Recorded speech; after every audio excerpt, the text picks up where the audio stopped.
All right, welcome back, everyone. The stream has been restarted. We start from scratch. All right. So, let me get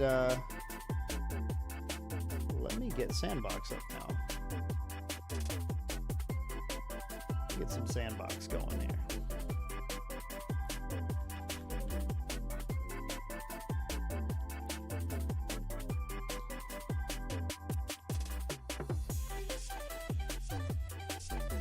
Yeah, log in 1 sec. Oh no, wait. This is wrong. Ah! It opened the wrong Google account. There we go. Really want a Dao-chan booster box cover, Enrique? Maybe if you ask locals or something, you can do a little swappy for one. I wonder if people are gonna like go to Ascent and trade them for people who want particular ones. And I know not everyone has like a locals they can easily zip to get them. I wonder if there's something people will like offer for trade or whatever.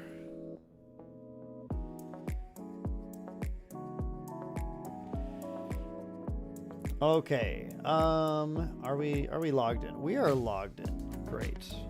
Let me see what this looks like here.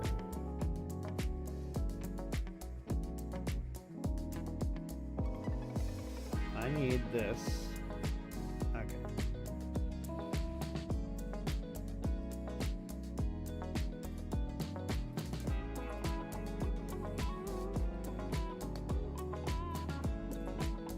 There we go. All right. Should be good. The Gamba, oh no. Yeah, it's tough. It's tough when you don't have locals. I get it. I get it. I understand. Okay, let me see. I do have to get Steo in here. I think we're gonna have to hop on a Discord call with the man. All right. Find him. Let's see.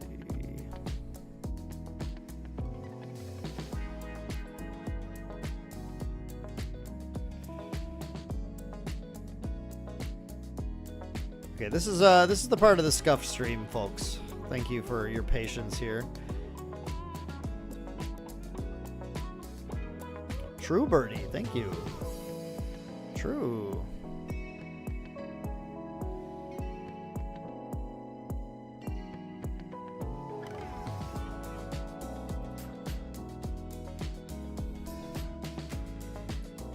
Okay.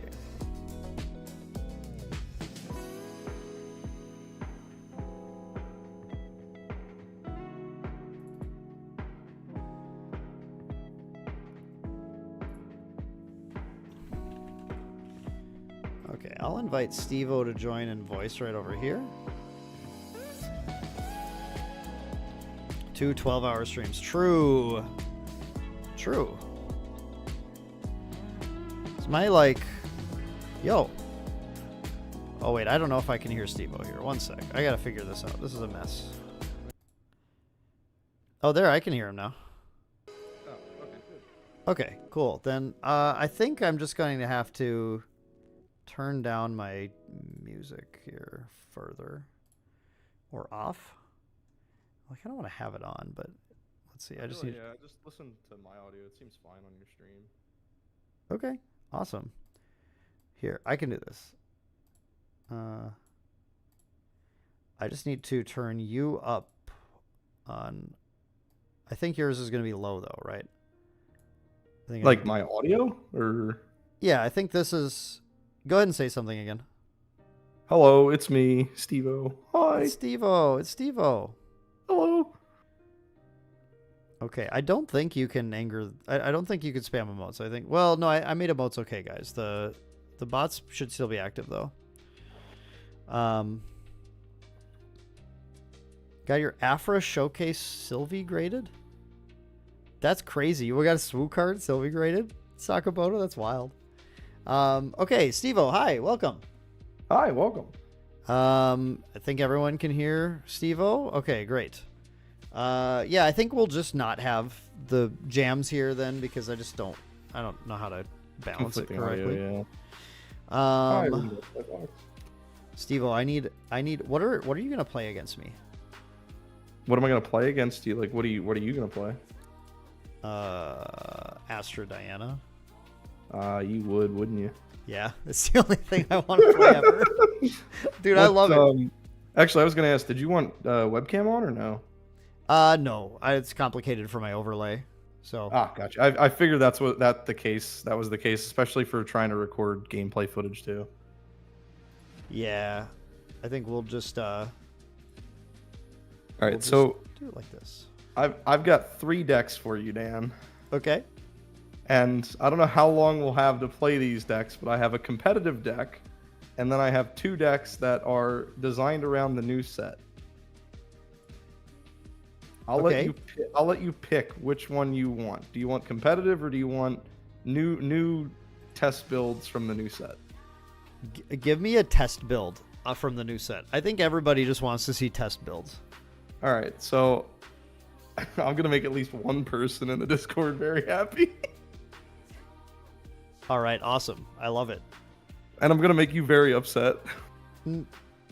No, you're not gonna play Razor Gale against me, are you? No. I said not competitive or new tech stuff. Sorry, let me rephrase it. The 2 decks are not they're definitely not tested whatsoever. Connor just wants raccoons. All right, let me create a private room. This will be my second time using Sandbox. So you might have to bear with me with some of the commands, but I'll pick it up quick. Oh, dude, this is my first time actually using it myself. I only have video footage of Caben using it, so just mooching off of his footage. Yeah. So I have to copy this lobby ID that's secret. Ooh, okay. Yeah, I was gonna say if you just give me a lobby ID, I should be able to join that way. Yeah. The chat is going crazy for raccoon deck. Dude, everybody wants raccoons. See, raccoons, horses.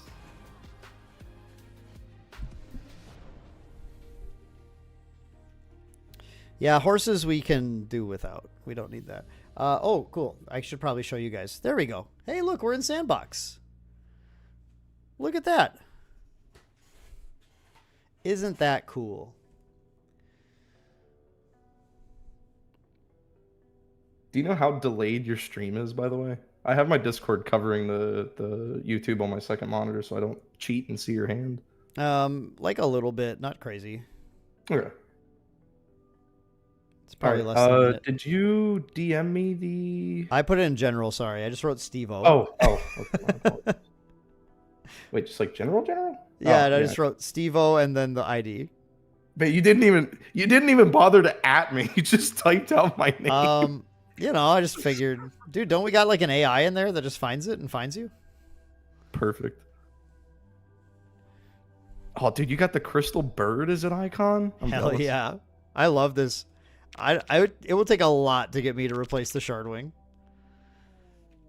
I cannot lie, I am jealous. Dude, I want to shuffle my deck. If you hover over it and press S, it'll automatically do it. Or I press Shift S. I mean, I think Shift S is for tabletop. Nope. It works. I was told you got to shuffle 7 times to be adequately shuffled, so I'll do 2 more. Now we're yes. Good. That is definitely something that Maindeck Tony understands now. Oh man. Okay. Cool. Steve-O, since you're presenting us something crazy, I think you can take the first turn of the game. Oh, heck yeah. All right, so do we have to do anything special for the start of game procedures for this? I don't think so, right? Let's see. So wait, it's your turn. Oh, you're the okay, one that hosted it. It just gave it to me? Yeah. You can go first, that's fine. Okay, well, we gotta put our spirits up, though. Oh, yeah. Send to champion zone. All right. That's not your champion zone, Dan. What? It's the field. It's fine. There's a. Don't worry. Don't worry. He's good. That's See, where I look, would have put it. Now you though. have a health bar. Now you have a little health bar under your next to your icon. Health bars seem useful. Yeah, they do. Okay. Glimpsing 6. Yep. I'll just draw my 7 then. Okay. And 7. Oh, you are so done for. Well, I don't know what you're playing, and I'm afraid. Good. Be very afraid. Okay, so, man. Stream can't see either health bar. You guys just have to guess at how dead we are. I mean, they get to see the damage counters on the champion, so they can view that. Oh, true. Yeah, you'll be okay. You'll make it. Yeah. The health bar is not important. These are good, but not now. I feel like this is super greedy of me, but like I want to get the new tech and see it. So I'm sure I'll be fine. I'm not worried about it. Bottom 6, draw 6, still refuse to see it. Been there. No, it's fine. Don't worry. Okay. I'm going to give you one guess as to what I'm going to do on my first turn. Probably pass. Yeah, or pass. play a Fractal Waves. No, I don't have fractal waves. Did you get your Spirit Shard token? Do you know how to get that? Oh, yeah, I can do that. Yep, there it is. I want that. Oh, cool. All right, so it is my turn. I get to draw a card because I get to go second here. Big fan, huge fan of drawing cards. All right, we're going to send to memory. This is the wrong backstep. My backstep has a woman's foot on it. What? What? I have the Square Life promo foil backsteps. All right, and then we send this to memory, and then we send this to the field. I'm gonna play the Huazhong. Hell yeah! Absolutely. All right, mean, let's get the smacking. I hope this is Jin and not Henky playing for Huashong in where the hell he was playing. So if we hover over and press W, that will rest it. All right, so does this mean I can like click and drag? Oh, I just put it under your spirit. Can I have that back? No, it's now attached to my spirit. Spirits have a new ability, absorb ally. That's crazy. How do I give it back to you? Somehow I can move stuff on your board, and I'm okay with this. All right, sounds good. As long as you take All care right, of we'll it. send 2 at your face. Cool. All right, I have and then taken 2. she does have vigor as a non-class bonus, so she will wake up. And you may go ahead. Crazy. Very much so. Wait. Yeah, that's good. Or sorry, no, end of your turn. Yeah, sorry. I went first. Yeah, I was I gonna thought say, I was I like got all in stuck first. on this because I thought I made you go first and then I did not. I mean, I'll take another turn. No. I want to try this thing, the auto reservation function. I want to try that out. So that means I can just do this, and then if I, no, don't do it. Okay. Oh, backstep. Oh God, it really is Astrodian. No. Yeah, of course it is. Of course it is. I'm gonna be distant. That's what blue means. I think that's what blue means. That is what blue means now. I made it that way. Okay, cool. And now I'm going to materialize a surprise guest. It's actually just OG Diana. It's not this new fairy nonsense. No, it's Oh no, it's the fairy no, nonsense. it's just that. All right, we're gonna banish a staggering strike. Ooh, scary. I am distant. Therefore, Yes, you are. I will put an Aqua Mirage Whisper to the field in attack position. Then I will have not drawn an Aether Charge. So I will recollect in Oh no. attack position Yeah, you're good. and draw not an Aether Charge. I like this deck, Dan. I like this deck. Yeah, so I could have like gone for this Undercurrent Vantage just to like try and find it, but like at this point, I don't know, man. I'm just gonna play with my hand, I think, as it is. I'm going to end turn. This is pretty bad.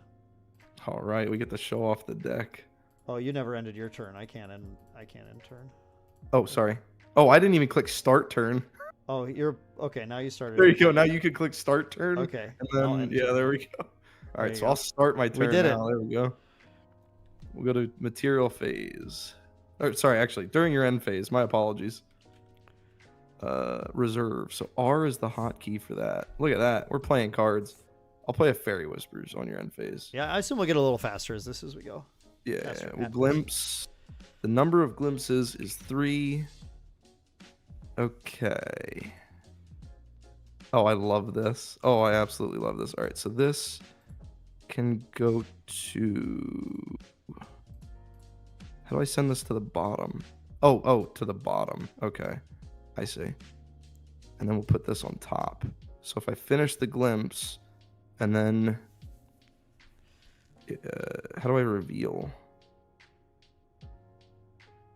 I'll just pull it out here. I'll show it to you. It's Veiling Breeze. Okay. Oh, shoot. I drew a card, but we're going to draw that card for turn anyway. We're going to put this back in our hand. Wow. Classic main deck cheating. I know, right? you don't understand. The Lost Providence, we had a running joke that because we all kept missing it, mostly me, pro move, you activate Lost Providence during your opponent's recollection. Oh. It's very good, very good. That's sick. All right, okay, so we're going to level up to Gen 1. Random banish. And then I will recollect all, and then I won't draw this turn because obviously I accidentally drew a card anyway. Okay, for my next trick, I will hit you for 2. Insane. Very much. All right, then we will... Your pro gamer moves are getting called out. Pro gamer moves. All right, so then we will reserve this, and this. And I will just bring out this horse. Oh no, there's horsies here. I'm gonna swing 2 at you with the horse. This is a 2/2 true sight? Okay. 2/2 true sight, yep. Cool. All right, and then my end phase, Huazhong will wake up. Go ahead. I'll end my turn. I bet she will. Are you even gonna level in this deck? Okay. I can find more of this, I guess. End of your turn. I need to like find an Aether Charge pretty badly, so I'm gonna Undercurrent Vantage. Sure. Glimpse 3. Whoa. Cool cards. Huh.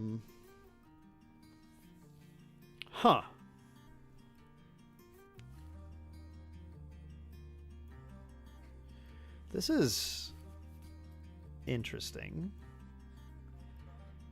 None of these. I mean, one's an Aether Charge, but it's not going to help me. Come on, surely it will. You're going to be distant. Yeah, I'll be distant twice. It's cool. Double the range. Double the distance, double the ranged. Sniper rifles? I think that's how that works, right? That's how the new sniper rifle mechanic works. So like, okay, so I can put this on top. I can draw it. Okay, I can float to draw. Oh, God, this doesn't, like, work at all. I can draw into memory, though. Okay. There's, like, a weird line using a new card here that I kind of want to figure out. So, but then I really have to draw not this specific card. God, this is so obnoxious. I'll put 2 in, I'll draw 2, and then I'll draw 1. Okay, yeah, this is fine. So I'll do that. 1 on top, or 2 on top, 1 on bottom. Then, oh, I hope I don't lose this. Oh, what an awful random banish potential here. Okay. You know, you ever wish you just ran GCR? Does it make your life easier? Considering I have GCR in this deck, yeah, I'm fine with GCR. Big fan. Oh man, what a see pro gamer moves again. Look at me with this dumb Lost Providence in here. Okay, so I really need to find value at all, or I'm gonna lose. So I'm gonna do Flash Grenade. Okay. I'm gonna randomly banish not Poised Occlusion. Okay, randomly banish Poised Occlusion. Nailed it. Figured it out. Yep. Cool. Wait, did you want to use the Undercurrent? You have floating. Shit, I forgot I had the float. Yeah, okay, I want to do that. It's you didn't move it to your. It's yeah, still you out didn't move here. it to your discard Okay, pile. yeah, I wanted to use the float. I knew I had a better plan than this. See, there we go. Pro gamer move. Okay, so Flash Grenade on enter. I'm gonna draw a card. Yep. And then I'm going to doesn't really matter. Then I'm going to Angelic Channeling. Ooh. Okay. Love that art. Yes. So thank you. Now I can banish 2 of these. So it's going to be Poised Occlusion. And then it's going to be Commentary Vantage, which I did in the wrong order, but that's fine. So those 2 are going to be banished. Then I draw a card into memory for each one banished. Yep. What's the draw to memory? Like M? I don't know if there's a hotkey for it. I think. Should be. Actually, Or can you just drag from the top of your deck just and drag, place it yeah. in your memory? Okay, that's fine. This will... No, that's not fine. No, it's not fine. All right, cool. Float in yard again. And then we're going to recollect. And then draw.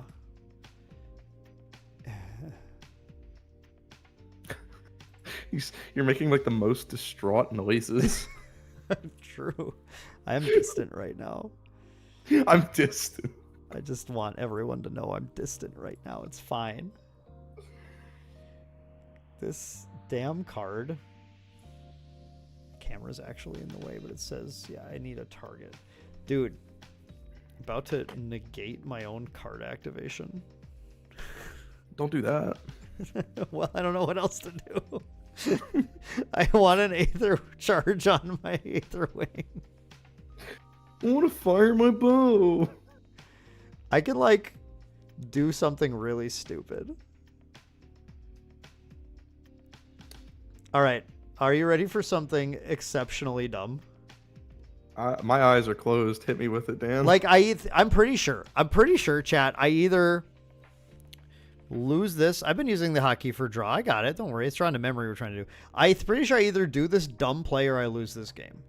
So I can't do nothing with this deck for this many turns. So here's what we're going to do. Okay. I would like to... Wait, no, I got to read this one more time. Am I... Yeah. This does not banish the card. Okay, but it doesn't matter. I was going to pay it anyway. So I would like to Weaving Mana Stream. Ooh, okay, that's good. Holding Opportunity. Uh-huh. I would like to change charge Weaving Mana Stream. Except it doesn't seem to recognize that I am a ranger, so this costs only 1, or maybe it does. No, it doesn't. This goes back to hand. I don't know why I did that. I'm going to change charge, targeting my Weaving Mana Stream. Okay. And then I'll just let that resolve. I don't need to pay the 1 because this doesn't matter. This only gives distant. So this will be negated. And then change charge will load into Aqua Mirage Whisper. Is this another card that doesn't banish for negate? Correct. Wow, nice. Okay. Okay. I'm going to attack your Ghost Sight Mare. Wait, you have 3 up? Shit. I'm going to attack your face. I cannot afford you to have a Reclaim right now. Like, I will get completely annihilated. Understood. All right, so my face takes how much here? 3. 1, 2, 3. Okay, is there like an unload? Can I like unload this on you? I actually don't know how you pull stuff from under. I'll just separate it. We're good. Yeah. Okay, works. I will Glimpse 4. Yep. God, that play was so stupid. You got to do what you got to do, man. I definitely had to. So I'm definitely gonna mill that. Those are good. Soonge, but not Nouch. I don't know if I can win if I tuck it though. I think I have to draw this. I want to fire that. I can keep tucking them actually. Okay, this is fine. I'm just gonna keep all 4 on top. And then I'm going to mill this card, which is cool. That didn't work. Tactical retreat. Okay. Very nice. Okay, pass turn. All right, you And lose distance. don't kill me. Just don't kill me. You lose distance. That's very important here. I do lose. Yeah, I know it is. You sure I can't just like kind of scum it a little bit? Like, Pro gamer move. whoops. I gained distant again. There we go. Yeah. Sorry. During your end phase, I will play a Fairy Whispers again. So I will glimpse 3. That is very funny. All right, so these will go to the bottom. So I'll bottom 2. I'll leave 1 on top, and then I'll show you the Gale's Mare, and I will add this to my hand. Wow, unfair. Send to hand. H. H is the hotkey for that one. Okay. Now, wake this guy up. What is the fun way to do this? I mean, the fun way to do this is this. All right, we'll grab a Grand Crusader's Ring. And at the beginning of Recollection, I would like to use the Grand Crusader's Ring. That makes sense. Oh, also, can you, I guess, end your turn and then I'll... Oh, sorry. I didn't start an end. Yep, that was my bad that time. Honestly, I'm trying to figure out how much the phases actually matter here. It's just for like, I think just clarification. Yeah, all right, so I'll banish the GCR, we'll draw. Beautiful, exactly what we wanted to say. I will recollect and then draw for turn. Cool number of cards you have in hand. Yeah, we do have 8 cards in hand, and now the question is, how do we wish to do this? I have so many cool options, but I think this is the most enjoyable because it is the fun one. All right, so I am going to... You got 13 life left? I am going to play this Lunge of Evoking Winds. And because I have Huazhong, the Polearm attack enters with +2. So this will be coming in for 3, and I will trigger Jin's ability, and I will buff the Ghost Horse. Yep. So I would like to hit you for 3, and then I accept. should be able to add counter. We're going to say that my red counters are damage counters. And then on hit, I will reveal up to 2 wind element cards. And I will show you these 2, and I'll add them back to my hand. H is to hand. For my next trick, I will go reserve, reserve, and reserve. Don't you dare play a dungeon guide right now. Oh, I'm not playing a dungeon guide. I'll play something way better. Okay. Have you heard of the new horse card? Oh no, I just ranked this like a 1 out of 5. You're gonna... Oh man, not anymore, buddy. Not anymore. All right. We are going to have the Huazhong hit you for 2. Yep. I will have this horse hit you for 3. And then I will just be 1 shy and hit you for 4. Hell yeah. That's what we live for. All right, so I will lose this little red buff. Oh, I just gave it another one. How did you... Click on it, and then... Oh, I see. Yep, okay, that makes more sense, yep. All right, we will move to our end phase, and we will wake up the Huazhong. The horse is actually 5 out of 5, I want everyone to know. It's not even a horse. It's actually a human riding a horse. Oh, man. It only gets the bonus power if I have another horse, which I do. End your turn. Oh, Cool. yes, sorry. Okay. What will you do now, Dan? Me and my army of horses. I will lose the game. Is what I'll do. Dan has to redo his ratings. Shake my head. I think I did not the right math on where to put these cards on top. I probably should have put none of them, but if I'm really lucky, it won't matter. But it probably will Listen, matter. chat, this one's for you. Okay, so we're gonna go to Diana 2. We're gonna banish Weaving Mana Stream, which does fun things, and then Angelic Channeling. Mana Stream loads. Mm-hmm. Unless you can suddenly become a tamer and baby green slime my Aqua Mirage in response. Just so happens that I have this boon that makes me tamer climb. No, I didn't know we were playing Pantheon with fast speed boons. On enter, I have no Aether charges to load. I just have to draw, recollect and draw. Okay. Oops, what am I doing here? To draw that. Yeah, and now I know what's on top, and it's insufficient. And I need this right now.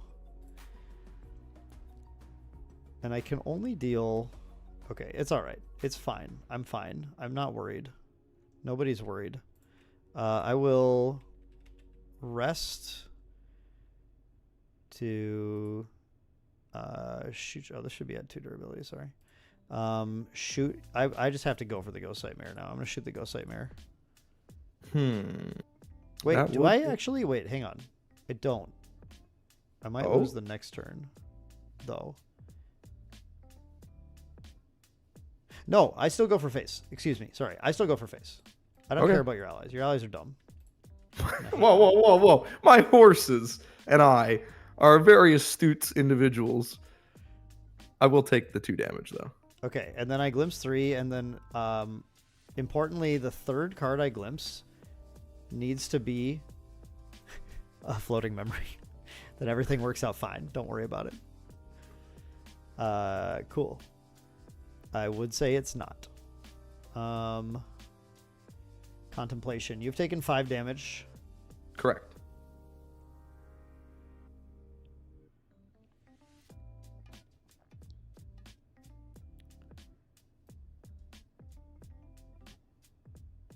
Well, then we'll just let luck be the guide. All to here. the bottom. All the bottom. Goodbye, Oh, Cosmic baby. Focus. Goodbye, Commentary Vantage. They were all bad anyway. Mill. I'll charge the soul because I'm good at this game. Let's go, floating memory. And then pass turn. Okay. So everything is going to wake up. Boop, boop, boop. And your turn, Dan. Yep, I will end my turn. All right, I will start. Go to my materialization.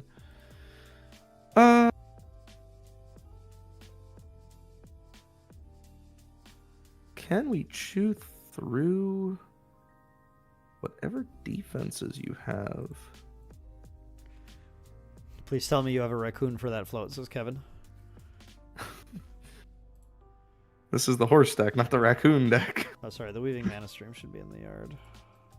All right. Trying to figure out if we're capable of pushing. X.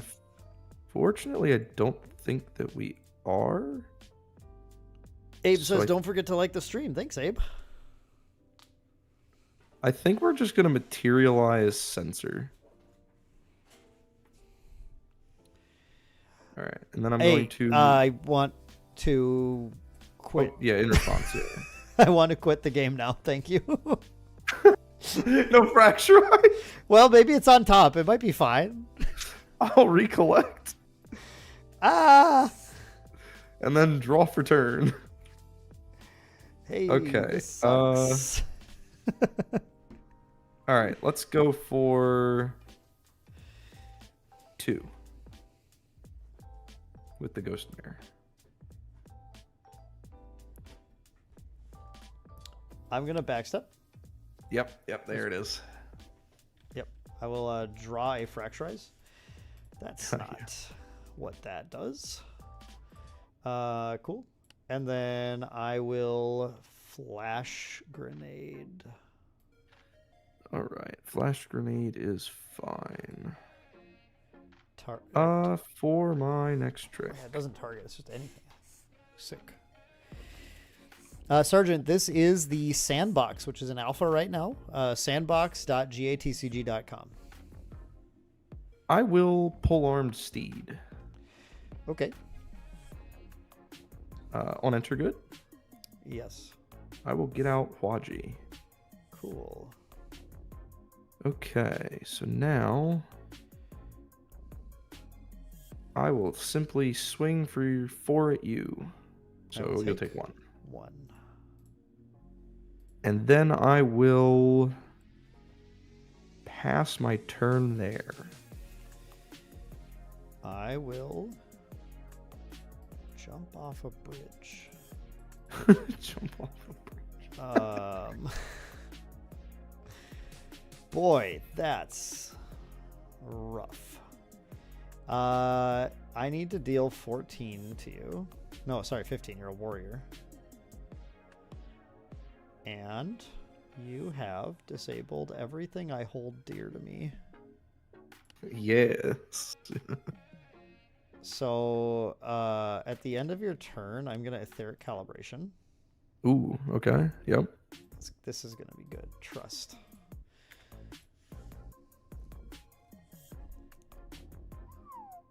Those are cards. Yeah, take a look at those cards going on the top of your deck here. Yeah, I'd rather not look at them. I mean, one of those cards look like they're pretty good. Yeah, one of them is. And the order is going to be pretty relevant still, so that's cool, but like... Yeah, you get to pick the order they go back in, right? Yes. I do. Yeah. I'm going to say I don't want Angelic Channeling, and I don't want Undercurrent Vantage. Let's see, how does this work? So I can call this. So this is actually okay. Yeah. So this is going to be wild. If I win this, dude, this is insane. I'm ready for it. I am completely ready for it. I am going to, dude. I'm sure you showed me a Veiling Breeze earlier, didn't you? I don't know. Did I? I'm pretty sure you did. So I don't think I have a shot. I don't know, chat. Did I? I'm pretty sure you did. I'm gonna finish the glibs 2 on top, 2 on bottom. Then I reveal the top card, which is going to be another calibration. So it's going to go in to my memory. Yep. This loads. I'm just gonna do the insane thing. Go ahead and end your turn. Oh yeah. Sorry. That's good. I don't think we're ever gonna remember this.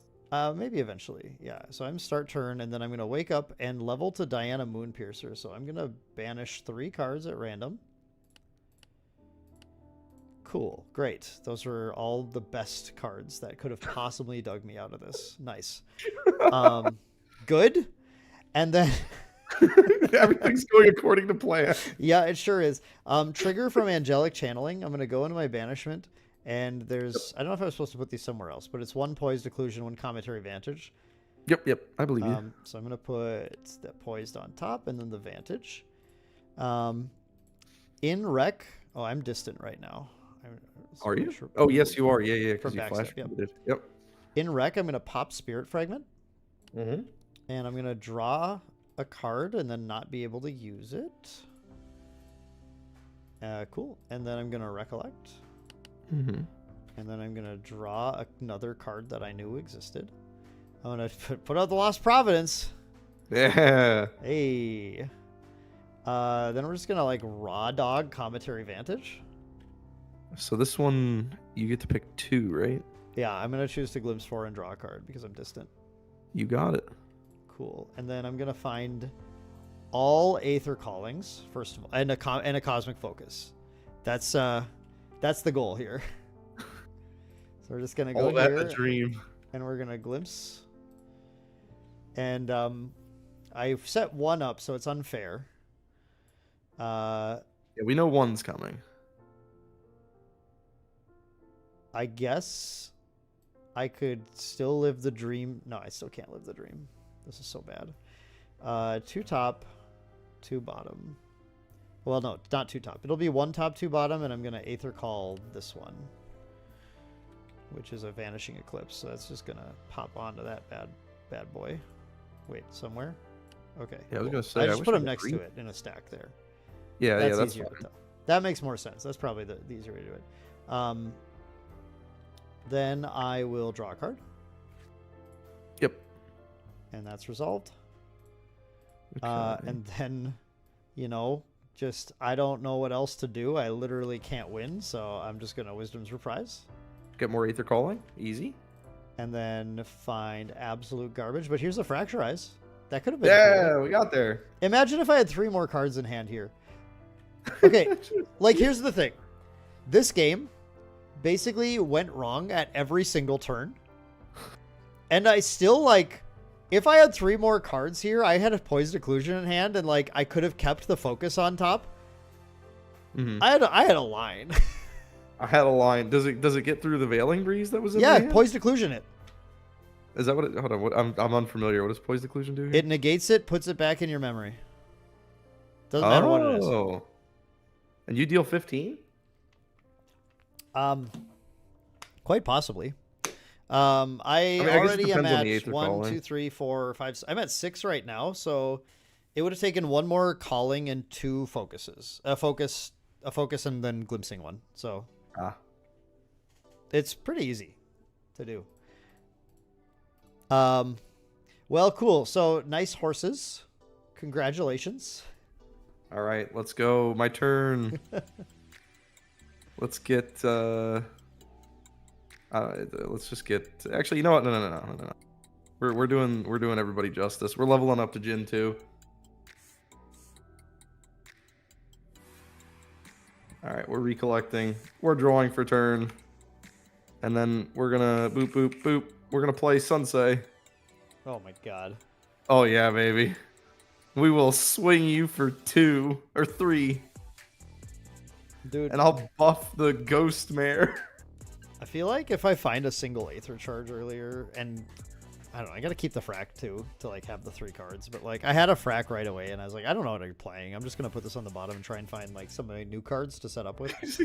I want to see the new cards, so Yeah, realistically, yeah. you keep the frack, but When I did the Reliable Cavalier and the other line that I had instead of going for whatever I went for, I could have brought out Huaji and just played the Sunsei, and then swung with Jin, buffing the Huajiang, and then swing with Huajiang and Sunsei, and swing for 5, 3, and then 2. I would have swung 10 damage in that one turn. But that was the turn you had the Flash Grenade. got him. Yeah. Flash Grenade too strong.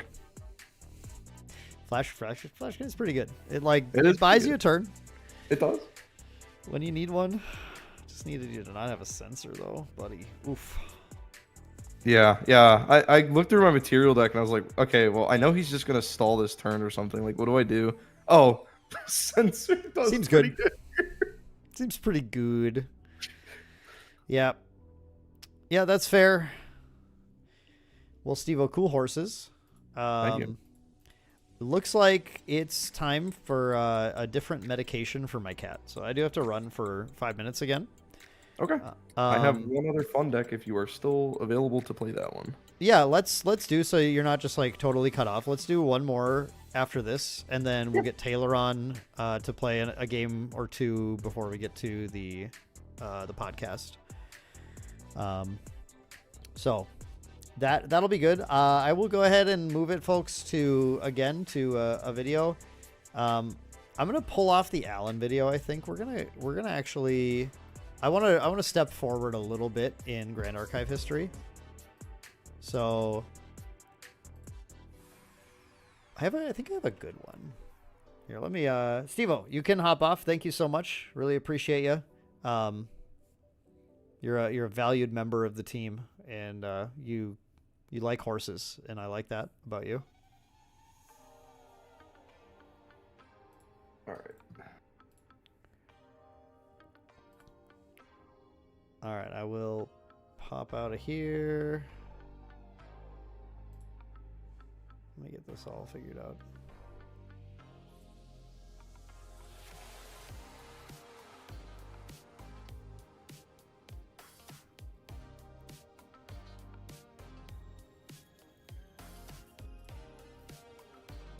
Okay.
Okay, cool. Sorry about that. I got things figured out here, so now I'm gonna transfer to the video.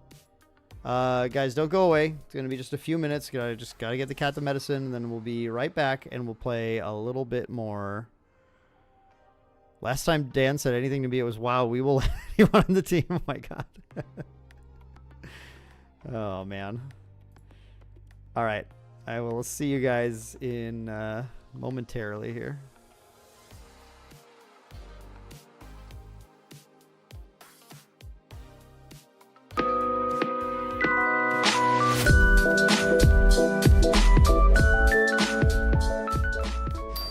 All right, well, we are here at Gen Con 2023. Once again, bringing you guys another designer interview. This time, this is a designer, developer, product manager, everything. Allan Fan here for Weebs of the Shore and the Grand Archive TCG. Allan, thank you so much for joining me today. Do you want to start by just telling everybody who you are and what, I already kind of prefaced it, but what your roles are like with Weebs of the Shore? Yeah, so it's really kind of changed and evolved a lot ever since like Kickstarter from the last time that we spoke. So I've begun to take more of like a direction towards like R&D and organized play. So when it comes to like testing the cards or like really like making sure like the product's well balanced, I'll be taking care of that. But a lot of my efforts now has just been towards the organized play program and making sure that, you know, people have tournaments to play in. So that's kind of like what I've been doing lately. Yeah. We got Ascent Houston coming up very, very soon, which is kind of the big major tournament for Grand Archive that everybody's been looking forward to. And you said you've been involved in balancing a little more. We have Fractured Crown Set 2 coming out very soon as well, which we've already talked about this. If you watch all our top 5 videos, talking about the set quite a bit, I was gushing about how this very much seems like a sort of a, I don't want to say it's a balance correction set, because I think that sounds a little wrong, but it is a set that seems to be very, very focused on bringing up particular styles of play, providing some new tools to some of the more popular styles of play, but not necessarily trying to like crank the power up on those anymore, the ones that have already been performing, right? So would you be interested in talking a little bit about how you approached designing and developing specifically with mind towards like balance Fractured Crown Set 2? Yeah, I'd love to speak on like a little bit about what went into our minds when we went and, you know, we're exploring what to do with Set 2, with Fractured Crown, and it's more so like we noticed that and realized that the simplest form of like gameplay for Set 1, aggro was gonna be like kind of dominant, mid-range was like kind of dominant, and like those types of decks, because those control tools that we wanted to introduce was something that, you know, we wanted to have for like a later set like Fractured Crown, where people are more familiar with the game and are ready to have more interaction. So it's more so like, you know, we are definitely slowing down the game a bit, adding a lot of like control tools in. You're seeing more of like that, like those like Staxy types cards, like Death and Taxes and like stuff like that.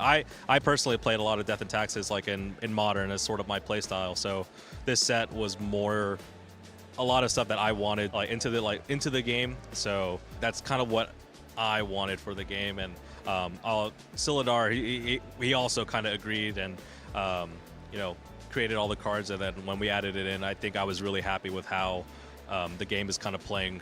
So really happy for players, or really excited for players to see like what Fractured Crown meta is going to be like. Yeah. Yeah, I know talking to Silidar online too, he said the same thing. He thinks players are going to be very satisfied with this new metagame. It does seem like, I mean, I was really impressed with, from obviously things like bringing up Tamer and shoring up Assassin a little bit, who just felt like they were missing just a couple of tools to kind of bring them home in the all three different elements. Tamer was missing a number of sort of like early bodies that were able to like really put that kind of heat on the opponent before they just got like dunked on by Rye or something. Big Rye fan, so like, you know, I was doing the dunking and I was fine with that, but I'm excited to explore more playstyles too. But even like one thing I thought was really cool was the lineage break champions all seem to get some interesting new sort of play patterns that are going to be, I think, maybe varying levels of like competitive playability. But the point is, if you're like a Mordred fan, I got a sword for you now. that Erendite, I've been playtesting Modern Mordred for fun, and it's got some legs now, and I really like that. So I love seeing all of that stuff coming in. The other thing that I think is really cool is you're starting to slip in some more cards of other classes, like multi-class cards, cleric, mage / mage spells, warrior / guardian, assassin / ranger. We're seeing some of those kind of combos coming in as we were prepping for set 3. Do you want to talk a little bit about, you know, you don't have to spoil anything, but a little bit what the idea is in set 3 and how it's going to expand the game? Our design, like, intention with all of the cards that we do create is that for one day, like, maybe this card is good right now, and but there could be like a class bonus like you can't use yet. In this case, I think you can see that on some of the cards in set 2 have, like, they could have ranger class bonus. Windcutter has ranger class bonus, and that's something that, you know, could be introduced later, like a future ranger card, a ranger champion could use that. And it's just always been sort of like our design philosophy that we don't want to limit what future classes can do with old cards, and then make old cards still relevant, you know, for future play. That's kind of like always been on our mind and like at the forefront of our design. Awesome. So set 3 may have some interesting new classes to play with, or is that something we can talk about yet? I think we are exploring, and like I think we did mention it before, but yeah, we're definitely trying to explore and add new classes, and I can't really speak much other than that. Just kind of keep the anticipation up. But set 3 is honestly, I love set 1. Set 1 is like, you know, our baby, what started everything. But I really do love set 3 and how it's playing. Yeah. I just wanted something exciting like that. Like, yeah, I'm very pumped to see the future of the game. So you mentioned, I think this is a great segue. You mentioned that set 1 was your baby, and set 1 obviously is what went up on Kickstarter and launched almost $1 million in funding to get the game published. And now you've transitioned out of that sort of like, you got that initial funding burst, and we're transitioning to this retail model with your distribution chain system. So what I think is going to be really interesting to hear about is just what was it like transitioning from getting that crowdfunding and then kind of financing all that stuff to sort of a retail-oriented business model? And were there any challenges maybe that you expected but you found a way to overcome, or that you didn't expect and had to deal with in that whole process? Feel free to talk as much as you'd like about that. Basically, that question is asking, what did we learn from, you know, Kickstarter? Where did we come from? And basically, there was honestly a lot. And personally speaking, like just on Kickstarter, distribution itself and just getting things shipped around the world is like a whole nother beast.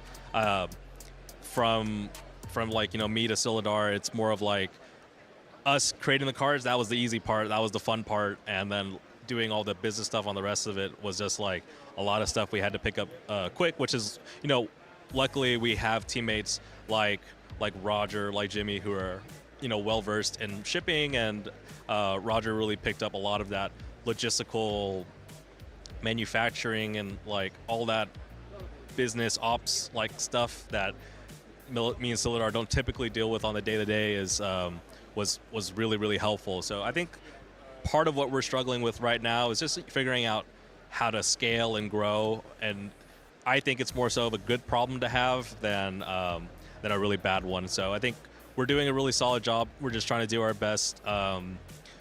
Silidar puts it in a good way. We had a conversation of like the other day. It was more so like we want to get upgrades for our car. the car being the company, but we still need to drive the car around, and we don't really have time to stop. So that's kind of where we are, and we definitely we've learned a lot from just like from those like Kickstarter days, and also like what was most important for us in the beginning was like working with the local game stores. That's why we kind of transitioned to that, like us to distributors, then the distributors go to the store. That's just the model that like a lot of local game stores already follow, and they already have all those networks in place, and our partners at our distributors have been really, really great. So it's been a really great experience. There's definitely been some hard stuff, but we've come a long way, and pretty proud where we are now. Yeah, and I certainly think you have come a long way. We've got, I've always considered Grand Archive to sort of be punching above its weight class. It's as far as like this sort of come out of nowhere Kickstarter game that really feels like a bigger operation than I think the small group of you like truly are, which is a great thing to have. As far as like when we're talking about like scalability, it means that you're already feeling like that larger size company, so it's going to be easier for people to start to put, I think, a little bit of confidence in that. And then when you need to scale up a little bit, it's not gonna rock the boat, right? Players it's gonna feel like the same thing without feeling like things are changing too much or something, So I think that's awesome. You said you've been working a lot with organized play. We already mentioned that Ascent Houston is coming in oh man, what is it? 2 months now? Just under 2 months, I think. Yeah. Yeah, we of course will be there. Maindeck will be doing something, probably playing and things and recording a lot of content and just having a lot of fun. I personally can't wait for that. And we're right in the middle of store champs and regionals for Set One's metagame, which has been very exciting too. Had some very crazy like top cut results, things like that Water Lorraine deck in I think that was the Oceanic Regional or something. I think that's right. So I love seeing stuff like that. People kind of getting some rogue decks breaking the meta. What else do we have to look forward to in organized play? I mean, Ascent Houston is called Houston for a reason, right? You don't have to give me details, but we have more Ascent events coming, or are you working on some interesting new in-between or higher level events, or what can you talk about here? Yeah, so actually our Ascent New Zealand was announced at the New Zealand Regional, and that's our next big thing. We're also showing that we want to reach just also outside of the US and really explore like our global community more. In terms of like what people can expect for future organized play events, I think what we really want to dial in is just the format and structure itself. I think a lot of and our regional organizers are really great. I think all of them worked really, really hard to especially do things in such a short span of time, from like official like release into getting the event planned. I think what we're trying to provide now is just a more solid structure, so players can be familiar to like what to expect, and our organizers will also know what to expect whenever they sign on to do an event with us. So that's part of like what our efforts are moving forward for organized play. But yeah, check out the Ascent New Zealand. We're going to have more information on that, I think, probably after we get back from Gen Con. We're working on that with, our friends over there. And we're definitely looking at planning out more events, such as like other Ascents and stuff like that. And there's like a couple cooler things that I can't really talk about right now. Some things that are, honestly, once we have like more details fleshed out, we'll definitely get those revealed to the public right away. But we do have things outside of just playing in a store in mind too. It's always just nice to hear when there's something in the oven at the very least. So thank you. It's good to hear that. As far as the design itself, you have an element system in the game, and I think that's one of the more fascinating components of the game. 3 basic elements, but then some arbitrary number of advanced elements that you get to choose from, mix and match. And you have this. I think one thing that we've heard from the very beginning is people were wondering about: are there more basic elements to come? What are all the advanced elements? And I don't want you to spoil anything or talk about anything in particular here, which you certainly don't have to, or what you guys are cooking up. But I guess I would just love to hear for the people who are just kind of learning about Grand Archive and are starting to ask those questions again. They missed the Kickstarter question period. Now they're in the post-Kickstarter. I just found out about the game, what's going on. Can you tell people a little bit about what the design philosophy is behind behind the basic elements and how you're doing advanced elements, and where you kind of expect the game to go as far as like what options become available for deck building in the future? Can you talk about that? We've already mentioned that in the past that there's going to be like future advanced elements that we could explore. At its core right now, we want the triangle of like fire, water, and wind elements to like interact with each other.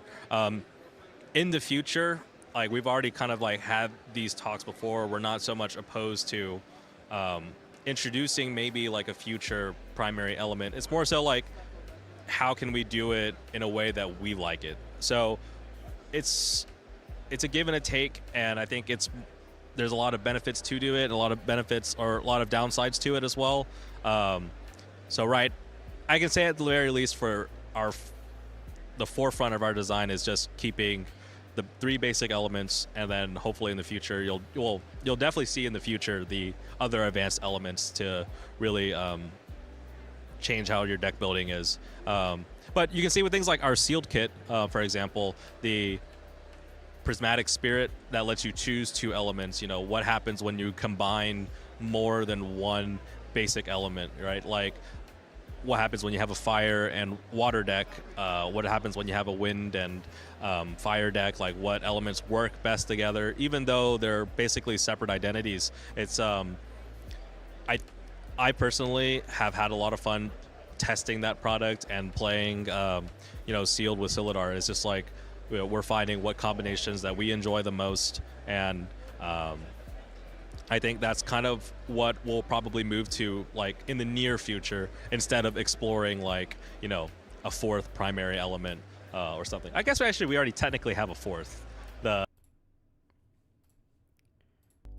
Yo, Silidar and Allan were like trying to tease that they were doing Vanitas and Polcock and Nico, I think, at the time. That's pretty neat. Do you guys remember when people were asking about where the earth element is? That was like a common question back in the day. Yo, okay.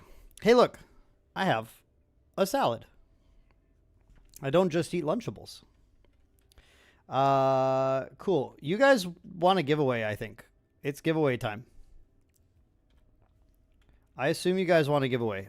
Sorry, this was 17 minutes late. But the whole cat thing distracted me. So I'm gonna give you a giveaway. If you'd accept it, please. Thank you. Bone Apple Tea. We are gonna give away a Kongming Pantheon deck. Kongming Pantheon deck. I also have a monster, so I'm gonna get re-energized here. So you know, there's like a give and a take to everything. You got the salad, you got the monster. You know what I'm saying? My cat thankfully did not make the salad. I think it would be a yucky salad right now if my cat made it. How do you enter? That's a really great question.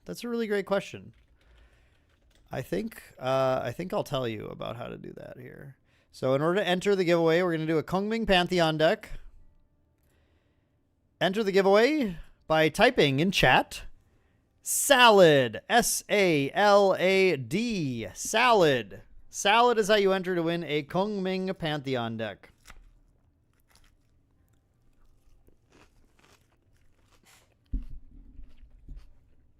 Loud.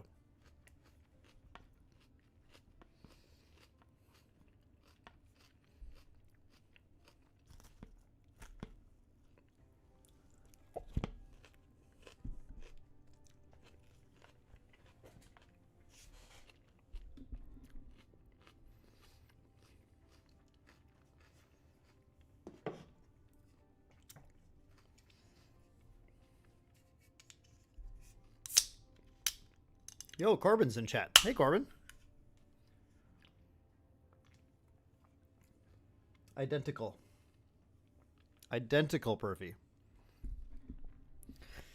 All right.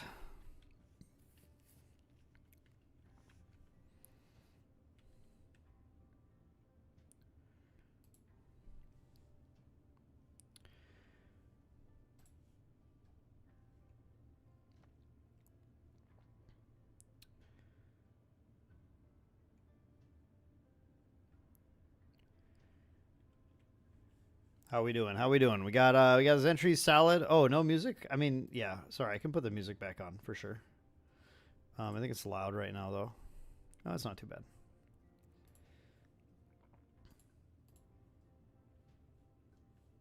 Wait. I do have music playing. Oh, it's just down here. Cool. All right, there we go. There we go.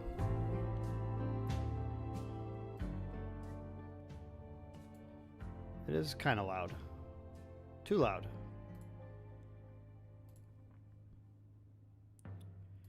There's so many controls for everything. Okay, there we go. All right, Salad. Enter to win a Kongming Pantheon deck sponsored by JWW Cards. Shipped straight to you. Ships worldwide. Folks, you do not want to miss this Kongming Pantheon deck. It does include a Sanctified Paladin and a Pendant of Accrual. Those are cards you want.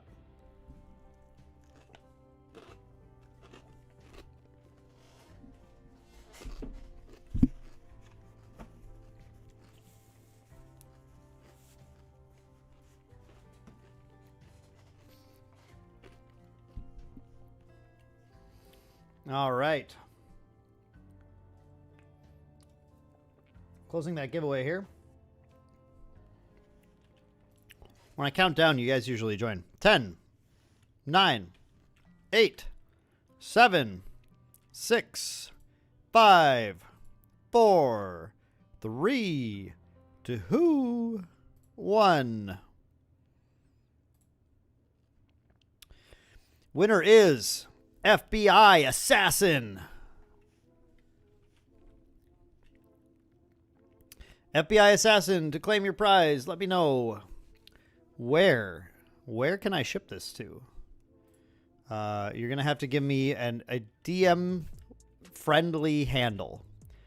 Give me your handle on Twitter, Instagram, Discord, something, and let me know where I can get in touch with you. Then I'll get your address from you privately there, and we'll get this shipped out to you next week.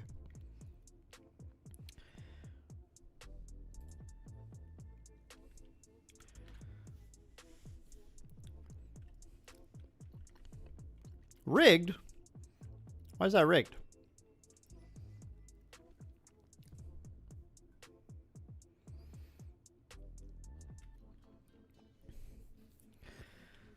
FBI Assassin, are you present or are you eating a salad?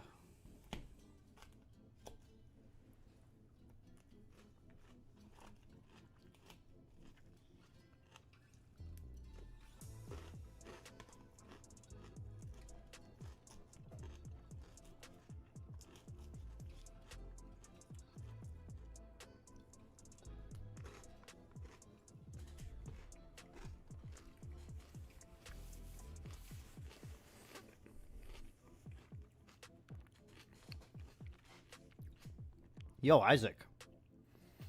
What the? FBI Assassin is not responding. Oh, there he is.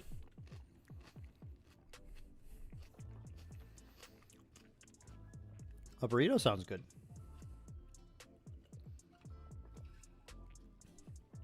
Okay. I will just get it from Ash. If Ash knows it's you. The reason we normally don't do that is because it could be anyone just claiming, be like, hey, I won the thing. And then I don't really have a way of confirming it. So normally that's why I want to reach out to whatever you say. But if Ash knows you, then it works.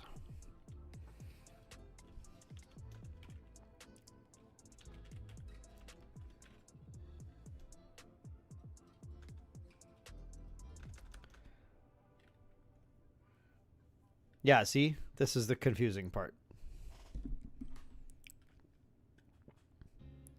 Uh-oh. A link?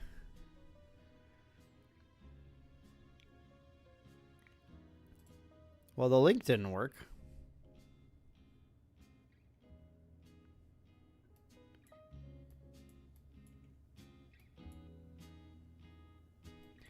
Okay. Hmm.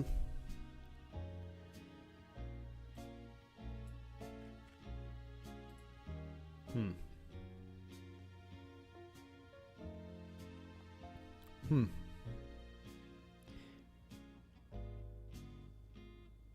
FBI, I still don't have. You see, Streamlabs killed whatever you sent, so I'm not entirely sure how you want to proceed with that. And now everyone's just talking about how cute everyone else is.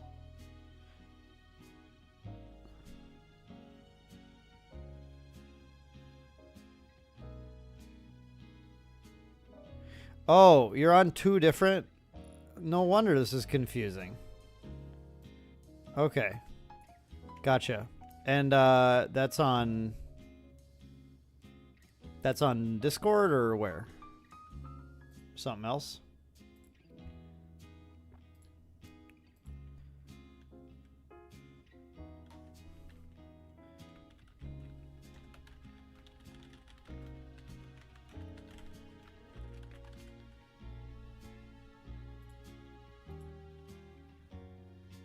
Gotcha. Nice. Nice, nice, nice, nice.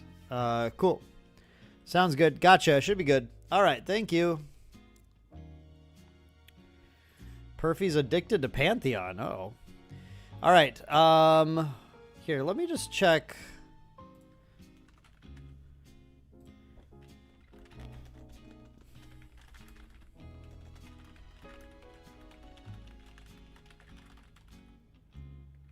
Let me check. I'm checking with Taylor and Steve-O and just see who wants to come in since we just have 30 minutes left now. And we'll get whoever else in for another Sandbox game.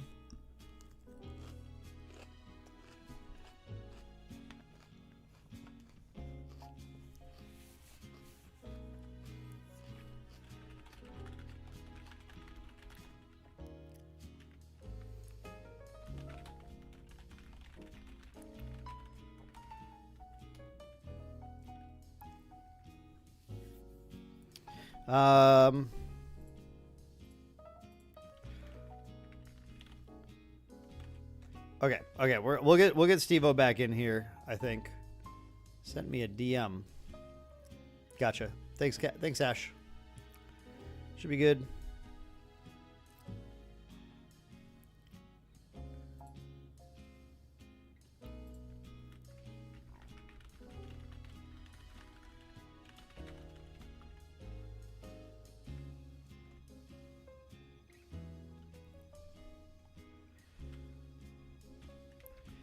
Okay, we'll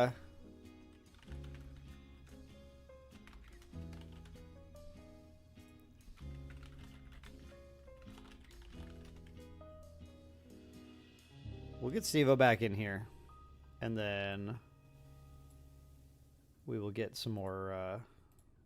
He says he's got another fun deck with a lot of new cards that he wants to jam, so we'll see how this works.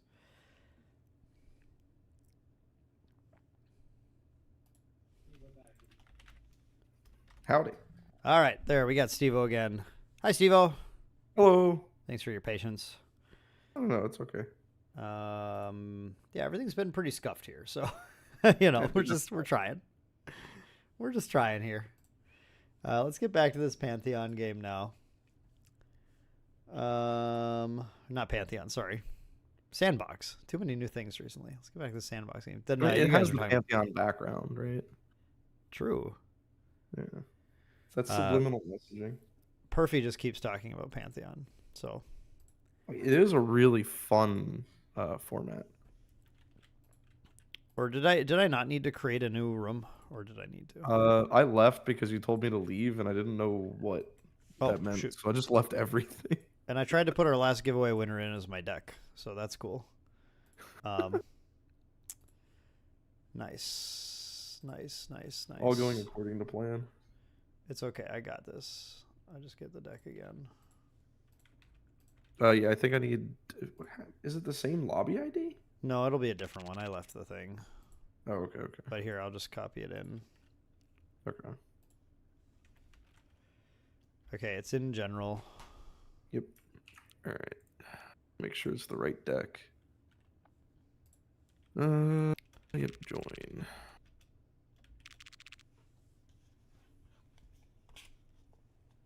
All right. Did you want to go first or second? It tells me to start turn again, so I don't know, I guess.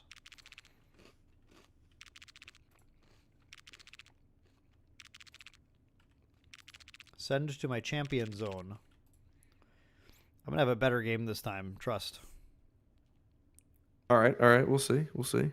Trust. It's a wind spirit, but it's not the same deck, I assure you. I'm very curious to see what you got. Okay. I have cool cards. I do too. I Like- have cards. Damn, pretty cool. I don't need this. I can try and find two more for this. Two more of these for this. That would be good. Yeah. This is going to be fire. All right. Good stuff. All right. Oh, insane. Insane. We're going to do cool RDO enabled things here. Pass. Right. Understood. Ranger things. Start my turn. I'll draw. FBI. You were trying to. I was trying to make you my deck list, actually. I think this is the appropriate response.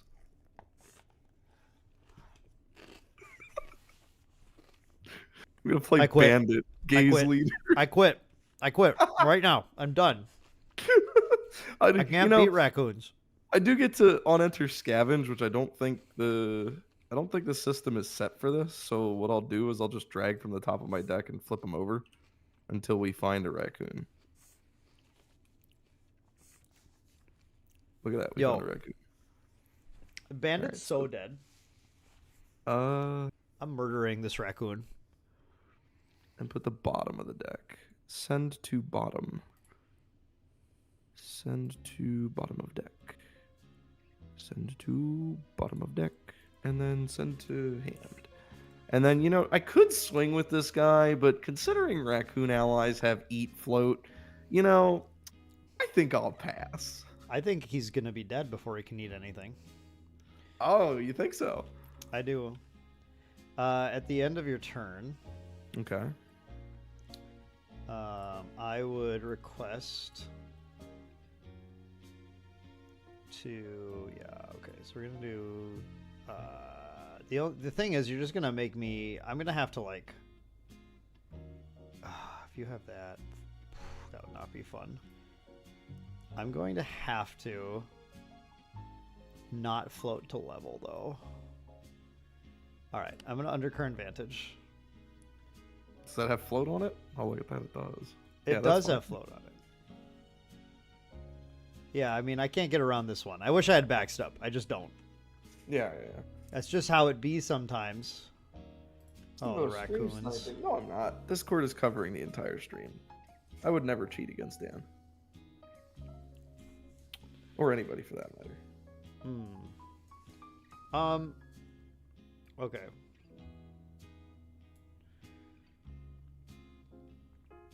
I could theoretically draw this and then set that up. And that's kind of good. It's true. It doesn't have float yet.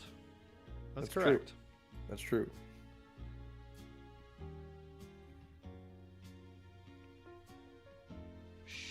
Surely this will be fine.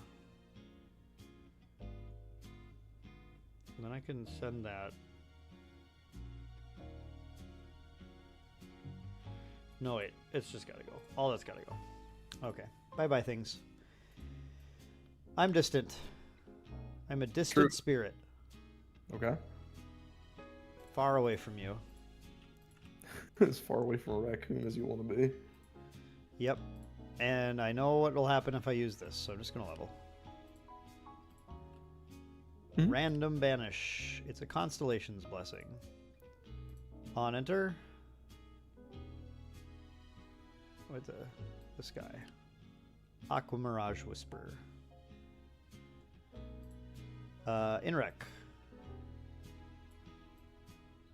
Calibration. That's the one that glimpses 4. Yeah, that's good. Yep. I love how Dan keeps trying to play these fun decks and Steve was just here to ruin your night. Listen, I'm playing fun decks. This is raccoons, baby. Yes. Yeah, I mean, I have no... I can't really... If anything, this is just like, yeah, Water Diana's really strong right now and probably will be in the next, with RDO cards, but raccoons can get it done. This just shows that raccoons have a place. They can get it done, baby.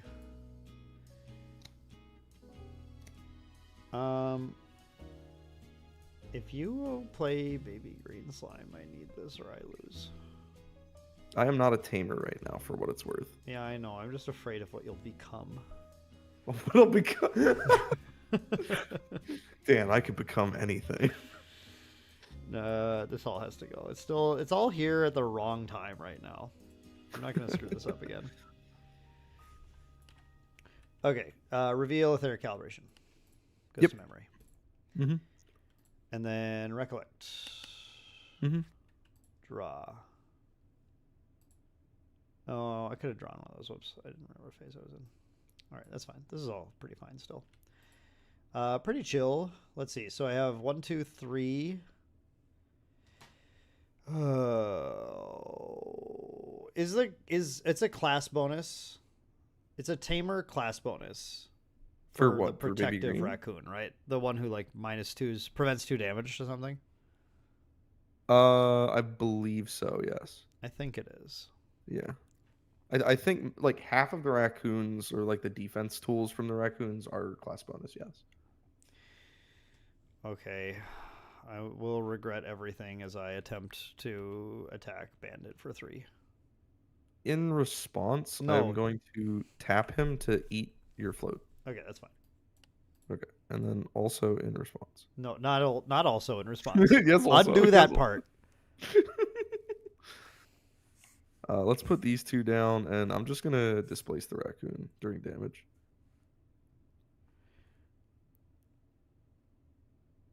Oh, the protector guy's not a class bonus? Damn. I thought it was. Okay, well that's awful. Then I'll just lose the game. Unfortunately, I didn't have the defense tool that way, but I had this one. Cool. Pass turn.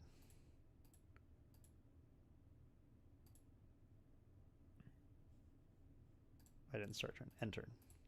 Oh, start turn. All right. All right. This wakes up. Now this is. I mean, I guess we should just do this to start unlocking stuff. Puts pressure on you. I dig it. We'll level up to Sylvie. Yeah. We'll lose my banner raccoon. All right. And then we will recollect and then draw for turn. And then draw. And then next animal I play this turn will enter with a buff. I think we are don't know how I can win this match. Honestly, it's kind of funny that the raccoons kind of seem like they got game against you. It's like, I think it's like a hard counter. I didn't intend on this, by the way, Dan. I had these Wow. pre-built like 8 hours ago.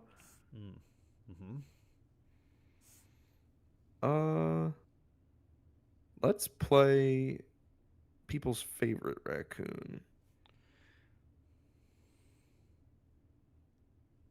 Let's play the excitable raccoon, and he will get a buff counter.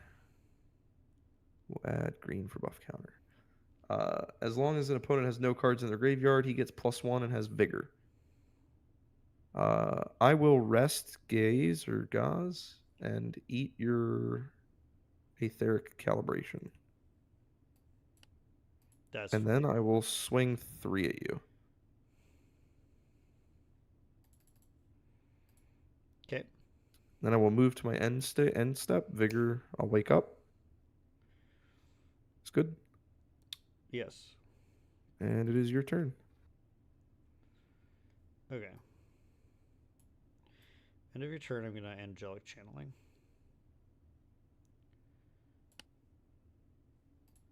Okay, so this is after the Vigor. Okay, I dig it.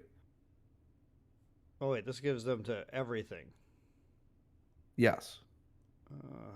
Just- So you want to do this before my end phase No, I because wouldn't. then the I wouldn't. raccoon will not get Vigor to wake up.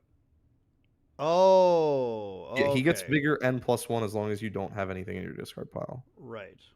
Yeah. So you would just play the Angelic Channeling like before my end phase. Because once the Vigor trigger goes on the stack, it's going to wake up no matter what. So if I do it during end phase, though, so let's back up. If I do it during end phase, you still will have then a slow opportunity. I'll still be able to wake it up because the Vigor triggers a beginning of end phase. So it's already, yeah. I know what I'm saying. So we'll back up. Let's back up to your main phase. Yep. Because the only opportunity I have before end phase is you're going to pass opportunity to me. I'll Angelic Channeling. Whoops. Correct. Yeah. And that's the way. After this resolves, it goes opportunity back to you, and you actually, since it's your main phase, can still play like another raccoon though and fuck me over. So, In my main phase, yes. Yeah. If I had another raccoon, yes. Yeah. Okay. Well, we'll see. Then I'll just try this then, so we don't get that. Try to have a prayer of a shot here. Okay. Yeah, I'm sorry. I have not had a chance to like look deeply into raccoons yet. So It's okay. Neither did I. I built this deck 8 hours ago in about 10 minutes. I just typed in raccoon and put everything in there at 4 of. Damn, Yu-Gi-Oh deck building happening. Okay, so I'm gonna with channeling, I'm gonna banish Blessing and Vanishing. Yep. Draw 2 cards into memory, and then graveyard, and then go to end phase unless you have anything. Still my main phase then. Yes. This is rather interesting because if you have that would be really bad for me, but I think I'm fine risking it. I'll go 3 down for a Portly Raccoon. Is the activation good? Yeah, it's fine. Okay, so I do not have an on enter because I do not have 2 raccoons to show you. So I will use Gaze's effect where I can turn sideways and eat a card from your discard pile, which I will. And now I will move to my end phase. Is my raccoon... Am I good to go to the end phase? Yeah. All right, my raccoon will wake up. Go ahead. Dude, raccoon's OP.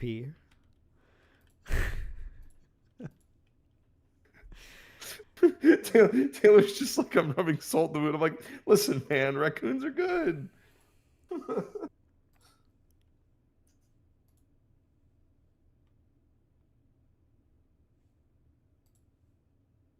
Are raccoons rude? I don't know. I think raccoons are pretty cute.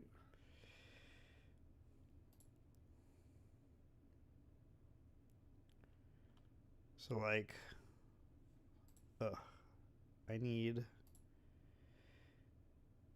Oh, I know how I can potentially get through this. It doesn't involve a flash grenade. It does involve flash grenade. It always involves flash grenade. Of course it does. Okay. Flash grenade. Yeah.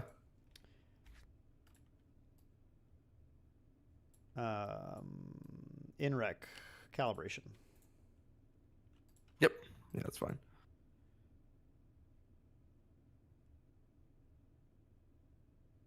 No. I am tapped out, unfortunately, so this is the tragic part.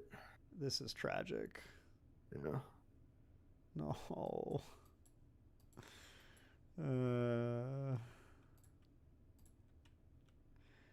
Reveal it. Focus. All right. Cool. Well, then I am unable to kill. I needed to find a chain charge or a calibration or a refreshing charge or whatever. I needed to find another aether charge on that. Oh yeah, because you're not distant, right? Correct. Oh yeah. And I Well, have no you did glimpse 4. Did you like bottom 4? Yeah. Oh god. They were like all purple. Oof. Well, wait, did you reveal the top card? You can bottom 4 and then I reveal did. the top card. Oh, you I did? Oh, I didn't I even showed see you. what it It's a was. Cosmic Focus, Oh, I'm so sorry. which I'm drawing now. And pretty much just scoop here at this point. I literally can't kill anything. I can attack your champ, glimpse 3, mill a float, and then you literally can just banish it on my turn. And then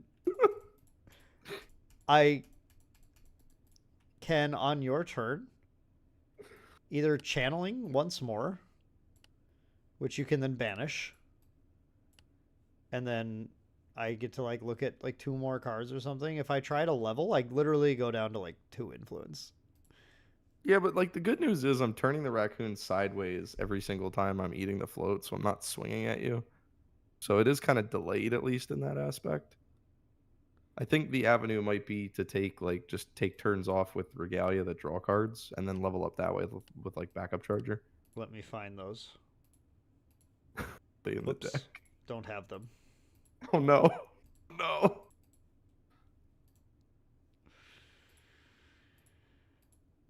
Yep. Okay, new game? Yeah. I mean, we could do a new game. This felt kind of unfair. This is yeah, I mean, you're right. I should probably adapt the material deck if raccoons are a thing so that I can like actually play into them better, but Jesus, that was rough.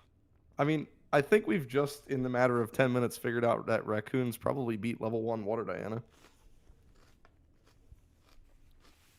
Yeah, I think this could have something to do with Strides not being Cat 1 or Cat 3, I mean.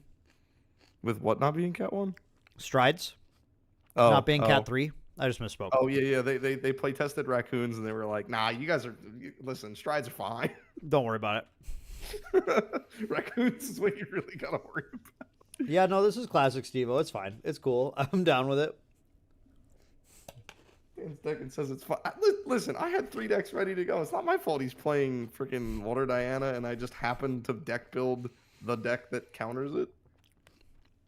It's insane. I will say, I did not expect this to go this well. I mean, if you want to I do didn't another either. quick one, we can. I'm fine with that, but I did not think it would go this well. No, it's all good. Let me grab a different deck. So let's do one more here with a different deck. Yeah. I think with a different deck might be better. Oh, really? Interesting. Like better for you, yeah. Yeah, I'm just kidding. Yeah. That was insane. Like, I didn't know what to do, dude. Just raccoons everywhere.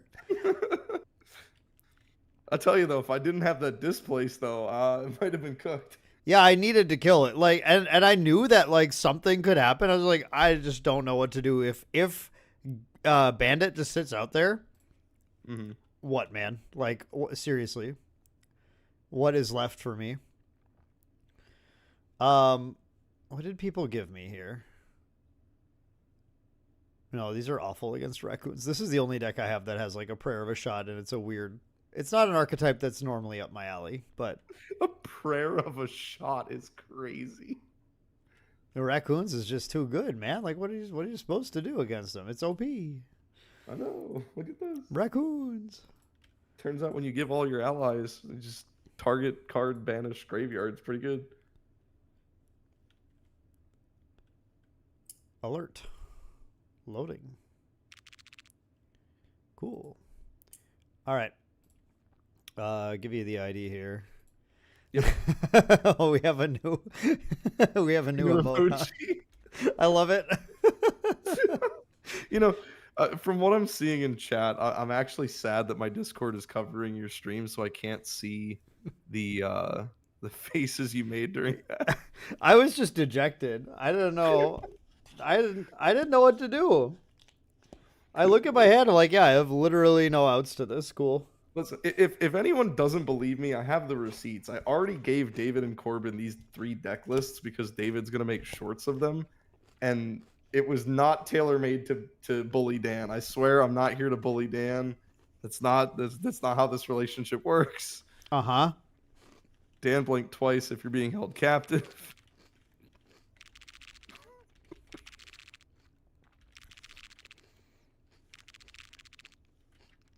right. Did you want to go first or second? Thank you. I will. I'm going to put out the Spirit of Wind.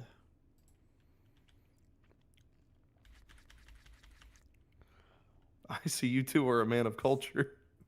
You're going to feel this is pretty cultured, I think. All right. We got cards. Oh, yeah. Oh, yeah, we got cards. We do, in fact, have cards.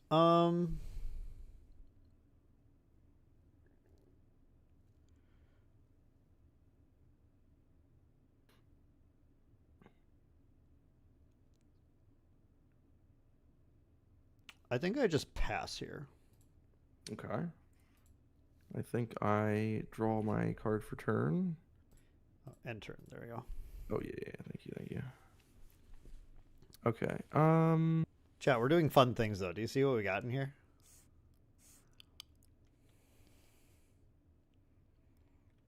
Oh, this might be really bad. Nah. All right. Let's play Gauze again. On enter effect, good? Yep. All right, let's dig. That's not a raccoon. That's a raccoon. The excitable raccoon. He looks so excitable. He is very... Look, he's so happy. Let me bring him back out. Look at this guy. He's so happy. He's the opposite of me last game. Yeah. All right, let's put that to the bottom. We'll add this guy to our hand. And just in case Wind, for whatever reason, would play anything, I think I'm just going to leave him awake. Or wait a second. Hold on. I can't count. Never mind. We're going to swing one at your face. I'm going to respond. Oh, God.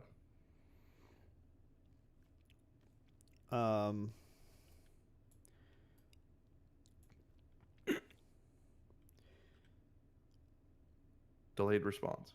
Yeah, sorry. you're I'm just good. figuring out how to like do it the right way.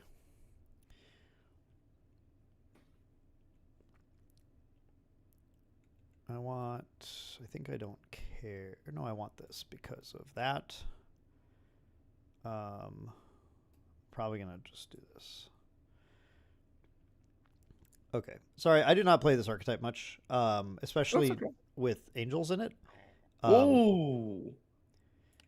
So let's see. So I'm That's gonna really imbue cool. this and show you these. Oh, I was not ready for that. That ruins everything. On enter, I would like to deal 4 damage to target attacking ally. Holy, yeah. Yep, you got him. All right.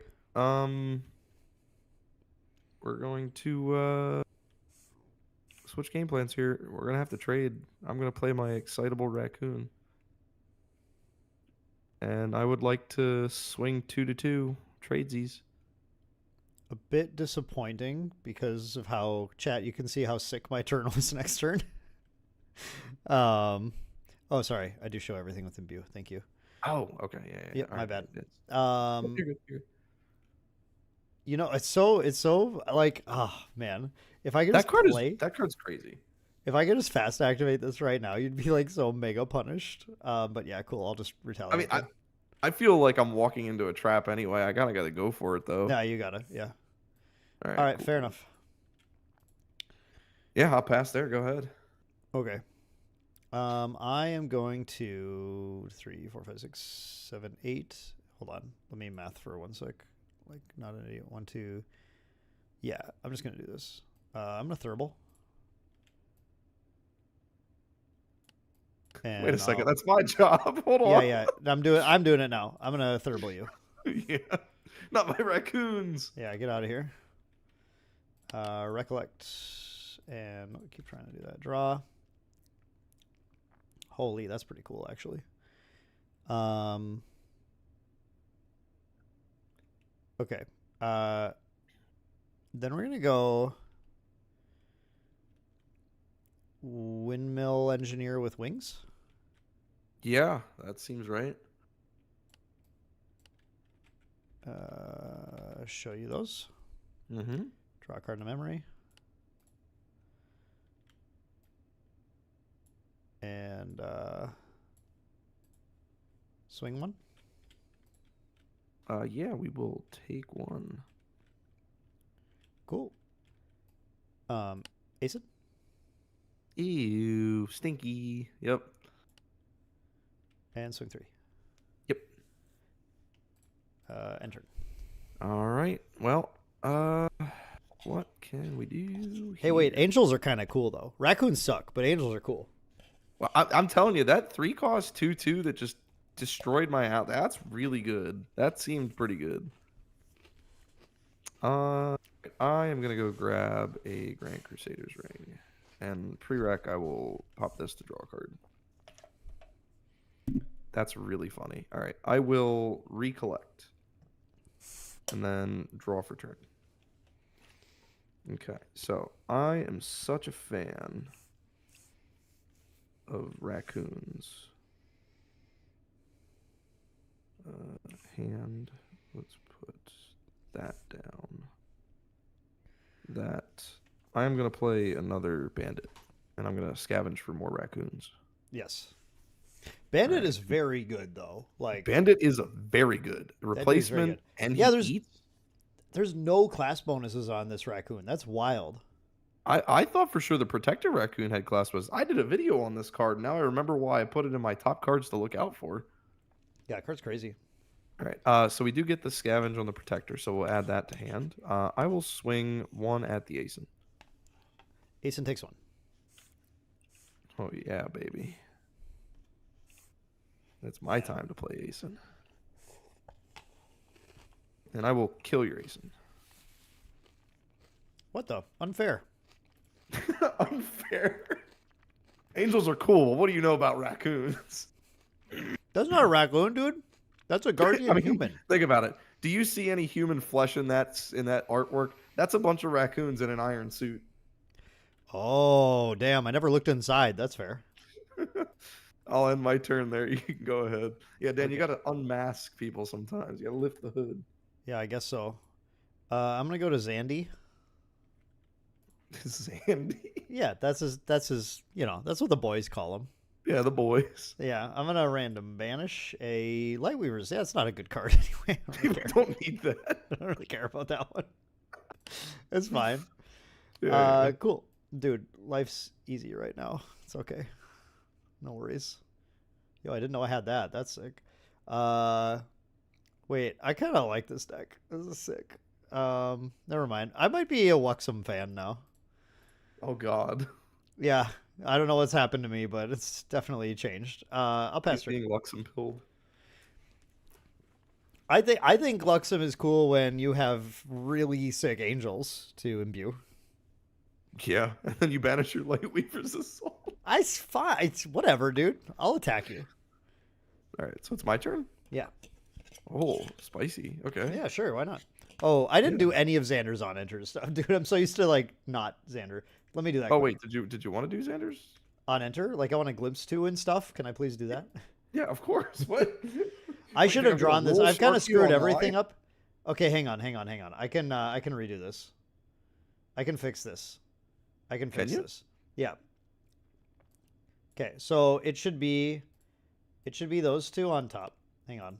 I'm gonna fix it. Chat, you don't have to worry about it. I've got it under control. It should be these two on top. And then when I see these two, I actually want both of these. So I just keep these here. I draw, and then I pass anyway, and I get my prep. So we're good. We fixed it all. Pass anyway. All right. I guess then I will have pink preparation. Kinship, get out of here. Perfy, the soju has not changed me. Wait, actually, maybe it did. Joseph Marlowe, we are on Sandbox.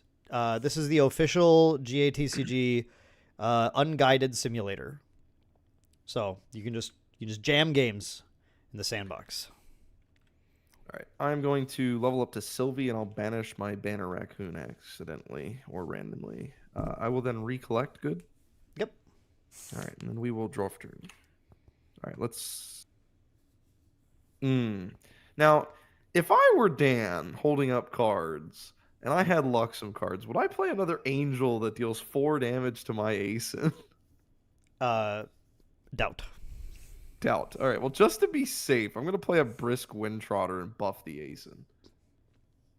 I don't think that's a good idea, but you can do that if you'd like. All right. Cool beans. The Brisk Windtrotter will also enter with a buff counter because of Sylvie. And Do you guys see why Asen will- Stevo's on the team, by the way? He's like a mega genius.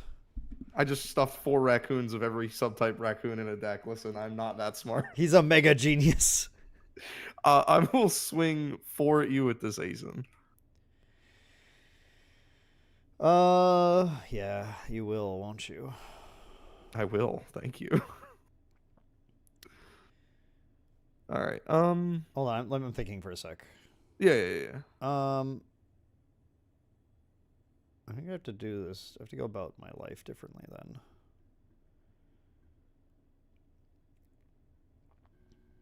What's the line? Do we double imbue Angel? That'd be 1, pretty 3, sick. 4, 5. Oh, that's a line actually. That's a kind of a cool line.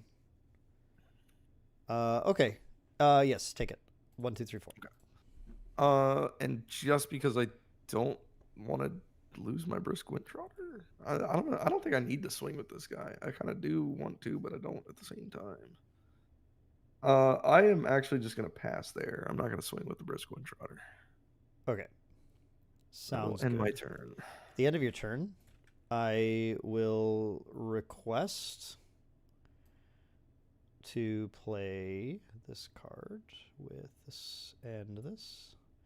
I'll request to surveil the winds. Oh, you are an assassin. Yeah, no, that's good. Checks out. Cool. I will draw a card and gain the counter of preparation. Mm-hmm. And then I think, let me just make sure. Does this make sense? Probably still fine to do this. We're going to go to Zandy 2. Yep, makes sense. And we're going to go banish the Benediction and a Surveil. Yep. On enter, I will put 2 prep counters on and then remove 1. And I will return the Surveil the Winds to my hand. Mm-hmm. And then in rec, I will play a card called Surveil the Winds. Crazy. Yeah, that's good. Yep. Yep. And then I will coup de grace you. I'm just kidding. I have 4 prep though, which is me like back 1. for a second. I'm like, wait a second. Like OG coup de grace. Yeah, dude, I have 4 prep. It's fine. It's cool. It's doable. It's doable. Yeah, I'm not gonna do that. Okay, I'm just You, gonna you know we have advanced element coup de grace now, right? Shh. Dude, coup de grace sick. You're gonna get me. Unless I do this. I guess I can just do this round instead. I'm waiting for the dungeon guide. Well, you don't have to get me actually, because I can get you. Oh, you can give me what I want, Dan. I can get you good. So I am going to play Haniel, Archangel of Spectra, Oh gosh, this is a new one. imbuing with these 3 Luxem cards. If it is imbued, put a debuff counter on a target ally you don't control and a buff counter on Haniel and recover 1. Spicy. Okay, I dig it. I would like to select the Asen Protector. So the Asen will get a debuff counter. So it'll do they annihilate like in MTG? I think they do, right? I would assume so. I mean, for it just simplicity's annihilates. sake, we'll do it. All right, so my Asen lose a buff. Just haven't had buff counters, debuff counters much. There you go. Okay. Okay, and then I will have Haniel attack Asen. I'm with you. Great. I will no, activate Merclade. no. and then not have my Xander attack Asen. Asen. Okay. Absolutely not. Baby green that thing out of here. Damn. Cool. I'm just not going to do anything with it. It's fine. In that case, I mean, Haniel's still going to die. Oh, I get recovered 1 from Haniel too. Oh, yes. But I have to go for this, and if you have displace, I guess I just like lose.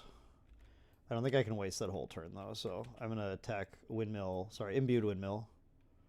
Yeah, Tempest Seraphim, Windmill Engineer. Where's the? Oh, is that the card you drew into memory? Sorry, I screwed this up. Yeah, it auto took this, so these are the two I imbued it with. Gotcha. And then this gotcha. is the card I drew into memory. Okay. Yep. Yeah, you got it. Ascent did in fact die here. Let's go. Okay. Oh, not cool. We'll start my turn and then end my turn. Okay. And my Mercenary's Blade comes back. Okay. How do we? And you know most of my hand now.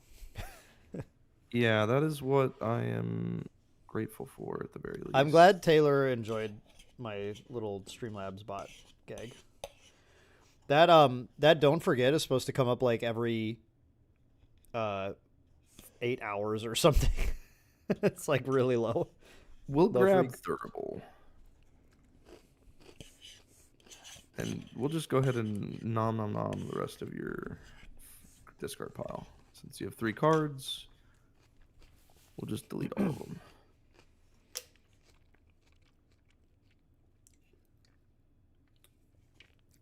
It's good. Polar Cub, yes. We've got another one to do. We have a pretty good one. Radiant Origins booster box. But we're going to close this game out quick. And then we're going to do the raffle. So hang on for a few more minutes. Thurible good? Turbo is great. All right. We will get rid of your discard pile. No. I drew into memory, so I will then recollect and draw for turn. I guess Steve was taking his turn. I could get the giveaway going. Yeah, go ahead. You have no interaction, so it's fine. Yeah, you can just do whatever you damn well please right now. Oh, believe me, I'm going to.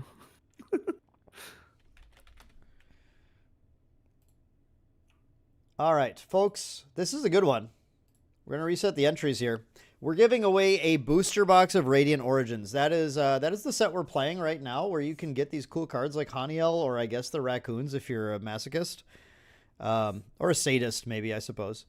So if you want to get a free booster box of Radiant Origins, ship worldwide, courtesy of JWW Cards, where you can shop for your cards, 5% off with discount code Maindeck.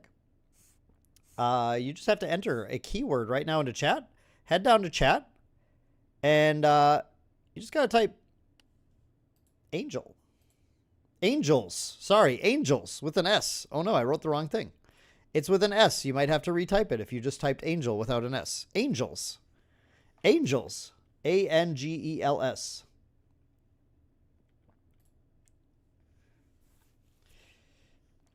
Hey, where'd my board go? And there's another Ascent. You just trust me, bro. I swung 2 and then 1 into the Haniel, Ascent the Brisk, played the Brisk, killed the Windmill with Brisk, and then swung at your face for 4. I am displeased. I would imagine so. 4 damage, sir. Okay.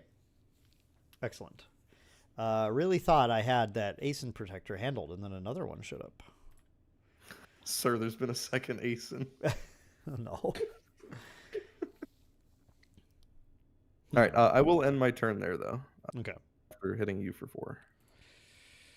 4. Cool.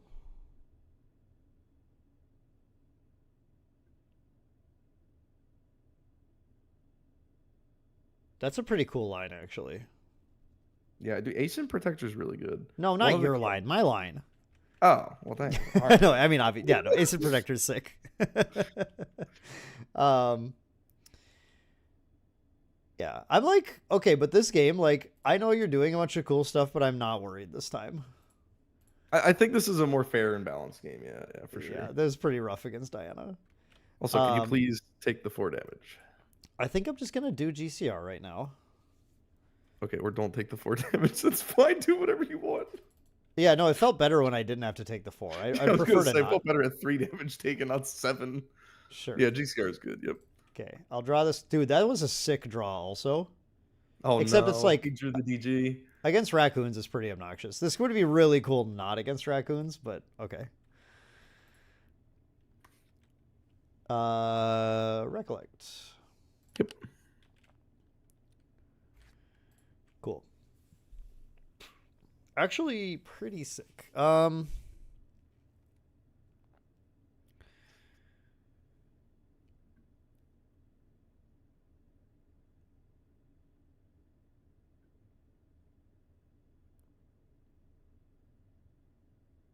Dude, this line is way too cool. I actually can't play the really cool card. I pass turn. You can't play the really... Okay. I mean, I'll take a pass turn. No. This is way... Well, actually, sorry. I don't pass turn because I think I was going to say, you kill one of the... I kill one right? of these. Yeah. I'm going to Merc Blade the baby green, I guess. Yeah, baby green's gone. I think... Actually, do I care about that card? Brisk Windtrotter, because you could bounce this. The Windtrotter. Yeah. I think Windtrotter makes more so sense. I drew Return to the Archive, which is like obviously really cool with Blade, but like it's bad against you. Raccoon's just gonna. Yeah, it's not good. Yeah, it's not long for this earth. Okay, pass turn. All right. All right, folks, we got Angels in chat. Last chance to get in on the Radiant Origins booster box. All right, winner is gonna be 3, 2, 1. Larry G 739. Larry G, you win. If you want to claim that, all you have to do is give me a handle where I can DM you on Monday to be able to figure out where to ship it to. Give me a handle and a location. So like I am Larry G on Discord, or I am the Raccoon Lord on Twitter, or whatever. Sorry, that was Steve-O's handle. My bad. You got me. I'm just gonna assume I'm good with Bandit. Yeah, the Bandito.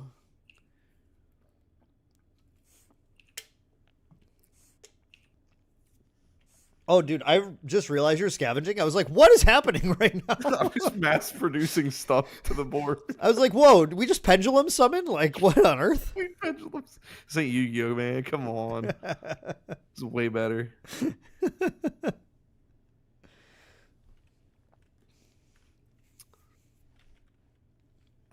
We'll attempt to go 4. 1, 2, 3, 4. We'll go 1. 1. I kind of want to start eating your discard pile, to be honest with you. There's a pretty angel in here. You wouldn't. I wouldn't what? Actually, yeah, you showed me the angel. Yeah, there's no reason for me to do that then. No, Perfy. It was pendulum summon. Larry G, we still got to get your contact here. If you would like to actually get the box, you have to. Where's Dova to talk about Yu-Gi-Oh? Nice. Larry G on Discord. There we go. Excellent. Okay, let me get that recorded. I'll just pass there, Dan. You're good. Okay. Larry G 739. Cool. You got it, bud. I'll contact you for shipping details starting on Monday. Congratulations. Just so people know, next giveaway is going to be a Xander Pantheon deck. Around 10. Obviously, all the timing for everything's kind of messed up, and I'm not giving up this game right now because this is too sick. This is a pretty good game. I'm not going to lie. Okay. End your turn there, Steve-O. Oh, yeah. Sorry, my apologies. All good. All good. What I'm going to do is I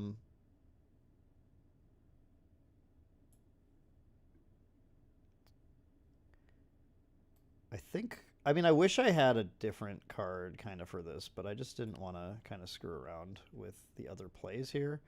At the end of your turn, I'm just going to put down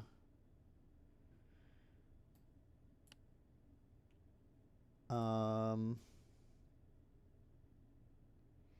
guess this is fine. I think I'm just going to have to risk it. I'm going to do some risks, I think. Sometimes you got to be risky. Yeah. We're going to Expeditious Opening at the end of your turn. Whoops. This keeps happening. Sorry. My bad. Yeah, I was going to say, your hand is glued to your memory. Yeah. Yeah, Expeditious is good. Yep. Okay, so it'll draw on a memory. Mm-hmm. Cool. Cool question mark. And then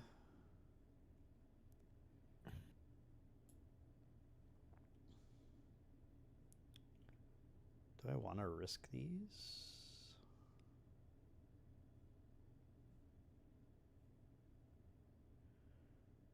think I'm going to.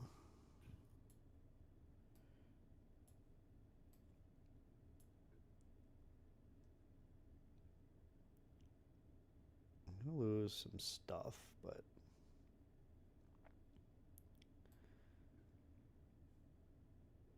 okay. Then I'm going to Benediction Angel,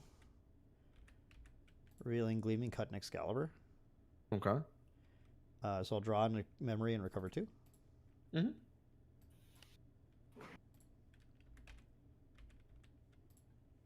Then I'll go to my turn. I'm gonna go Xander. Yeah. I'm gonna banish 3 of these. Fingers crossed. Green, Gleaming Cut, Unfortunate, and Expeditious.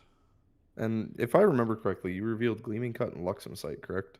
No, it was an Excalibur. Ah, Excalibur. Okay. Okay. Beginning of Rec, I will trigger Xander. Oh, okay. I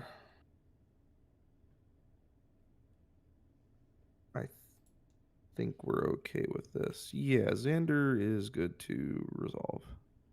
Okay, I'm just gonna reveal these 2. Ooh, 2. That's So not. just put 2 down. You know. Let's go with this one and this one. Yep. Cool. I'll Recollect. Mm-hmm. Let's see. How to go about this now? Let's have Angel attack Baby Green.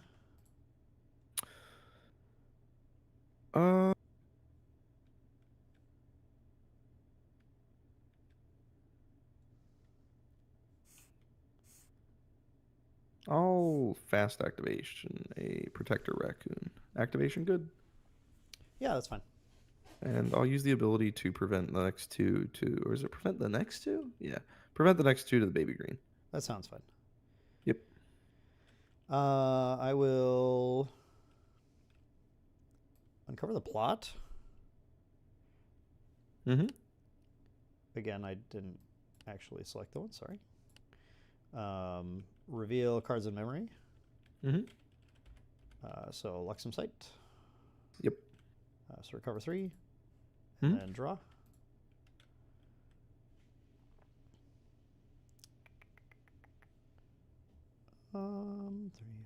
Three, 5, 2. I can do that maybe next turn.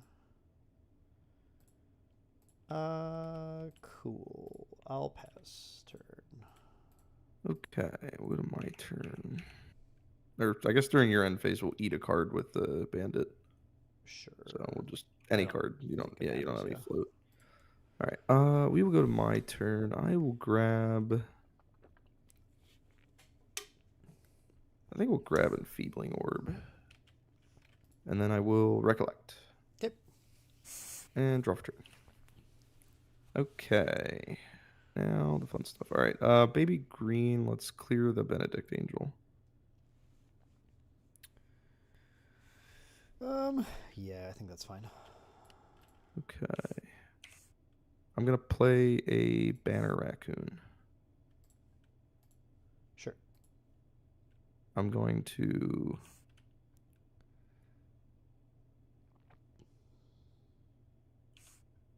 1, 2. Play a Banner Raccoon. Yeah. Okay. I will eat one of the cards in your discard pile. Yep. I will eat one of the cards in your discard pile. You got it. I will swing 4 at your face. I think I'm going to...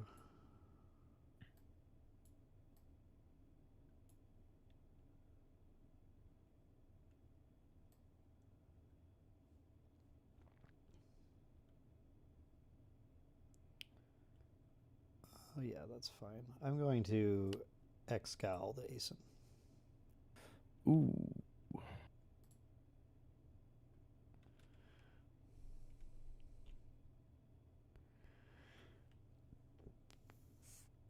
I will reclaim the Asen. Okay, that's fine. All right. I will consume your float. Or your float, your discard pile. Yep. And then I will swing at you for 3 because of the banners. Yep. All right, and then I will simply pass there. Go ahead.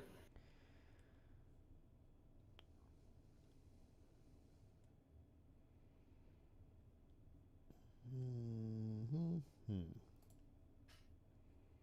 think I need map. Makes sense. Makes sense. Trigger. Yeah, no response. Okay, just gonna reveal this. Recover 3, but we'll put your card down.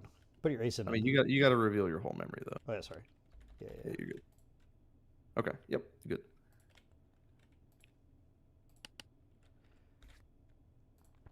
Well, that's not useful now. Oh, this has been chilling here. Sorry. You're This, good. I guess that was technically supposed to be here too. I don't know. Whatever. Oh. I screwed up the board, so I'm not gonna worry about it. Okay. Sorry. I don't really want that down there though. Still a lot of raccoons to chew through, dude. I know. It's nice, isn't it? No. we need no. What makes you say it's nice? Oh, it's nice.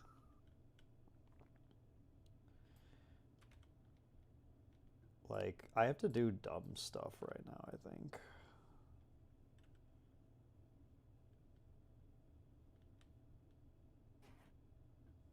Oh, this is bad.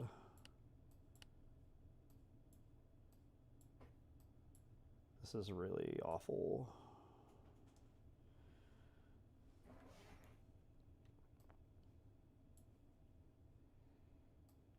All of these options are terrible.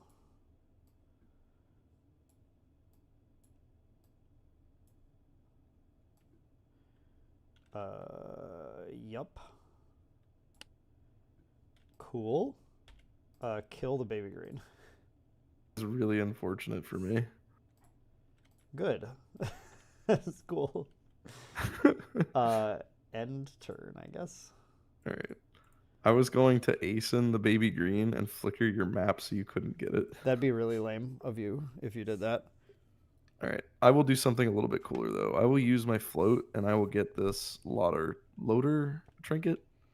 Oh, God. Oh, yes. Oh no. Oh yes. Oh, God. On enter, I'm gonna scavenge 6 for a raccoon. So, like, once the raccoons get on board, like, they scale crazy, dude. Yeah. I will recollect. And then draw for turn. Okay. All right, so all of my raccoons that are not banner Dever, he raccoons- doesn't need to tune the winds. He has a Lodor trinket. This thing is Yeah. going to +1 his board. Yeah, so the banner raccoons are buffing every other raccoon. So bandit right now has +3. So I will attempt to swing 4 at your face.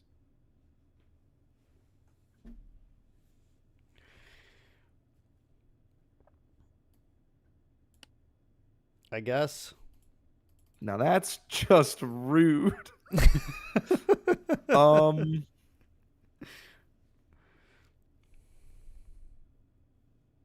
Wait, why did you put 2 down in? Oh, because your thing keeps screwing up. Yeah, It does, you're yeah, using the sorry. prep counters instead, correct? Yeah, it's 3 prep.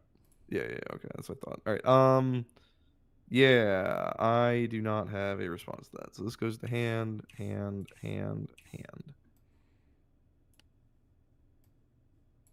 One card in yard. Okay. Let's do 3 down.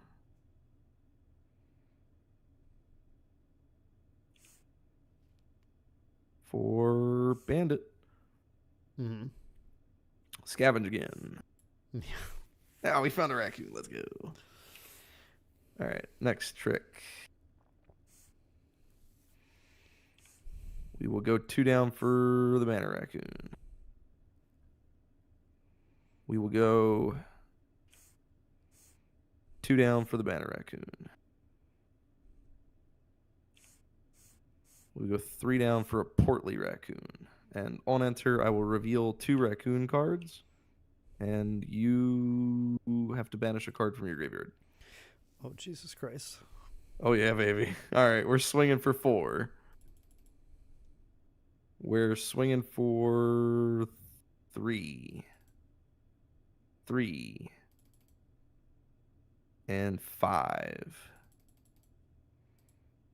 And I will end turn there. What just happened? Dude, raccoons, baby. What the? Tariff ring? Surely this will. Wait, that's not Surely this will help. Surely.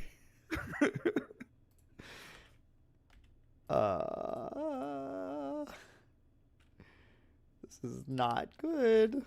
Oh, sorry. I did the trigger. Oh you know. yeah. I have no hand. You just heal 3. Yeah, Yep. yeah. Yeah. And then like I totally like, you know, get you with the guide aggro and stuff. Like Jesus. All the time, man. Yeah, no, the fumes did not make things worse. I would have died without the fumes, but it wasn't good. It wasn't good enough. It did not prevent nearly enough damage. All right, well, Steve-O, thanks for showing everyone the power of raccoons, man. That's wild. Absolutely. What did you have in your hand? I'm just curious. I Oh, can't see your just like straight garbage. Oh my lord, yeah, that hand wasn't doing anything. So I had a weird situation. I can't remember if I had a windmill earlier. I should have just gone windmill instead of that retreat play.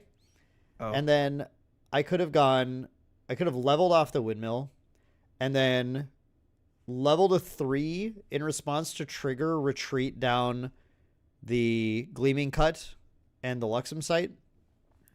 And then like I could have actually like maybe crawled back a little bit, but I was drawing like kind of dead. I was drawing these D guides and stuff. So like it was pretty rough at that point. Yeah. So it's unfortunate. I mean, if you see like 2 Luxem sites, I think you have a chance, but even then it's kind of difficult because I am hitting for like 12 plus a turn at this the point. raccoons just hit like really hard actually. Yeah. I mean, you needed to, if you didn't banish the Lightweaver's Assault, I think it would have been a lot better for sure. Yeah, I could have like actually crawled back in with some damage on these things, but yeah. Oh well. Cool deck. Dan, David at Careful Study is going to make a short for this, so everyone's going to see this list. Cool. It's yeah, it's fun. It's wild. So definitely don't underestimate the raccoons, folks. It's crazy. Yeah, when Luxem should be quaking in its boots. Yeah, just crazy. All right. Cool. Thanks, Steve-O. Absolutely. We'll see you around, bud. See you.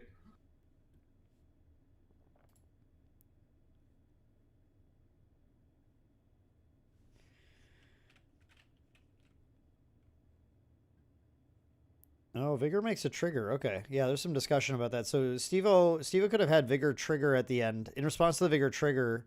Well, no, but it already has Vigor at that point. So I don't think it would have helped. The key was I needed to get him to not have Vigor. But, yeah. That was challenging. That was challenging. All right.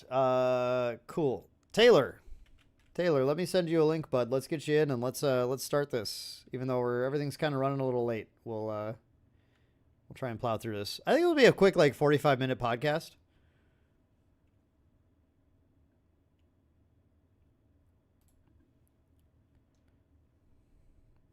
Oh, okay. Well, it was relevant to the match, so I guess I wasn't sure.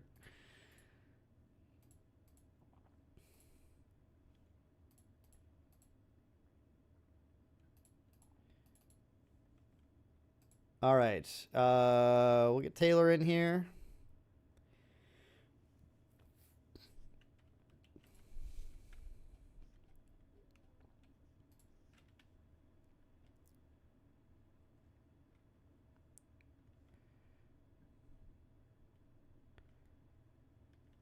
Where's my guy?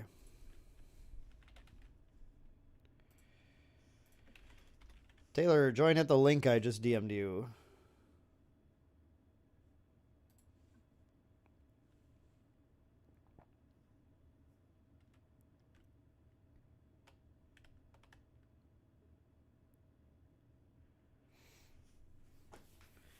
Tristan will be a breeze after those raccoons.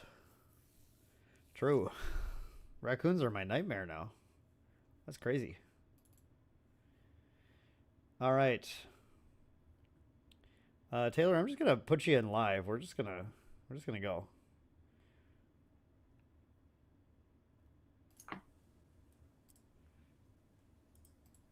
We good? There we go. Hey, Taylor, how's it going? Oh, what up, Daniel? It's going very well. Thank you for asking. Awesome. Well, did you see that ludicrous display? That was wild. That was pretty sweet, actually. Yeah. Yeah. That was rough watching you get taken down like that. But how do you feel about raccoons compared to like horses and other tamer type things? Well, raccoons aren't a meme, so like that's a good start. They seem kind of real. Yeah. So, folks, for people who don't know, this is just like a casual 2025 World Champion Taylor Boe. Chilling with me. If you happen to have just found the channel, there's some people who just found the channel today. We do a podcast together called Recollection Step, which is the name of our podcast and not the name of a phase in the game. There's a Recollection phase, which is different than the Recollection Step, which is a podcast. And what we're going to do for the next hour or so is we are just going to do a live episode. So I'm going to like lead us in kind of like normal. It's going to like feel kind of like if you listen to the podcast, kind of normal, but also if you guys chat with us, we'll just engage. It'll be just kind of fun. I do have chat up as well, so I can follow along and answer any comments or questions you guys might have. Normally, I would tell you to put them in the comment section below, but I mean, you can still do that actually. Like, right? I mean, not right now because there's no comments enabled for live videos, I think. But like after the fact, if you're like watching this whole stream tomorrow at 9 a.m. after Dan wraps up and you're just like, let's run it back, throw it in the comment section. Yeah. And also I'm planning to clip this out and make it its own episode just so the people who are like following don't get like confused, especially if they're on like Spotify or whatever. So it will be clipped out. So yeah, I mean, there still will be like an actual comment section that you can drop things into. I just have to really quick, I have to send a DM over to our Pantheon players real quick and just make sure they know that we're going to be delayed like half an hour, like everything has been. Yeah, when I wasn't sure if this stream was going to follow the schedule very strictly or not. And then it was like 45 minutes before any product started getting opening. I was like, excellent. This is going to be a typical dance stream. We're going to have a really good time. Yeah. I mean, like I said at the start, it's kind of like a chill. Like I didn't want the vibe of like trying to keep a strict schedule necessarily. So I just thought it was going to be okay. And I think it's fine. Schedules are for Mondays, right? Yeah, exactly. And it's a Friday. Oh yeah. Okay. Dan doesn't know what day it is. Dude, it's already been like, this has been a long stream, brother. It sure has been quite a time. So do you think, do we assume Kinship's been following along? I'm DMing. He made a comment during that match. So yeah. Okay. Yeah. I DM'd Kel and Terry. So. Excellent. Everybody's on board. Hopefully we're good now. At least everyone has the information. The raccoons changed. There's Kinship. All right. So yeah, about 30 minutes after Kinship. This will be, like I said to Taylor, this will be probably a nice chill 45-minute.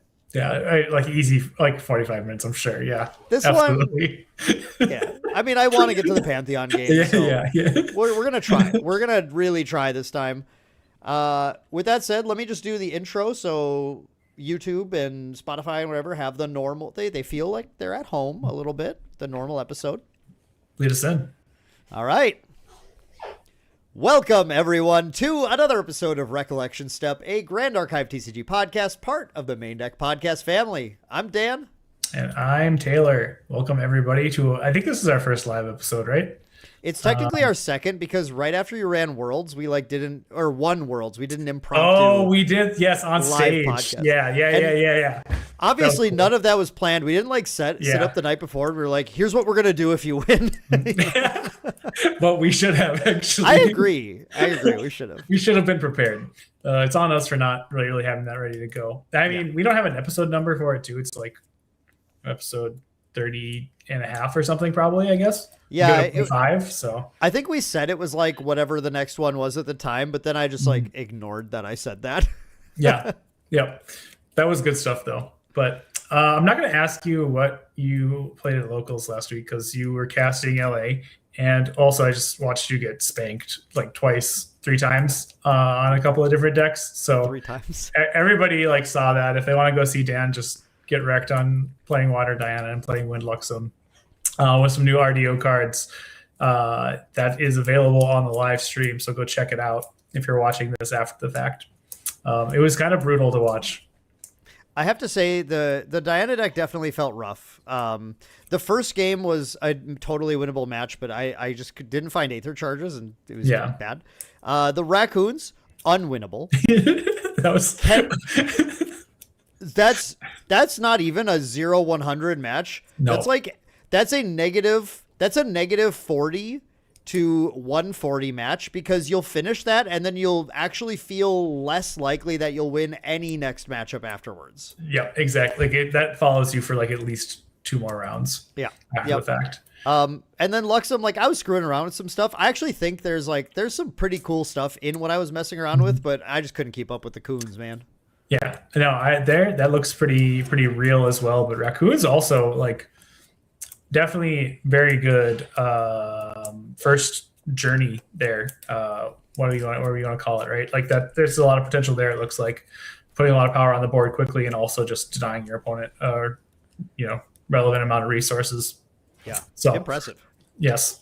Before we get too much into RDO, let's just say a quick congratulations to Duck Hats, the winner of Ascent LA from last week. I think we're just going to touch on LA really quick because we want to talk more about RDO and all the cool stuff happening there. But Christian Duck Hats has took down Ascent LA as his first Ascent win, and honestly, it's been a long time coming. This dude has like been grinding since the game started. He's a very strong player, so it's very cool to see. We also saw T-Lux, our own main deck Tony, take 3rd, and that was awesome. Also, he opened a CUR Alice in his prize boxes. He was very excited about that. And then also, Garothos ended up with a top 8 spot, but unfortunately ended up with a DQ at the end of the event there. But had a very strong day 1, day 2 as well. And there were also like multiple other main deck members who made day 2, so that was sweet. Very cool to see all of that. Yeah, I want to just I'm going to take 2 minutes just to say definitely there was something weird in the air or the water at LA because there were multiple there were just some scuffed plays happening across the board. I know that the judge staff and the TOs and all the way up to Andy, they were doing a really good job. They were digging into everything. And I think they applied penalties appropriately generally across the board. I know that especially after learning everything that happened, I trust all of the members of our team. I've talked to everyone directly. I've talked to other people. I know that I don't know what it was, but you get to top 8 and then whatever was going on, I think it was the pillars at LA. It was the pillars were the problem. It was a very echoey room. But yeah, it was sloppy play, and it was sloppy play that was deserving of penalty. Very unfortunate, but it's something that happens from time to time. It's I'm talking to the team now. We're gonna lock in. Everyone's gonna make sure that we clean everything up, and I think that's the most important thing. But I think the big takeaway for that is that Tony crushed it, made it to 3rd place, which was killer. We got another trophy to put on the wall. Girthos also crushed it, just fell to some sloppy stuff happening at the end, but he's already back on the train, and he's look, I did it then, I did it at Niagara, I'm going to do it again on the next one. So I trust everyone, and I'm really excited to see what they do following in Las Vegas and forward. Yep. And honestly, like this is a pretty good opportunity to say like Ascents are pretty like competitive level events. And so mistakes like this, while they will happen, like just because you're not intending to do these things, you're still going to end up with like match losses and game losses and pretty severe penalties just because of the level of event happening. Like it's just like at locals, you'll see some that stuff get rewound a bit, or if you can fix the game state somehow, it might happen. But a lot of these are just going to end up being like more severe penalties at higher level events, unfortunately. So it's how it is. You know, it's not just day 2, dude. When you're in top 8, man, it's like you got everything scrutinized, and it should be. And it's good. Moving on though. Yes. Yep. Congrats to everybody who did well at LA. And if you did not do well at LA, or if you were just there to hang out and play Pantheon, I hope you guys had a really good time doing that. That was a very fun premiere event for that as well. I also, just because you were the only one who said it, I want to be really clear too. Like, huge shout out as well to Duck Hats, really well deserved, and a lot of CL fans in the audience who were super pumped to see Duck Hats take CL, as well as all the Ivan fans who were super pumped to see Ivan in cosplay taking second. First time we've had someone who placed both in cosplay and in Path of Steel. Crazy. Nuts. Yeah, that was very cool. They were like, it sucks because there are all these like rough moments about the weekend, and then there are these like insanely cool things that happen too. And it's like you can't talk about one without the other, because it feels like you're just kind of like pushing it away. But it was still a fantastic event, despite all the scuff, you know. And I'm still proud of everyone, everyone on the team and off the team. Actually, I'm really excited that like Duck Hats was playing CL, because up until the event, up until literally the day before, Mitch was like locked in on CL. Like I'm playing either Oblation or Coup. I'm playing some version of this, and then hanging out in the Airbnb, everybody except for him had been like locked in on Fractals or Seiryu for the most part for a while. And Girthos and Perfy got to town. We were talking about how cool Fractals was, and Mitch was like, okay, I'm going to switch to Fractals, and like last minute like swapped to Fractals. And then unfortunately like missed day 2 where he might have had like a better chance, like a better day 1 on CL. But honestly, I think Fractals is a pretty good choice for that event as well. It was like, again, like it was such a cool format at the end there. Like it was so wide open, and you really could kind of play whatever the heck you wanted. And you had a couple scheduled losses no matter what you were playing, just based on what you got paired into. But for the most part, you could take any deck you wanted and show up, and as long as you knew it well and could play it well, you were gonna have a pretty good time. So it was a very sick format. Yeah, it was cool. But we're moving on now to the Radiant Origins format and everything that it brings. So the main topic of the episode today is, how does RDO change Grand Archive? So I don't know, Taylor, just tell me, how does it? I mean, like, I'm pretty sure everybody plays level 3s now. Like, if you're not playing level 3 in your material deck, what are you doing, right? Like, we've seen some of these cards. Like, you have Angelic Channeling. You've got, like, 9 different cards that level you up now. There's Fractal of Waves. You know, just it's a level 3 champion world, and we're all just living in it at this point. Well, you might be doing something like Essence Crucible, Razor Gale, Arasana, I guess. That's like a thing now, maybe. Also, apparently raccoons are pretty good too. Dude, so, like, the raccoons! You do not need to be playing level 3 Sylvie in that deck to make that powerful. So clearly it's not going to be a brand new only level 3 format. There's plenty of things going on, but there were a lot of like really powerful level 3 cards added that I think we're gonna get into. Yeah, like you said, Essence Crucible has a lot of application with a bunch of different Arasana builds, Razor Gale. I think it fits into Astra fairly well still. It's like worst case scenario, right? It just like adds another damage or 2 to your Polaris board wipe, which is strong. There's just a lot of things going on there. Zin Volnia Abyss, who I pulled a CSR of today, but the Volnia tokens she creates are as a spell when they deal damage as well. So it's like maybe like the herb aggro, fire aggro pops back up again with Arasana. Yep. I mean, when all the herbs deal like 3 damage, even just 3 from like brewing 2 potions instead of 1, that suddenly the damage calculation is like totally different. Yes. Yep. Yeah, absolutely. It's all getting buffed by Essence Crucible. There's a lot going on there. But like, it's tough to say exactly what's going to go on there. But I do really like level 3 decks. Angelic Channeling is just such a beast of a card, letting you set up a lot of your like level 3 plays. So it's gonna be very good. Channeling has felt pretty good, even though I was getting like crushed in those Diana games. I could feel it if I got to 3, I was like, yeah, like I just like pop off. It's like I don't have to even guess at it anymore. It's pretty crazy. Yeah. And, like even that Wind Luxem game too, if you had a channeling at any point, like you were sitting on Light Weavers and Gleaming Cut and Luxem Sight for quite a while.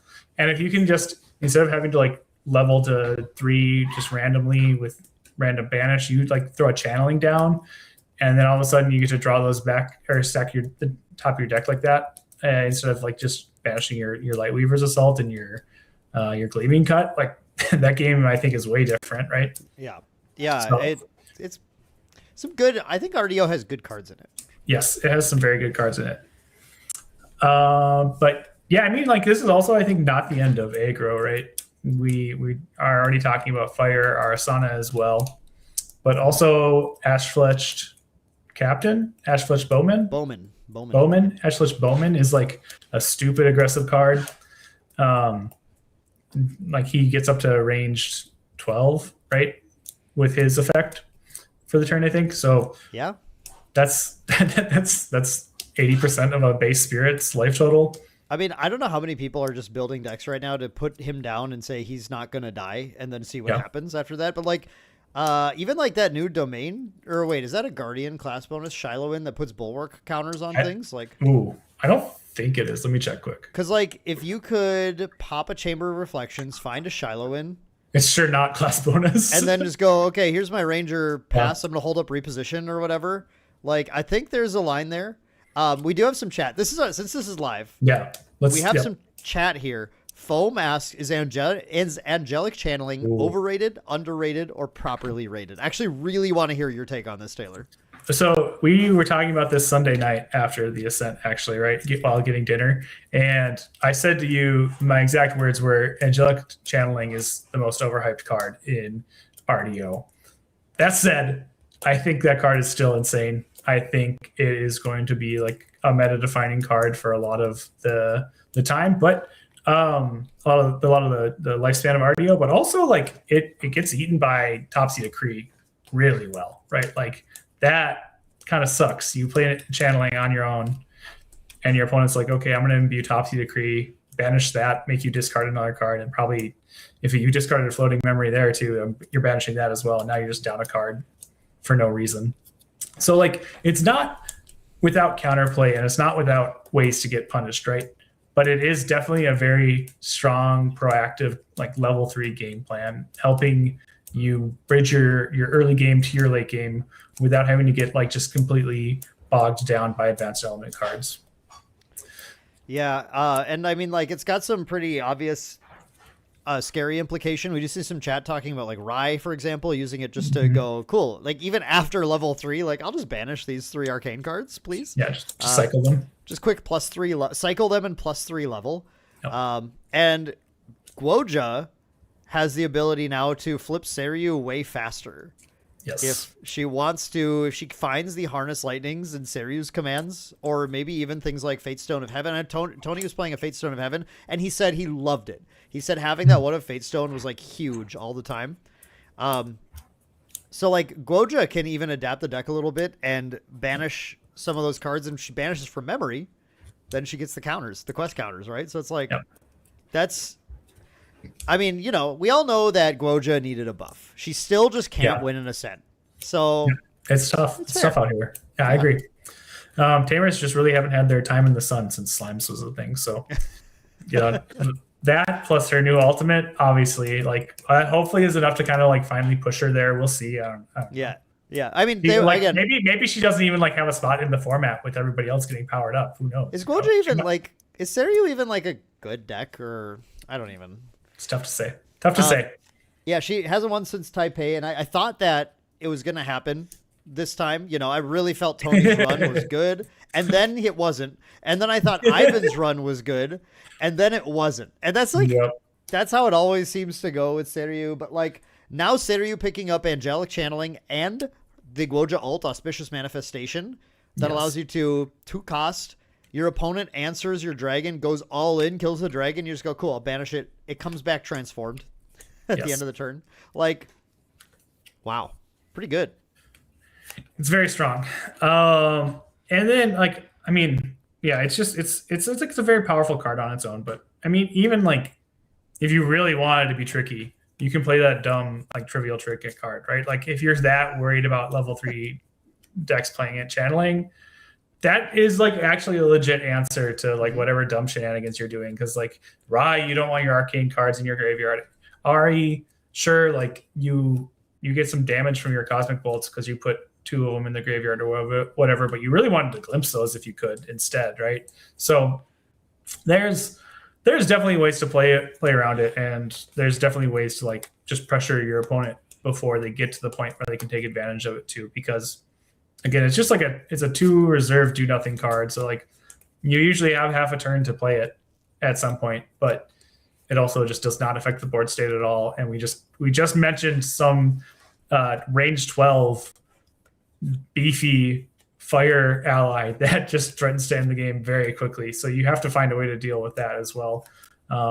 That's like, even if you're at level 2 for most champions, that's half your life, right? So yeah. We have a chat here saying running Void's Cloak to laugh at Topsy Decree. That's another kind of interesting new card. Also that good against Topsy, good against Regal Inquisition. Yeah. Yep. Yeah. Void's Cloak is something I'm definitely like not rating super highly, but that's another one where you like the pieces where it you can tech it in against. It's oftentimes exactly what you want, right? Stopping Regal, stopping Topsy, very strong card, despite being pretty narrow. I have a question, Taylor, that's really relevant to you in particular. Okay. Do you feel that the addition of cards like Void's Cloak, possibly even Trivial Trinket, could be used this way, and the exalted pseudo baubles, the heirlooms? Oh, the heirlooms. Yep. Do you think material deck cards like this are bringing a sort of new life to the Quicksilver Grail Divine Relic? Ooh. Yes and no, right? So like basically any unique regalia is gonna interact with Quicksilver Grail in a fun way, especially like if your opponent is attacking you from multiple angles and you've got multiple cards. You might have multiple cards in your material deck that could answer that, right? Being able to stick one under a Grail and see if they go for it or not, just to get like potentially countered, is pretty strong. I think also right now Grail is a very difficult card to play, considering how much influence players try to get out of their material deck at the moment. Like all of your Divine Relics right now are very much influence coded. Obviously, Unmake Duality was banned, so like that is going to change as well in the near future. And hopefully we see like I'm excited to see Grand Crusader's Ring make a comeback, but at the same time, I'm hoping more players start to experiment with Grail. Just because like obviously drawing a card is cool. We might see like level 3 decks default back to Lost Providence, but there's just like a lot of ways to get counterplay with Grail and really just kind of like take your opponent by surprise and stymie their game plan. Especially now that we have more main deck draw cards as well, with like Fractal Waves. You have some other ways to gain advantage. Channeling like a pseudo advantage. Where was one other like fairly decent? It's the card where Parsonet is dropping off a crystal, like planting a crystal on the rain. Oh yeah. I literally already forgot, but yes, you give them a crystal and draw 2. Yeah. Like Blighted Jewel plus that is like, it's slow, but that's a way to gain influence in the main deck too. So, things like that, like you might be able to leverage more and then play more Grail as well. If you have more decks going to level 3 though too, like that's more material deck space that's eaten up by levels that previously was not a thing. Like Braille really hasn't had a heyday since Fractals back in Abyssal Heaven season. and a lot of that was because you could fit so many different pieces in your material deck because you were only playing 2 champion levels, including your spirit. So there's going to be like a balance there as well you need to hit. That said, I like things like the heirlooms, things like Void's Cloak, things like Trivial Trinket, maybe even. Like, obviously, I think get a huge buff by Grail, especially if you've got 2 or 3 different pieces in your material deck that could potentially like stop what your opponent is doing. We got a few more kind of interesting comments here. Korhazi Cards asks, how many unmake decks are just going to pivot to Return to the archive?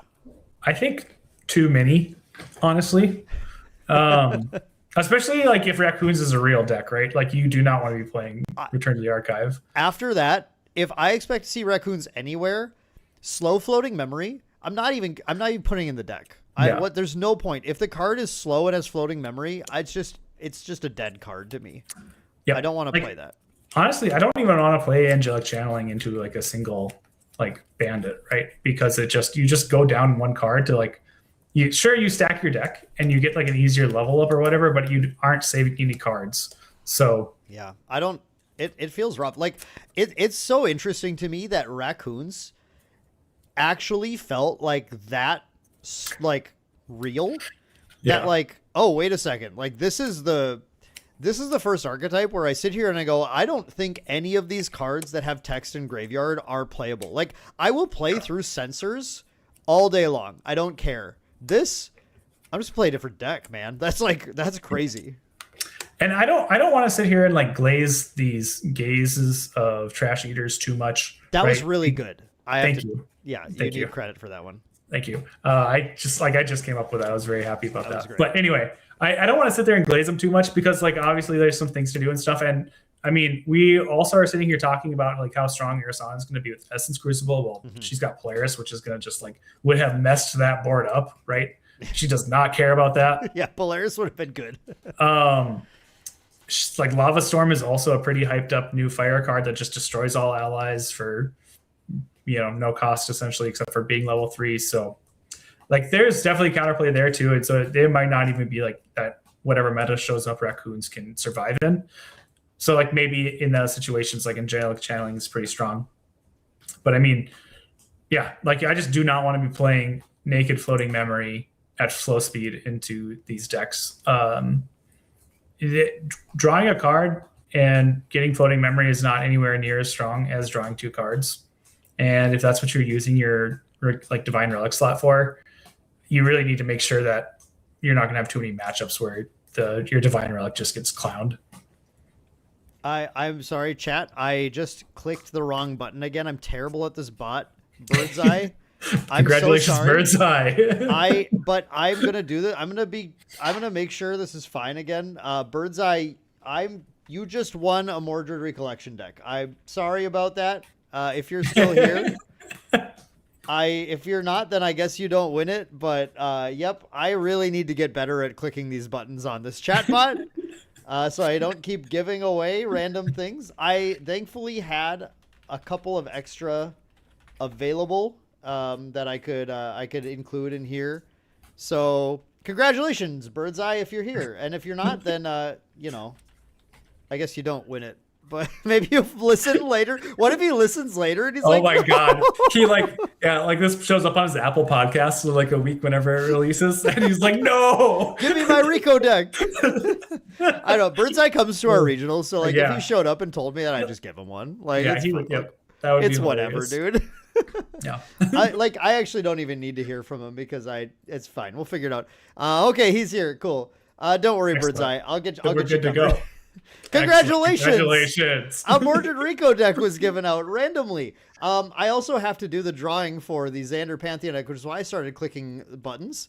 And the keyword to enter this giveaway during the middle of our live podcast is going to be Gaze, Gaze, which is actually the collective noun for a group of raccoons. Yeah, smart. Excellent. Congratulations again, Birdseye. And we'll do another drawing for the Xander Rico now. All right. Anyway, sorry. All right. So get your gazes in, but also Horizon Cards does make a good point too that Return to the Archive does not sacrifice its cost like Unmake Duality did. I don't know. I don't really think that like is gonna affect the playability of Return to the Archive into decks where they're gonna really pressure your graveyard and like eat that up. But it's very strong, especially if you have multiple ways to like take advantage of return. Obviously, you could return Looking Glass. Assassin decks are able to do that with Mercenaries played really well too. So like you can potentially get multiple return uses off in a single game. So I do think return is going to be good. It's just not going to be it's just not a direct unmake replacement. It's just there's no way. Yeah, it's like that was what we found in the early testing in PTM was just that the draw 2, especially because like right away people were just on Thurible, and like Thurible feels like child's play now compared to Raccoons. Yes. But still, it's like even if you're not playing against Raccoons, you're gonna be playing against decks that have Thurible. You're gonna be playing against decks that have Topsy, and it's I don't see that pivot making more sense, and I do think that GCR is going to get adopted more again because, man, like it's still like people have maybe forgotten a little bit, but you look at your hand, you're like, man, if I just had one more card, I could do this. I could fast activate this during rec and it'd be so strong. And you're like, oh, wait a sec, I could do that right now. I have a GCR. It still feels good. I agree. Make what is it? Apotheosis right good again. True for Glenny Boy. Yep. Marga. Marga, make Apotheosis right great again. Why are we live right now? Can I just come on? That was like pretty good too. It wasn't as good as Glazing Gazes, but it was pretty good. It was not as good as Glazing Gazes, I assure you. It wasn't. Oh my God, what am I gonna do with you? Let's okay. So anyway, there are definitely a lot of interesting, I think, archetypes that we're looking at. We're seeing a lot of archetypes that have some pretty big buffs, I would say, from cards like Channeling that are strong. Plus just a host of interesting advanced element cards. I just got done doing my full set review, as wrong as it probably was. But that said, like it was fun to look through and just try and deeply judge everything and like kind of look at, okay, look, I feel like a lot of the arcane cards are quite good. A lot of the Crux cards I don't actually think are that great in the set. Exia cards, a little hit and miss, and like kind of interesting just to get to look at each of those packages and see like what do we actually think is going to gain any ground. Do you have any decks, Taylor, that you think people aren't thinking about right now where, having looked through the stuff yourself, you're like, you know, there might be room for this deck to kind of actually get some footing in the meta now? Honestly, like it's a meme and you're going to dunk on me for this a little bit, but like Wind to Crux with Sabella is a little bit more real as far as having like a way to actually close games out. Okay. So you weren't really high on Quietus Blade, but I like that a lot. I think it's quite good in all flavors of like Lorraine. 6 damage is 6 damage. And it's really not hard to get there in Lorraine deck. She's between Clarent and Fluffy Shopkeep, like she empties from her teal deck very quickly. You can even play something like you play Spirit Blade and Soul, and after like the turn you materialize Quietus, right? That's very strong. Or you Ascension it out and then in Soul, and now all of a sudden like you've got a lot of damage on the board. So I do think that plus like Sabella add quite a bit to whatever like Crux engine you want. So you're saying, you get out the Quietus and then you empty your material deck just within Soul? Yeah. And then that turns on the Quietus? I don't remember the exact word. Does that let the Quietus attack on its own then? Yes, it sure does. Yep. And so you can swing with Lorraine and swing with Quietus? Yep. For 6/6 plus everything else? Yes. Okay, never mind. I underrated that card. That's actually really cool. Yeah. I think like, that's cool. Like you're right in that like the Crux cards that are like, there's one that like lets you materialize something from your material deck or banish, which is like kind of cool, but I don't think it's actually going to be played. And then there's a couple other ones, but like I just don't think they're like quite there. But Sabella, Quietus are very strong, so I think Crux might see a little bit of a resurgence, especially because that's always like a bit of a more aggressive like level 3 element, advanced element, something you might see more at the beginning of a season. that kind of like dies out and gets answered as the season goes on. Yeah, interesting.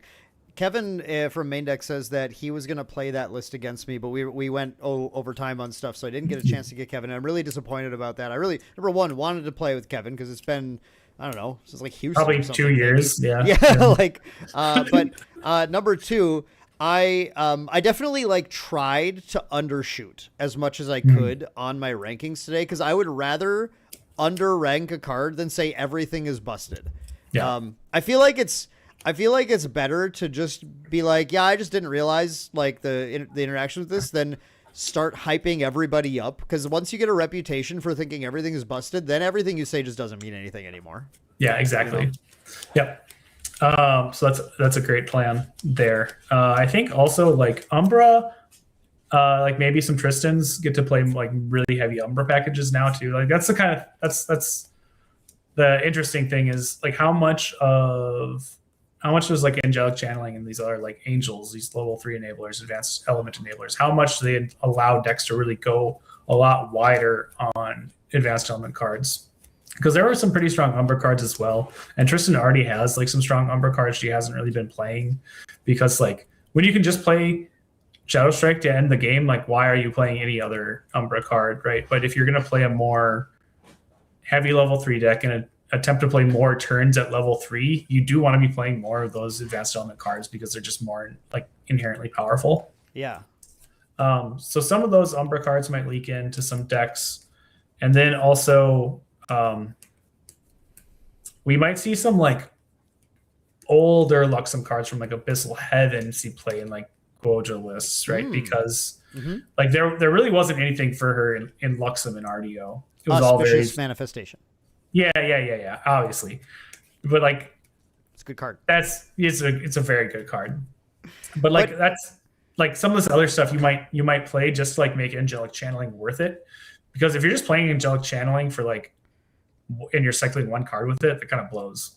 Like what's the point at that? Like you want to stack your deck with strong cards for when you get to level 3, right? Quest counter is a quest counter, dude. That's quest like, counter I is don't know, a counter, man. yeah. I actually think there's enough synergy there for sure. I think if you hit 1 or 2, you're still like fine. I mean, 3 is crazy because you can turbo Serio out before you go to 3, which then lets you get the free level 3 off of that. Like, I think that's pretty cool. But yeah, I definitely see what you're saying. I think I totally agree on Umbra. I was a little more charitable to those, and I kept being like, this feels like there's like some room for Tristan to kind of toy with some of these because they do like a lot of things that she's just like happy to do a lot of the time. Like, how many times have you won the game because you Shadow Revered and you just like you found like some either like the card that like the Crystallized Destiny, or you just found like value and you're like you went suddenly from like 6 to a 9 or 10 card hand. You're like, cool, now I can Shadow Strike and cap like easy. Yeah. Like she might adopt like not even some of these like new cards except for like Devised Conspiracy,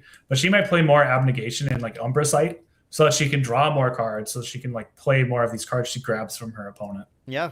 Because like that's the one downside of these like grab your opponent's deck mechanics is that they don't actually increase your influence.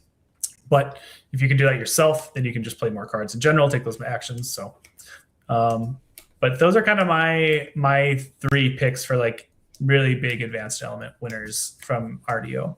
Yeah. And like I guess I'm gonna point out just what I think some people are have noticed, but when I was doing my ranking, I felt like water had generally the highest ratings of like every set of cards I was rating. Maybe I'm just water pilled or something, but I think cards like Engulf's crazy. What's it called? Glacial Binding, the one that you can negate by just spending a float. It's exalted, but like whatever. Yeah. Yep. Fractal of Waves. A number of the diamonds were good, like really good in diamonds, but then a couple of them were like, this is still really good outside of suited. Yeah. Like three of diamonds is crazy. You can totally just play like 4 of diamonds, diamond ribbon, and then probably 3 of diamonds as well as like an engine in a deck. Yeah, sure. Like you don't even need to see any other suited cards, like because like 4 of diamonds needs suited cards to draw card or generate. She generates bolts of diamonds. She needs other suited cards to reveal to do that. but you just pop your diamond ribbon, and all of a sudden you have both the suited cards you need. So that could definitely be like fueling a lot of different decks. I completely agree. Water is just absolutely like pushed this set, which is nice. It's felt despite Fractals being a strong deck and Water Diana now also popping up in this last season, Water has not really felt like it's done a ton, especially at level 3, like Water or Fire and Wind have. Well, that's the thing. Like, what Water level 3 decks have really been like ubiquitously effective outside of like the hands of very particular players. Yep. Yeah. We haven't had many. I'm sitting here just trying to be careful. There's some Genbu that have gone to 3, but that was always like a personal choice kind of thing. Yeah. I mean, it's hard to call Gojo list level 3 list too, because they just like it's a different. Yeah, it's not the same, right? I mean, Gojo in general is like a different champion. Champion's the beast, and Gojo's just like exactly there. Other benefits, yeah. The Genbu list, like they would only go to level 3 mostly because they could do it for free, off like after they flipped Genbu. Right. They're like, okay, I get to recover. Like this is great. Might as well just +6 life myself, because you got to recover 3 also. I'm going to do the drawing quick just so I don't leave people hanging here. So this is the drawing for the Xander Pantheon deck. And if you're listening to this after the fact, I probably won't have clipped it out. It was a cool stream. Make sure you don't miss the next time we do like a 24-hour stream.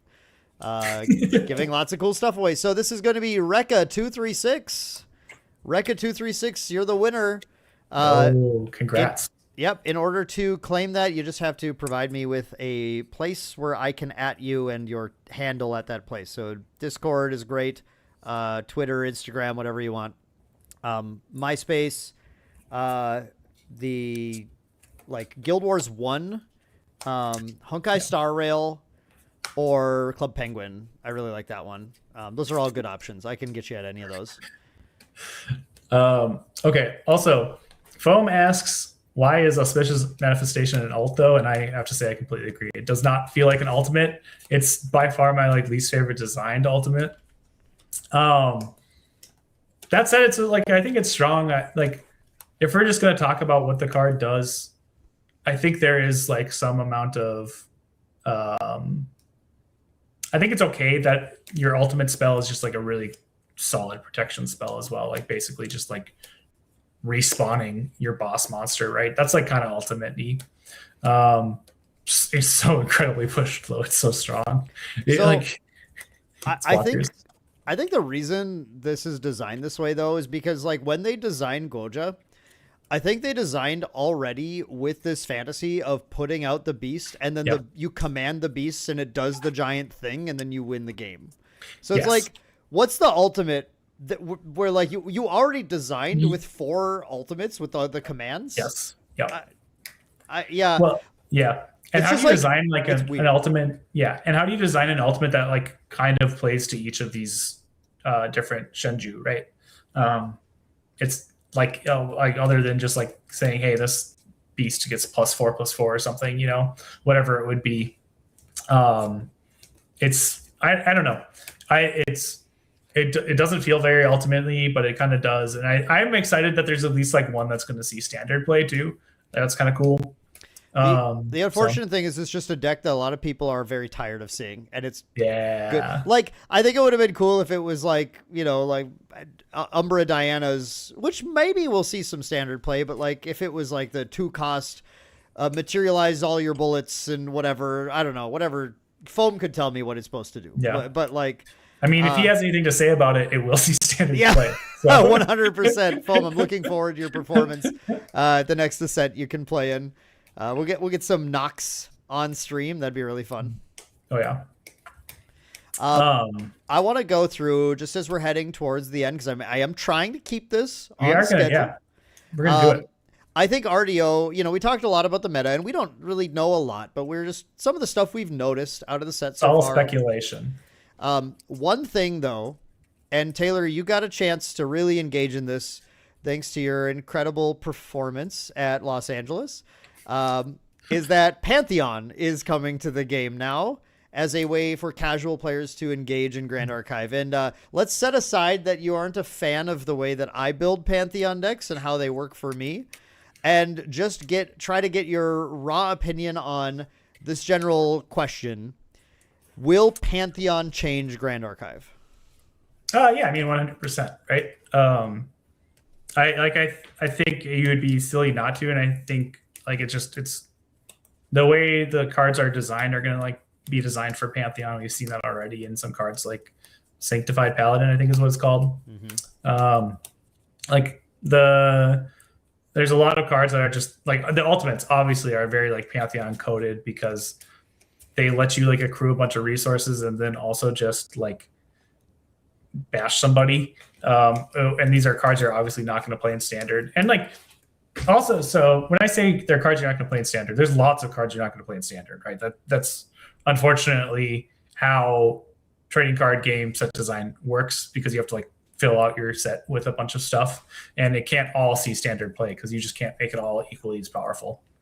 But obviously, like there's cards that are going to be designed for this, and just the amount of people it's going to draw in, like, are going to necessitate that you pay more attention to Pantheon as a game designer, as an event organizer, as a content creator, right? So like, Pantheon is here now, whether you like it or not. I personally, I think it's pretty cool, but it's here, and it's going to take up some air in the room, which is fine because like there's air to share, so that's cool.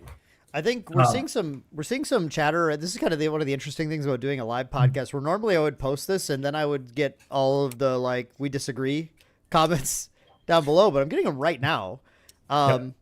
So yeah, I mean, I think it's probably worth addressing. There's a really good point that Korhazi Cards made, which is that Pantheon already has changed the game, and that RDO was clearly designed with a lot of Pantheon in mind. And we had another comment saying they didn't like the from Edgar Neto didn't like the booster boxes having Pantheon coded cards as you described them in them, right?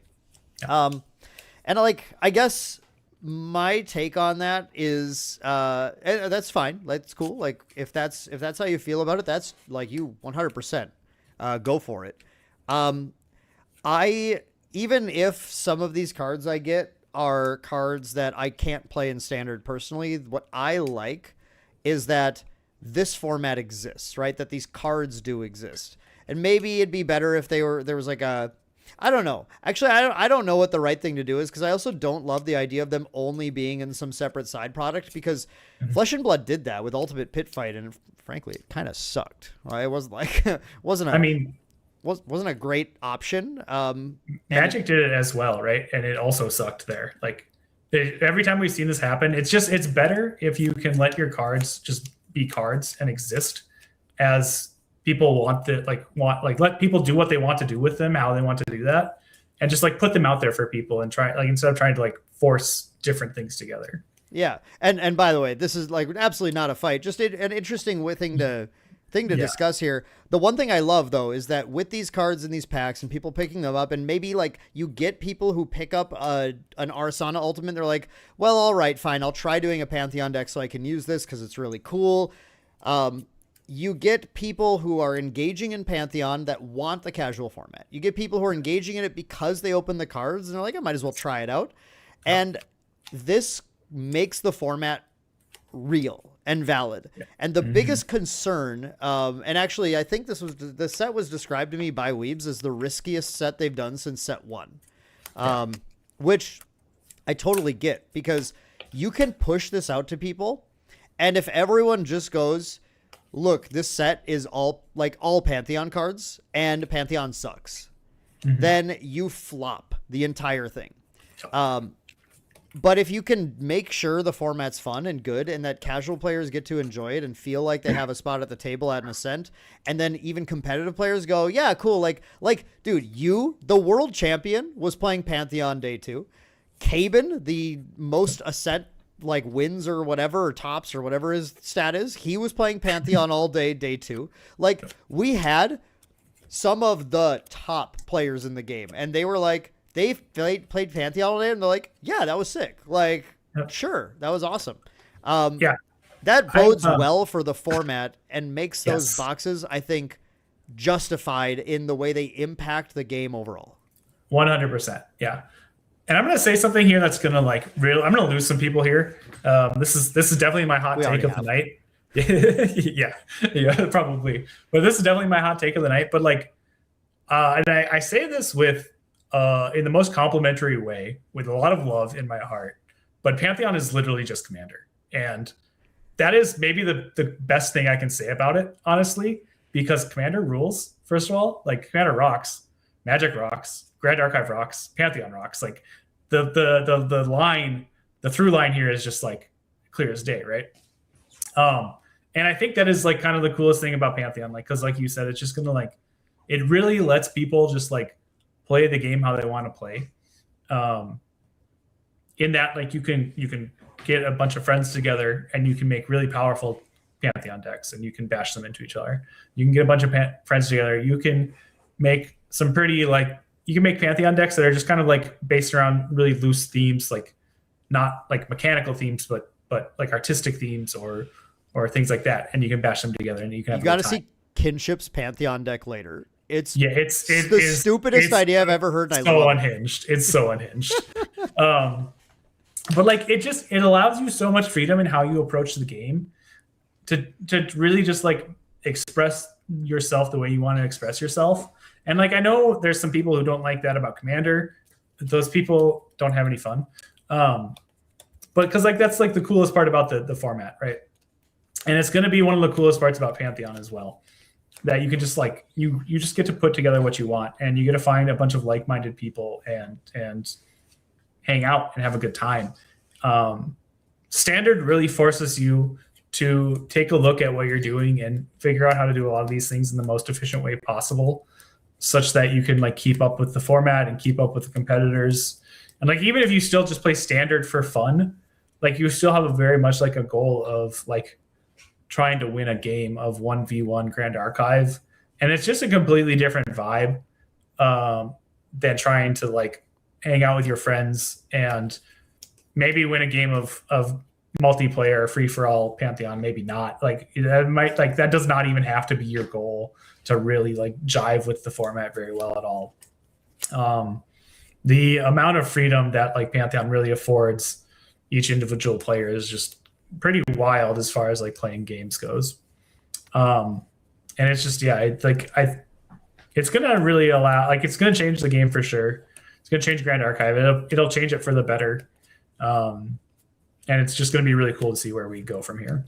Yeah, I mean I agree. I think it'll be changed for the better, but I want to also say, just based on the chat that I'm reading here, that I also completely understand the fear that it causes, because anytime any change happens, there's people are right, because people rely on their experience, what they know, and what they've seen happen in the past to try and make judgments about what's going to happen in the future. That's just as human nature. That's how we do it. And it is I want to just say, you are heard, and I think it's completely fair to feel concerned about seeing a change in how the game so far has been developed and wonder about how it will impact the future. I think that's completely legit. I stand by that. Time and time again, we've seen these situations come up for weebs, and people have said, oh man, when this has happened for X game, then it's really gone badly. And then it hasn't. It's gone well, and they've made good decisions and corrected things, and it hasn't been a big deal. I feel very confident. I continue to feel confident, and obviously, I'm sent these insane boxes so that I say that on camera for everyone. So game is awesome, and nothing can go wrong. No, I really do feel I have a lot of faith in Weebs and the development team. I don't think. I think we would be a long way away from seeing any significant diversions towards some of the products that have been listed in the chat for other games that have been problematic for the ongoing development of certain formats. I think we're a long way away from seeing anything like that, if we ever do. And as usual, your feedback is heard. I I don't know developers who are as in tune, more so than I ever could be, with every piece of feedback that's dropped. So be constructive, be polite, be kind, and know that anything you're saying is being listened to and taken into account. Yep. Yeah, I mean, this is huge speculation that I have no way of confirming or denying or ever finding out if it's true or not. This is kind of just like my headcanon here. But I think, honestly, this is almost conspiratorial, but like just the fact that like Weebs is a privately owned company and not beholden to shareholders, I think has a lot to do with like how good Pantheon is going to be throughout the upcoming years. So, Well, like it is, man. yeah, I mean, like it just like the people behind the game get to do what they want, how they want, and they've shown that they're very excited about making the game something that a lot of people want to enjoy and trying to find something for every audience. So, and again, like that really ties back into like what you're saying about them listening to feedback. It's like, I don't know. There's just, everything I've seen so far just points to like Pantheon being really cool and the rest of the game continuing to still be incredibly cool and fantastic and like just frankly the best trading card game out there at the moment. So yeah, I mean, like concerns are valid, but I think there's a lot of reason to have a lot of hope for the future and to think good things are coming. So let me be really like raw right now. Ahead of this stream, like especially this morning at like 6 a.m. I woke up to give my cat medicine, and at 8 a.m. I had to go live, and I didn't get all the preparation done that I was trying to. I felt going, and I just got back from a like 6-day trip in LA that involved casting, and then afterwards going and doing content creation with some like amazing people who I love. But I went through all this, and this morning I was like, I was straight up. I was like, I really don't know if I feel like playing GA today. You know, I was like, I'm feeling a little burnt out. Like it's been a lot. I've been busy. I've been at the grind, and like, it just didn't sound super fun to me at the time. I got in the stream. I cracked open boxes. When's it not fun to open boxes? Like whatever. And especially when they're fire. I was opening the boxes. I sat down, I did the set review. I pushed through that. I got to playing the games, and I sat down. I loaded up finally, not long ago, but against Steo, and I'm playing. Man, I love GA, dude. I was like, whatever. I was having a blast. I was even thinking, like, I don't even know if Pantheon sounds fun. And right now I'm like, dude, let's, oh, dude, Kevin said he hasn't dropped his dice yet. That is the funniest thing. I'm sorry I had to say that. But, I'm shuffling cards, so I'm making up for it. Don't worry. Yeah, you're right, Shinja. Okay, but anyway, I was even thinking, like, I don't know about Pantheon, man. I played a few games last week, but I don't know if I feel like it. And now I'm like, let's sign this thing off. Like, I'm ready to jam. I'm ready to go. Like, no matter what, I think the game is like ultra fun. 1v1, ultra fun. Pantheon, ultra fun. And one thing I really like is that I can go back and forth now. And I can be like, all right, I've been playing a lot of Pantheon. I can get in 1v1 and get back to those like zero-sum decisions rather than these like literally a player can just sit there. I'm teasing a little bit. A player can sit there and just go and do nothing and go, please kill me. Mm-hmm. And then they'll kill you later on in Pantheon. Like it's insane. It's a very different vibe, but like, I think it's great that the game has room for both now, and it opens up a lot of room for players to legitimately just enjoy the game in different ways and kind of refresh themselves, I think, too. I think it can be very therapeutic for players to lose day one in Ascent, go play Pantheon and go, all right, that was cool. I'm ready, though, to get back in, and I'm ready to grind and get some 1v1 in now, too. And I think that's huge, and I think a big way that Grand Archive is just expanding. And did you just drop something? No, my dog is like, hanging out. Yeah, dude, dog stream. Dog stream. Yep, this is what you get on the live podcast. That's crazy. Yeah. Anyway, yeah, that's just how I feel. I'm totally like excited to play more, even though I've been at the stream for what? We're at 15 hours now. Yeah, let's go. Yeah. Taylor, anything else? Anything else for the as we're I finishing think that's up here? I think that's an excellent way to like close the podcast out here. It was a good episode. Yeah, hopefully everybody gets a good idea of where we're at with RDO, and whatever your thoughts on Pantheon, feel free to shout them out in the comments on the recording. Also leave us a 5-star review on any podcast platform of your choice, like and subscribe. While we're here, why not visit jwwcards.com and get whatever Grand Archive needs you have taken care of. All of the above, right? All this cool stuff. So for Colonel Dan, I'm Bobo, and we're signing off. We'll see you in the next episode of the Recollection Step. Bye, everyone. Colonel Dan.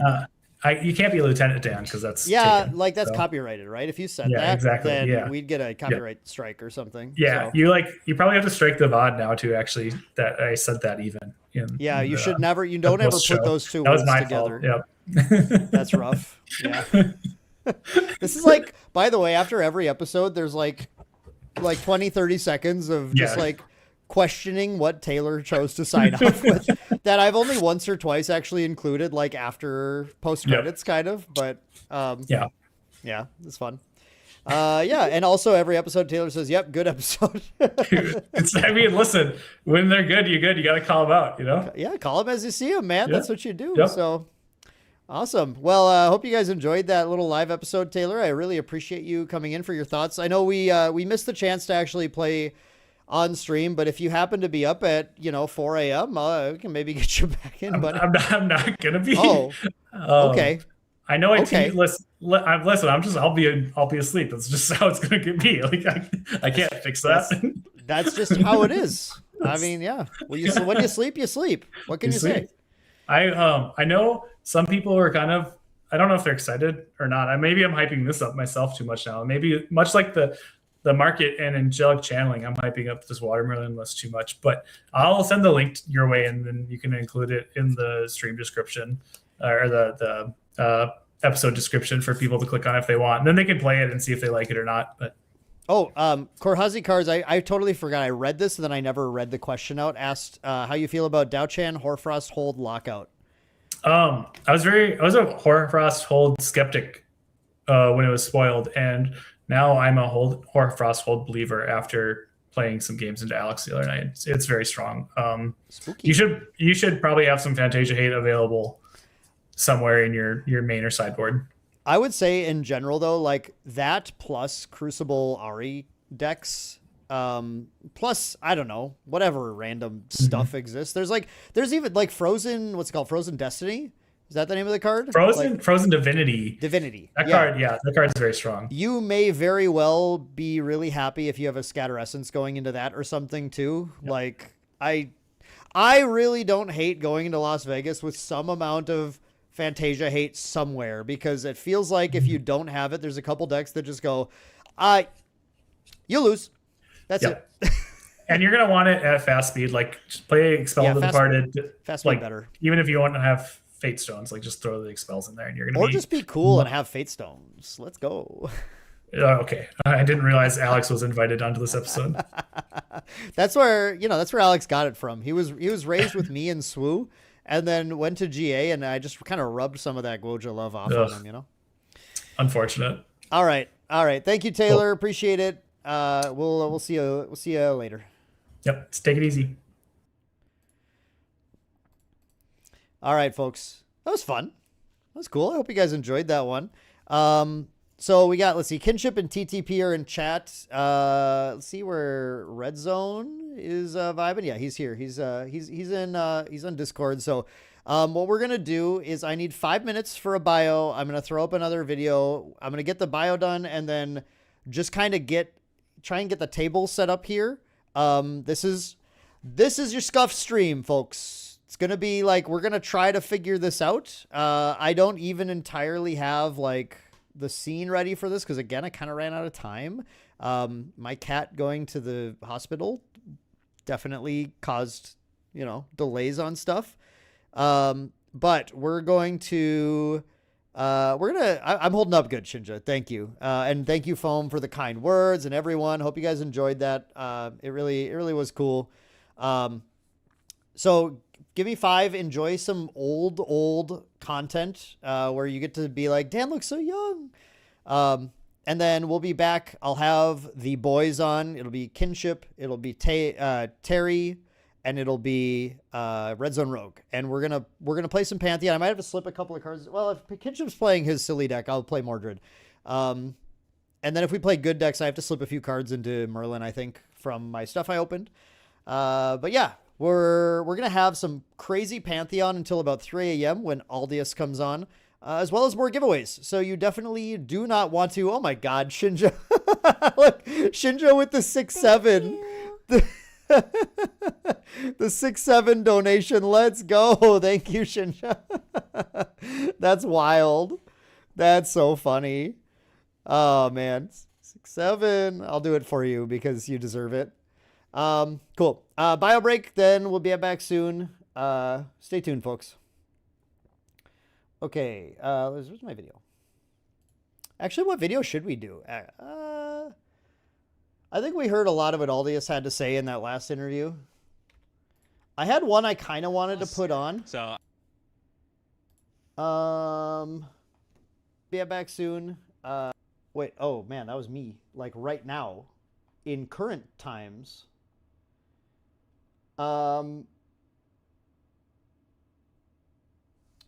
Ooh. I kind of want to move forward in time.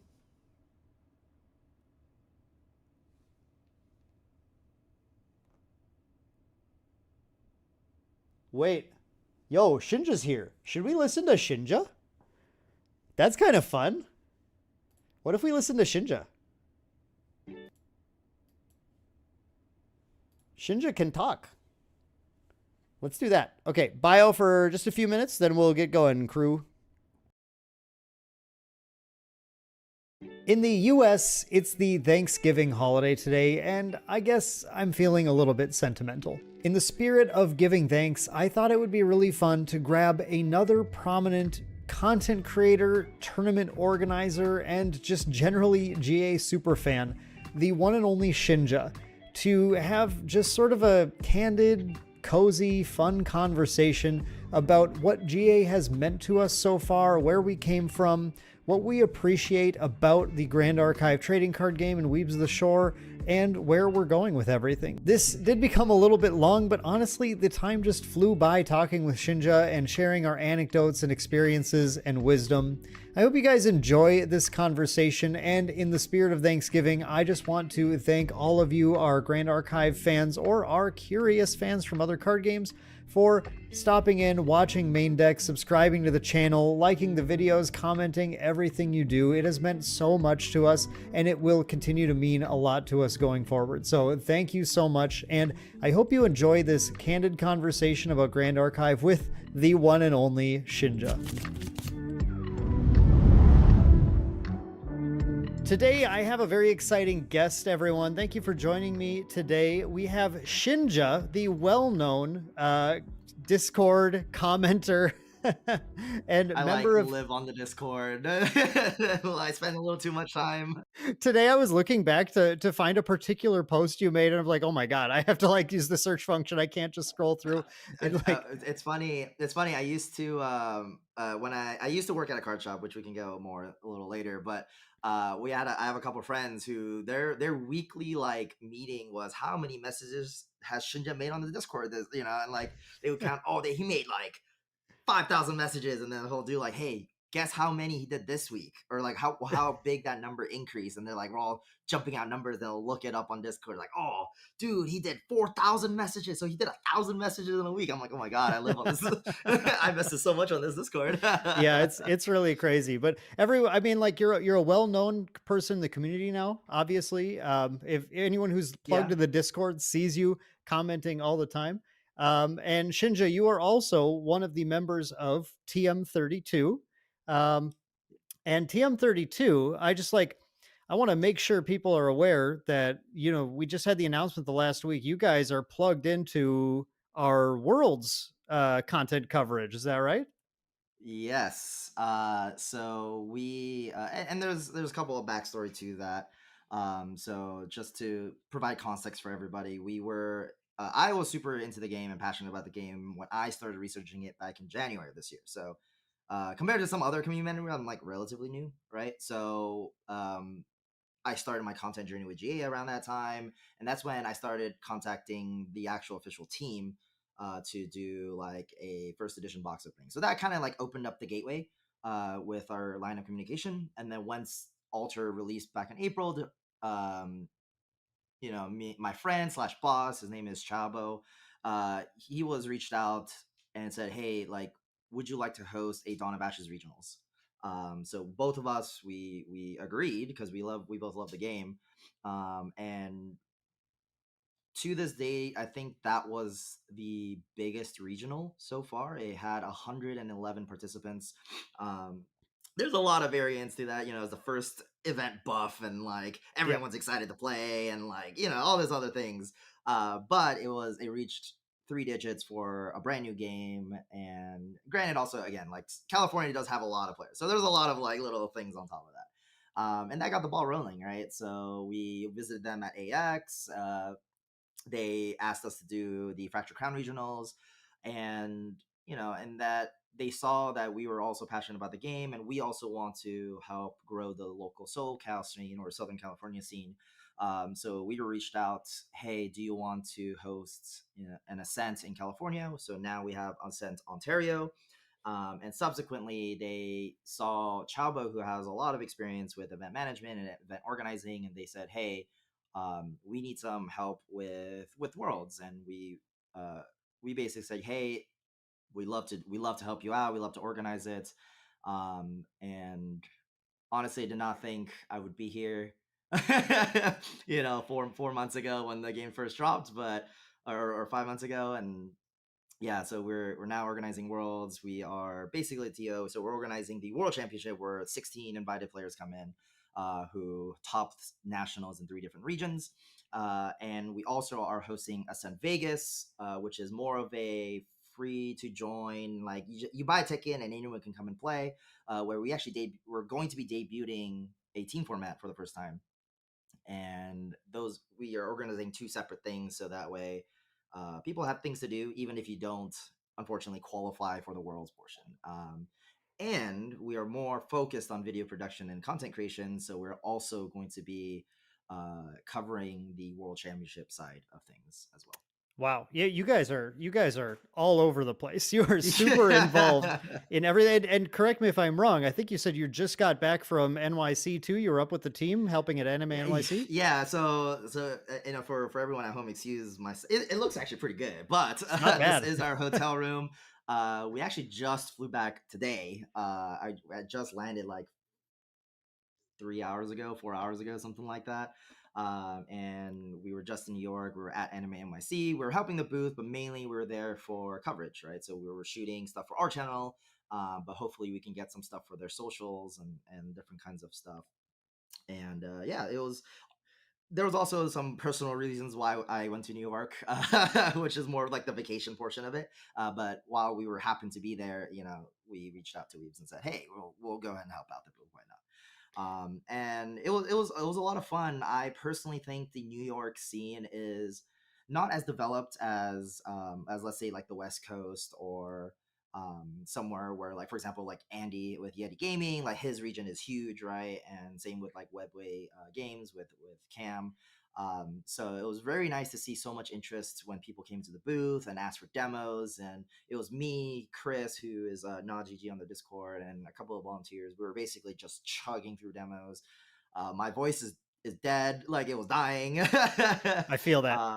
Yeah, and we brought starter decks, or the team brought starter decks, so that way, hey, if you are interested in continuing the game, they can buy that starter deck and play a full game. And we sold out, which was great. It was like a lot of our demo players. I think we had like a 95% conversion rate where like people tried the demo and 95% of them went and bought a starter deck. Wow. After, which was fantastic. And I think it just goes to show how like the game is like somewhat easy to learn, but it's so hard to master, and there's so much things that you could do with the game that people see that and they go, wow, like I can do things that I want, or oh, okay, I can see how I could build a deck that I want to play, right? And plus, I think the people who did demo, like Chris and we had Burner there, and there was one more person, but I forgot his name, so you'll have to excuse me. But I think we did the demos pretty well to where we could teach the game in a very elementary level so they understand,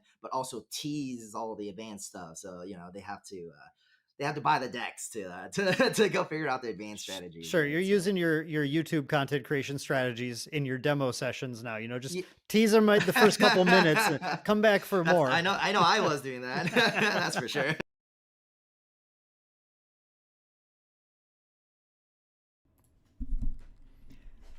Fun stuff. Classic. Love that. Cool. I think we're getting, so we were gonna do this on Spell Table, but Spell Table requires Wizards accounts now, and I'm not gonna screw around with that. We're just gonna get Discord going. It's gonna be scuffed. You guys knew that though going in. Gonna try to get that up right now. So yeah, it might be like a little weird as we like load people into Discord. I'm gonna call the group right now. Dude, I don't have a good strategy for this. We're just attempting it. It's fine. First attempted Pantheon live video call on Discord, maybe? I'm not sure, but yeah, I don't know. Let's do it. Cool. I am gonna have to change this camera, but I think I can do that. So getting everyone on the call now. Looks like we got Kinship. Yes, sir. Yeah, let's go. Okay, cool. Oh. Kel's here. Shoot. Let me make sure that I'm using the right mic. Well, I hear you. Oh. Do we have the trading post himself? Oh, I'm here, baby. There he is. Let's Wonderful. go. I had to what a switch my team. webcams. I had to use my one that points down. Okay, good idea. Cool. Let me get this figured out now. We're gonna get this arranged on the screen for my viewers. Okay, yes. And then if I go like this, okay, we're gonna go here, we're gonna go here. Great. Great. And then we're gonna do this, and then we're gonna do probably just like this, and then just change the screen capture to this. And then, oh no, but my face. It's okay. I will hide my face. You don't have to see my face anymore. You guys have seen my face enough today, right? You've had like 15 hours of my face. Oh, not enough. Never enough. Oh, Terry, I love you. Regret to inform you that I've been working all day. So no, Dan, this is the first time. So it's fresh and lovely for me. Thank you. Oh, okay. Well, thanks, Cal. Oh, look, look, May appeared. Oh, you guys can't see that. That's good. That's the power of movie magic or something. Shoot, what's what here though? If I get rid of yeah. All right, well, May's just gonna chill in the corner. I kind of like her there. Is this? Yeah, she's just in the corner. It's cool. All right, let's transition this over. Hey, look, people and May. Hello. GG. Now I got to get my camera working, so hang on one second. Folks, can you guys introduce yourselves, just in case people in chat don't know who you are? Yes, Arcane, we're doing Pantheon. Okay, sorry. Kel, start. Oh, okay. How's it going, everyone? My name is Kel, also known as Red Zone Rogue, and I am a full-time TCG content creator and shoutcaster. This is actually my 10-year anniversary on YouTube, so I've been around for a little while. And I'm excited to play some Pantheon. I actually brought 3 decks. I was literally up till like 3 or 4 a.m. last night brewing Rye and Sylvie. So I have those. And then I also have Tristan. But I realized I was going to play Tristan. This is like my favorite. But like I have so many effects in this deck that are horrible to play webcam. I have so many things that were like, take your stuff and let me look at your stuff and discard things. I'm like, I'm probably not going to play Tristan just because of that. There's so many things. So it's probably actually going to be either Rye or Sylvie. Because I don't want to have to do the whole like, all right, I stole your 2 cards, put them to the side, but no one else can technically see. I don't know. It's just that's too funny. much. So Fair. so yeah, we're gonna go Sylvie today. Yeah. I love it. Terry, yeah, go for it. Sorry. Yeah, no, you're good. What's up, guys? Trading Post Terry from Team Trading Post. Maybe you've seen me with True Champion Gaming. My new channel is The Trading Post. You can find us making all sorts of content. We're also a trading card store that is opening later this year in Novi, Michigan. Pretty excited about that. Pantheon is the future of Grand Archive. This format is insane. I'm super excited to get to be here with some of my good friends and playing some decks. I brought 5 decks with me. Nice. I wasn't exactly sure how this pod would want to play. So with that in mind, kind of just need to decide how powerful we want to be. So I've got a Reanimator CL list that's really fun. I also have Sylvie. I have Fire Lorraine. I have Fire Polcock. And I have Water Domain Tony. So that is what I'm bringing to the table today, and hopefully we have some fun out here. My Tristan deck runs coup de grace, if that's any indication of what I'm bringing to the table. Yo, everybody's talking about my Discord settings, and I'm sure it's fine. I'm not worried about it. We got to figure it out. Sick. I can move the mic a little closer to me if I'm quiet. I saw somebody say that I was quiet, but Let's see.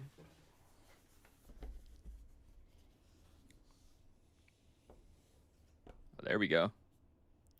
Yeah, that's like a little bit better. Kind of get like a. Okay. It's like. Dan, turn on the Ray-Bans for this. You got the Ray-Ban cam on? Everything's all. Is it the right direction for you guys? Because everything is left to right here. Is May looking to the right or left for you? Our left. She's looking to the left. Okay, cool. It's fine. Yep. Good.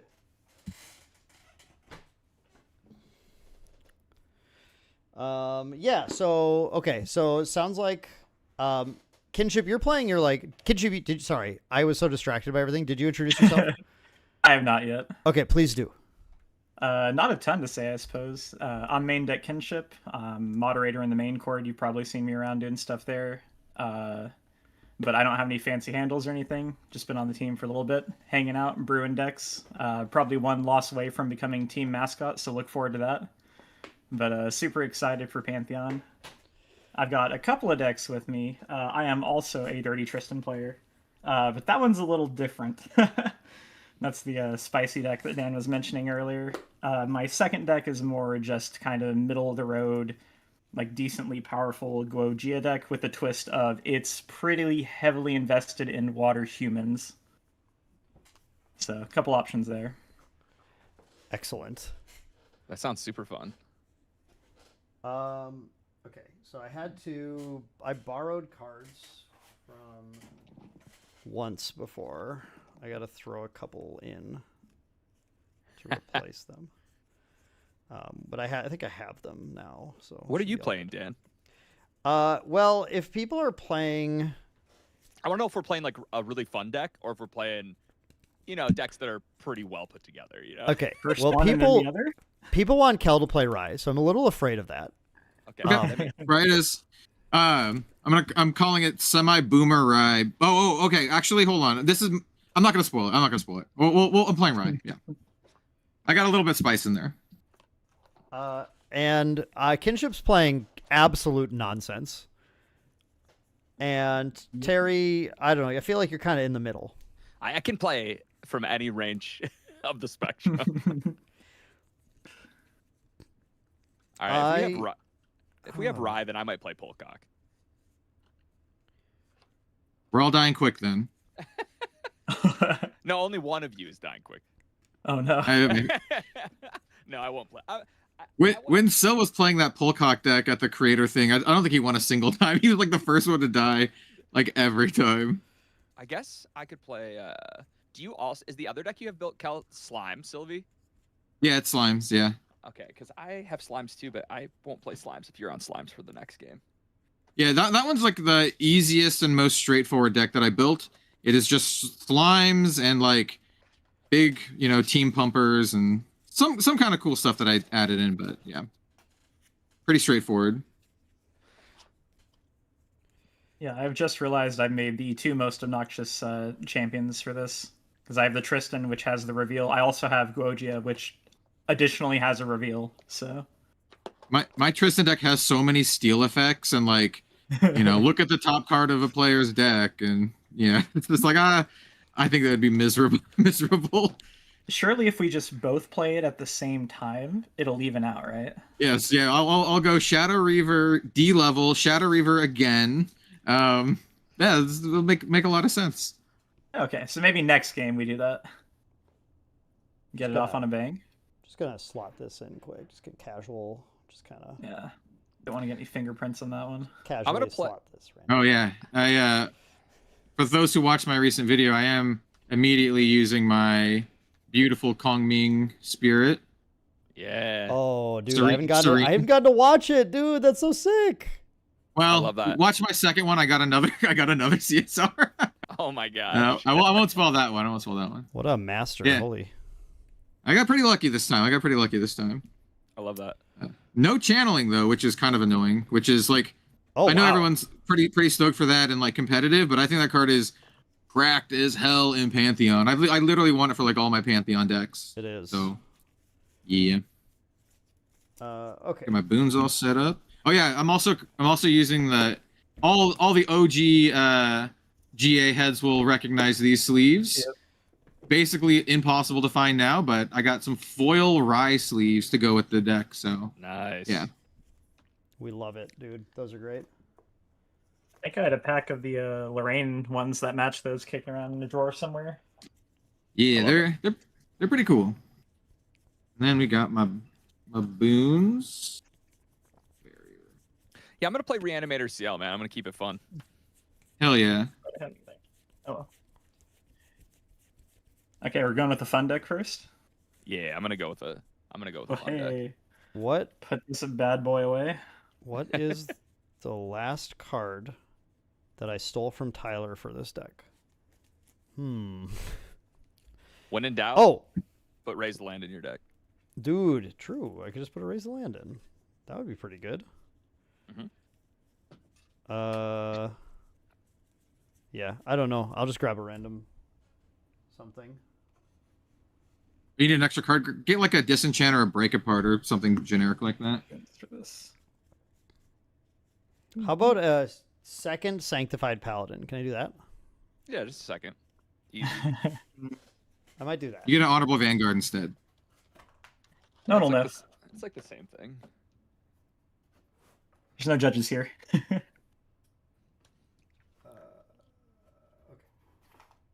No ban list in Pantheon. It's pretty sweet. Did you forget to check the Pantheon specific Yeah, you gotta check ban that. list before you entered the fray? Dude, don't forget that. Don't forget. That's There's crazy. nothing banned. For those watching, nothing banned. It's the Wild West. Do whatever the hell you want. After And this actually, game. actually though, because like there's all the boons that let you have like swap into extra elements or extra classes. So actually do whatever the hell you want. It's pretty sweet. Pantheon rules. Yeah, Pantheon does rule. Yeah, no bans until after tonight, of course. Whenever weebs watch the stream and realize the power held within our hands. Exactly. Oh, I can't wait. Okay. I can't literally like. I'm not even seeing a. There's too many reprints in this set. I just like they're everywhere. I'm trying to find any. Okay. I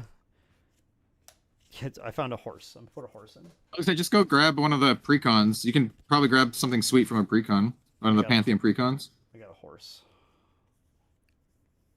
Any norm element card that has the word Pantheon on the bottom is probably pretty sweet. Horsing around. I'll remember. I'm sure like midway through the game what it was supposed to be, but I'm sure it wasn't critical. I'm a huge advocate of Mad Tea Party for this format.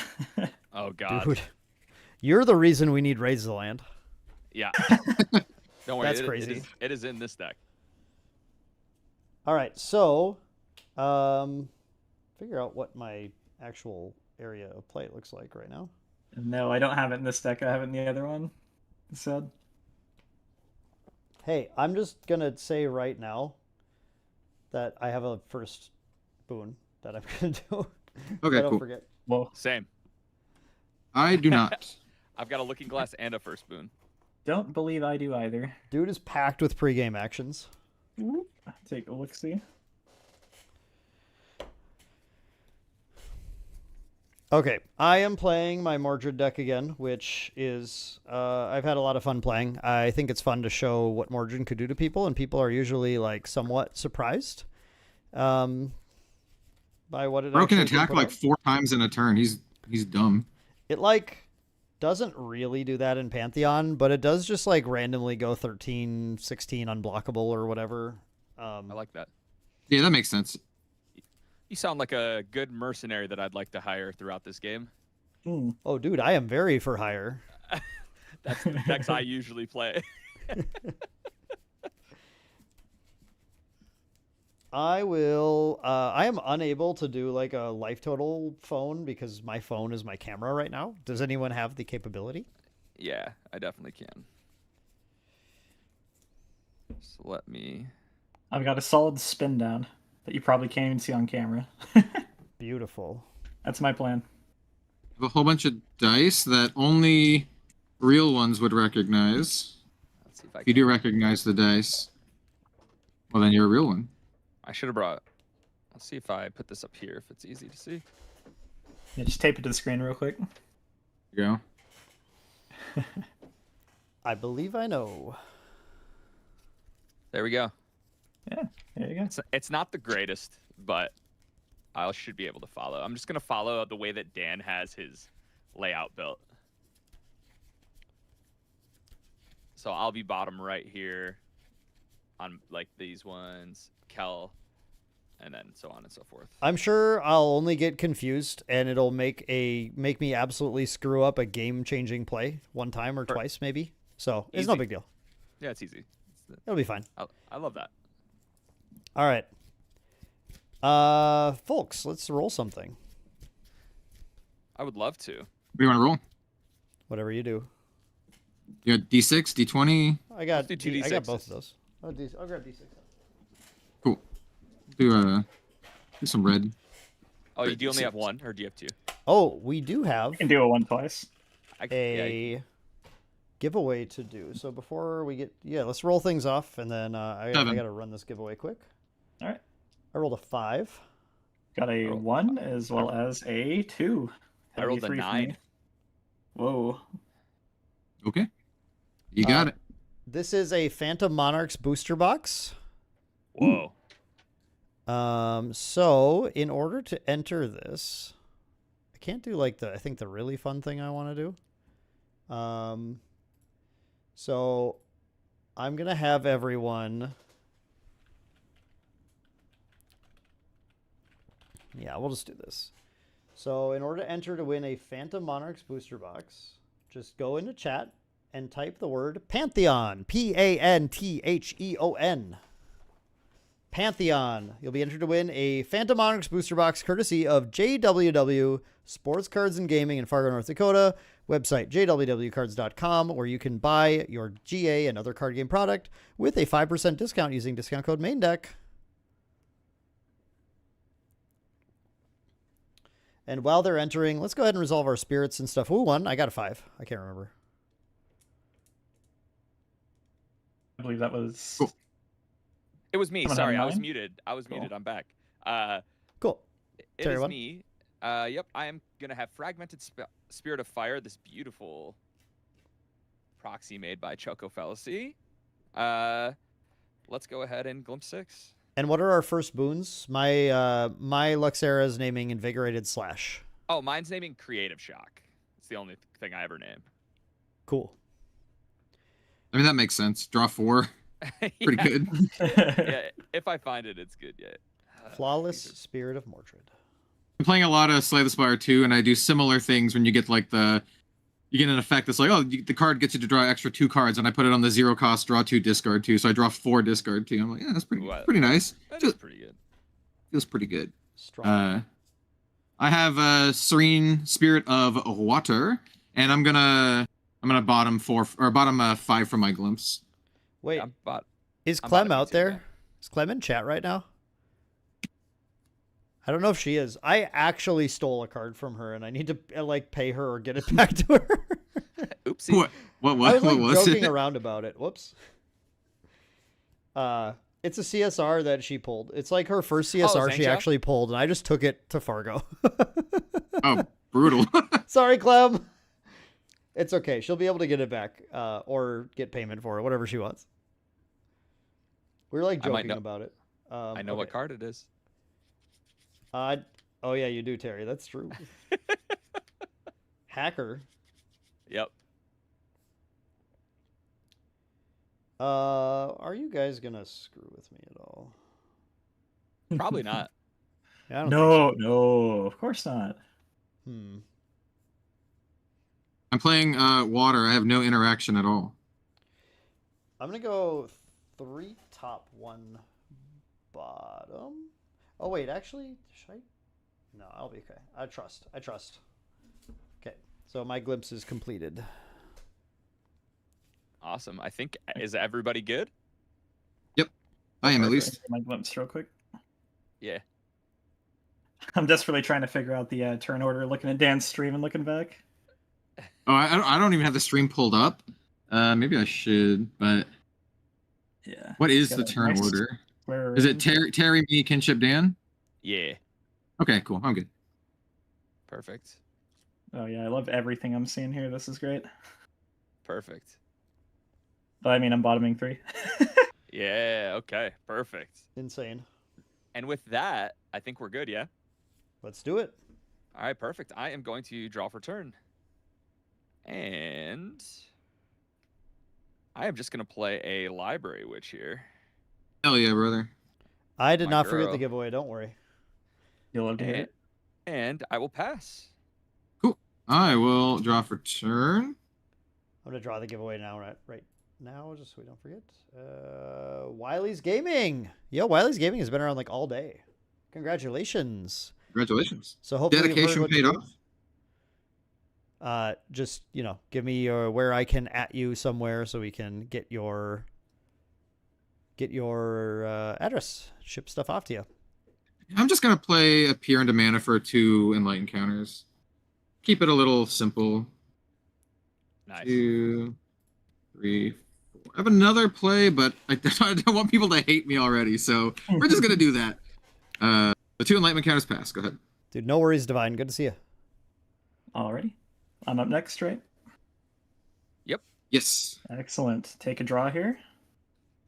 Oh, what a great turn 1 play we have here.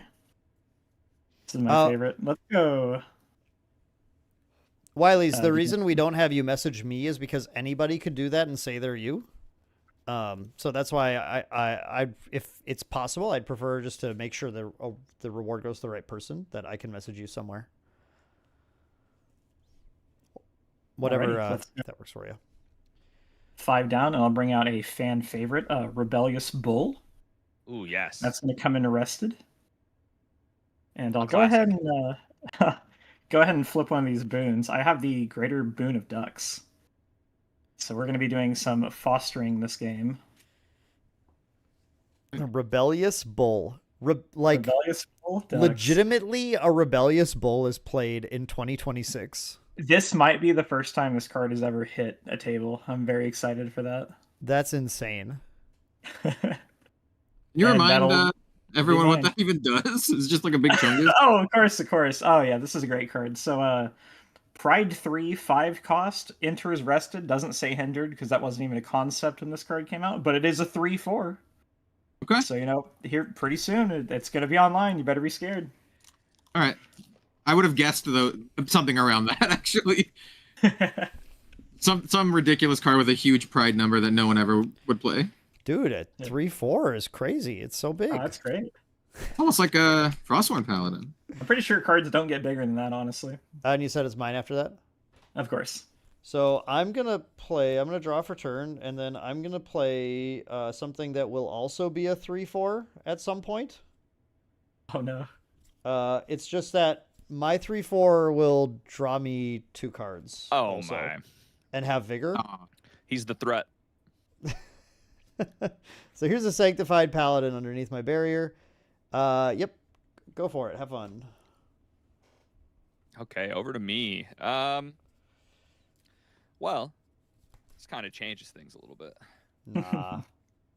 This kind of changes things a little bit. I'm gonna take a turn. I'm gonna go ahead and go backup charger. And I will activate said backup charger. Go ahead and draw a card into memory. Make a power cell. And then I will move to Recollection. Is that cool? No effect. Go for it. Rec and draw. Okay, okay. You know, these are some pretty powerful cards, but they're not going to do anything right now. So maybe I'm supposed to get rid of some of these bad boys.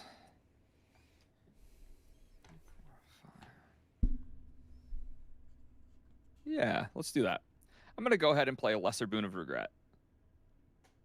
Dude, he knows the combo. It's the best, bro. Terry and I were, I'm just like straight up. Terry and I were each on a bottle of soju, and we were like, dude, we cracked the format. We did, dude. And it's Greater Boon of Luxera and Lesser Boon of Regret. I'm going to get rid of 5 cards to draw 5 cards. And then I'm going to go ahead and play Academy Guide.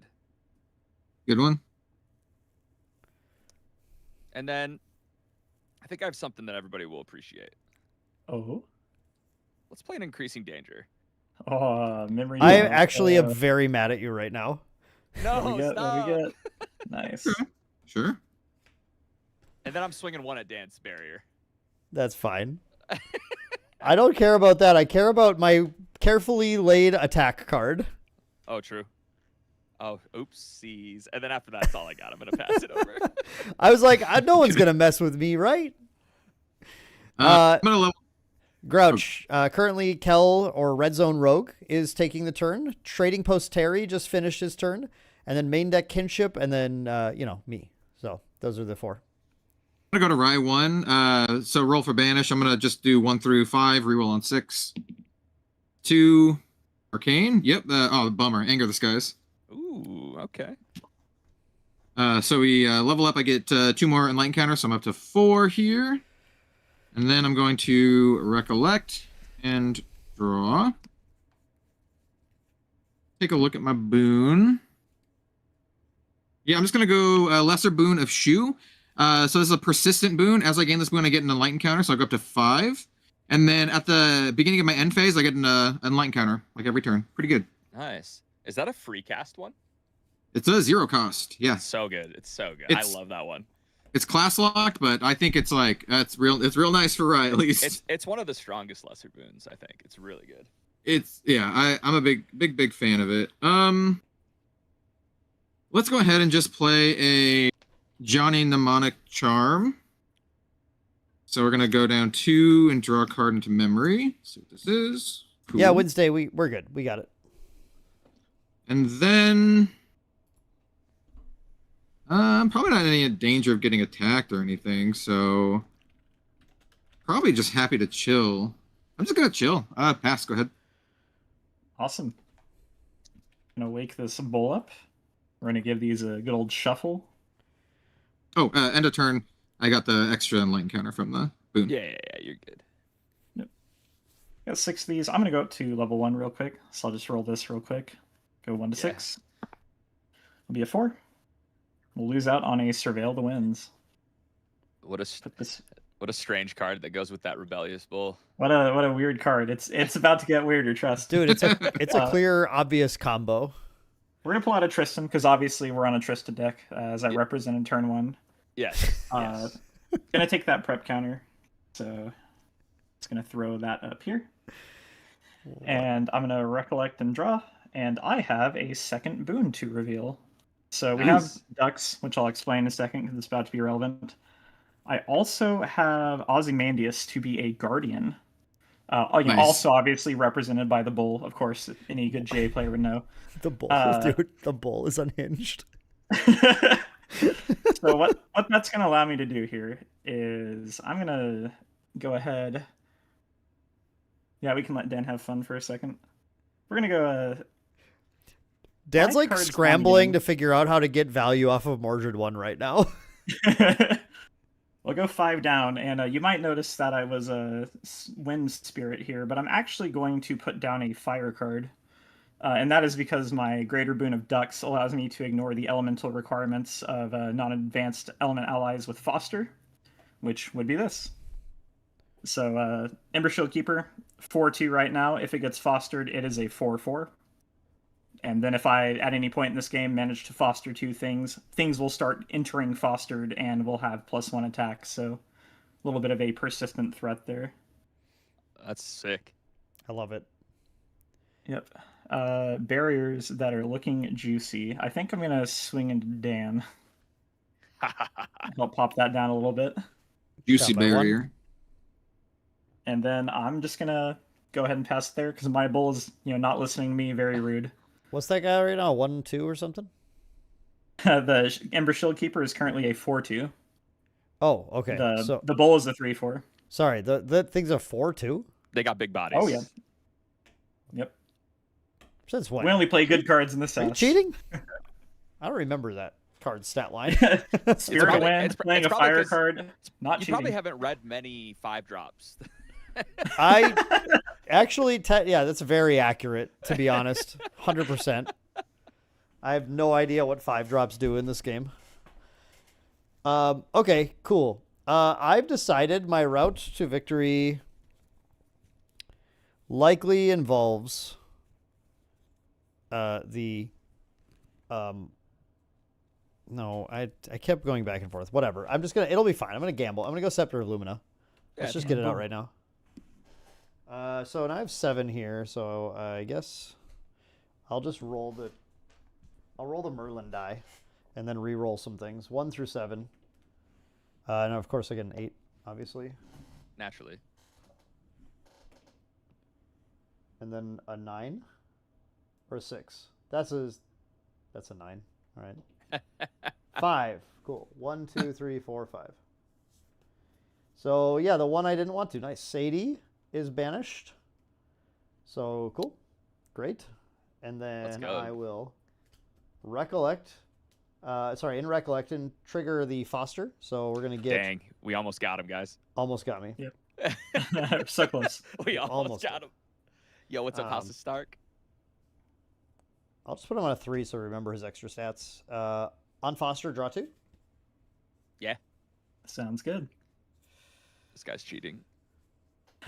Yeah, I thought I was cheating over here. Gosh. And then recollect.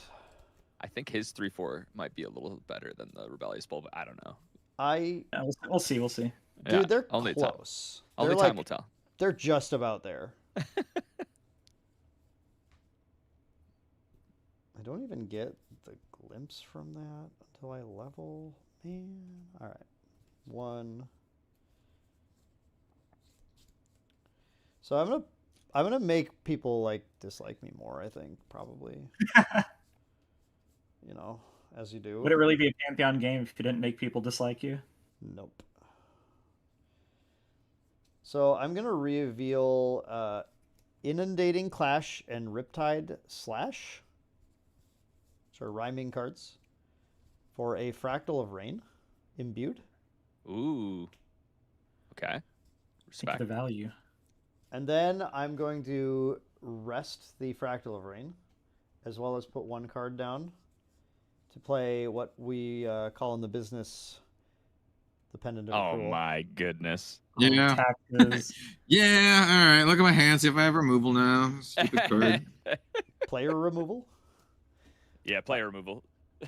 I mean, I definitely have Rise got a lot of that. that. Yeah, I got that. All right. Arcane Blast you. Kinship concerns me. Because I just can't. I can't figure out what he's doing. So I'm gonna hit for 3 on his barrier. My barrier. Clearly, is he's halfway the down. clearly I he's got the 2 Assassin guys. Guardian Foster deck. Dude, how Yeah. am I supposed to know what's going on? End of turn, vigor, and go. All right. Well, come on over. I am going to get to level up without having to pay because of Academy Guide. Busted. That will get my servile possessions, and then I will pay the 2. Well done. And then I will recollect and draw. I will swing 1 into Dan's barrier to attempt to pop it. Attempt successful. Okay. Well, this is when things start to get fun. We'll put 2 cards down. Well, actually, do I do that instead? Ugh. I kind of want to show how cool my stuff can be right now, you know? Yeah, do it. So this is what we're gonna do. I'm gonna put. Wait, can I do both? Oh my goodness. So much power. There's so much power here, guys. My math is not mathing. No, it is. Okay. Sorry, you didn't see that. I think it has to be this. Draw. Discard. No, it won't work. Boo. 1 card off. Okay, so to not... We're going to put 2 down and play a Hasty Messenger. I've heard about that card. Yeah, then I'm going to declare an attack for 1, targeting Kinship's Barrier. On attack, I will discard Argus, All-Seeing Giant. Yo, Oh, this is And getting I'm sick. All right. And I will I thought draw I a was card. playing the big boys. Then 1, 2, That's three. really funny. I will go ahead and activate Creative Shock, which will allow on activation I draw 2 and heal 3, Pretty good. and then I will resolve my Creative Shock. I'll draw 2 and discard a Reprogram. Then I will go ahead and put 2 down. And I will join Dan with a Pendant of Accrual that I just found. Oh, cool. Tax evasion buddies. Yes. Then I'll What move to my end step. Is that cool? Great. Yeah. I will- Yeah, lovely. I will go ahead and Argus will become an Omen. And I will pass it on over. All right. All right. Very ominous. When does the pendant trigger after materialize? It's in It's on Rec. Reco, right? It's in Rec. Yeah, that's what I thought. Okay. Okay. House of Stark. It's definitely casual. Let's see. Oh, we're very serious here. Yeah, Kinship's got the most competitive board I've ever seen in my life. I love it, dude. I love that deck so far. It's very, very cool. Has Kinship said the theme at all? I have not. Okay, I think it'd be fun for chat to try and guess the theme of Kinship's deck throughout the game. Do you want me to put it in our call right now so gonna the other 2 can see it? They It's can, up to you. It's up to you. Yeah, I guess that's fine. Whatever, however you All want to right. do it. So I'm just gonna get GCR, and I'm gonna pay for both of your evil stuff. Yes. So I will pay. I'll pay for both of them. Respect. I have enough, and then I will go to Reco, and then draw, That's fair. and then I'll crack my ring to draw again. Ooh. DOA. Yo, welcome, Prelude Angel. cards. Yeah, we've had a good day. Good day today. I'm gonna play a Mage's Disciple, one of my favorite cards from DOA. Classic. Not even joking. I actually really like this card. He's I want to go I'm just kidding. 1, 2 for her. Didn't do anything else. What's everyone's barriers looking like? 0. Mine is at Ooh. 6. Okay, I'll hit Kinship. I'll hit you for 1. with my mages. Getting in there. Yeah. I'm just Down gonna to 1. I'm just gonna pass from there. Yep, I'm just gonna pass. Go ahead. End of turn, I'll get another enlightenment counter. Okie dokie. Oh yeah, House of Stark. The tax card is definitely a throwback, I think. We will wake The up. card gets insane. It's actually busted. You need it for Pantheon. Would you like to pay the Everyone- 4? So I'm going to Could grab be- out the Windwalker boots, and then unfortunately, I'm not doing my good part as a member of this table. Like Icarus, I've flown too close to the sun and only have 1 card in hand. But I don't think, Terry, you haven't hit me yet, right? No, did I hit you? No, I broke our friends. Oh, I did hit you with this hasty because I didn't want to hit Dan. Ooh, I don't know. Dan hit me harder, though. Yeah, I tried You to hit break Dan's me! for you. I tried to break Dan's. thing That's for you. true. That's true. Okay, me and Dan, I think, are exactly even. Then I'll give it to Dan. You can put a counter on that. Can't you pay neither of them? Yep. What are you talking about right now? We both get them. Yeah, it costs I 2. just wanted to have the Yeah. discussion. Yeah, he just wanted to have a big talk. What on earth? Yeah. All right, I'll go to Recollection. Yeah, Hold these nothing for back me. up. Ember Shield Keeper is going to foster here, so that is now a 4/4, and I'll get 1 counter. I think it's a refinement. Training. Ooh, spicy. Whoa. We get a training counter on the Boon of Ducks. Dude, Angel, Kevin is a ringer, I'll man. draw. You gotta look out for him. Hmm. Most common relevant. deals in Pantheon. Oh, that's kind of interesting. Like paying for each other or not paying for each other's taxes. Literally, or... I'm about to make that deal with Dan in 5 minutes. Yep. Equinox hour trades. Those are fun too. Yep. We like playing good cards around here, right? Not you, but excellent. yeah, I mean like. We Here hate paying comes- taxes, right? Oh, Here comes Veteran Soldier. Cool. We're gonna put 5 down. that'd be so No, sick. nothing that good, of course. This is an accepted contract. Yo, Okay. that's crazy. This is the We're gonna prep get- counter one, right? We're dead. We're dead. Yes, 3 Yeah. prep counters. Yeah, Go let's go. for Let's go. Kinship, this RDO is the most cards. unhinged deck I've I mean, seen. DOA cards. DOA cards. Beauty. Yeah, were you who's- aware that sets have been released since Dawn of Ashes, buddy? No. What? I mean, considering that I've only played 1 card that's not from Dawn of Ashes so far, other than my boon. All right, who's getting hit in the face here? Who's got the healthiest barrier? You can hit me. I I- got 6. I'll take Oh, damage. I don't care. so does Kel. You can spread the love if you want. I also have 6, yeah. Yeah, Kel has he's very enlightened. It's a very knowledgeable Yeah. fellow, so I'm gonna hit him in the Yeah. face a little bit. That's 4 coming your way. My barrier, 4. How big is your dude? That is a 4/4 right now. Hmm. It's a big gal. It'll be a 5/4 if I get 1 more Foster. That's pretty cool. Hmm. Fine. Yeah, that's fine. I'll take the 4, go to 2 on my barrier. Alrighty. In that case, I'll go to end of turn, and Windwalker Boots are going to trigger, giving me a 5th prep counter. Oh dang. Yeah, Angel, DOA cards are boomer cards now. That's kind of how it works. That is exactly how it works. All right.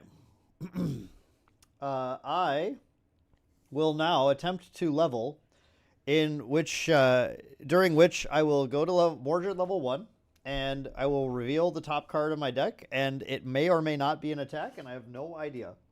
Yeah. 1, 2, 3, 4, 5, 6, because I don't have float. What did I roll? 4. So we're going to lose an Inundating Clash. We're going to throw a card on the ground. This is really scuffed setup here. Go to Mordred, Burnished Avenger. Look at the top card of my deck. Oh my god. I don't even have to show you, but I'm going to. It was an idle thought Yes. Oh, hell yeah. of all the cards. All right, well, that is not an attack, unfortunately. But the good news is that I do know it's on top, so I'll just go ahead and resolve this Fractal of Rain and Wreck and Oh, nice. mill a card from my deck. Yeah.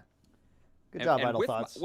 with my Pennant of Accrual stack, trigger on the stack, I'd like to offer up a trade offer. Yeah, you're good, Terry. I won't pay Okay. for yours. Okay, cool. There we go. I Got a nice mean, thing I know going, what's me and going Dan. on here. We know the I deal. got a nice thing going. Oh, on level also from Scepter of Lumina, I We have all a take 4 4, damage right? trigger. And only I'm gonna one? just I'm just gonna finish deleting Kinship's. No, whatever. He can have 1. It's fun. I'm gonna delete Kel's barrier. No. No. Okay. What are you doing? How you hit me with the barrier? Or is it with 4 their damage scepter? from Scepter of Lumina. yeah. Ah, well, okay, yeah, that happens. Cool. Is Scepter Yeah, no, I know Lumina you got. target player, target opponent, or is it all opponents? It's target Okay. champion. Imagine. I don't control. Holy. Gotcha. Okay, I'll recollect and draw. Now, my first attack after leveling is going to cost 2 less. Nice. So I'm gonna have Mordred. Let's see. Yeah. This was all clearly planned out. I'm gonna have Mordred attack for free with Riptide Slash on the Magus Disciple in order to try and get the on kill trigger here. I have an on attack, but if you have any responses to stuff, let me know. Oh, she's so cute. Technically, Terry has first, but I'm Yes. probably not going to do anything. I'm also not doing Okay. anything. I'm On doing attack is going to be Glimpse 2, and then when it dies, the on kill is going to be mill the top card of my deck. So I'll do a Glimpse. Okay. You know, I'm just going to Gamba these, I guess. I don't think it's worth holding onto that right now, because I don't have Deluge. So put those 2 on the bottom, and then on kill, I will mill a 3 of diamonds. Unfortunate. I really wanted to play that. And then I'll draw a card from on death. Yes, sir. That'll go right there. Do I want to play anything else this turn? Yeah, I do. We're having a 3-4 party. Is that what we're doing? Oh yeah. Yeah, it's all 3/4s. I don't have one, but maybe one day. Maybe one day. Maybe one day you can have one of these of your own too. Ooh. Ooh, maybe one day. Maybe one day. Frostborn Paladin, I will banish the idle thoughts. Oh dang, this guy's cooking. Yeah, dude, DOA plays, right? Yeah. Then I'm going to draw a card and get a buff counter. All right. Technically, Frostworn's altar, so I don't know. Dude, Well, it's if it DOA. counts. It's still DOA. Oh, man. What the? A stands for altar, obviously. True. I will. What's on your board, dude? Like, I Me know we're or friends with the that guy? taxes, but like, you're getting a little too much value there. I feel Yeah, like. you can swing. You can hit me. I have 6 shield right now, man. Oh, you do? Okay. Oh, I'll just clear your Yeah. barrier then. 3 and 3. Yeah. Yeah. Okay, That's I'll let cool. other people do the work then. Yeah. Well, hold on. Oh, okay. You have no barrier, right, Dan? Correct. How big are the dudes attacking, please? 3-4 and 3-4. Oh, they're both 3/4. Yeah, that's fine. Cool. Okay. Go for it. My Pantheon barrier is no longer among the living. End of turn, vigor and pass. Nice. We'll go over to my turn. Using this reprogram and my Academy Guides ability, I will level up for 1. And then I will get my on enter, which I will go ahead and get rid of this Crawl Stone Scale Tyrant out of my hand. And Nice. draw a card into memory. Then I will not pay the 2, and I will activate mine. Let's go. Then I will move to Wreck. Is that cool? Go for it. Yeah. I can draw. Okay. So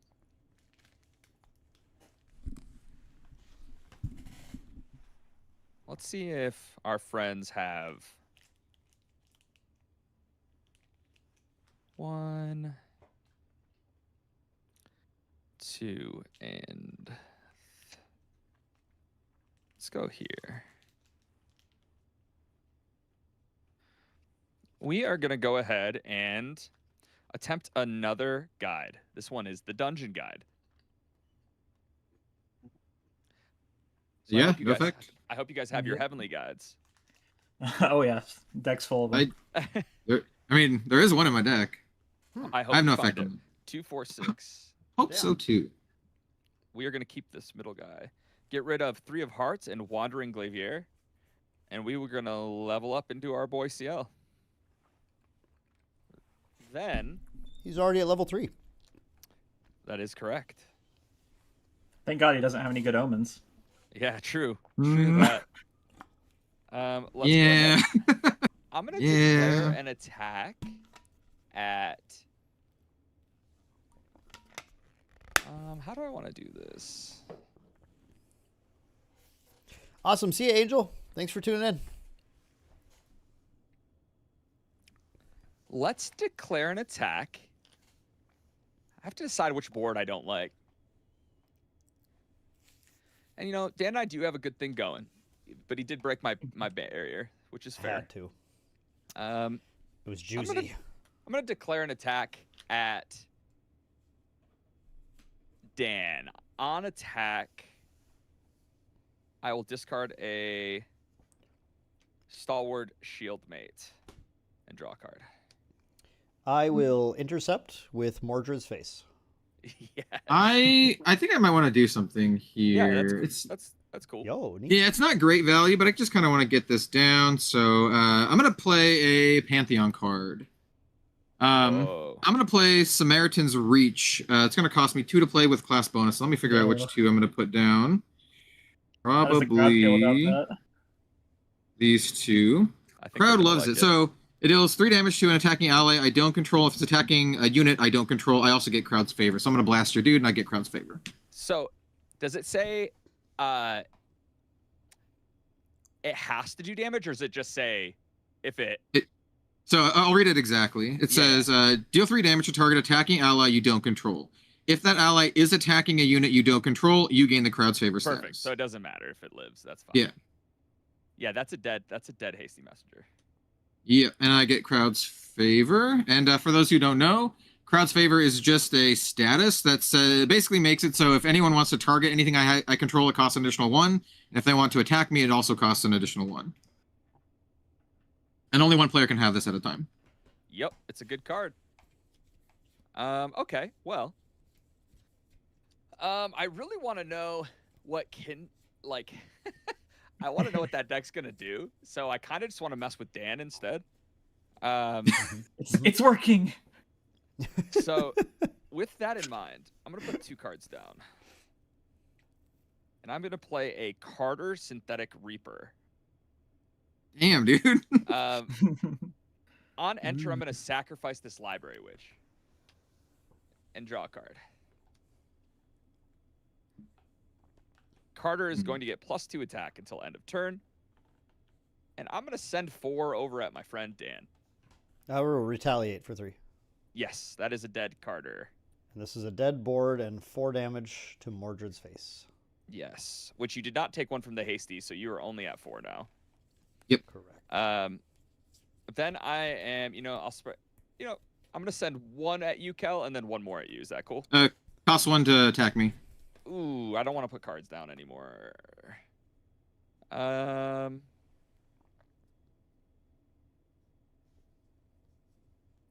got an idea. I'm going to put 1 card down and play Shared Fervor. Yo. Oh, okay, sure. So this is everyone draws and then you get the crowd's favor, right? Correct. All right. I just want to. Normally, I wouldn't show this, but the card that I literally drew from your crowd's favor is crowd's favor. Let's go. We're doing Just saying. Back and forth. So you have the favor for now.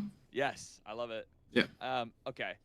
I then, I'm gonna send 1 into, just to be fair though, Kinship, you're rested. I can't remember its name. Oh, you have 1 Pantheon barrier left, so I'm gonna break that, and then I'm just gonna send 1 at you, Cal. Yeah, I'll take 1. Cool, and then I will move to end. I will make Crawl Stone Scale Tyrant and Omen, and I will shoot Kinship for 2. Alrighty, I'll take 2. Perfect. And after that, with 3 cards in hand, it's on over to you guys. All right. Well, and I stood up for a second to go grab a life counter.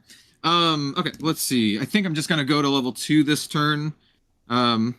Rye is feeling a little inadequate with CL being level 3 and all. So probably, I'm probably just gonna go to 2. So let's go to 2. We're gonna go 1 through 5. Yeah, we'll just do it twice. Yeah, go 1 through 5. So that's a 6 reroll. That's a 3. So that one is a lunette. Nice little pretty foil lunette.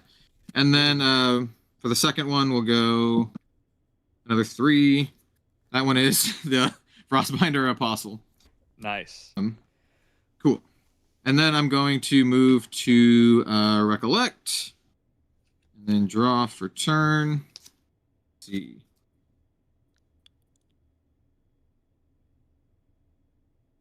Okay.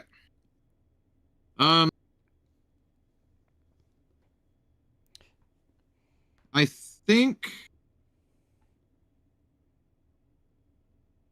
I have better banishes than this. Did we do any? I'm sorry, Kel. I was looking at something. Did you do any taxes on your turn? Oh, he could pay for both. Yeah. Okay. I could pay. I forgot. I completely forgot. But you paid. I did have 4. Yeah. You're good. We're just gonna play my own dungeon guide.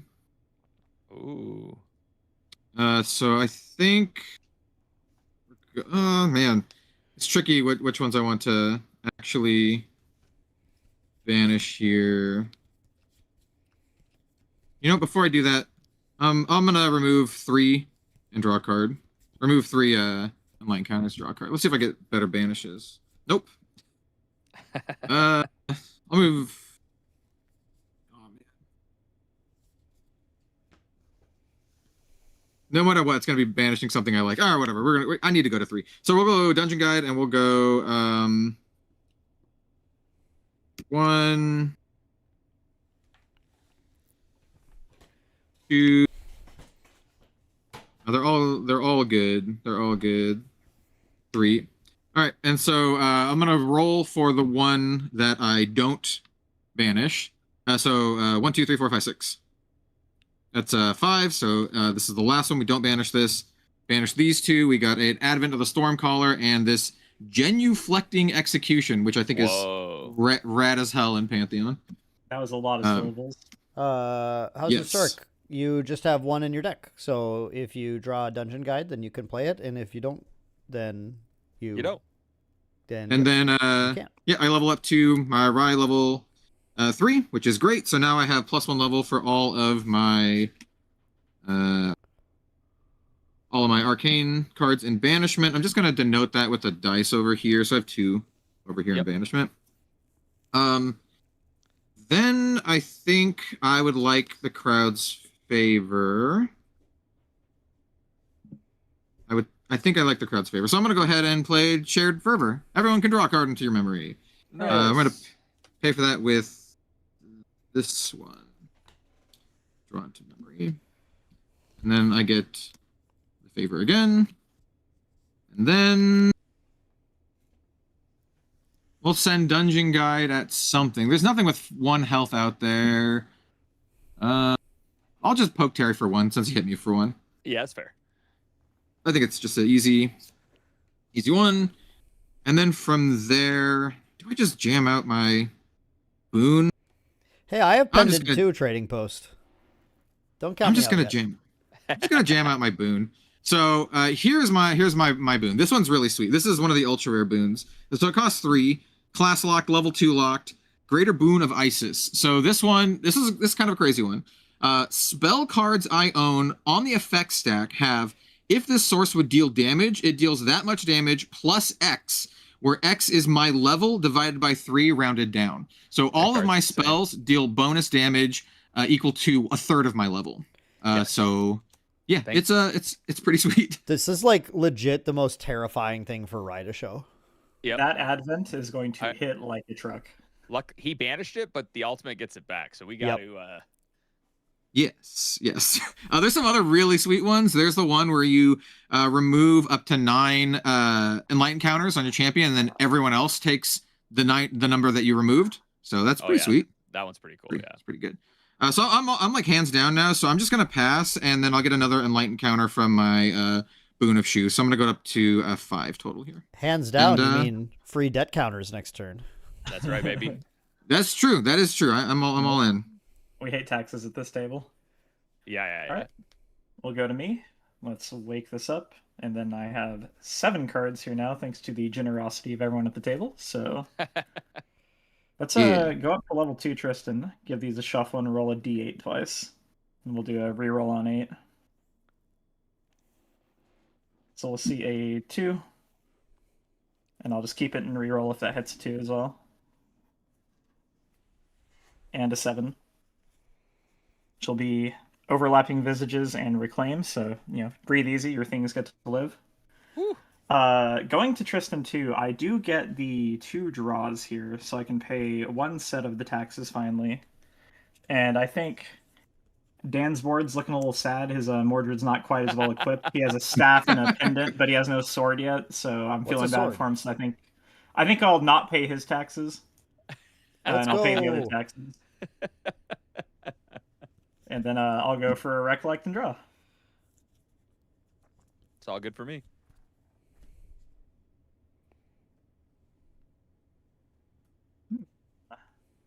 There's a lot of things. We like fostering in this house, I believe. So let's go.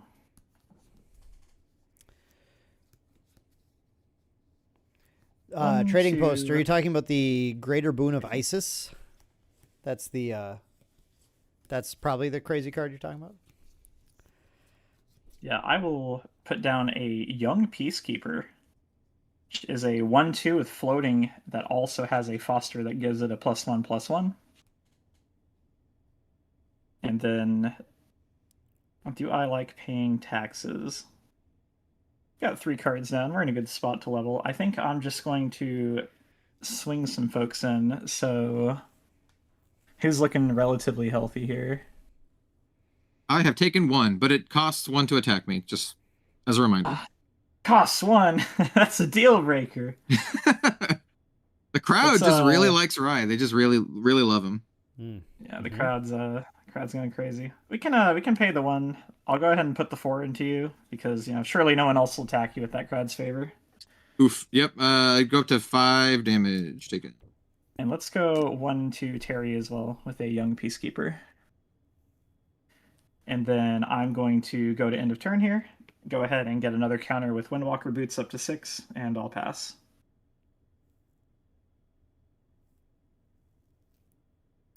Okay. This is getting scary. I should probably do things. At the end of your turn, I'm going to activate Pendant of Accrual, remove 2 debt counters, draw into memory. Mm-hmm. That's a card I actually really don't want to lose, but I think I have to level anyway. All right, we're going to go to Mordred Flawless Blade. 1, 2, 3, 4, 5, 6. So I'm just going to roll 2d6 and banish those 2. 6 and 1. Cool, the card I did not want to lose. Hey, look, it's Blanche. Oh, that's crazy. Yeah. That would have been nice. You don't need that. Yeah, true. Yeah, card's mid. In Rec. Oh, sorry. Level trigger, Scepter of Lumina. I'm going to deal 4 damage. Yeah. To whatever. Kinship. I don't know. Take 4. I'll take 4. Go to 6. Kinship Cool. goes to 6. Fractal of Rain trigger. I will mill myself and hit a Lost in Thought. Whoa, fancy looking one. Not the most fancy. Just only the middle fancy. Yeah, medium fancy. Did we check the Pantheon ban list to make sure that was legal? All right, Yeah, Terry, we had a deal. No, I didn't. We had a deal, so you get a counter. Thank you, sir. Then I will recollect and draw. Oh, okay. All right, I like seeing that.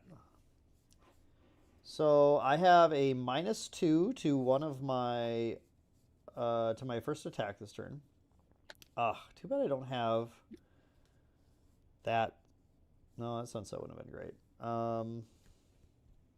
That's fine. Whatever. I'm just gonna jam this because this card rules. 1, 2, 3. I want this to not lose. I want this to not lose. I want this to not lose. I guess I have to risk this. Okay, it's fine. I probably don't risk anything, actually. Pay 4 for... Hey, was anyone else at Houston? Hey. 32, Tide Diviner. Okay, okay. So, you know, just got to mention it. Look at the top 3 cards, 1 plus level from my deck. Put 1 into my hand and the rest into my graveyard. I love that promo. The promo is so sweet. What an idiot. This guy's milling himself. Yeah, easy. Nerd. Freelo. Hey, Dan, I had a question. Did you get that promo for getting 9th place? Top 32. Top 32 is what it was awarded for. Top 32. Yeah, technically.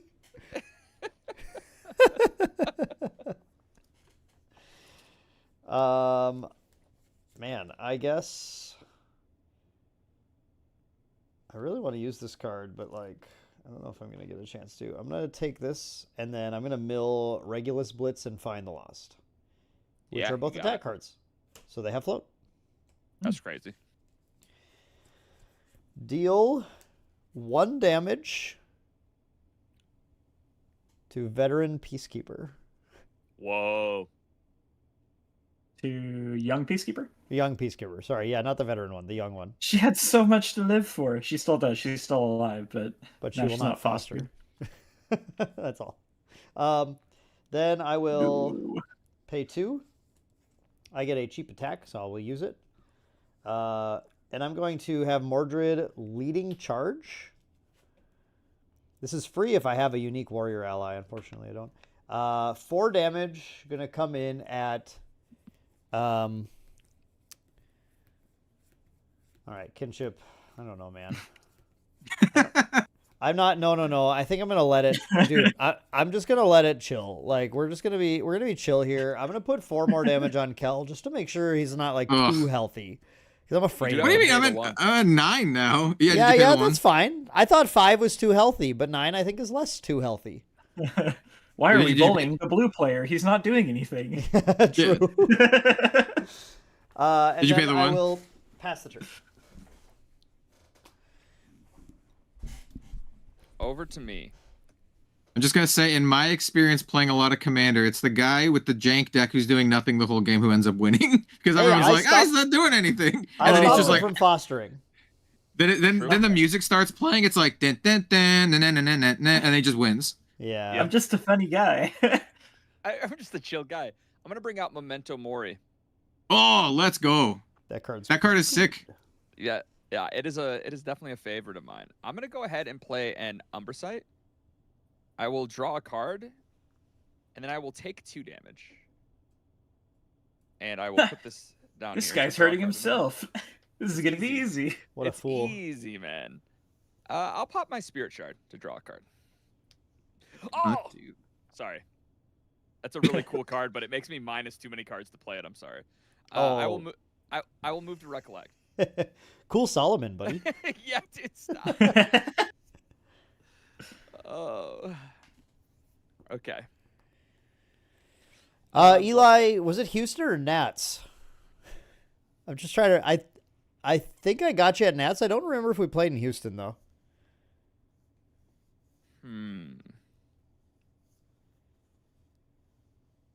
So, how about we go 1 and 2 down, and I am going to go ahead and play Rictus Tiding. Oh, the Ricky Bobby. So I'm The gonna show you Ricky guys Bobby. Forge That's Lightning wild. made it- Dude, Forge is that a Light stonked Shield made it. outpost? It is a stocked outpost. It's very stocked. So I get to show 2 cards off the top. If the total reserve cost of the real cards is 8, put both into my memory. Otherwise, just put 1. And I am going to go ahead and put this stocked outpost into my memory. Insane. Yo. Big plays here, guys. Big Dude, the level plays. 3 cycle plays Very are good. unmatched. Yeah, we love to see it. I'm going to go ahead and declare a damage of 1 at that Tide Diviner. Oh, did I get I got a tax thing right there? Yep, I did not pay. Yep, Cool. Yep, I did not pay. 1 at the Tide Diviner. She did her job. Heck yeah, I get a Momentum Mori trigger. Let's go ahead. She and... plus 2'd me, so like, cool. It's pretty good, turns out. Oh, man.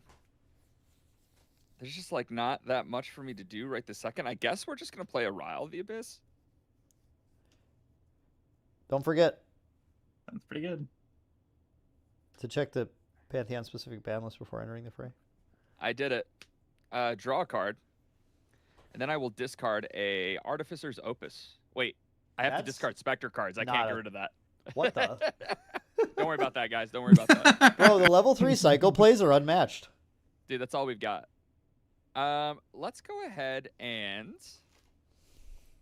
I am going to move to my. Oh, I can swing 1 more damage. Eli, that's a crazy gauntlet to have to fight through. I'm sorry. Let me see here.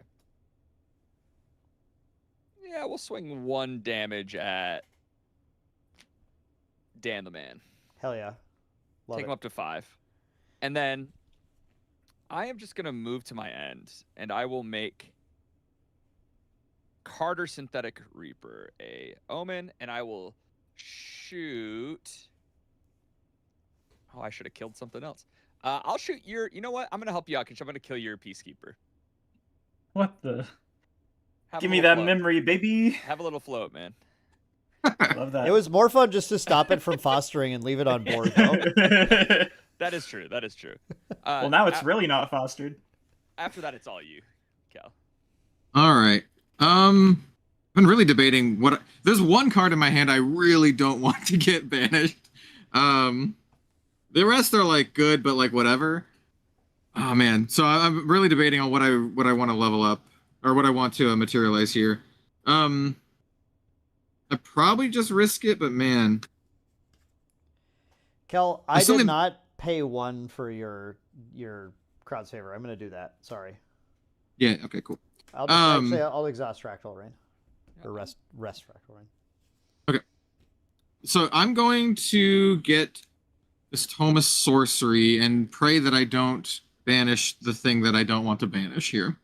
So we're gonna 1 through 6 roll. It's a 3. Arcane Renunciation? No. Arcane Sight. Good. Okay, you're all right. You're chilling. All right. So I'm up to 3 now. So on enter, I draw a card into my memory.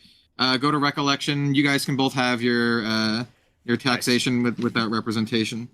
Yes. And then I'm going to recollect and draw a card. That'd be wild. GX. I'm going to activate a card from my material deck. I'm going to banish this Tome of Sorcery to play my Tome of Sacred Lightning. Good. So for those who don't know, who have never seen Arcane do things, I can banish this or banish a book Regalia I control to activate this from my material deck. If I do, it has all of the abilities of this card. And then this also has an ability I can banish a card at random from my memory and then draw a card, which is pretty good. And this one also has the ability to empower if I wanted to empower. So I'm just going to kind of set that behind here so we know what that is. Okay. So let's see. Oh, that's pretty good. Folks, we do have a giveaway coming up here shortly. Another one. This one. Also, this is going to be a Mordred Recollection deck. So if you want to enter to win that, just make sure you're ready to go. I'll announce the keyword in a couple minutes.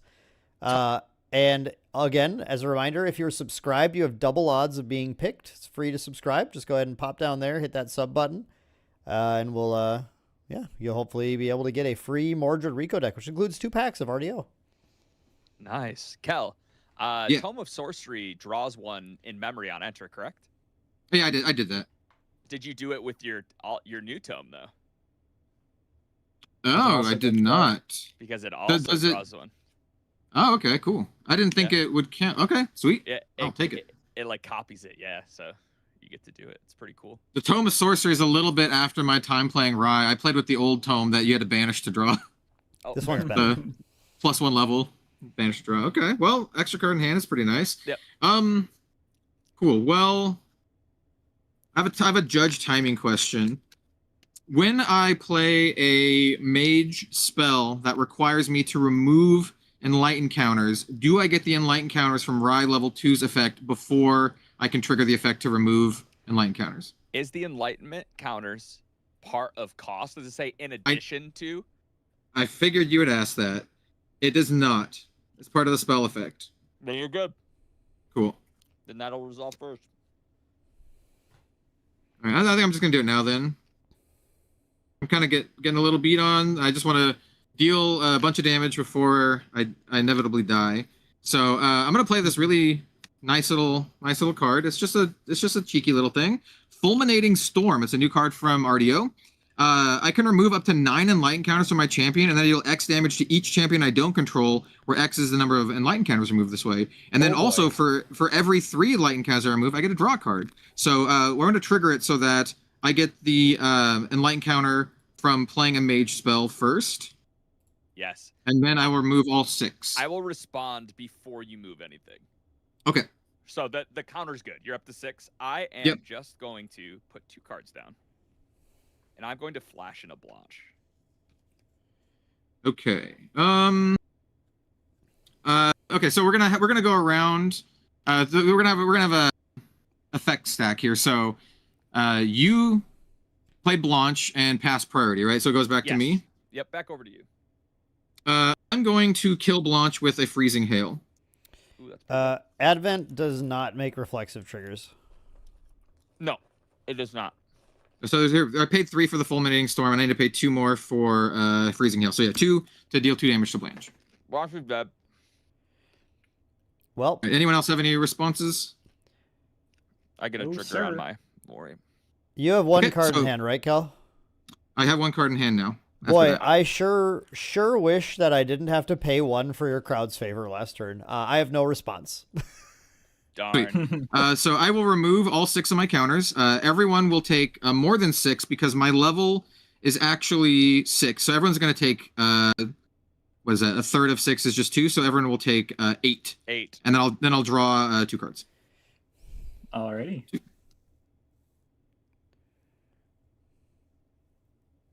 And then...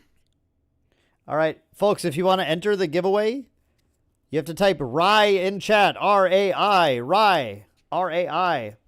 This is a giveaway for a Mordred Recollection deck. I like that. I really don't want to risk a lot of my other stuff.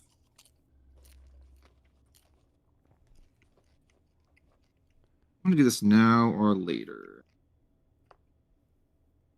What's the timing on this? It's slow. You know what? we're gonna do it. We're gonna do more damage. I'm gonna activate my Tome of Lightning, and I'm gonna banish a card at random from my memory. And if a card is banished, I get a draw card. So we have 3, 4, 5. I'm gonna re-roll on 6, 1 through 5. The 4, so one of the 4 is here. We banish this. Oh, bummer. That's a Raziel. Ooh. I did not want to banish that one, but that's not the one that I wanted to keep. So I banished it. Get a draw card. Notably into hand, not memory. And then, since no one countered that last card, I figured no one's going to counter this card. So I'm going to play a nice, cheeky little Cone of Frost with the last 3 cards in my hand. So, actually, it only costs 2. I'm sorry. So 2 because of class bonus here. So Cone of Frost, since I am level 5+, I get to deal the 2 damage to 1 target 3 times, but it's going to be dealing an additional 2 damage. So it's going to be 4 damage 3 times. And because we're all friends, you can all just take an additional 4. I'm not going to gang up on anyone. Nice. Wonderful. So 4 to everyone. That's a nice little 12 to the board this turn. And then, you know what, Dungeon Guide, because she's feeling cheeky, I'll hit Kinship for 1. That'll take me to 19. Yeah, Kinship's at 19, Dan's at 17, I'm at 16, and Kel is at 9. 9. Time to put in work. Then I will. I'm basically done. I'll just get another enlightened counter end of turn. Yeah. I too am basically done.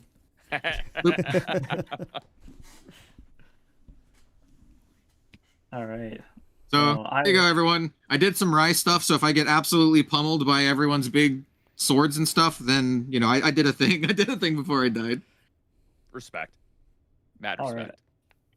I probably could have. I could have just killed someone that turn, but I wanted to Oh, spread yeah. it out. You definitely could have killed me. Oh yeah, Those 2 level 2 guys you were gonna smash if you went in on them. that's not how I play like multiplayer though. Yeah, so Yeah. spread the love. Bro, I would have been a Surely you will toasted be Charleston rewarded for chew. this. Alrighty. We'll move to my turn, and I'm looking a little bit less healthy than I was hoping I'd be at this point, so I think we're just going to go for the level here. Let's get rid of this young Peacekeeper that you so nicely killed. Yeah, I got And then you. I'm going to do 2 rolls for these 4 here. I'm going to use this D4. So I'll just go until I hit 2 uniques. We'll get a 3, as well as a 2. So I'll lose out on a Wild Growth Elixir and a Gentle Respite. And then we're going to go up to the annoying Copy Tristan. So in the spirit of making this fun and not boring to watch, I'm going to steal 4 cards. 1, let's just flip them up so everyone can see them. Yeah, it's Tristan. Because I don't want to have that. Yeah, I don't want to have that hidden. 2, when I play these cards, they go into your graveyard. So I'm going to take Dan's and see if I can hit some attacks to get this man leveled. Oh, that'd be sick. Oh, dude, I got lots Nice. of float already. You don't need to, but I appreciate it. More floats, better. Okay, well, got? those 3, including an angelic channeling and a horse, striking tides by Oh, refrigerants. horse. Sick. Yeah, Wait, Screw that angelic channeling. Horse, hell yeah. Horse. dude, yo, horse. buy refrigerates. I mean, I can use the angelic. Yeah. I could go to another level 3. It's pretty sick. Is that My a friend foil is- channeling? Copies Yeah. of attack. Yeah. I'm a little jealous. I the absolute insane moment was I opened a pack that had 2 channelings, both the same art, 1 foil, 1 non. Ridiculous. I didn't get a single one in my 12 boxes, but I got 2 CSRs, so I can't really complain all that much. Fair. Yeah. My foil UR was the Abyssal Heaven, the Tome of Abyssal Heaven. So maybe someday I can play that. Oh, nice. What is that? I, Play it on a Jin Pantheon or something. I'm sorry, I got 2 foil URs. Whoa. Oh my Pretty good. goodness. Did you get 2 CSRs? Yes. God damn it, Dan. Dude, I don't know. No, this was Hey, this was as after someone like who a also year. has bad luck. Yeah. I've had bad luck for a lot of these pulls. I finally had a really good set of boxes. I was You and I both had like incredibly bad luck. I was like 30 plus boxes in a row before a CSR, so I get it. You can have your time, you know. Yeah, to actually get some good stuff. I need the moment right now. Yeah. Oh yeah. Alrighty. What is that attack that is not by Vengeance in there? The water one? That is Striking Tides, which has a lovely Mordred bonus of on hit you can banish a float to wake up your champion. Well, Pretty good. That's marginally useful to me. You Unfortunately, I can do not Striking Tides and buy Refringence it for a build your own slice and dice. Yeah, I was like, buy refrigerates. You could do something pretty cool with one of your attacks later if you wanted, but Yeah, the Bifringence, is that just class bonus, or is that... Buy Refringence is a class bonus, yes. Oh, it's yeah, assassin. there you go. I'm an assassin, totally. Congratulations. Hooray! Well then, start us off. I probably need to pay some taxes, and need some cards to do that. I have some cards, but I'd like some more cards. So we're going to pop the Spirit Fragment now that I'm level 3. Yep. Get a draw there. Oh, yeah, I should have popped those boots turn ago. Hello, Blanche. Let's go ahead. Yeah, I'm just chilling on that. Let's go ahead and put 2 and 2 down to just pay all the taxes. Yeah, you got it. We hate drawing in this house. And then Yeah. let's recollect and draw. And I have great news. The bull is online. Yes. Dude, he Which was is he was lovely. the true omen of the match. Yep. And I'm feeling pretty damaged. I'm looking at that those life totals, and I kind of want to even that out. Oh, I should So, do the giveaway. Let me do that. Yeah, go for it. Okay. Winner of the deck is Fox Whisper Studios. Fox Whisper Studios. Yo, congrats. Head down to Nice. chat. Give me a place where I can DM you. Tell me your handle and what location you want. Twitter, you want Discord, you want Instagram, you want Zanga, MySpace. Greatest journal. Dude, good one. No one said that one today. AIM Instant Messenger. Yo, aim, so sick. Take me back. Meet up at the GE in RuneScape. Huge. Dude, Yeah, RuneScape, good one, yeah. Oh, yeah. Alrighty. Do I have interesting things to do? I have to pay because you are a favorite of the crowd currently, right, Kel? Yeah, people just love Ray. Yeah, they love it. They love it. They're like They're watching this massacre over here. They're like, woo! like 36 damage or something last turn. They're like, hell yeah, brother, keep it up. That's what we Let's came go. for. That's what we're Let's talking go. about. That's what we're waiting for. Yeah, that's what I'm talking Battle about. Fox. Yeah. Well, I have this bull. I can't Whoa. not swing it. So let's Let me not knock everything over. let's go one down and attempt to put 3 into you. Yeah, I got one card in hand, so I got nothing. Take the 3, go to 12. Excellent. Let's make that even a little bit more even. Put another down, attempt to put 4 into you. 16. And then kind of just chilling, I think. So let's go ahead and go to end of turn. I will get the Windwalker Boots counter, Yeah. and I'll pass it over. All right. Okie dokie. At the end of your turn, I'll activate Pendant of Accrual to draw a card to memory. Nice. Cool. That's useless. Then I'm going to wake up and level. I'm going to banish Leading Charge. I'm going to banish Lost in Thought. And I'm going to banish Riptide Slash, as all of my attacks have floating memory, thanks to the Flawless Blade of Mordred. That's crazy. And I will level 2 Mordred, Fated Luminary, who can side level, a lot like the other Tristan in play, and has attack cards in my graveyard have floating memory, and Ephemerate X, where X is that card's reserve cost. I'm going to trigger Scepter of Lumina and deal 4 damage to somebody. You gonna rock, paper, scissors for it? At this point, I kind of feel that way, yeah. All right, sure. You 3, rock, paper, scissors, on shoot. Go for it. Hey, Rock, paper, scissors, shoot. Shoot. I did scissors. Oh, we love scissors. Wow. Yeah. Okay. Okay. Rock, paper, scissors, shoot. Shoot. Okay, so it's us between you and I then. Yeah, exactly. Yep. Go 2 down for that Blanche that I conveniently drew. How many Nice. cards do you have in hand? After I play this, I'll have 3 in hand.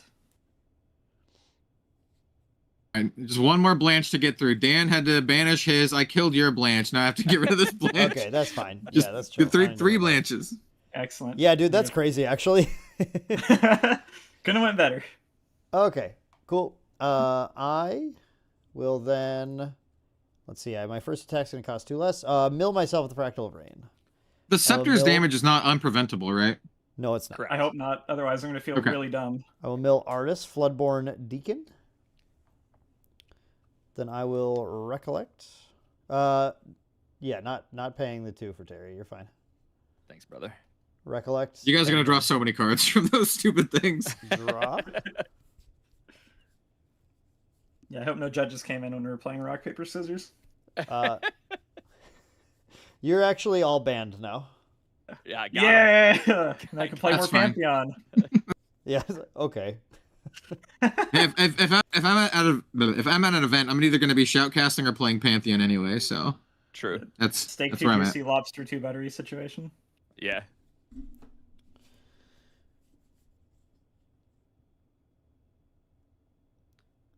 Okay. So, like, we can move on to another game pretty soon here, right? Yeah. Everyone's like fine with that. We got like 5 more turns, right? Well, let's see what I can do here. Just let me have one turn, bro. First of all, just in case I keep forgetting, I'm gonna activate my lesser boon of Pulosa and become an assassin also. Nice. Yo. It has not mattered cool. yet, but perhaps it shall. Let's start by resting Fractal of Rain to play my... I like to hold on to this late into the game. Shared Fervor. Ooh, okay. Yep. Oh wait, no, I Yep. don't like that. You take my protection. Round of memory. No, Correct. get rid of that. I'm gonna draw another card into memory in response with my pendant. Sounds good. And I'll draw that. Pretty good card.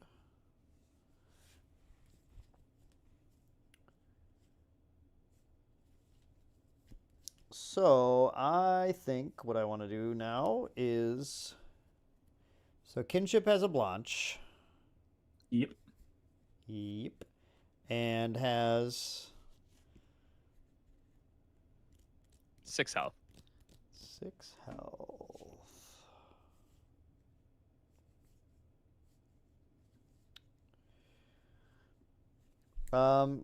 Kinship, I'm just gonna do a quick free attack for 3 at you with True Sight, Extraction, Incision. Free attack for 3 with True Sight. It's See what pretty happens. good. It's pretty good. It's pretty good.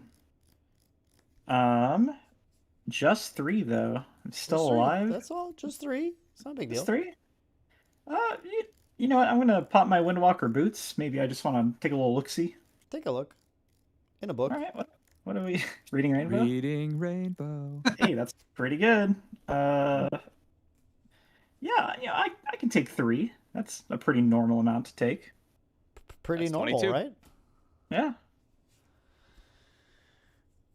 Then I'm just gonna put down 1, 2, and a 3rd. And I'm gonna play a little lady named Gildis Frost, or sorry, Faceworn Monarch. Too many things are sworn to other things here. Faceworn Monarch. Just a simple 4/3 with stealth and vigor that I can pay 2 and rest to prevent the next 4 damage to be dealt to any target unit this turn. Right. Boo.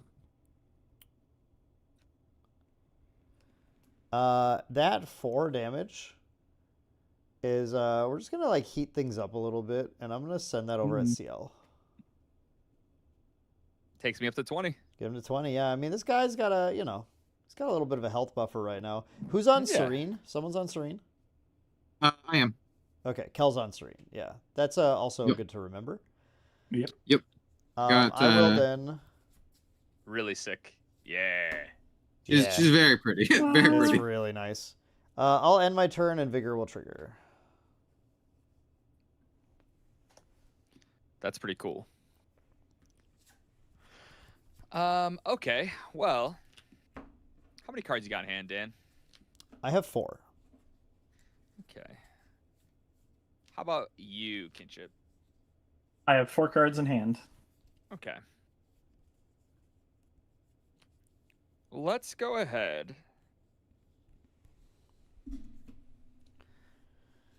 I'm going to bring out a Devouring Malice. Card's pretty good. And I am just going to put 1 counter on it. So not as exciting as you might think. Now Just has waiting the for you to do, ability like, to hit for 3 at fast speed. Luda So I have Rock, the I think ability- it's just you. I haven't had any issues with sound. I do have the ability to hit for 3. Is that unpreventable? It is Ooh. not. You're good. Okay. Oh, Blanche saves me. Blanche is pretty good. But then I will move to Wreck. Is that cool with you guys? Yeah. I'm just waiting for you to drop like it's called like Baleful Oblation and just dome us all for 10 with your with Argus. Nah, don't worry. I don't play that cringe card. True. I just can't. And find the stuff says it as he's looking at it in hand. Yeah, I'm like, oh wait, here it is. No, just Nice. Surprise. that's kind of funny. I could have like just a light background music here, I think. Yeah. Okay, Beat this is some what we're boots. gonna play. I'm gonna put 3 cards down, and I'm gonna play Sortier Vortex. Ooh. So Alright. this is a unique Fantasia if you haven't seen it. As long as you have 3 or more omens with different reserve cost, it costs 3 less, which I have a 10, a 5, and a 2. And then my omens have, whenever an opponent activates a card with the same reserve cost as this omen, recover 1 and deal 1 damage to that champion. So anytime you guys activate a card that costs the same as one of my omens, you take one and I gain one. Okay. Hmm. That 10 might come up actually in my deck. That's insane. I thought that was a pretty good number for you. That too Yeah. will come up. Oh, the 2 will definitely come up, but I think the 10 in particular is kind of funny. Good job, Blanche. Yeah, that was pretty hot. I don't think I want to do anything else, so instead, I guess I could swing into something, right? Here, let's make it fun. I'm gonna go 1 into. I think I want to let the Blanche live. I'm gonna swing Ah, music to my ears. 1 into Kel's Dungeon Guide, Okay, she takes 1. and I will swing 1 into Kinship. I'll take 1. Then Into turn trigger. end of turn trigger. I'm gonna go ahead and put a creative shock under here, and with that trigger, I am going to send it at Kel. How much is it? Sorry, Kel's Dungeon Guide, not Kel's face. Oh, okay. Yeah. Just to kill the Dungeon Guide, yeah. Okay, she's dead. And then I will pass with 10 cards in hand. Okay. Okay. Let's see what I want to do here. What's everyone's life total at? So Kinship's at 23 damage. 23.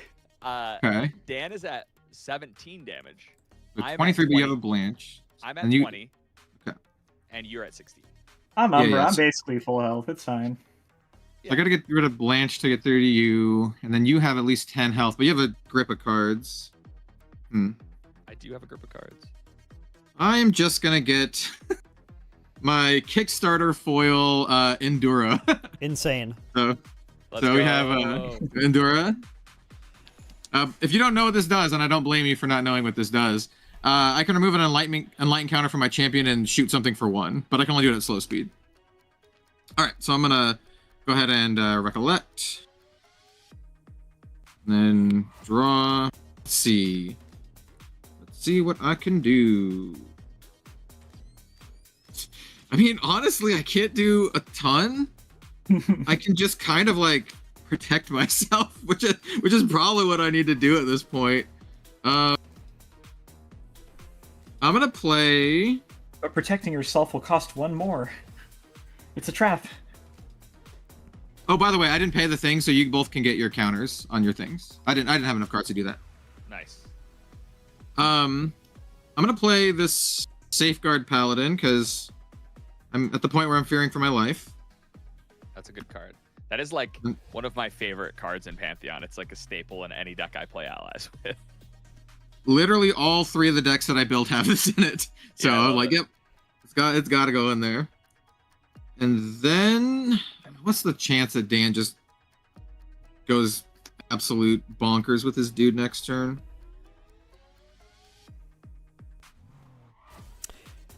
I don't You know, can just but make I get like pegged as the serious threat a lot with this deck. It's kind of funny. Well, no, I'm kind of threatened by everyone at this Yeah. point.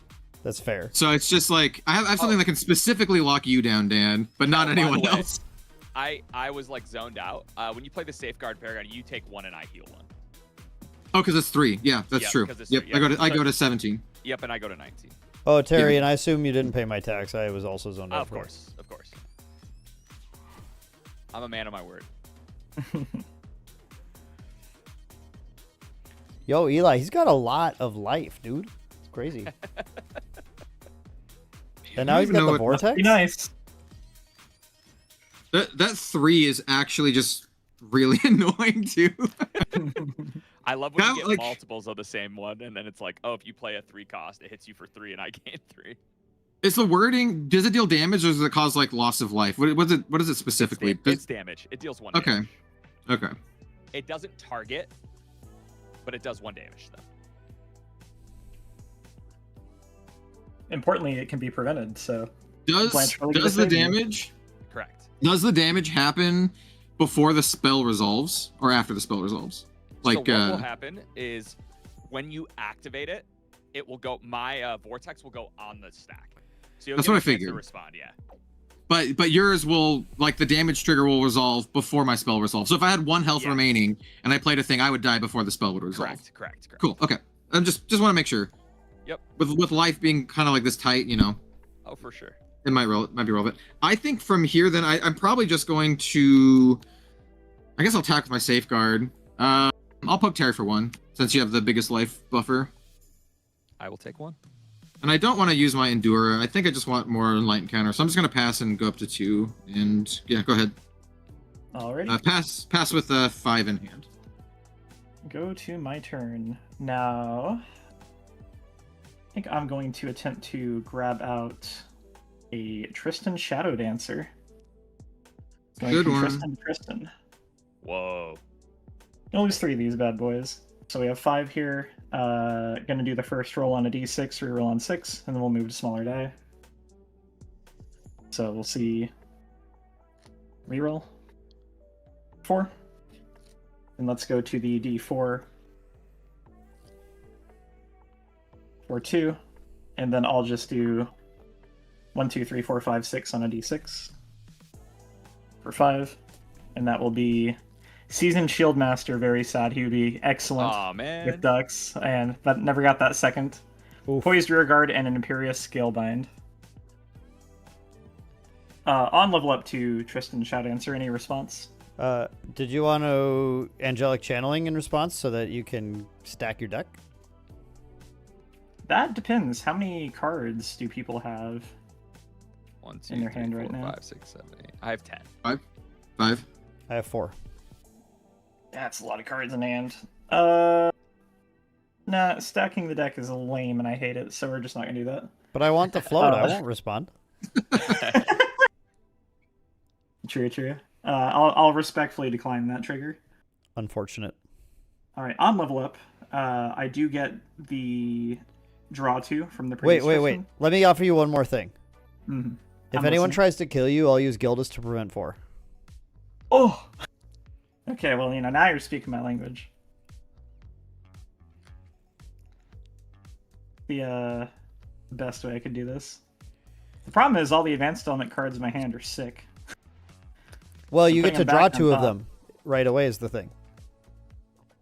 Yeah, Can Gildas prevent damage to herself? I guess. Yes. Okay. You know what she can't, though? Debuff counters. Does this That's do true. anything for me other than get you float? No. Oh, well, if that's the case, then that's absolutely sick. Let's do it. yeah. I'll put 2 on top.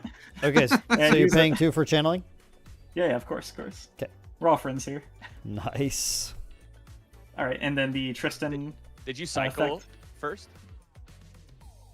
Did I? So before Cycle. the angelic channeling, Yeah, you so you... Yeah, I put the 2 on top. No, so you banish 2 advanced element cards face up. Okay. We've got a debilitating and a shifting mirage. and you Okay. draw that many cards. Draw that many into memory. Hog. All right. And then now when you level, you have a trigger alongside your draw 2 and you're on enter. This is to put the banish cards on top in any Back order. on top. Yep.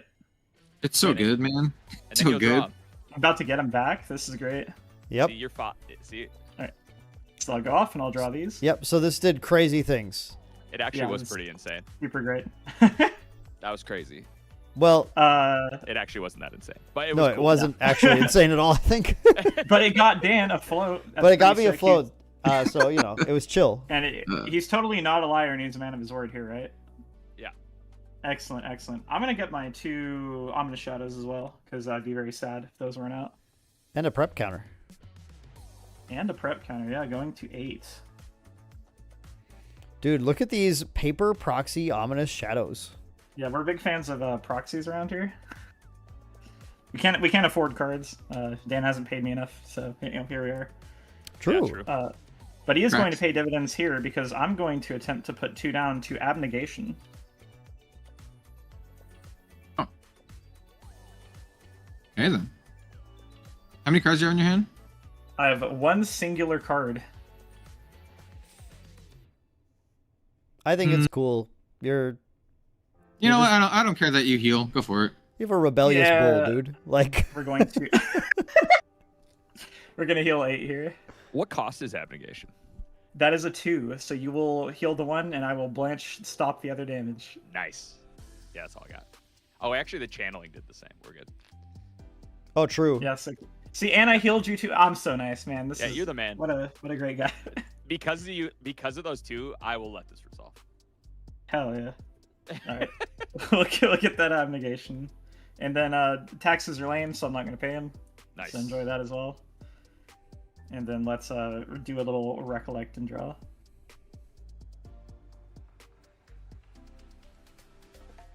Okay. My god. I really want to play that. I believe. How much did you heal, by the way? 8. 1, 2, That should put me 3. down to 1, 2, 3, 15. 4, 5. 15. Yep. I can't do my other fun thing if I do this, but it's kind of even more fun somehow. Yeah, you know what? It's worth it. Let's go. How are the health totals looking? It's still pretty healthy. I'm gonna go 4 down for our favorite unit of all time here. Lancelot, Goliath of Asa. Yeah. You have him And too. He's gonna take a little nap. He's Yeah. very tired. Obviously, the game's been going on for a bit. So, let's see. Life totals. Let's get everyone pretty even. Let's attempt to put 3 into Terry.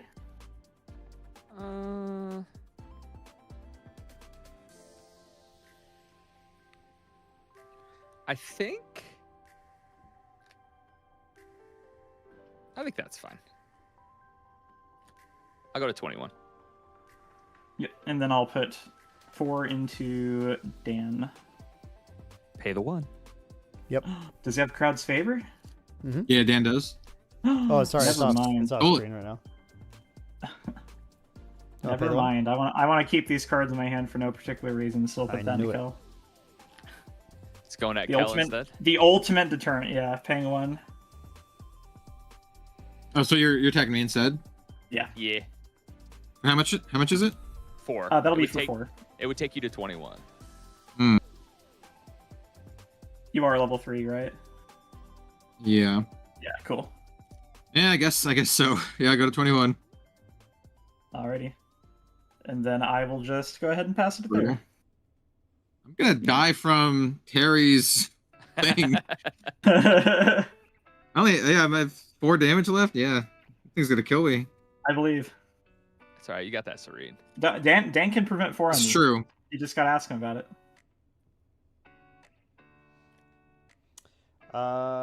True. End of your turn, I'll activate Pendant of Accrual. Yep. Cool. That's a cool card. Good one. It's a good one. Ooh, my turn. I'm going to banish Angelic Channeler. I'm Whoa. going to banish.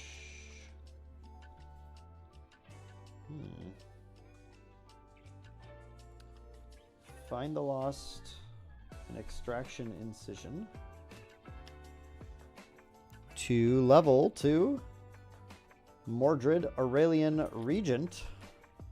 Super Saiyan.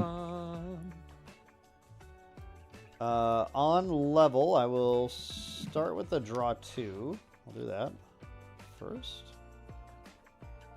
Oh, good card. Good card. I will resolve the 4 damage next, and we'll send it over at healthy Mr. CL, who keeps healing. That takes me up to 25. Indeed, it does. Healthy, Mr. CL. Healthy Mr. CL. I had You're- less life. I had less life than the Tristan. Unfortunately, the Tristan has 2 ominous shadows and 8 counters. How many prep counters do you have? 8 currently. I'm Okay. very prepared. That's crazy. It's all thanks to that early accepted contract. Stocks going up, please buy. Yeah, I'm gonna need Rye to handle that, so I guess. I'm gonna, in rec, I don't know, maybe. I'm gonna pay 5 and leave 1 card in hand to pop my Scepter of Lumina and draw a card, if that's okay. Nice. Yeah. Yeah. Cool. Missed the good old days. Me too. Another draw 2. Yeah. Yeah. I will then recollect. Did you fractal of rain yet? Oh, I will fractal rain. Thank you. I forgot to do that. Miss the good old days of Vanny going from I take level it back. 0 to I level want this 3. incapacitate back. Recollect So- and draw. Good to know. No incap. Yep. That's a lot of cards.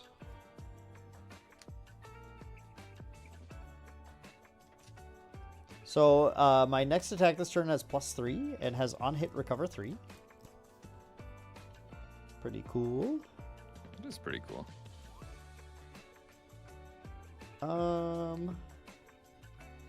Kinship is at 15. Don't worry about it. Rise at 17. Nope, I'm at 21. Rise at 20. Oh yeah, rise at 21. Okay, I'm at 17. I'm very close. I'm very close. Well, I have my spirit, but still, I'd like to play my water cards if possible. 2,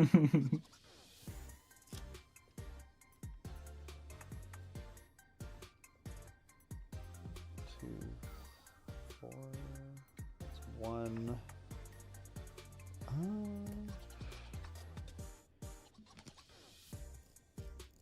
It's just 4. That's not. 4 is not very exciting. That could be more exciting in the future. But also, I don't have a lot of other attacks to use, so maybe it's just exciting enough.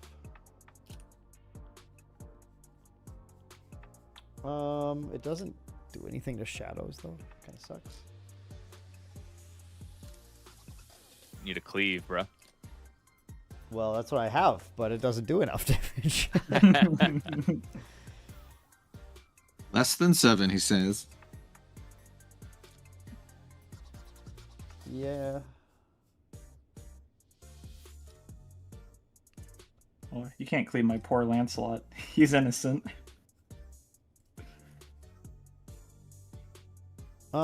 No, he's not. I think I can cleave your board, and I'm pretty happy with it still. So I think I'm gonna have to do that. Absolutely. Yeah, Please do. I'm pretty happy with it too, because between Blanche and the shadows, it's like kind of hard to hit him.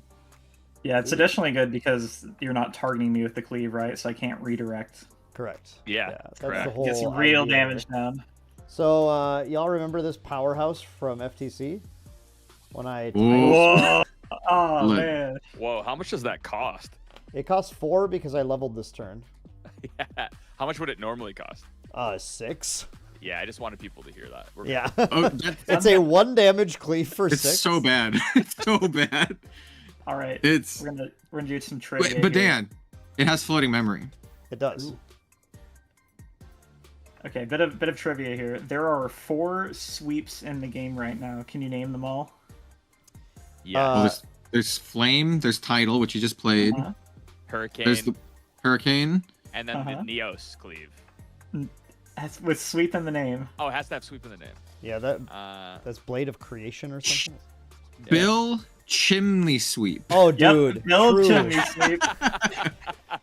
Okay, so yeah, this is a 4 damage cleave kinship. Do you have any response to that? Yeah, but probably nothing I can say on stream. Okay. We'll go ahead and retaliate that with everything, I guess. Yeah, that sounds good. So that'll just be 3 and D. Okay. And so this, just to be clear, this cleave hit 7 units. Is that correct? 1, 2, 3. Yep, 7. Okay, Killed I 2, will killed 3. recover 21.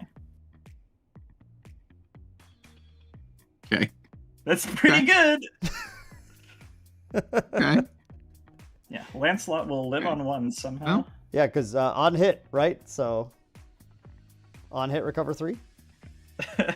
Yep. Yeah. Yeah. Cool. That has not come up yet, and I was very excited to be able to do it. I was like, yeah. I'm glad Bummer. I could give you that Bummer. pose. So you can then hit me, Thank kill you. everything, and heal yourself to 0. Yeah, thanks. Yeah, thanks. I will have Gildas attack into. So like Kel's probably got to pop Serene here. I got to get him pretty close at least to get him to sweat. So, or Kel's at 21, so he has to pop Serene. I don't like sweating. So Gildas will attack directly into Rai for 4. You're mean. Cruel, mean, healing 21. Yeah. Hey. Water barrier. No. Oh. No. So we're gonna go 3 down. So water barrier. I'll take 1 from Terry first. So I'll go to 22, and then unless no one has any other effects, I'll take another 1 from this attack from water barrier. Sounds good. I think that's So I go to 23, and I also get a enlightened counter since this is the first mage action I played during the turn. Let's go. That sounds great. So, Before I end my turn, I think one more thing. I'm gonna put down 2 more. And I'm gonna play Excalibur Cleansing Light, Ooh, targeting you get pinged. Sudare Vortex. I will. You get Yep. pinged. ooh, Pings. Yeah, I think that's fine. Okay. oh, thank God. Yeah, I think So I'll take sorry. them. Trigger. I'll D-level. Go back down to Fated Luminary. Yep. And then on resolution, I will choose 2 non-norm elements, and no one can materialize or activate cards of those elements until the beginning of my next turn. I'm gonna choose Umbra and Arcane. Okay. That's a problem. I'm extremely glad I didn't lineage release, because then I wouldn't be able to do anything. Yep. I was hoping you would, dude. It was such a crazy setup. Yeah, I was like, I need the water, man. Yep. And then I'll end my turn in Vigor. I'll put 3 debuff counters on Gildas. Oh. That's reasonable. That's reasonable. She will I die. love everything that's happening this game. We'll get those. Okay, over to me. Over to me. Luckily, I have a norm card that I can bring out. Maximum Armoire. That's a good one. I've got some norm cards too. Then I'm gonna go ahead and recollect and draw. Okay. I will pop Memento Mori. I'll draw 3 cards. Card's so good. It is a pretty sick one. How come he gets to do his Umbra things? This isn't fair. Yeah, feels good.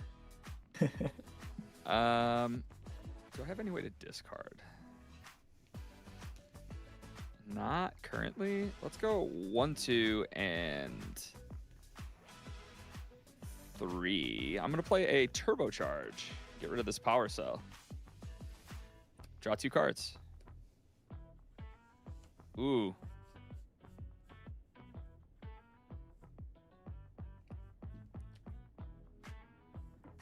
Let's see. Let's pop this Maximum Armoire. Maximum Armoire. I'm gonna go ahead and return this Argus to my hand. I think Argus is what I want.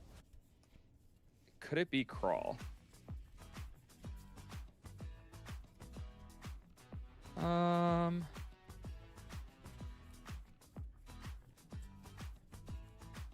Surely it's the cool giant robot, right? Gosh, these are too cool. Crawl is a 6. I think I need the more health, which like I want to just get the Crawl online though, because that's just like epic. So, you know, I'll put the Crawl in my hand. Crawl does kill us faster. Yeah, Yep. I can't even do what I want to do yet, guys. But I'm just trying to get to a point. I I'll put- assume you paid my tax, Terry, at this point. Oh yeah, yeah, that's fine. I can pay it this time. Yeah, I mean, I I don't know think we're on such good terms anymore. So Yeah, I'm gonna put Artificer's Opus in there. And then I will do 2 damage.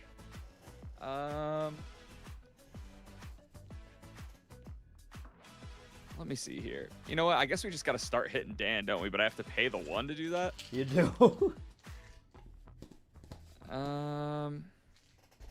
It's cool. I guess we attempt to get Kel to pop his spirit. No, Yeah, we do. I'm like Love not a threat now. You should go for Dan. Oh, don't worry. that's gonna happen soon. I just love the idea that the crowd's favorite makes you look at Atomic Bomb and Coughing Baby, and you're like, sorry, Coughing Baby. Yeah. Not the crowd's favorite. So did you pop your spirit, Kel? I still have it. Yeah. What are you doing? I'm trying to hit you for 2 with an omen off the trigger from a Maxim Armoire. Okay, so I'm gonna activate my tome first. Banish one of these. Of course. See what I draw. So I'm gonna banish number 2 here. That was a Origin of Mage. So I'll draw. Let's see. Then I'm going to remove 3 encounters and draw. So what's coming at me? 2 from a CL trigger from popping my Maxim Armoire. So an unpreventable 2 damage. Okay, let's see. I will... Yeah. That's... a bummer. See if I want to... anything I want to play before... Well, I can't play Arcane. Because of Dan. Yeah. I'm so screwed. Yeah, I guess I'll do it. I guess I'll lineage and heal. So you go down to 17 and then up to 19. Yeah. So I cannot do water anymore, and I cannot play Arcane. Fun game. Fun game. I'll swing 1 at you, Kinship. 1 at me. Actually, Yeah, I'll take it. yeah, it's just 1. Yeah. And then I'll swing 1 at Cal to put him to 20 even. What do you hit me with? Just the dungeon guide. Yeah, I guess that's fine. I guess Cool. it's fine. And you said the damage was unpreventable from the other thing, right? Yes, correct. Yeah, yeah. Okay. Let's go ahead and put 2 down. Now I'm gonna play a Flame Sword Cell. I'm gonna draw a card. And then I'm going to discard a card if it matches another. I kind of want to draw another card, so let's go ahead and discard this Veteran Blazebearer, and I'll draw an additional card. Then I don't have many other things that I can do. So how about we play a Stacked Outpost? Draw a card into my memory. And then I will go ahead and move to end. Let's put a Blanche into my... I'm right here. I was eating peanuts, Ash. I know I put the mic away from you while I ate them. You're chilling. I'm gonna do... Midnight I snack. will pay the 1 here. And I'll send 2 at you, Dan.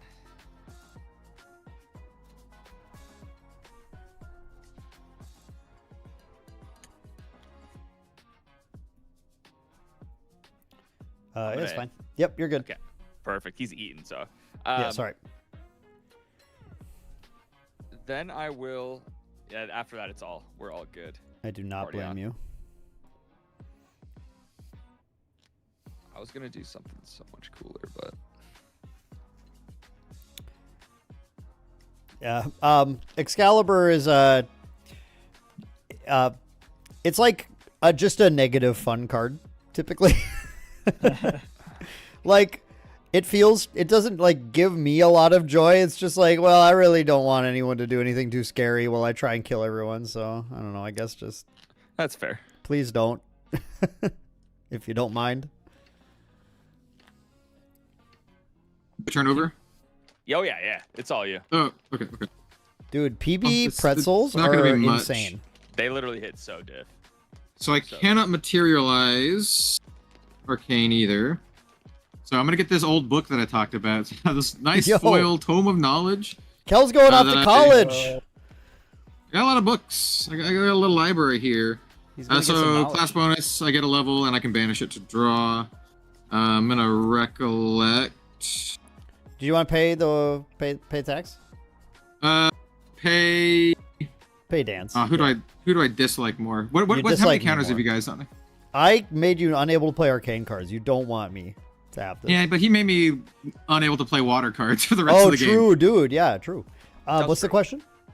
Who has the most counters on their thing? Me. I have none right now. Okay, Dan, you can have one counter. Woo. Okay, so yeah, I'm gonna recollect and draw. So recollect, draw. All right, well, I have one one card I can play, and I just gotta hold it in my hand, hold for dear life, because I really got nothing else. Yeah, just pat. When can I play? Is it the beginning of your turn or the end of your next turn? What is At the start of my What- turn, they're Okay. available again. Okay, I'm done. Alrighty. It is King. Red Zone's here. Hello. I'll do a little bit of wake up. Dan just made it so I can't play Arcane, and Terry forced me to Lineage release, so I can only play Norm Element stuff. That's where I'm at this game. Dan has added approximately 30 more turns to the game, which is very fortuitous for me because I have a proto key crest I will be getting out. I think you're overestimating the amount of turns in the game. It's recovery 3. There's no way I'm gonna die. True. Recovery 3 eventually. Very sick. Well, we can work towards it. I'll get the first counter here. I'm gonna put 2 down to pay tax, and I will pay Dan's tax. Okay. And we're gonna go 1 onto the proto key crest, and I'm going to attempt to recollect. Yeah, I'm not doing anything. Sick. And then I will draw. And boy, oh boy, do I feel punished for not getting that Shadow's Claw out. But we have to live with our Whoops. decisions, unfortunately. That's rough. So none of these matter, because we don't get to have cards for a second. So, need to live through that. Let's go 3 down for a good friend, Mad Tea Party. See if Oh that my can help God. us out a little bit. And then I don't particularly want to pay anything this turn, so I'm just going to hold up my cards and give that a pass. Over to the young Daniel. True. I don't think I have anything I need to do here. You didn't give me the pendant. Can I get a quick influence check? Yes. I missed my boon Pulling trigger out. at the end of my turn, if that's okay. That's Put fine. Go for it. I have 18. I have My half. I literally God. have half that. I have 9. Okay. I have only 7. need to know one of yours, so. Are you gonna gentle respite? Yeah. No, I'm playing Rongomiant. Okay, What is that? You're gonna have to read that one out. Okay. It is a 2/3 Spell Shroud Warrior Polearm. With as long as an opponent has influence 8 or more, it gets plus 4 power. Nice. Okay, sure. Sure. And whenever a durability counter is removed from it, I get to return a card from my memory to my hand. Hell yeah. I'm Okay. actually just going to banish 2 cards from here for this. 1 through 5, reroll 6. Okay. And I rolled double 6, so that's cool. Very nice. Double 3. I think if I almost went to jail, so that would have been crazy. You just have to skip your turn. Lose Will to Save and Academy Guide. You got it. In Rec Nothing, I will just Recollect. So 6/3 Spell Shroud weapon. Recollect and draw. That's fun.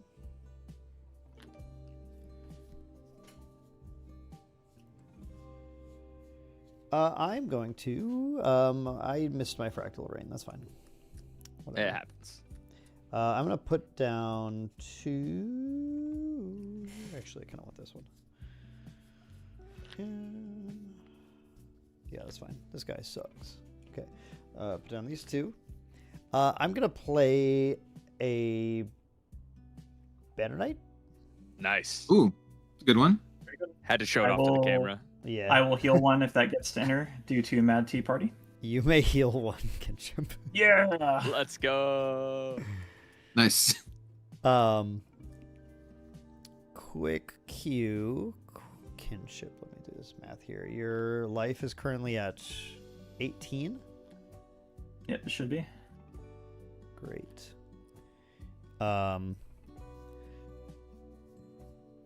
I'll go ahead and let's see. 1, 2, 3, 4, 6,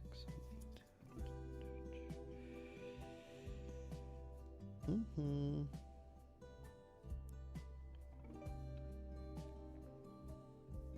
It's probably okay to do this. I'm gonna put down 1. Is this even gonna matter, actually? That's fine. I don't think I care. I am going to attack...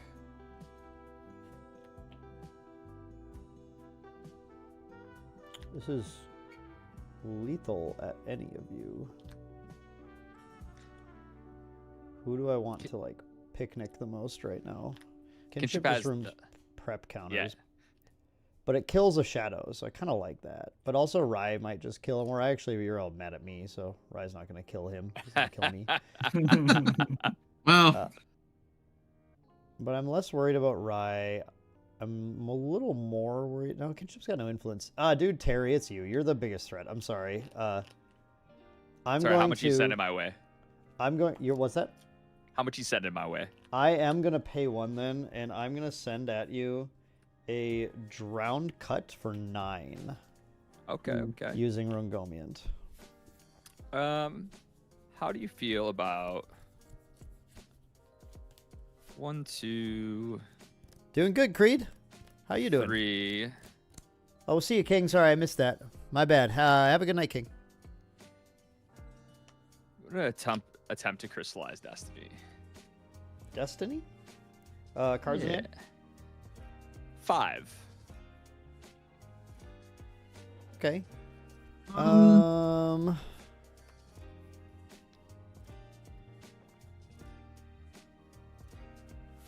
think that maths.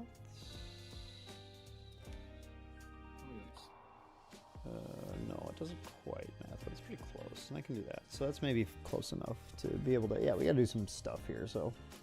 Yep, all the stuff. I will attempt. Oh wait, no. You have 5. 5. 5's a bad number. I like that. 5 is a good number. It doesn't math. Destiny. Rascals. That's a lot. I think it's probably just gonna have to be good. All right, that's fine. Whatever. Nice. Cards that you attempt to activate for the rest of the turn cost 2 more. They sure do. I do still lose a durability and trigger Rungomiant, so I get a return. I'm gonna get a little agility 1 action here. Nice. And then I don't have to activate this. Banner Knight 1 to your face, jerk. All right, then I'll pass. Thinking. We're free.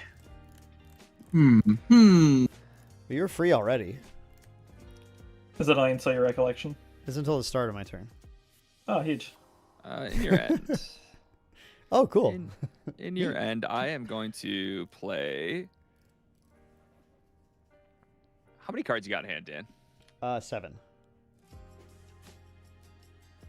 I guess we'll wait on that. Probably a good idea. We'll go over to me. Okay. I'm gonna activate the pendant in your end step. Makes sense. And then we'll go over here. I'm gonna go ahead and go. What are you at, Terry? I am at 24 currently. Okay. I will go ahead and bring out I'll bring out an inert sword. I'll pay the 2.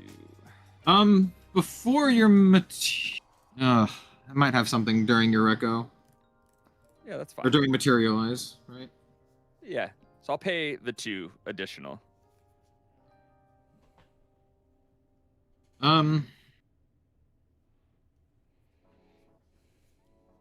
Okay. Well, I don't think it's enough. It's rounded down. That's fine. Go ahead. Okay, cool. We'll activate this guy again. Is your what 30 health total? So it's 6 to kill you. 6 to kill me, and I have 3 in hand.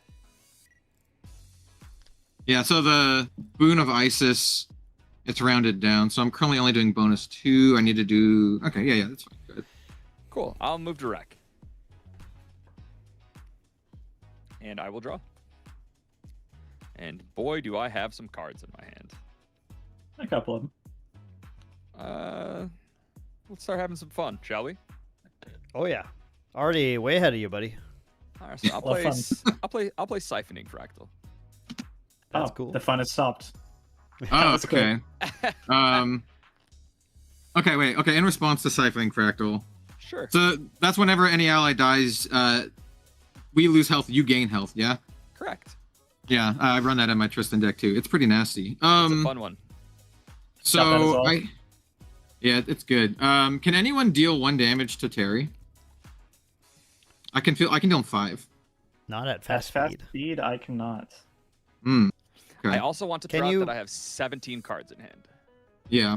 Can you Yeah. banish in response to banish- your activation of whatever deals damage? Can you banish with your tome to get an extra level? You need to banish 3. So I Oh, can you're get an at- extra level, sure. But I need you deal an extra Yeah, damage yeah, in sorry. multiples of 3. I didn't know what your level was, so you're 6 exactly. I'm exactly 6, yeah. Oh, okay, then So yeah, I would need to be 9 to deal the bonus. that would be challenging. Yeah, so this is what I was considering during when he had all of his cards down. I could deal him 5, but I have a feeling this might. You know, I can just go for it and see, but he's probably just got a counter up. I could Gotta potentially. make him have it. Right, speed. Okay, so I'm gonna crack Mnemonic Charm. Yeah. So hell yeah. Empower 2. Yeah. And then I'm gonna play Nascent Blast. So this is 3 damage to a unit. If it was empowered, I put it back into my memory. So it's gonna actually deal 5 damage because I get an additional 2 from my Greater Boon. But I'm gonna hold priority on this. So let me pay for the cost, and then I'm gonna hold some priority. So let's try to do some stuff here. We'll go 1, 2, sure, 3. I'm gonna hold priority, and then I'm gonna activate Tome of Sacred Lightning. I'll activate this, and then I'll banish a card at random from memory. 1, 2, 3, 4, 5, 6. Spoilers, they're all arcane, so not gonna matter all that much. So this is 1, 2. First one. That's a Stormblade Squire. So I'm gonna go up an additional level, and I'll draw a card The in hand. Stormblade is not a spell, is it? It's an arcane card.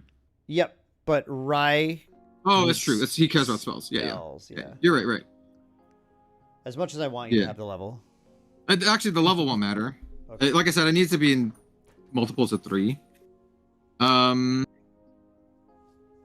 Actually, I have additional level from the Tome of Knowledge. I'm actually level 7, Sure. True. but it still doesn't matter. Let me think. Kevin's All right, calling whatever. out giveaway time. Oh, he's right. It is giveaway time. Wait, time. Yeah, so I'm gonna pass on priority after that resolves. So we have Kevin the also Nascent said Blast. just use the Endura to deal one more. Endura is slow speed only. Yeah, Yeah. sure. Sorry. Just you can't do it in response to siphoning. I get you. Yep.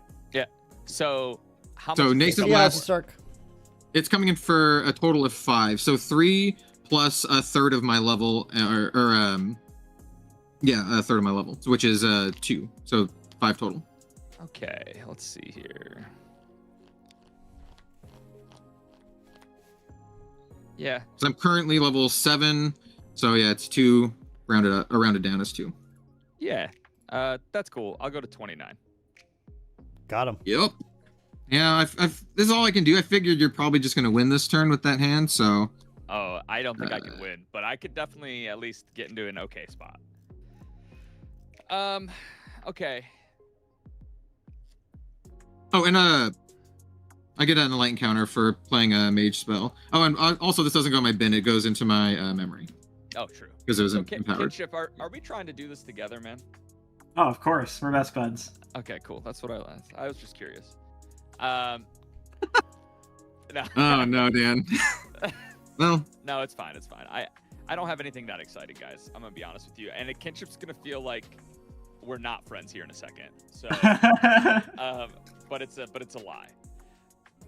I'm gonna go ahead and I'm going to swing 1 into Safeguard Paragon. Huh, And volume's the same to me. And then I'm gonna attempt to hit with the second one into it because it's a 1/2, correct? Yeah, it's 1/2.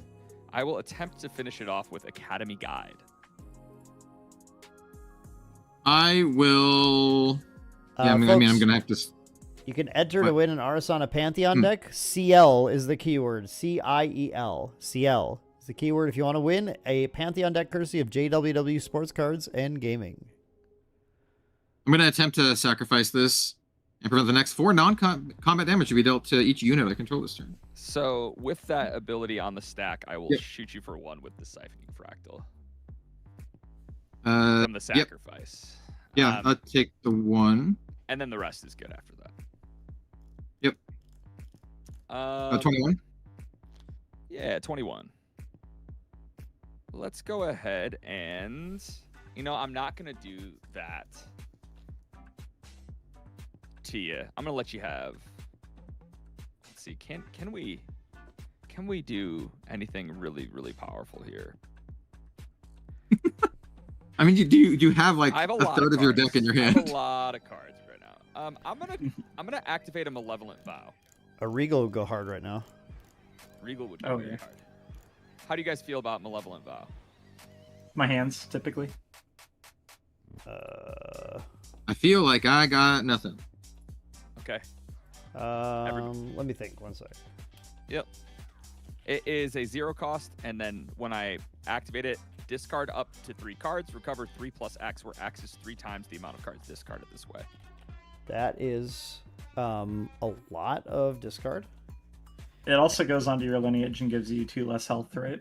And Correct. you have how many cards in hand? 1, 2, 3, 4, 5, 6, 7, 8, 9, 10, 11, 12 currently. Well, no, 15 currently. You're good, man. I don't know what I'm doing about that. All right. I'm going to discard 3. I'm going to discard Undying Dreams, Solomon, and Crawl to heal 12. No, the Solomon. Take me to 16. But this will go underneath me and give me -2. Sorry, Solomon, my boy. Then...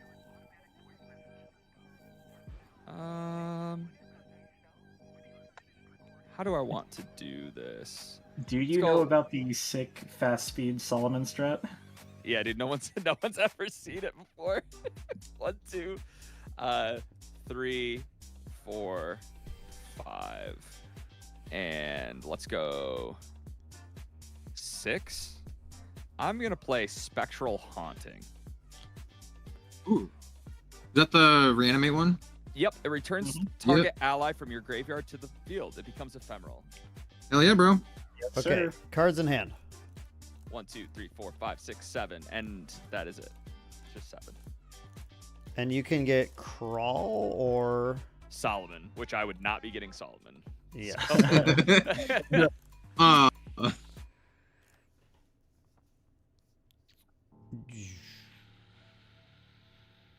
as I look at my hand full of water cards, I will pass priority. Yeah, that sounds sick. Crawl, and then he'll be like just a guy who's just like vibing. Yeah, just a 6/8 intercept, spell shroud, true sight, vigor. Yeah, which is it's great. Heals me 1 with Mad Tea Party, so just a W all around, you know. Yeah. Yeah. Just a W all around, baby. Yeah, everybody's getting a little something Here's out the of that. thing. I'm pretty sure Kel's dead if that hits the field, because you're going to redirect it and doesn't actually threaten me.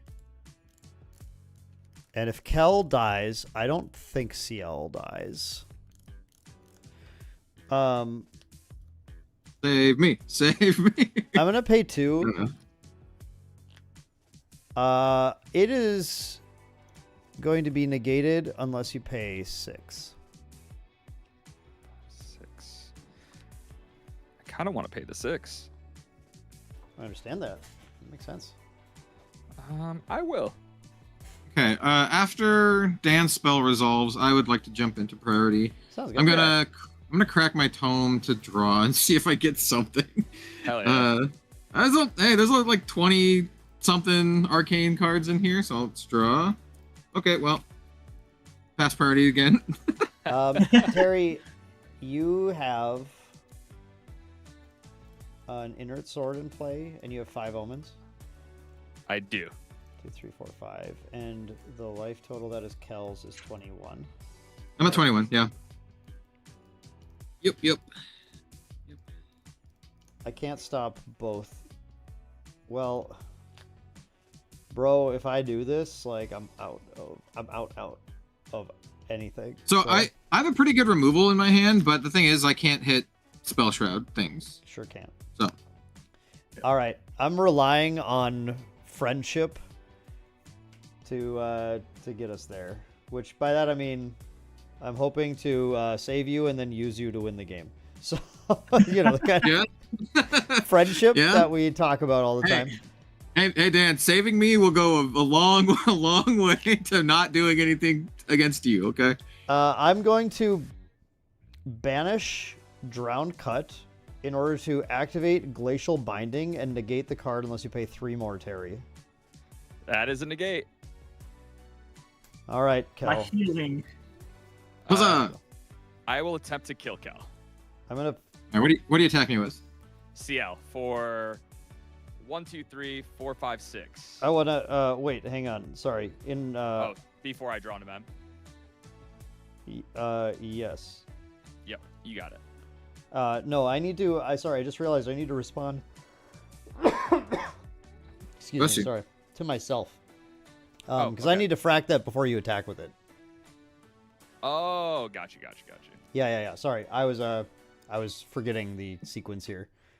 Frack in response to my Glacial Binding. So. Yep.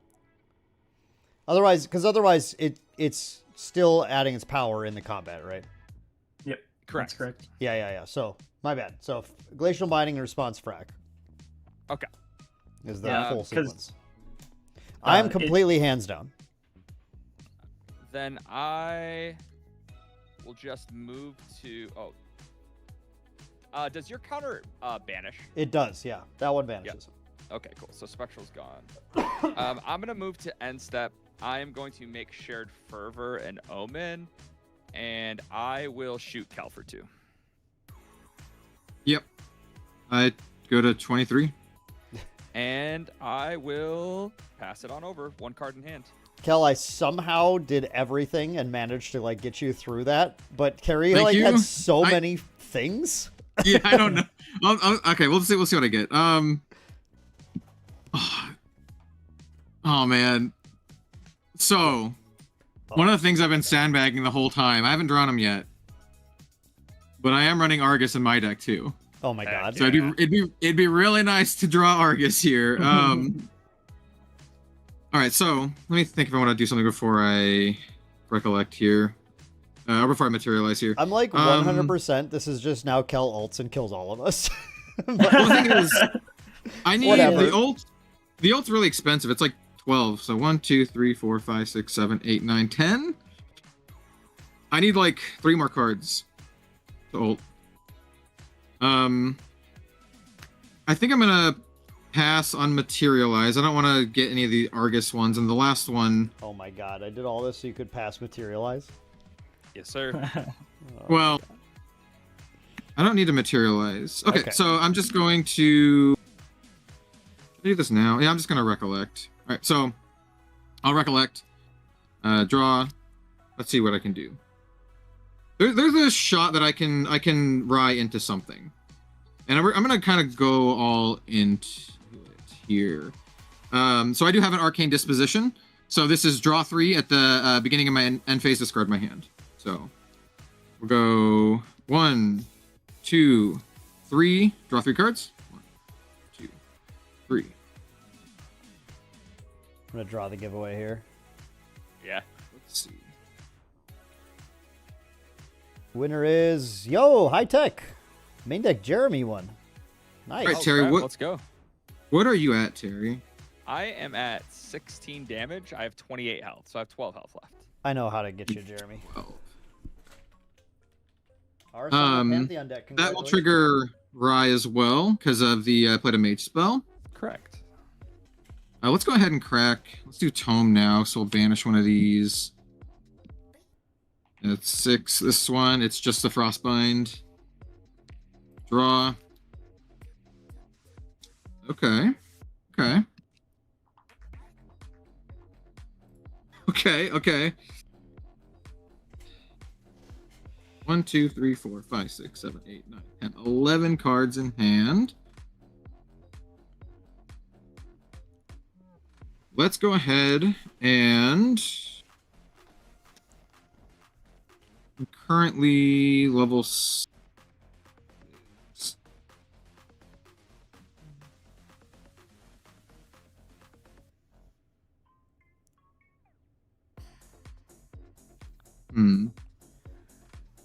The date with Terry is for me, Eli.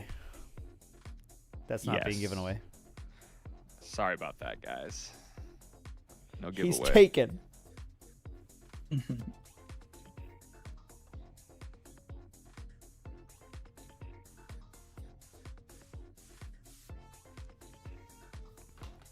So I can do 5. You guys only want him for his stocked outpost. That's True. it, man. Is Said that the your team 12 trading post right there? This is it. No. The team trading post is Oasis trading post. I see. Yeah. Do you, You put it said in all you're- of your decks?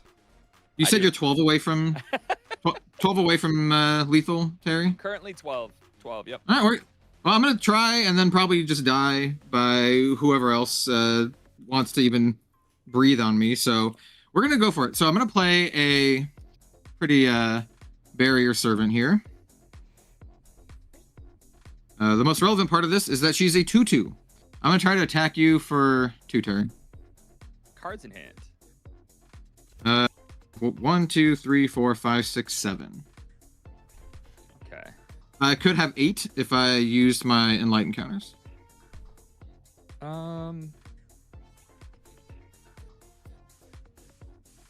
gonna heal one from her enter. Oh, yeah, you do. Yep. I'm going to say you got it. I'll take Okay, so you take 2. Yes. All right, we're gonna give it a shot. I'm gonna go 22 empower here.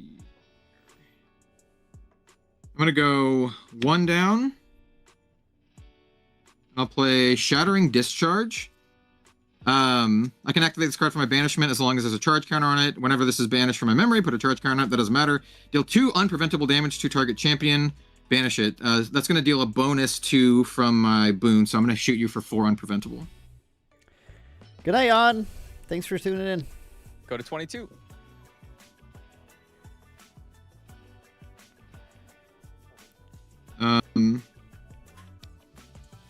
I'm going to Nascent Blast you for an additional 5. Now that one I have to respond to. Unfortunately. What does he have? Whoa, Kel just died. Oh no, Oh, no. Kinship died. Oh, what? No, Kel died. Yeah, Kel died. I don't think I died. That was weird. Kel's back. Okay, That I'm was gonna, weird. The I'm call gonna just... So, anyway. I'm gonna go ahead and lineage release my CL. Oh yeah, he's got that. I'm gonna go Right. ahead and using this fractal and the one in my hand, I will attempt to bring in this Blanche. Oh my god, that's crazy.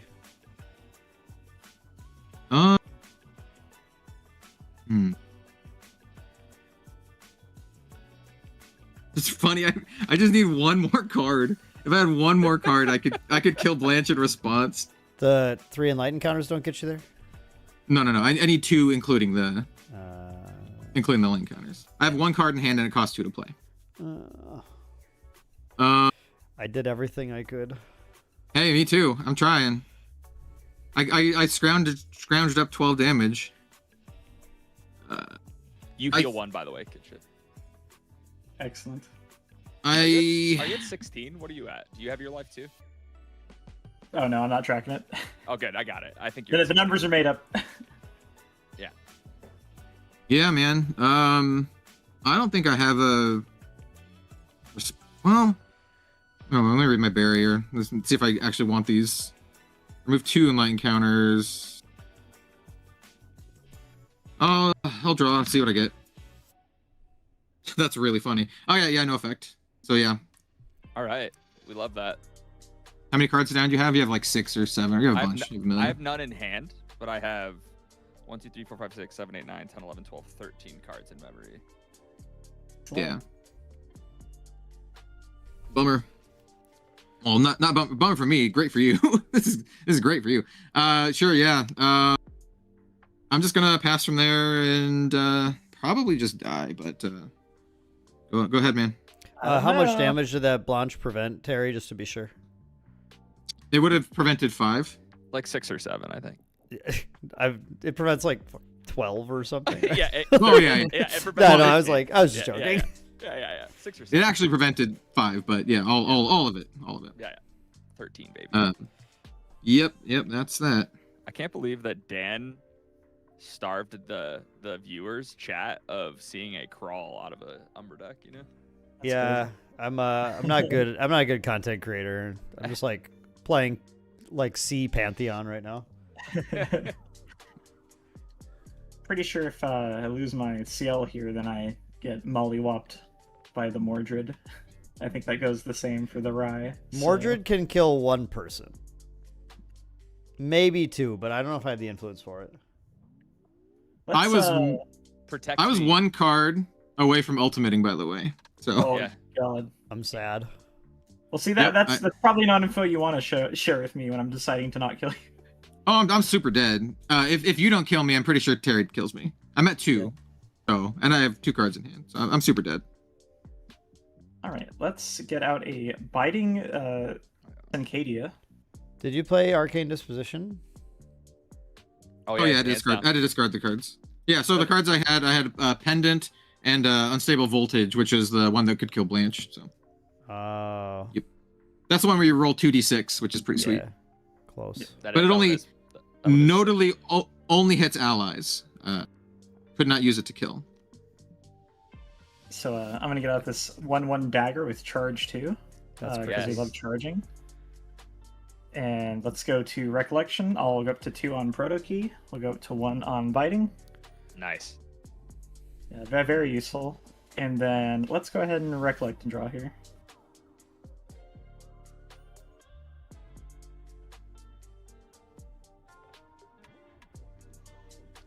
Pretty nice. Let's go 2 down. And I will put out a Sunglory Sentinel.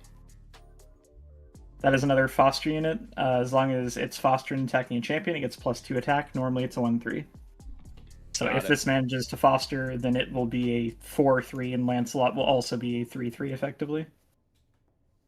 Let's go ahead. I should probably keep the rest of them on me. Hey, kill some Get my heal playing Sunglory. Yeah. And let's just attempt to put the 2 into the right here. Yeah, I got nothing. So yep. I am dead. You got it. Oof. That's a dead Rye. But yeah, here's like a lot of water cards, and then I did have my ultimate. Nice. So I didn't have enough cards to play it though. And everything in the deck, just patience. Kick Sadler, you kind of got it figured out. Yeah, that's pretty close. Yeah, so this is the blurb I sent to Dan. Everything in the deck has Foster, Hindered, Pride, Charge, Age, or involves Prep. It is the waiting game, literally. I love that. I love it. I'll go ahead. Dan's looking real healthy, and I'd feel remiss if I didn't put some damage into him. So I will put the 1 down and swing the Sunglory for a grand total of 1 damage. I would really prefer you'd stop picking on me, dude. Like, this is ridiculous. Yeah, I'm getting kicked off the team. I can feel it. Yeah. And then I'll just pass from there. Like, I've hardly done anything. I'm sorry. Literally nothing. I'm rooting for you, Dan. As the one who saved me, I'm rooting for. Well, I died immediately after, but still. I saved you so you could attack for 2 with Barrier Servant. I really wanted to get Argus out. I was really hoping you had a little bit more in the tank than that, buddy. I had 12 damage. I had enough to kill him. I had the 12. I had the ultimate too. I just didn't have the card or enough cards. Yeah. Yep. I used to have some of the best negates in the game too. Yeah. Oh boy. Cool. Well, let's see what I can get done, I guess, here. I am going to go to Mordred 3 again. I think I have to give up this blitz, but I think I need to keep this sweep. Although the sweep's like... No, I think it's fine. Sweep's expensive. Do I need to sweep any? Yeah, I need to sweep Tristan. That's the issue, is Tristan exists. Nah. The issue is Tristan existing. Okay, so I'm going to banish 2 and then one of my much smaller amount of cards here at random. 5. 4. So this is going to be good. The one that wakes me up. Cool. Nailed it. Nailed it. And I think that's all of my wake up things are gone now. So I guess we're not losing that dream. On level, draw 2. Oh my god. That's kind of funny right now, though. All right. Fair enough. Pretty funny. Can't really argue. On enter triggers. And then we'll just go recollect and draw. Yeah, I mean... 3, 4, 5, 6. It doesn't really get better than that, does it?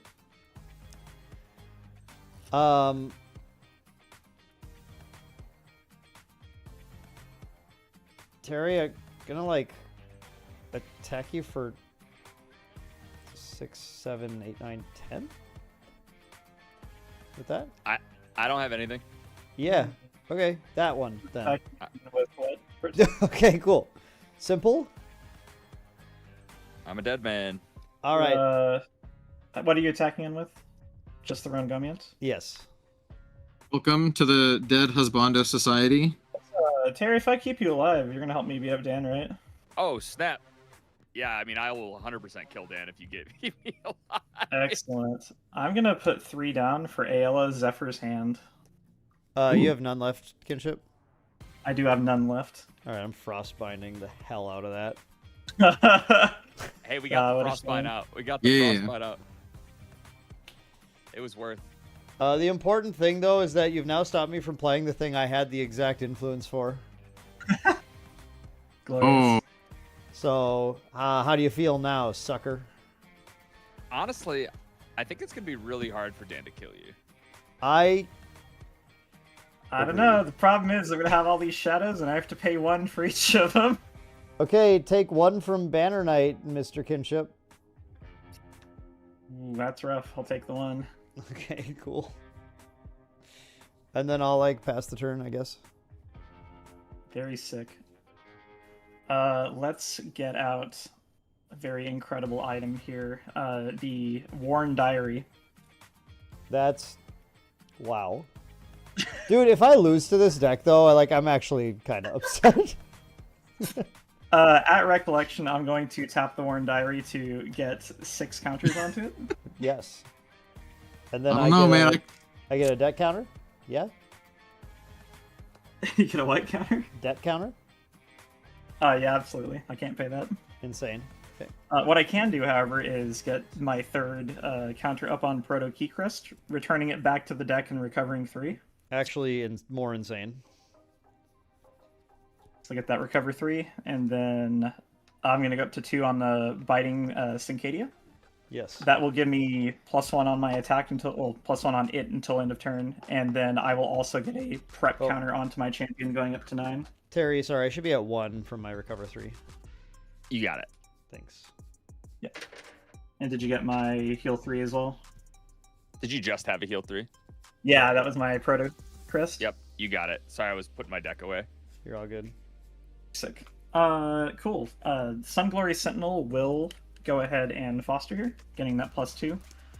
That will also turn on my Greater Boon of Ducks, because that will be the second counter. So now, anytime something enters, it will just foster, and all of my allies have the +1 on attack. Nice. So I'm going to Recollect and draw.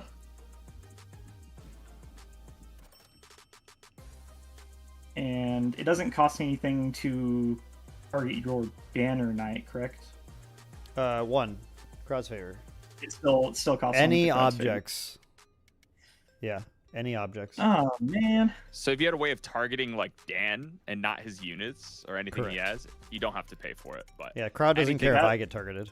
Sure, Yeah. would be sick. Okay, well that's not incredible then. If I have to use that, so let's go 2 down for an Imperial Recruit, and that will immediately foster, becoming a 3/3. Yes. Nice. And then let's go 1 down to attempt to send the Sunglory into you for 4. Also heal 1 when Imperial comes in. you got it. And then let's go another 1 down to swing into you for the 3 with the Imperial Recruit. Sure. And then Takes it I'm going to go 8. ahead and get out the Shadow's Claw, That makes sense. because might as well have that. I don't even know where to put it.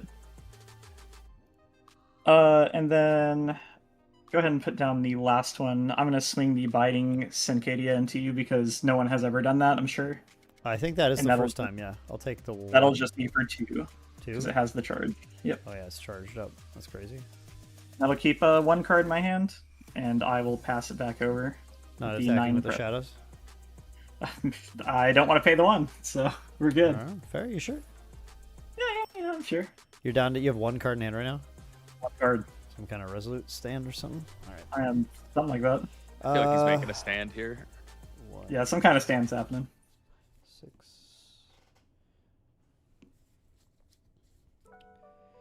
I think I'm gonna not activate Pendant of Accrual.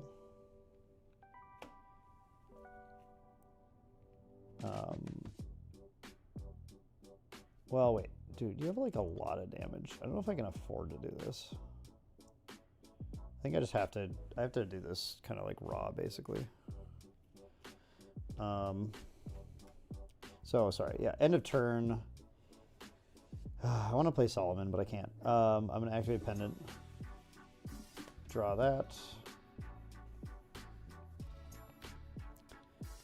In Rec. Kinship's deck is definitely being carried by a lot of things this game. Oh, I could just do this. This is a good line. I forgot I had this. I would have just done this instead of Accrual. That's fine. Ducal Seal. Ducal Seal. Hey. Yep. Pretty cool. Pretty cool card, I think. It's vigorous. Vigorous card. Yeah. So let me just math that then. No, I don't want to do that. That doesn't make sense. Okay, Recollect. Yep. Draw. 1, 2, 3, 4, 5, 6. Like, I lose this, but maybe it's fine because this is way too funny. Yeah, so like 7 down and stuff.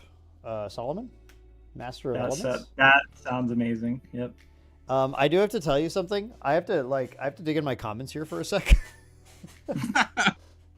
Oh my god! I was immediately thinking, I'm like, all right, That's Dan, crazy. you've got all of your foil sites ready, right? No, I you have gotta. I own like 3 of them so far. Unfortunately, sorry, not my comments. My uncommons. Yeah, I gotta collect more. I gotta collect more of the Looking Glass ones. While you're digging the same, I only have 2. I'm running to the restroom real quick. Be right back. Sounds great. Thankfully, they are printed in RDO, so like it shouldn't take me terribly long. I have Astra, Arcane. I have Neos. I have Exia. Yeah, I already have I'm gonna it. heal 1 on that Solomon entry as well. Indeed. I guess when he gets back. I have Luxon. I really need to put Morgan in more decks. Like the whole your opponents can't recover thing, I think, is maybe too good for this format. Y'all healed so much. Definitely good, yeah. Okay. Don't worry, give me 3 more turns, we'll heal some more. It'll be great. Just need Terra and Umbra. Umbra and green card Terra. Cool. I think that's 1, 2, 3, 4, 5, 6, 7, 8. I don't have them sleeved. It's okay. I'll figure it out. Cool. So on enter, I'm gonna discard a bunch of thingies. Cool. Yep. Neat. There's like a float and a couple of unique allies. There's actually 3 float here and some unique allies and a shrouded mist that I kind of wanted to keep, but alas. And then I'm gonna put all 8 sites. So cool. And now I have these elements enabled for those sites only specifically. So Kinship, I'll attack your champ for 1 with Banner Knight. I'll take the 1. I'll attack your champ for 5 with Solomon. For 5 with Solomon. Yep, with a Banner Knight. And you still have Ringomiant as well. I do have Ringomiant, yep. What are the chances that you have any fast speed damage? Probably not amazing. Well, I have no hand. Has life changed at all? I healed 1 and took 1. So currently no. I will go ahead and redirect that into a Ominous Shadow using 2 counters. Makes sense. Go to 7. Sounds fantastic. I will pass the turn. Excellent.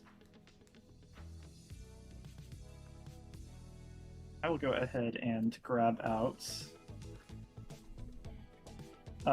since it's the 1v1 showdown with Dan, it only feels appropriate. Let's get out the Temporal Spectrometer. Dude, insane. Love it. And then I will go ahead at Recollection and tap the Worn Diary to get another 5 counters going up to 11. So now, we're really cooking. I get to draw a card next turn. It'll be sick. And then no other effects. I guess I could tap Spectrometer, but we're not going to do that because it doesn't matter. So I'll Recollect and draw. Ducal Seal. Yeah, absolutely Ducal Seal. 100% all day. I do not appreciate you killing me. Okay. So understood. Let's try and take out your hands down. Let's get rid of the Solomon. So I'm going to. He has 4 health currently. He has 4 health. Yes. Yeah. Let's go 3 down. That is the best way that I can do this. Let's go these 3 down to pay, and I'll swing the Sunglory Sentinel into it for 4. 4 to attack because of crowd's favor. Ah, yep. Yeah, let's go another 1 down then. That is fine. You got it. He has died. How many cards is your total influence? My total influence is 7. Or, sorry, 8, because I put 8 sites in. I will... Yeah, let's keep that in hand. Cool. That'll go through, and then I would have to put 1 more than I have down for everything else, so we're just going to pass it here. Okay. And your influence is 7 right now, right? Yep. 4 down, 3 in hand. Okay. I wish you had 1 Don't more. worry. When I get that Worn Diary, oh boy. Oh, dude. Insane.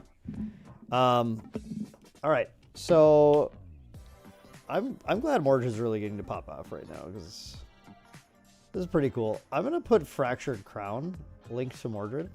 Oh, yep. So I currently have 1, 2, 3, 4, 5 unique allies. So that brings him up to 38 health, 38 life. And then my first attack every turn gets +2. That is a problem. I will Recollect. Oh, did you pay for Pendant? Sorry. No, you get a counter. Insane. I might get another card someday. Recollect and draw. Yep. All right, so we gotta start doing some things. Let's see what's in the deck. Prefer if you didn't. I'll Astrocyte. Yeah, Astrocyte's good. Glimpse one. Put that on the bottom. I don't really want that. I put all of these sites in the wrong sleeves. I just realized. So cool. I'll figure that out later. They're in Mordred sleeves. Nice. Yes, and then draw. Have to do that still. Lancelot. Sick. Sick. How many objects do I have? 2, 3, yeah, not a lot. Okay. I'll go to level 4 and draw a card. Yep. That's an interesting card.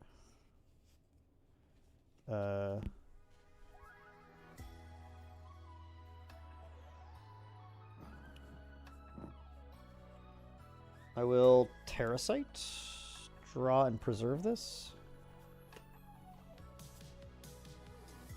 I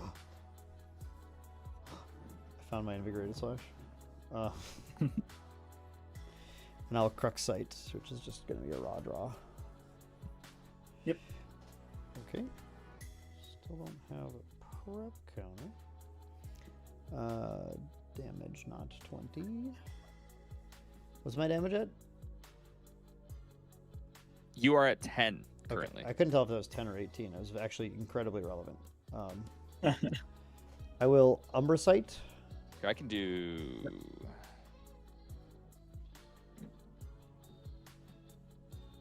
I can see that a little better. Thank We'll you. switch them around like that. Sure. I'll curse myself and draw into memory as well. Ooh, go to 12. Sounds good. You're gonna be so mad when I play this card that hits you for the reserve cost of the curse. It's definitely totally in my deck. That's gonna be crazy. Yeah, I'll it's gonna be sick. Exeocite, so no damage bonus. Draw. Yep. Maybe I'll just do that next turn then, I guess. Oh, yeah, that would have been sick at 18, huh? Because you could have pushed yourself to 20. Yeah. That's a shame. I think I just have to wait one more turn. Yeah, please do, so I can say I got off a Biting Cincadia and a Worn Diary. 1, 2, 3, 4, 5, 6, 7, 8. Okay. That's lots of time. That's lots of time. 8's a lot of time. Neosite. I'll draw. 7's a lot. These are getting not good to play though.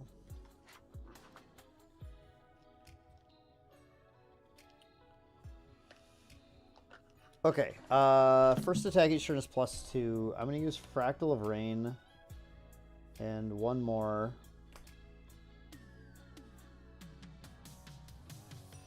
I'm gonna do that, and then that, and then maybe don't die. I'm going to Invigorated Slash you. Mm-hmm. 1, 2, 3, 4. Yeah, for 4. 4 to champ.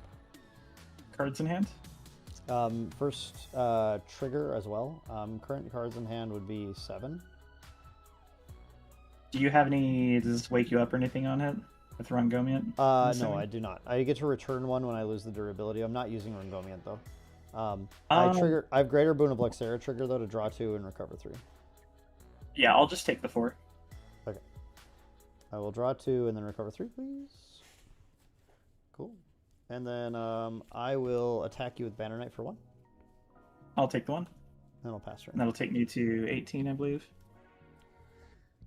18. Cool. Wake these up.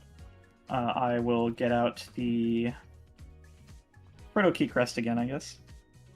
Might as well. And then at Recollection, go ahead and get a counter on the Proto Key. And I'll pop that Worn Diary to draw.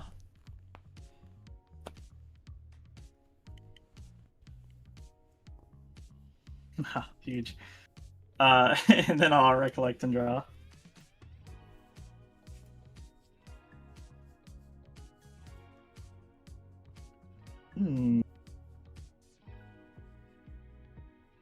That is fascinating.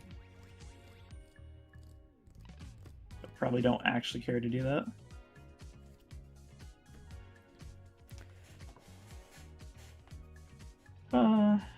Might be going down next turn, so we need to keep things up. Let's go 1 down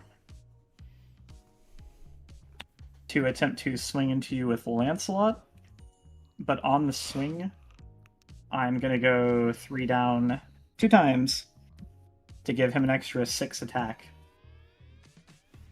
So that'll be coming in for 9 at you. That's pretty sick. I will be. Wait, why can you do that twice? Do you have like on double- attack, you may pay 3. If you do, Lancelot gets +3 until end of turn. So do I just get to use any on attack triggers as many times as I want? I don't know. Is that just a 1 time? Yeah, unless you Minus want me to like, use on attack Lame. triggers multiple times. Fine. Also, we can like play by fun rules if you want. I like that. Like I can icebound slam, and if I can just like mill 20 next time. Well, that was for- my for whole 30. game plan. That's fine. We'll put those 3 Sorry. down. 3 in hand. Yeah, it's just 1 time. It's just a trigger, so you can pay 3, you can't pay 6. Cool. That'll just be for a measly 6 then, Okay. right? Yeah. Tiny little bit. Rob's like, dude, I want to mill 30 with icebound. Let's go. It would be very good. And then let's go another 1 down to attempt to swing Oh these no, he wants to Sun sign up for Glory. the Cult of Rye. I didn't realize Kel's developed like an entire like religion over here. All are welcome Slide in the ride. great arcane. Yeah, I'm gonna go another 1 down to attempt to Sun Glory you for 4, I'll take 4. and then I'll go. What's your total health at? Like 30 something? So yeah, I think I'm still at 38. Let me just double check. Incredibly sick. Yeah, 1, 2, 3, 4, 5 unique allies. Yep, 38. Let's see, my shadows each get to hit for the 1 extra because of the Boon of Ducks, which is kind of nice. So I can put 3 in with each of them. Let's go ahead.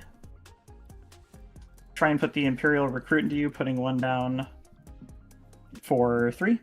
I'll take 3.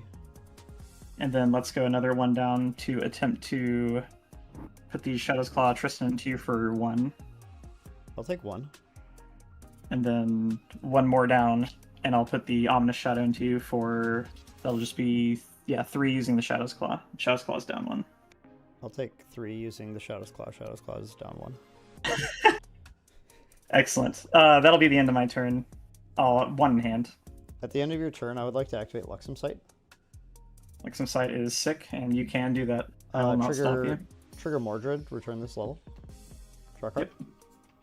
Yep. This is possibly the coolest moment of my life, so I'm very happy for you. I'm here for it. thank you. I'm gonna materialize Erendite Azure Blade. Terrifying. But allowed, Okay. fortunately. Okay, I'm gonna banish just one of these from this area of the field that I don't care about. Yep. So 1, 2, 3, 4, 5, 6. Cool. And I actually don't even care if you take attacks or not because I do not want to kill myself.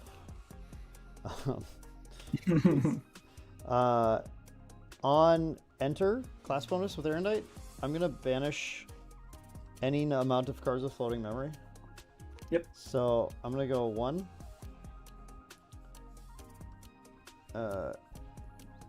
2, 3, 4. Not that one.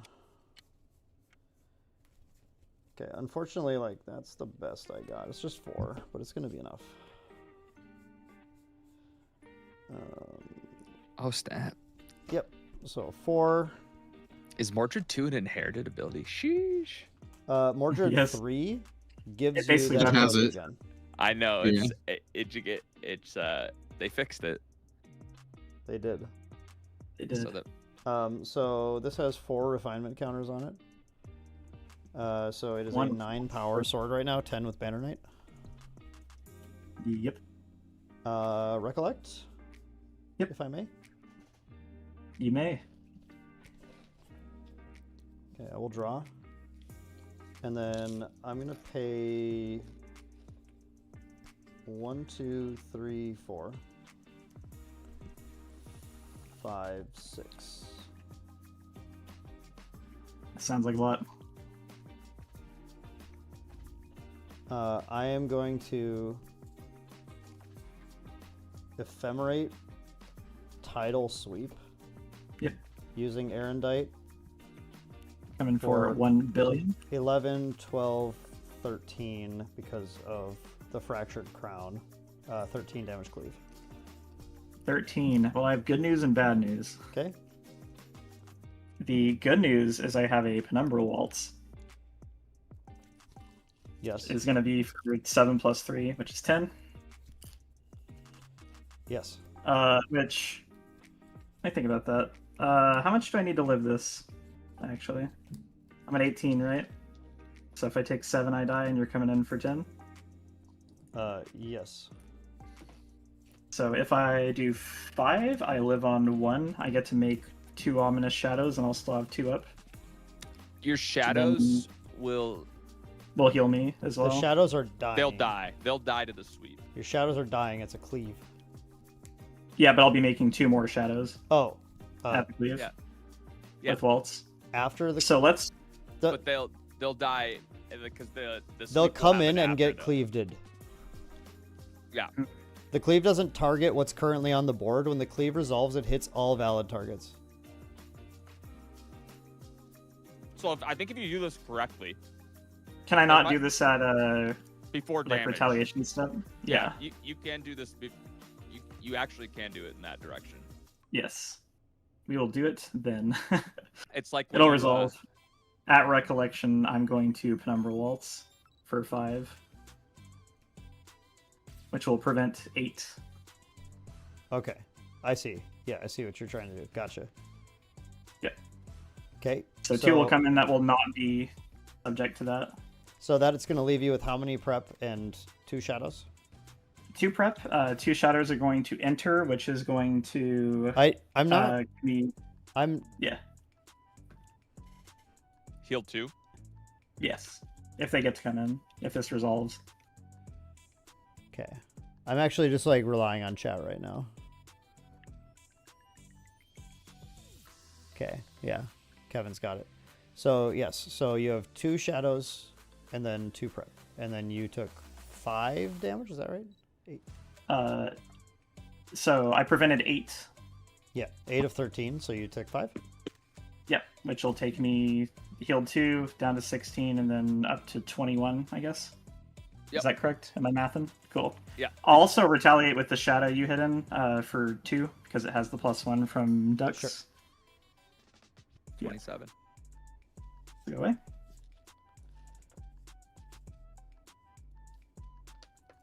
Yep, and that's 1 durability counter. That I think. Tidal Sweep is banished. Banner Knight attacks your champ for 1. Yeah, I'll take the 1.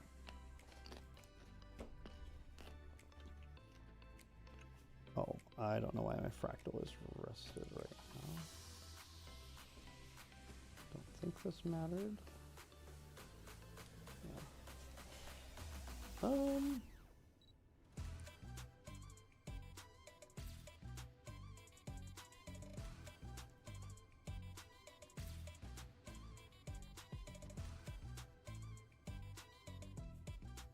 Yeah, I want to keep these in hand right now, I think. So, yeah, that's cool. I'll pass turn. Whew. Hanging on by a thread. I have but just one more thing in my mat deck, which will be a set of Beast Bondiers, in case I needed to play out something. And then I will go to Recollection. Yes. Get a counter onto Proto-Key Crest, and then I'll Recollect and draw.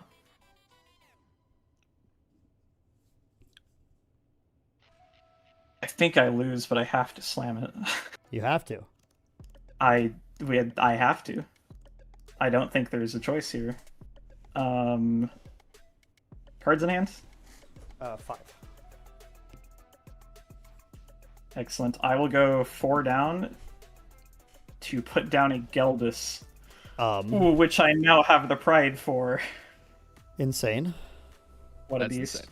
What on earth? Literally and figuratively. What is happening? I think I'm gonna give him the taunt often, right? Like, surely, how much? I have to get you to 30 something or other. You. Yeah, I'm at 38 still. 38. So I need to do 11, which. I mean, I could just swing him. So you're a tamer also? Did I miss that? Oh no, I'm not a tamer. Class bonus. No, he doesn't get taunt. No. Okay, well I'm just swinging him then. Go get him, big boy. Cards I can have. Yeah. Okay, so that'd be 6. That would be 4, and then I just need a little bit more, so I could attempt to go for it. But if you have anything, I probably die. It's not my favorite, but I think it's worth a shot. Let's go. Oh, I guess I heal 1 as well when he comes in. Yep, Not he went to nothing. 21. Yep. Sick. Let's go. 1 down, and attempt to send Geldis into you for 6. He's a big boy. Yep, take 6. Let's go another 1 down, and I'll try to put Sentinel into you for 4. That puts me to 37. 37. Yep. If it hits. Yep. And how many cards do you say you have in hand? I have 5 right now. Yep, I'll 5. take it. And we will go out, with some glory here, I guess.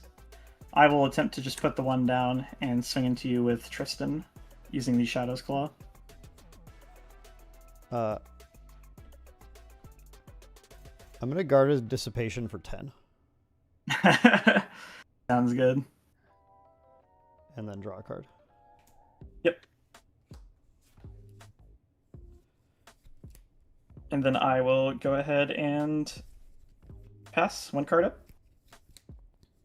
Because I can't get through that guarded dissipation, right? Nope, 10 prevention this turn. Seems pretty good. Yeah. It finally found its home. Good old Mordred. Cannot do that or I'll die. I think we managed to play every sick card in the game in 1 Yeah. Pantheon round. It's pretty great. Yeah, I agree. I'm not a fool.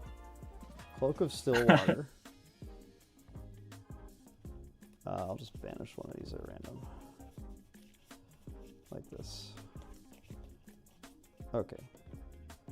Just pick a number, 1 through 7. 5. Cool. Dungeon Guide. Crazy. On to enter draw. Yes. Yep. And then recollect and draw my final card in my deck. Oh, target you with Fractal of Rain. Yep. Fractal Ray trigger. Yeah, Target you with Fractal of Rain. Double mill. That will be a cell generator. Okay. Then draw my final card in my deck. Nice. I think I might just pass. I'm just kidding. Got him. What's your influence? I guess it doesn't matter. 7, 1 in hand. Or Okay. 8 total. Sorry, 1 in 8 hand. total. 7. 8 total.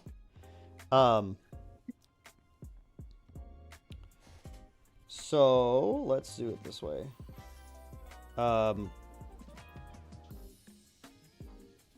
I'll Oh wait. do you have anything with intercept or taunt? He has a shadow. Yeah, I know. he has- Not intercept, but a redirect. Yeah. Sorry, Geldis. We tried. Maybe we'll be tamer next time. I'm gonna attack you for 10 with Erendite. 10 with Erendite. I think I will go ahead and not die. So let's redirect that into a shadow. Pretty fascinating decision. Yep, pretty crazy. Does your shadow have 1 or 2 power right now? 2 currently. because of the greater boon of deck. Oh wait, hang on. Did I not put a float in here? Oops. Before I attack, I have to do that. That was part of. That was the whole reason I put that out. Yeah. There we One go. sec. There we go. One sec. believe. 1 sec, dude. Pause, champ. Wait, back this up. Back this up. Okay. Back this up. I had thought about it and then I got lost thinking about the other stuff. I need a float to activate the Cloak of Stillwater.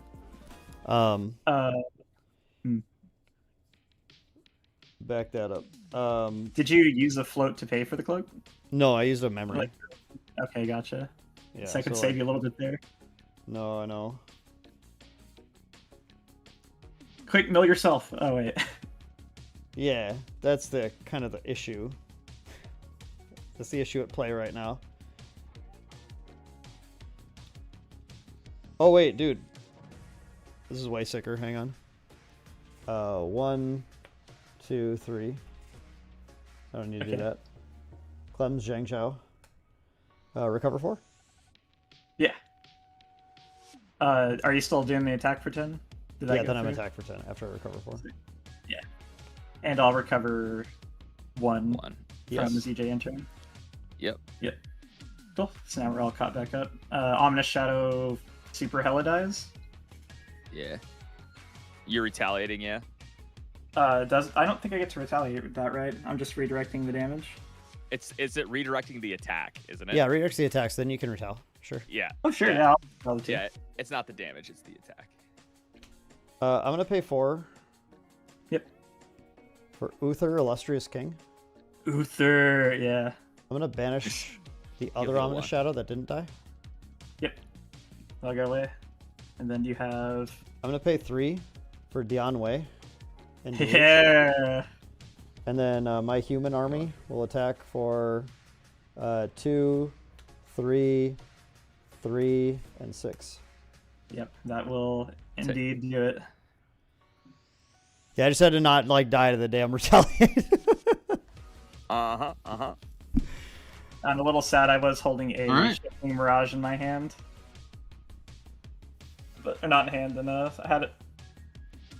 But figured it wouldn't be enough to hold up. That was a sick game. I'm a little sad that you can't see our faces on this because I was smiling that whole game. That was sick. Yeah, dude, that was cool. I'm just conducting occult rituals over here. Yeah, it's insane. Whatever Kel's got going on is insane right now. Secret hidden second ultimate for Rai. Oh, I am a mage after all.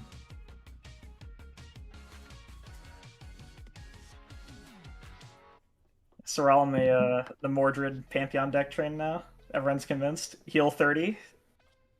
No, the heal 30 is crazy. Put Morgan in deck. Put Morgan in all deck. Make sure no heal. No heal for you. That's the takeaway. That's my takeaway. Good takeaway. Now I put Mordred in all of my decks. Morgan. My actual takeaway from that is that like there was I think one thing that I did that mattered more than anything else that I did, which is I learned this after a few games, but I had Shared Fervor in my hand from the start. When I Sanctified Paladin, the one card I kept back was Shared Fervor. And I just waited for everybody to blow their crowd's favor load so that I could be the last one to have it. I wanted to make sure as we went into this stage of the game that, yeah, I mean, it's like such a huge advantage to have. It's enormous. I had a Sanctified coming up next. That would have instantly fostered. Dude, that would have been cool. That's cool. That would have been sick. Giveaway time. I did not want to use that Blanche that Kel forced me to use. Didn't hit my shade. Because I was holding on to some... I was going to try to give myself crowd's favor. Would have been a good call. I had a couple different crowd's favor cards, but I never got the chance. Yeah, if there were any doubters about crowd's favor as a status, it's sick. It's extremely good. You should probably consider running even the off class ones if you have any like slots open or you're not sure. Honestly, just jam in the crowd's favor stuff. Most of the class bonuses are just like cost reduction or whatever. There's only a couple that actually matter, like the class bonus. So yeah, I was going to say I'm running I'll have to find it real quick. It's the Ranger class bonus one because it's still incredible. Surprise reveal. I mean, like Oh, the yeah. mage Sounds one is crazy. mage one is just a cost reduction, so anyone can play the mage one. It's just a 3 cost, deal 3, get the bonus. Yeah, it's good. Yeah, surprise! You get to see all the cards in an opponent's hand in memory, and then you get crowd's favor with the class bonus of draw a That card. one's so good, yeah. Yeah, I Very don't really get that. Like, that one seems kind of absurd. It is. If it's a ranger, it's lit. If you're a ranger, it's absurd. It's just pure value. Yeah. Oh, Terrasite must still be in here. Yeah, there it is. So I almost didn't put Solomon in, but then I realized it like a couple nights ago, right before we did that recording. Because I realized that it puts Luxem Sight in my hand, and I was like, dude, it's like It's kind of I can use this to de-level if I need to. And it was like Yeah. legitimately super important for me to do that. Yeah, that was cool. But yeah, I like I can so easily mill, dude. I just took anyone to like have any way for me to draw a card. I'm like, whoops, Bauble of Abundance would have been the saddest thing. dude, the shared favor right there. Oh, Dude, shared fervor? No, please. No, don't shared fervor me. Accelerate shared fervor. Dude, I was gonna shared Berber at fast speed with CL. It was gonna be sick. Yeah, that's right. You did omen it, dude. That would have been nuts. I did it. I did it. I was gonna use it if I needed to, but unfortunately, I had to bring the Blanche out. Yeah, I was waiting. You threw out the Solomon, and I was like, "Oh, this is gonna be incredible," because I was waiting for the super fast speed line. It was 3 cards. You like Grim Pastiche, and you get the one where you can pay X because X is still paid even if you cheat that out, and then you could use that to grab Solomon. Hell yeah! I was ready for it, but never came up. Oh yeah, we gotta do giveaway. Let's get that done here. Giveaway time. Okay, this one's a decent one. I think we got is it a Phantom Monarch box? Yeah, a Phantom Monarchs booster box. So just to give everyone who's still chilling here a bit of a read on the rest of the night. So let's get into the wee hours, obviously. We have a Phantom Monarchs booster box for giveaway right now. Then a Mordred Re deck at 3 a.m. And then if you stick around into the late hours, the giveaways are Radiant Origins booster box, Phantom Monarchs booster box, Radiant Origins booster box, Phantom Monarchs booster box, Radiant Origins booster box at 8 a.m. So, it's all the good stuff. You want a chance to win, you gotta stick around. Right now, Phantom Monarchs booster box. Oh, yo, UK Versus. How's it going, buddy? Dude, Terry, UK Versus. He loves universes. I know you gamers.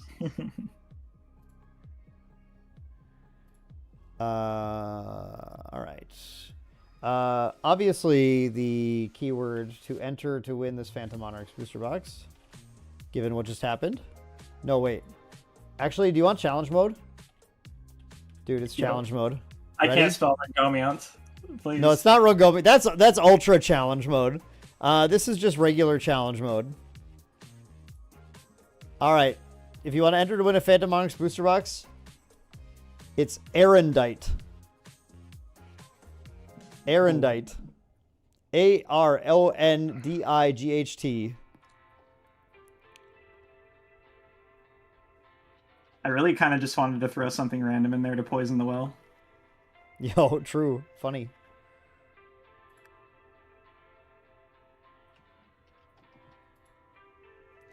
All right, we'll take those entries here.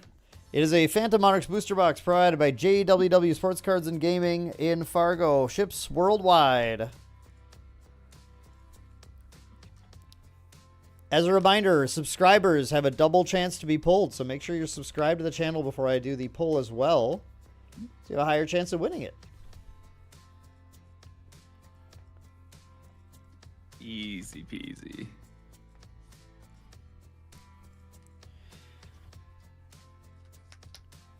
And then for you guys, obviously the game went on a little long there. I don't know what you want to be up to right now. I got Allan coming on in about 52 minutes. Yeah, I don't know. What are you guys feeling right now? Pantheon set review. I don't know about a set review, but I'm happy to just chat Pantheon or something if you want to. We could also like play some turns, but I just don't know if we can finish a game. I probably should dip. I don't think we have enough time for another game. No, we definitely don't. All good. Kel, thank you so much for joining tonight, bud. Appreciate it. Thank you. I am gonna go quickly edit a video and throw it up onto YouTube for tomorrow morning. All right. So yeah, I mean, thank you. It was fun. I don't talk about Riot. I tried to save you. Yeah, I mean, like, the way I played that is I played the nice game there. I definitely could have just killed someone on that turn that I popped off. I could have just domed someone for 12. Yeah. After I was very ready to die. But that's not how I play multiplayer games. So, but if you wanted to play to win, you're looking to play Rye, you should probably just do that. But yeah, I don't talk about Rye very much, but I really like Rye. Yeah, he's been one of my favorites ever since Dawn of Ashes, and it was really cool just kind of like revisiting all the old cards and playing with all like my Kickstarter foils and stuff. Yeah, it's good. It's good. Yeah. Hell yeah. If you want to play Rye and Pantheon, I recommend it. Rye is terrifying in Pantheon. The Rye is very scary. I was pretty bummed to see my very first card banished was my AoE, but you know, that's how it goes. That's how it goes. Yeah, Blanche, man. absolute all-star. Yeah, Blanche is very, very good in this format. Bro, I was so sad to banish it. Well, Yeah. Kel, appreciated having you up, man. Hey, let everyone know, just in case, you know, Red Zone Rogue, you can go sub Sure. over there if you guys want. Sure, You're yeah. not I mean, yeah, youtube.com/Red Zone Rogue. I talk about a lot of different card games, mostly Grand Archive and a couple others like Gundam, but also just a general variety as well. So if you like card games, then go check out my channel. I focus on a lot of stuff, and I'll be for Grand Archive specifically, since this is a Grand Archive stream. I'm going to be doing a lot of Pantheon content just in general, in addition to like the general stuff, because Pantheon has kind of reinvigorated a spark in me for Grand Archive, as it's a format that I feel like can build a lot of really fun and interesting and unique decks and not get absolutely dumpstered by like super hyper competitive meta type stuff. So I think Pantheon actually literally opened up the game for me quite a bit. And so you'll probably see a lot of that. I literally was up till like 3 or 4 a.m. last night building both Rye and Sylvie. So that's not going to stop. And the fact that you only need one card of each is a pretty sweet ask. So you know, yeah.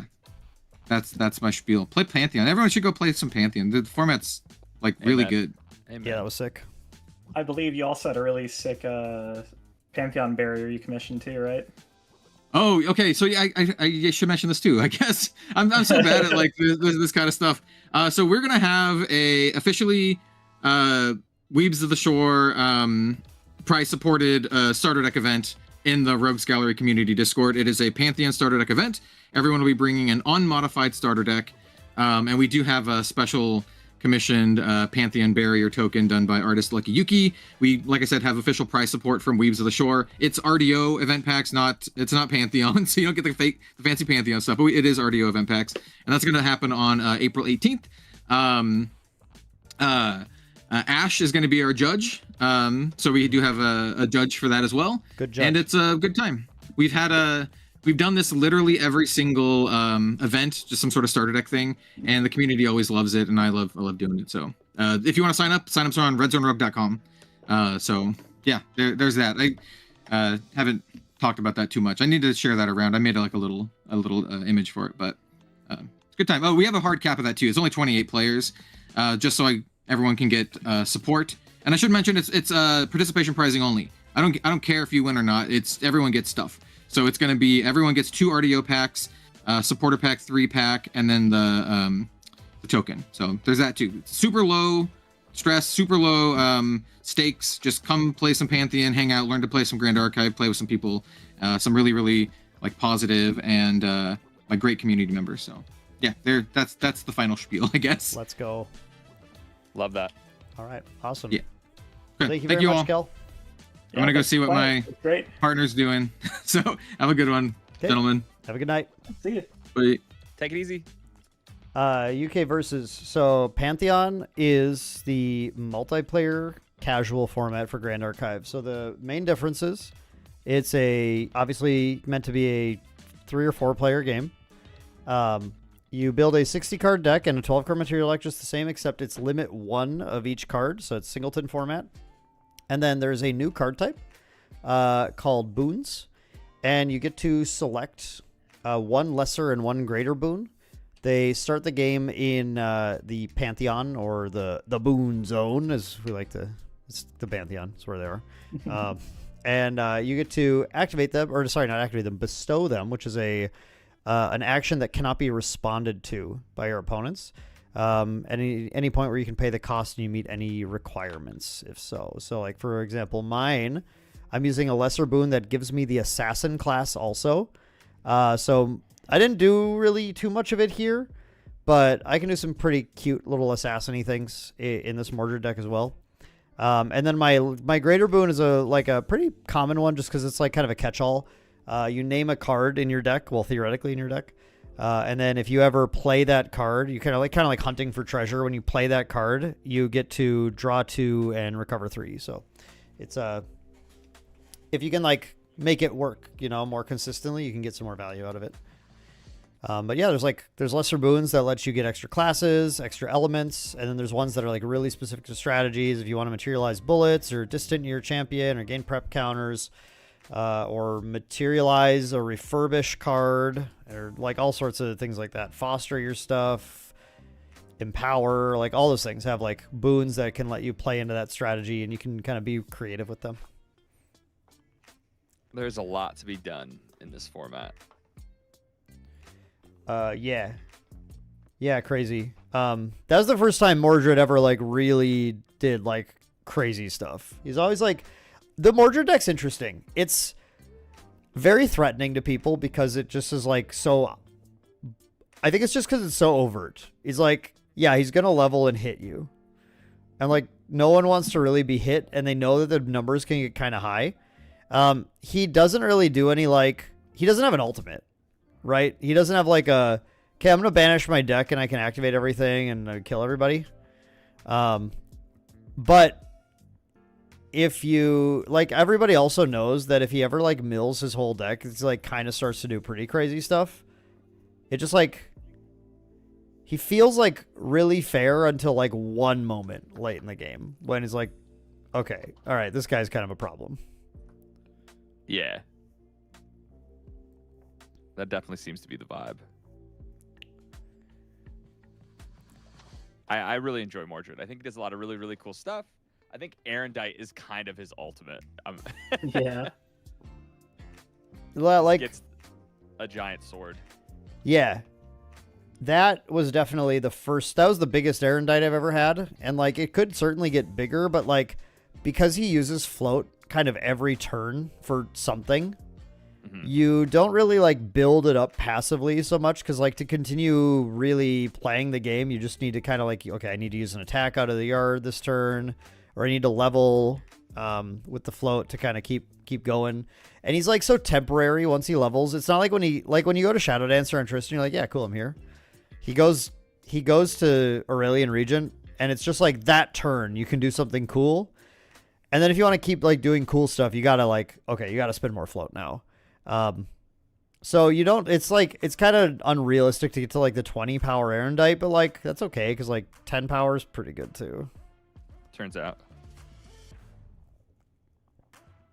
Oh, do we want to get winner for the giveaway? I guess we could. Sorry, I totally forgot talking to Kel. Choosing a winner. Fake LE619. Fakel. Fakely. Yeah. Yeah, no, I really dig Mordred though. He's been a lot of fun to play. I think the Unique Allies sub-theme added a pretty fun direction for the deck.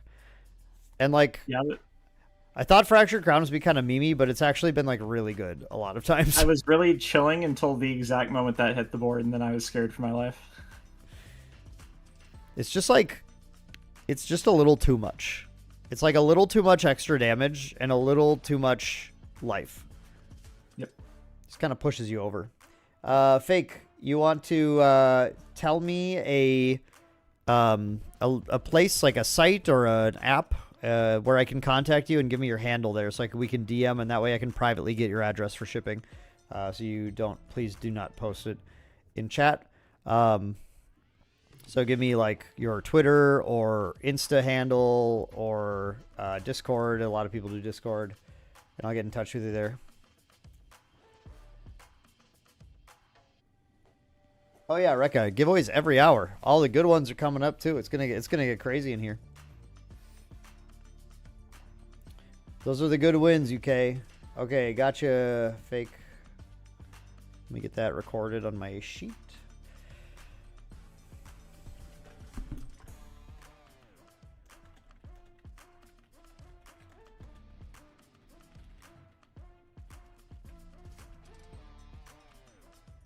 Dude, Ash, I didn't think you'd still be here, man. I appreciate you hanging out for so long. Yeah, and it's making crazy. sure we got our rules right too. Had to come out to support his boy. So the 12-hour mark will cut off the last hour if I don't restart soon. No, I've been live for 7 hours, so I got a good chunk left still. You already had one reset, right? Yeah, I did. I started this stream not at 7. It was closer to 10, I believe. But thank you so much for trying to be on top of it too. Really appreciate it. Yeah, Ash is legit like the GOAT, by the way. So if people want to really dig into like getting better at the competitive game, if you're not in the side deck Discord, I recommend it. You can DM any of us. I take a little longer to get back to people, but DM Ash especially on like Discord, since it's kind of his baby. Ash does a really good job. He tries to do weekly kind of training nights, hanging out and while people play games and helping people out. Yeah, sharing a lot of like the main deck knowledge. Just trying to start to like build slightly better competitive gamers. And if you feel like you're in a position where that's helpful for you, you should totally. It's like private invites. We don't have like a public link just to like not have bots and whatever spam it, but just DM anyone on Discord if you're interested. We'll get you in. Yep. Heck yeah. We do have a weekly practice on Tuesday for that specifically. So if you want to be, there on like a more supported night, that's the night to do it. Yep. I got it, Fake. Thank you. Yep. You are good to go. You're locked in. That PTM booster box, I'll contact you on Monday for some shipping info. Hopefully Monday or Tuesday. We'll make sure we're good, but we'll get it to you. Good night, Ash. Dude, Rhinocerante, man, it's a 24-hour stream. Of course we're still live. Heck yeah. It never ends. Yeah, here with the boys, just finished a crazy game of Pantheon.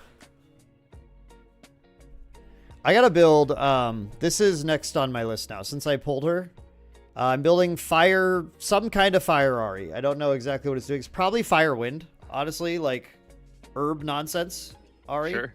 Yeah. Fire potions, Volnia. There's Yeah. a lot of cool stuff you can do. Yep. There she is. Don't forget And that's your like- Alchemist Cauldron.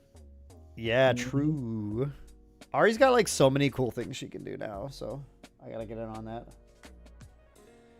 Gotta get in on the gaming. I guess I got you guys here. I'm gonna take just 2 seconds and run up and I think it's I'm starting to feel it. It's probably time for the second monster to hit, Yeah, it is about that time. Rhinocerante would love to know how the game went though, so I'd love to hear from your perspective. Yeah, totally. So, crazy match. We had a Reanimator CL list, which is one of my babies. I got to almost show off some of the cool stuff it can do. Unfortunately, I did not find my big Reanimator spell. But it was still super great, super fun. And it was me, and then there was an Arcane Water Rye, which was pretty sweet. It plays a little more interaction than your standard Rye list, which is pretty cool. And then we had, I'm not even going to try to explain Kinship's list. I'll let him explain it. And then, because that's a wild list. And lastly, we had Water Mordred. I'll let you explain your list real quick. Yeah, so I'll put a little blurb in the chat for that. But basically, I sent like an original list out, and I was like, this will be, pretty like average power. And Dan looked at it and went, that's not average. I think that's going to be pretty high. And so I was like, okay, well, what can I do to have like a little bit less powerful of a deck? So I was like, oh, maybe I could put things in that have some kind of a debuff. So I ended up creating this monster that is Tristan, where pretty much every card in the deck has Foster, Hindered, Pride, Charge, Age, or has, prep payoff. So just everything does not do anything on the turn it comes in, or several turns later even. But it has a lot of healing to compensate, a lot of protection. Playing things like a Mad Tea Party to try and get back some health. Yeah, so here's the thing. Kinship's deck easily wins my vote for the coolest deck. Like, it's so dumb, but, like, I love, like, all in on dumb themes like that. That's the best. It is pretty cool. Big fan. Yeah, so they went. I think that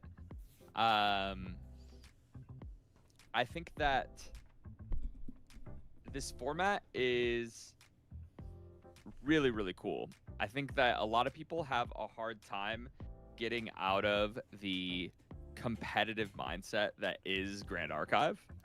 And I think because of that, a lot of people play this game to not lose, or they're afraid to like commit because people don't want to die. People don't want to lose, right? So we didn't do a ton of politicking in that game, but a lot of times the games are very, very political. And you kind of have to, or else it's like, yo, you go all in on somebody and then the next person just goes all in on you, right?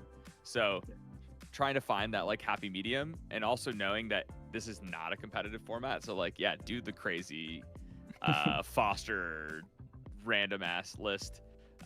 Do Reanimator CL and try to play crawls out of your graveyard and out of your omens. Like, do fun stuff, because that's what this format was meant to be. And sure, there inevitably will be eventually a meta for competitive Pantheon. It won't happen at some point. I mean, we won't be able to get away from it. But I think that right now the sky's the limit. Build Slime Rye, because you can give him Tamer class bonus and play Spirit of Slime. Like, why not? Just do it, because it'll be cool. Don't take yourself too seriously when you're getting into Pantheon. Just try to have a ton of fun. Yeah, I definitely... I did go 2 down to +1 Dan at one point, just because. Yo, that was sick. Plenty of wiggle room. And you know what? You were the last to die. Yep, it was worth it. Got to play slightly longer. That's the real politics right there. Yeah, like there wasn't. I don't know if there was like a ton of overt politics, but a lot of my plays were made just trying to maximize the value of my potential allies. Like, I spend every turn just trying to recognize, like, is one of the current threats getting out of control, and do I have another player who's like my kind of the kryptonite to whatever's going on. And like, so it's like, it's not as overt, but it's like, I went in so deep trying to keep Kel alive, just because like I was so afraid of Tristan, and like that was not a great trade deal at the end for me. Unfortunately, but like, I think that trade deal won you the game. Do you think? Yo, 100%. 1,000,000%. It didn't feel good because he didn't end me, but he literally set you up to just an easy kill. Like, I can't interact. You just kill me. Yeah, I mean... So as long as you lived through Tristan, which you were going to, you weren't going to die at the time. I think that because I had to use so many resources to try to kill Cal, and then he tried to kill me, and I had to use everything I had left, it was over, man. Because I was the only person that was scary to you at the time, I think. Yeah, yeah, exactly, which is why I did that. But yeah, you're right. I mean, it did put your shields down fully. And Kel then felt indebted and like had to go for it entirely. Yeah. He went all in on it. Yeah, he became I kind of puppeteered him a little bit. A little bit. I think it actually worked out for both of us, because I also tried to save Terry, and that got the Frostbind out of your hand. and I would have been dead way sooner if I didn't get to get that protect right, like a whole Yeah, turn true. early. So Yeah, so like, It still works definitely out had some well. political moments. Yeah, we definitely did. And that's like what it's all about, man. It's all about just playing cool things, digging into all these boons. Like, I haven't even touched the surface of what I can build. I know you guys haven't either. oh, I I'm bet ve- there's some nut stuff with the Oh, yeah. boons. Yeah, I'm very excited to mess around and try to find the combinations of classes and elements with boons, like double classing up and see. Like, everybody has always complained about Merlin, right, Kingslayer, because she is mage warrior. So I'm like, well, what happens if Rise mage warrior? Does that matter? Like, I want to see what else we can bring to life in that, you know. Dude, I don't want to be Pantheon president. What the? I don't know. What does Pantheon president do? Nothing. I want one thing to exist in this game, and that's Greater Boon of Maindeck Dan. True. I think maybe that they should exist. Maybe it should. Maybe they should listen to universes, and the winner of a big event gets to create a card, and we can make greater boons. Yeah, that's at the Creator Summit. That's what we were. I know you were there, Terry, but just for the audience, that's Yeah, what yeah. That's what we were like trying to push on the team. We were like, dude, this is amazing, and it's like such an opportunity for like a prize that does kind of like what UVS does, except it's like works perfectly into the boon system in a format where it just like literally doesn't matter what the cards like. There's no like competitive integrity to keep in touch. It's just like, dude, you should like win a Pantheon thing, whatever that means, and you should get to make your own boon that just like lets you Yes. build the deck exactly how you want to play, and then everyone else can get that boon and like enjoy that. Yeah, 100%. I think that's Dude. Trivia part 2. Okay, Booner. There's- What's There up, is one Booners? boon in the game that did not exist before Pantheon. Do you know what it is? What? Castling boon. Oh yeah, Castling Boon. Oh, That's chess true. one. True. It's in my deck. Yep, there you go. That's crazy. Boons everywhere, as far as the eye can see. So I already said I wanted to build RE. I mean, like I got like the full lineage. I got CSRB, like 2B. You know, like I gotta use that stuff. What's the deck that you guys want to build next? What's kind of got you excited right now with RDO especially? That's a good question. One that I think the one that I'm most excited for right now, that I just haven't had a chance to dive into, is Dark Alice, Spectre Alice. Yes. I think that's the deck that I'm most excited for. I honestly, I don't even know if it's close. I think that one is like right at the top of my list right now. Spoiler alert: the team trading post is going to be posting some content here very shortly, and she will not be in the deck, or in that match. But I'm excited to dig into her to hopefully get her into the next one, because I think that there's just so much that can be done with her now. And because we can play water and fire too. Yes. Oh my goodness. I can't wait. I And she has assume an Terry, you got ultimate. a chance at the summit to play their pre-build for that. No, I didn't. It was Oh, wow. every time I wanted to grab it, somebody had it. So I never got the chance. But I heard it was pretty cool, right? I got to play one with it, and like I am not a huge fan of the Alice playstyle in 1v1, but I clicked with the deck. The fire water version, it just felt like so much smoother. And it just, the way Alice plays is just like so slightly just off of how normal GA is. Sure. That yeah, it was like really fascinating the whole time. Like I just felt like I had so many options. I love that. I just love what she does. She's such a unique champion. I'll tell you the one I'm the least excited to see people play, and that's Jin. Yeah, No, it's Dao fair. Chan, man. Jin and Dao Chan. Those are the two. The those are the generate. There's a few champs that definitely like they'll shift a table, and if like people do not like really try to keep them under their thumb a lot, they'll just run away with the game. Yeah. For those of you new to Pantheon and wanting to try it out, if your friends bring their water Daochan list to the table, just attack them. Immediately. Don't feel bad. Just get them to a solid 20 damage counters where you can be like, all right, now like you can play like a turn, but if you ever step out of line, I'm taking you out. That's what you have to do. I mean, I've watched some of these like cleric decks get into situations where people don't mess with them until super late, right? And then they can just like 1v3 like it's nothing. Yeah. I know I had a game where I was Arasana where they let me do my thing way too long. And then finally they were like, all right, everybody, we know Terry's the bad guy. Let's go for him. And I was able to, like, in one turn cycle from my turn across all three of them trying to kill me, kill all three of them during their turns. Yeah. So that's the kind of stuff that, like, you could do once you get to a point where you have 16 influence and your board is out of control. So you have so much influence in this format. I think people were a little worried at first that you just wouldn't be able to draw enough cards. And that is, I promise you, there's no need to worry about that. You are going to have so much influence. You're going to cycle through so many cards and get to do whatever you're really trying to create. You know, whatever you're trying to make happen. I self-milled my entire deck. I milled and drew my entire deck that game. I won with 0 cards in deck. That was dope. Like Perfect timing is what I'm hearing. Dude, exact timing. Nailed it.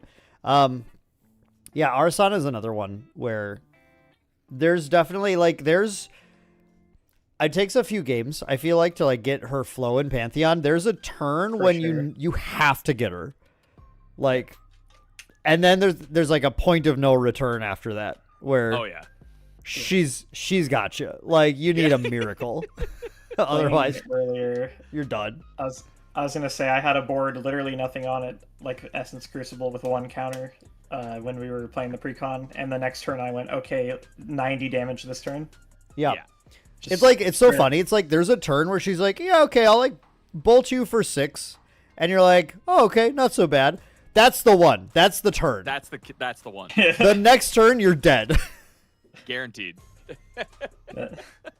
They've done the math. They needed that 6. That's how they arrived at this. That was the number. Yep. Actually, you know what? It doesn't matter if your friend's not going to have fun. If they bring out Polaris as an activation, blow it up. It's just, you got to understand. That was their fault for doing that. They should not have done that. Blow it up. They need to learn. Because if they learn right now, they won't do it again.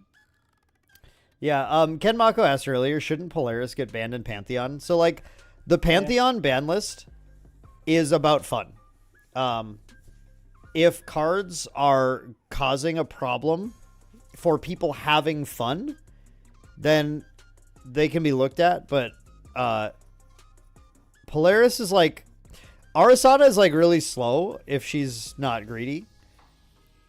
I'm not like super concerned about that, especially because there's like a million cards now that you can run if it's really important to protect your board against Polaris. Like Safeguard Paragon was played in there. What's this new one called? A Sacred Barrier, dude. Sacred Barrier? Is that the one that prevents 4 to all your allies? Yeah. Yeah, Just that card's insane. this card is really good. There's a lot of things you can do to prevent and play around a lot of the things that she can do, but a lot of it is just respecting, like, yeah, like Arasana is, I would say, if I like was, oh dude, that's an interesting content piece. We should like tier list champions for Pantheon once we have like enough experience. Oh, definitely. She is a high tier champion, like for sure. 100%. But I don't think being a high tier champion warrants like things that need to be banned. It's more like when we sat down to this game, we sat down and we're like, what's everyone playing? We did kind of rule 0 it. We were just like, oh dude, like Kinship's playing this goofy ass deck. Like, I'm not going to bring Merlin or Sitteryu because it's like, those are ones that can be just like a little sweatier, you know? Yeah, for sure. In my experience, the scariest decks, definitely Arasana, way up at the top. A very optimized Rye absolute top. Totally. Maybe scarier than Arasana. I think so. I think that if we ever have a competitive format, like where people decide, like obviously this is a casual format, but if you guys come from Magic, you know there's competitive EDH and things like that. My first opinion of that would be that Rye is right at the top. It would be a competitive deck. It is terrifying. I understand why Reckless Conversion is banned. Totally. I'm one of the people that's been around since the beginning, got to play it when it wasn't banned. Yep. And now being able to like actually take like an Arcanist Prism Recollection turn into a normal turn, into a Reckless Conversion turn, and ultimate, take another turn, do things like that. I had a friend, I built Rye in LA for a friend that was staying with me, the Trading Post Mitch, and we built it, and he took a like 25-minute turn where he killed everybody, but he had to like go through so many actions to get there. So it's like it's a little bad for like content or for fun, but it's crazy powerful, and if they play it right, yeah, that one's terrifying. Dao Chan's another one that in a long game gets very, very, very strong. So those three are I think my big three right out the gates that I would be like, okay, what are these very high power level decks if they get to do their thing? Yeah.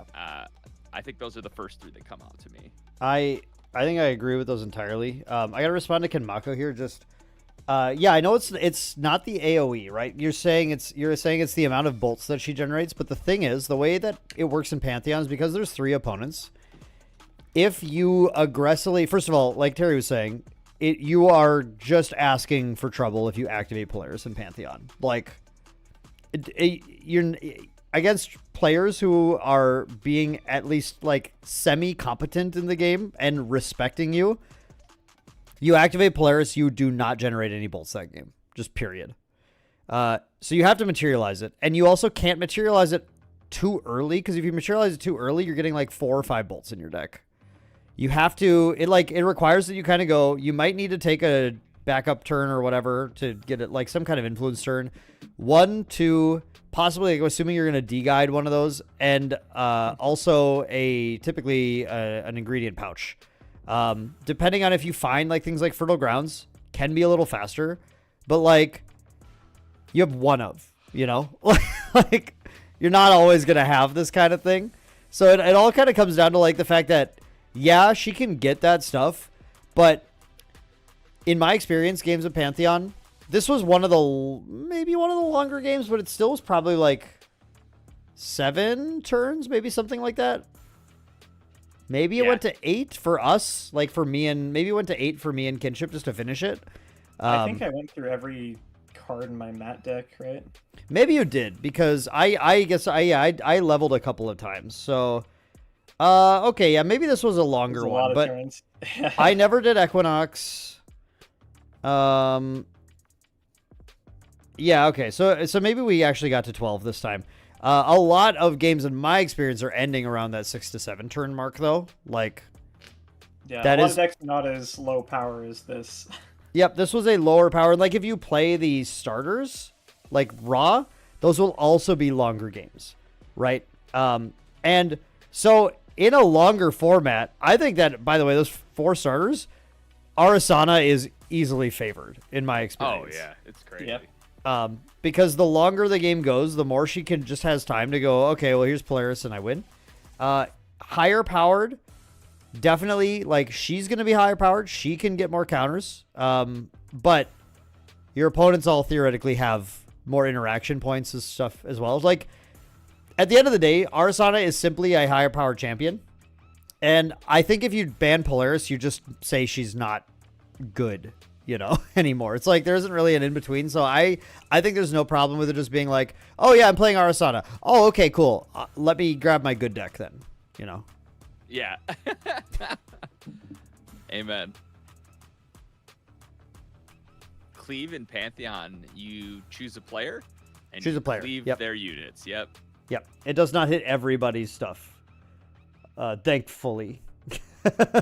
Definitely thankfully. Dude, Jin, OP. Yeah, just Oh, like, Hemorrhaging okay, Rend, everybody for Yeah. 40. I think you all die now. Mason, new Merlin, or we call her PTM, Ponytail Merlin. Yeah. She is extremely fun, but when you go to 3, if you dare play Labyrinth, get ready to find something else to do for half an hour.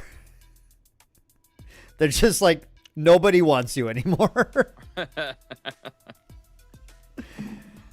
Nobody trusts you. It's like you put Labyrinth out there like, oh no, I can't target her, and now she's gonna just like one-shot us next turn, even like you're not, you know, but like I think people need to get a little used to it. Because she's still kind of a newer, and like she isn't seen as much in construction, so people just like literally don't have experience against her relative to other champs. But like her mini game of putting Sheen on stuff is, I think, really fun. I actually kept going back to that deck at the summit, the precon that they had. Like, they weren't official precons, but like the team had just made decks for a lot of champs, and I kept grabbing it because it was just like I was so interested in the way that it flowed and the way that it played. I think Taylor is going to be building PTM, and like I think he's going to really, really like playing it because he loves messing around with that list a lot. If you're a fan of her, I would definitely give it a shot if you think the Sheen stuff's fun. You got to figure out how to politic your way through the end game. I'm not totally sure how to do it. Yeah. True. Also, like, Merlin's ult is kind of weird. It's good, but it's like, it's not like a supernova divination or something. It's not like, cool, I'm gonna win the game now. It's like, let me see, and maybe I'll play something. I think the way, when me and Taylor were talking about it, the thing I said was, if that did not have the word ultimate on it, I wouldn't have questioned it. Yeah, exactly. It's like, it's a cool card. It's just like, it's different than, you know, it's kind of like auspicious. So it's just like, it's like different than the other alts. And like, to be fair, she already incarnates the majestic beast, majestic spirit. So like, Yeah. that's like, she already kind of does like ultimate-y stuff. I don't know what she was going to do other than that. Like, if you think about it from a fantasy perspective, Merlin like creates a labyrinth to trap everyone in their minds, and or summons like the embodiment of Crux to defend her. It's like, I don't really know how to go up from there. So, okay. Yeah, if was it Incarnate Majesty? If that had ultimate on it, I also would not question it. Yeah, exactly. Get this 410 that halves all damage and wakes up and has True Sight. Sick. That'll win a game. Yeah. No one's talking about Guoja in Pantheon. Guoja is one of my favorite decks, actually. I mean, I've been playing Seiryu, and that deck is, I think, very fun to play in Pantheon. It is like a... Guoja in Pantheon. It's so good. It's like, yeah, it's a slightly higher power level, but like compared to Ari, Dao-Chan, it's like, you know, it's fine. It's like good. Very kind of like single player. Like you're gonna try and like ace one person probably per turn, and not even per turn. Like you're gonna ace one person because you have one Seryu's command. Like, all right, who wants to die? But it's also like with 3 players, it's not that hard, and like with how the game kind of gets to a sort of a higher level of just general power level of plays, the dragon is less scary. It can die to a lot of stuff. Yeah, I would say overlapping visages. Yep. Super overperformer in this type of game, because you can just freely remove it as long as they only have that one ally, and it hits everyone. So very good card. The actual best card in Guoja in Pantheon, and I'm 100% serious, Craggy Fatestone. Oh, that's disgusting. Oh, I thought you were gonna say Luxurious Map, because I would have agreed with you. No, that's funny, dude. Craggy Fatestone is stupid. There's one game where I played Craggy turn 1, and then I literally just did not flip it. I don't care. I'm not ever trying to shut down your plays. You just can't do anything about this. And I played against it when you had it. yeah, you were there. Yeah, it just stacks. It just stacks so counters, and then you go, all right, like, cool. I guess it's time. I'll transform it. It's a 9/9 Spell Shroud swing. Like, It's pretty good. Craigie Fatestone's crazy. Yeah. And so I've tracked down 2 foils now because like I love Guoja. For people who don't know me, my favorite champs are Arasana and Guoja. Like those have been, and now it's Astra Diana. I don't have her stuff yet, but I have full lineages of Arasana and Guoja. So like I'm just massive fan, and I build their decks all the time. And I plan to play a lot of Guoja Pantheon decks. The next one I'm building is the plan is Fire, Water, Seryu, Genbu, and Suzaku. Like all of those. And I have like fun things I'm going to do with it and lots of Fate Stones, but I need Syl to print more Fate Stones. Yeah, you heard We it here stand first. Astra Diana in this house. Dude, Astra Diana is so goated. Dude, I'm all about the Guoja. I'll play every Guoja deck you build, Dan. Hell yeah. There's just so much you can do. One champion that can play any like archetype to me is just so dope. Yeah, exactly. I think her design is just one of the, it's so flexible and fun and cool, and I just like, yeah, just love her. I definitely am planning to fluffy shopkeep 2 of the Fate Stones turn 1 and then avatar them out later. I like put Seryu out and then avatar the others. Yes, that's great. Love that. Perfy's Dao-Chan is not a group hug deck. Yeah. I just don't think this is a fair analysis of it. If I ever sit down with Perfy at a table and he pulls out that deck again, I don't think I'm going to stay at that table. That's when you bring out the full power Rye, buddy. True. Let's go. I need to have that built so that every time somebody does that, I go, okay, yeah, I'm just going to play this deck. Yeah. I should just bring out Polcock every time he does that. Dude, yes. Polcock, the true like police. Yeah, it's so good. Okay, so you guys said, okay, you said you think Rye, Dao-Chan, and what was the third one? Are the strongest? Arasana. Yeah. Rye, Dao-Chan, Arasana. I think that's true. I'm just like looking through. I'm missing like a couple, but they don't matter. Like Astra Diana is Tony's clearly like not nuts good. Tony is crazy powerful, but he's not like when you were talking like competitive powerful. I think he's like a little easier to deal with than the other ones. Yeah. Tony, if the board gets wiped, is like he has to rebuild a lot. He can, but it's like he keeps getting set back pretty easily. I'm tier listing these right now. So oh snap. I have most of the alts, and the ones I don't have aren't too important for this. So I think this is a clear S tier. Let me look at you. Yeah, this is just what you said. Dao-Chan, Rye, Arasana. I agree with this. Oh, yep. 100%. Those are S tier, yep. For like an A tier, I think Guoja is a fair A tier. Sure, yeah. I think Tony is a fair A tier. I would put him in A, personally, yes. Yep. I think Sylvie is A tier. Agreed, 100%. Sylvie is like dumb, actually. I hope that everybody has a Sylvie player in their pod because it makes the like gameplay like everybody. You have to do stuff because if you don't, she just will kill everyone at the table. Yep. And just by turning things sideways, just by playing the game, like nothing. Brood of Horses Sylvie. Yeah, literally. Why not? I love that. Actually, I gotta back up. I need a water card. Okay, I don't care. It's a bolt of diamonds. It doesn't matter. I actually think Greater Boon of Kanaloa Guoja is S tier. Kanaloa is ridiculous. Kanaloa is actually the only card where I currently consider it viable to be banned in the format. Yeah, and for reference, Kanaloa was the deck that I was going to play that Dan said maybe don't. Right. This is a power level tier list for Pantheon.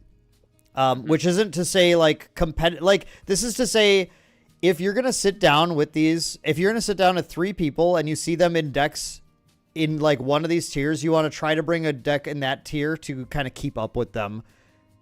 If people are like playing at a realistic, like I am trying to win the game sort of perspective.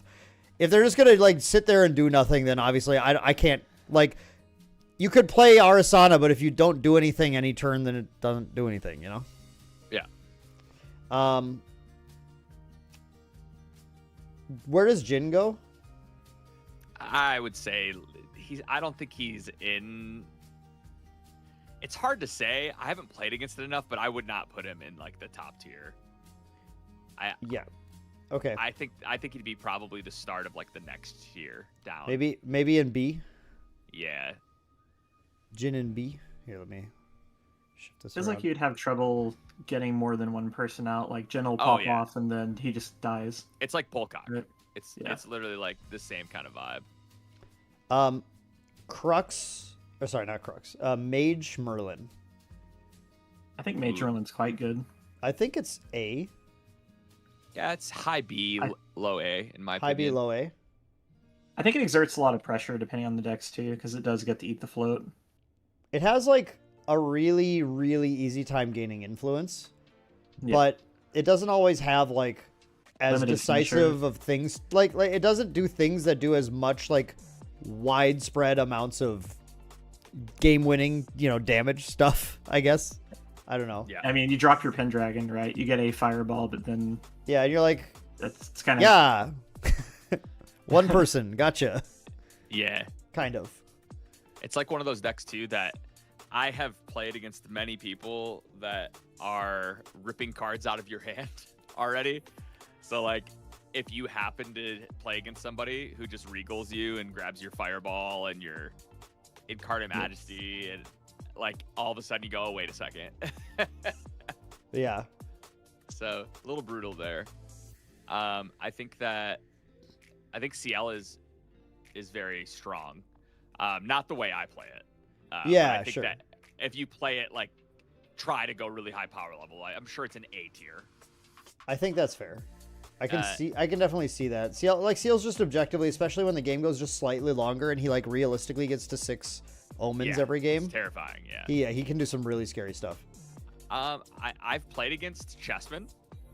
Okay. Chessman is wild, but it's the same issue that Jin has. It is really good at attacking one person, like really aggressively dealing with one person and creating these crazy board states.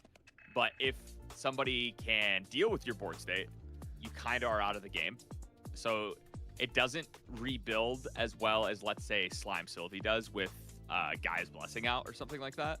But it can, because of her ability, you draw so many cards. Yeah. So, like, she is very strong. She's not A tier. Like, maybe B tier. I was Like, wondering, low. like, do we need a C for... Do you think Diana's C, or do you think she's goes into B for Gun Diana? whatever the lowest is. what Yeah, she's I lowest, think right? Gun lowest. Diana is still pretty tough. Yeah. I'm running out of like retail. I do think the Gun Diana ult is like if you are already on her game plan, you're ready to release and do those attacks, then it can help you get the win.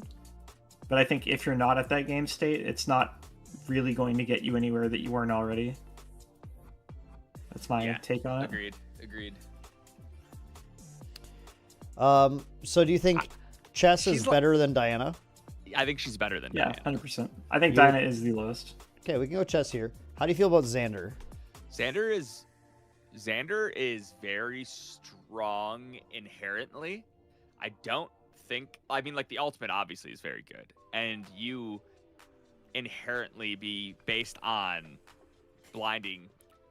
Yeah. Yeah. So like you just like put people's hands down, and then you're able to, pull off something like this potentially, right? Blinding is like maybe the strongest, just like raw level 3 ability in Pantheon, just because like your opponents just can't actually do Yeah. anything once the game gets to a certain point. Which is very, very good. Because of that, I think I would put it in probably A tier. I don't know if, it's pretty powerful, but because you only get to play one of each of your very powerful Luxem cards, individually, they're usually not that powerful. which is why this card, like, your ultimate is kind of your only way to win the game. Yeah, you need that. So because of that, if it does get dealt with, then it's kind of, you're just kind of SOL. So I would not put it higher than A. No. But because it's, you know, assassin, it's strong. It has a lot of really good interaction, but that's about it, in my opinion. I could see you even putting it in high B. So I think Tristan goes in B. cool. I have not played against this Tristan yet. It's like the ultimate. Yeah. And going into shadows and stuff like that. I think again, like Tristan's got a nice benefit in that she can be pretty hard to assail just because, like, if she gets the mastermind and stuff in the prep count, it's like, well, okay, like, I can't attack her, so like Yeah. hopefully your Rai or Arasana or whatever player at your table is like ready to go, but like, or Merlin, but like beyond that though, that's like she's really strong in a particular niche, but it's like she's very attack oriented. And either not non-attacking champs or champs that can shut down attacks easily, she just doesn't like exist on the table for them. So yeah, kind of glass cannon-y. As I say, the game we played, right, like for the Rai, if he had just chosen to send the damage into me, I just would have been out, right? Yeah. Nothing to do there, right? Yep. But against the Mordred, quite good. Last one I have, because I guess there's a couple I don't have, is Umbra Alice.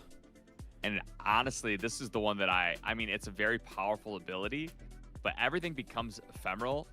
And I guess if you don't win the game on the spot with all that, it's probably pretty tough. I would assume that this is decently strong. It's higher than Gun, but I haven't played it enough to like give it a real. I think like given my experience playing Umbra Alice, the deck was definitely lacking like the punch to close the game. Like I was just gonna last. I was gonna get there to the end and just hope to kind of like clean up what's left, but I didn't have a lot of ways to actually close the game off, which is pretty par for the course for Umbra Alice. So you're gonna be probably fairly reliant on this, but I think your raw potential is less than Xander because you don't have quite as many. Like Xander's got like a few things. It's like, well, dude, you can still strike Lightweavers, like knock someone out. Yeah. Alice is like, well, Bandersnatch is good. I will say that Bandersnatch is actually really sick in the format. Yeah, I played in CL, so yeah, it's crazy good. But if you keep doing the thing where you mill the reanimate and then draw the Bandersnatch or whatever, then you're like, yeah. Shit, you know. So I think I have to put her with the other Alice down here in B. Yeah, that makes sense. I just don't have Diana Aetherwing, which I would probably put right next to other Diana, where it's like cool and fun, but not like punchy. Like so, like it's not Limitless Defiance, dude. Like your like ways of winning are still like.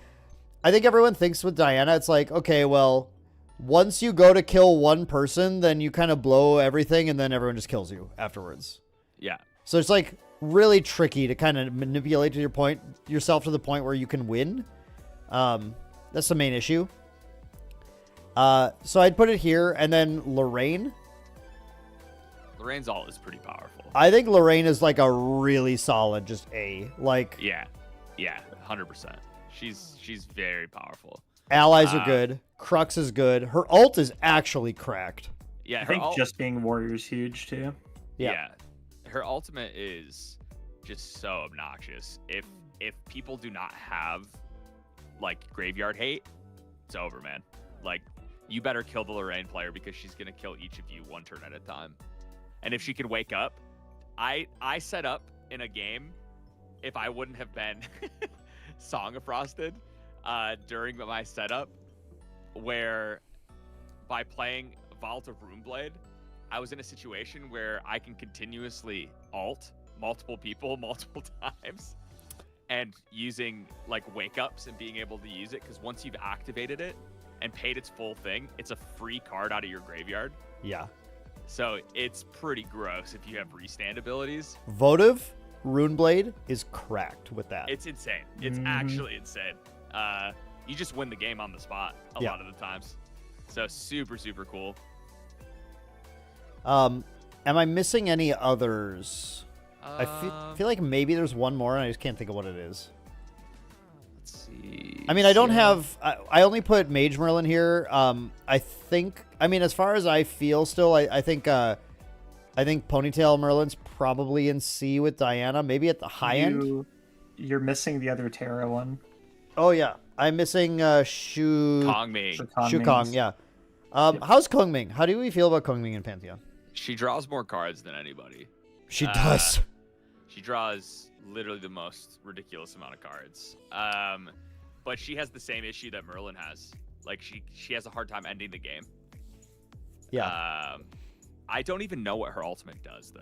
I'm gonna be honest. Dude, it like the currents like shift and stuff. Yeah. It's Dude, like a bunch of dude. a bunch of shifting. Something like that. I don't remember.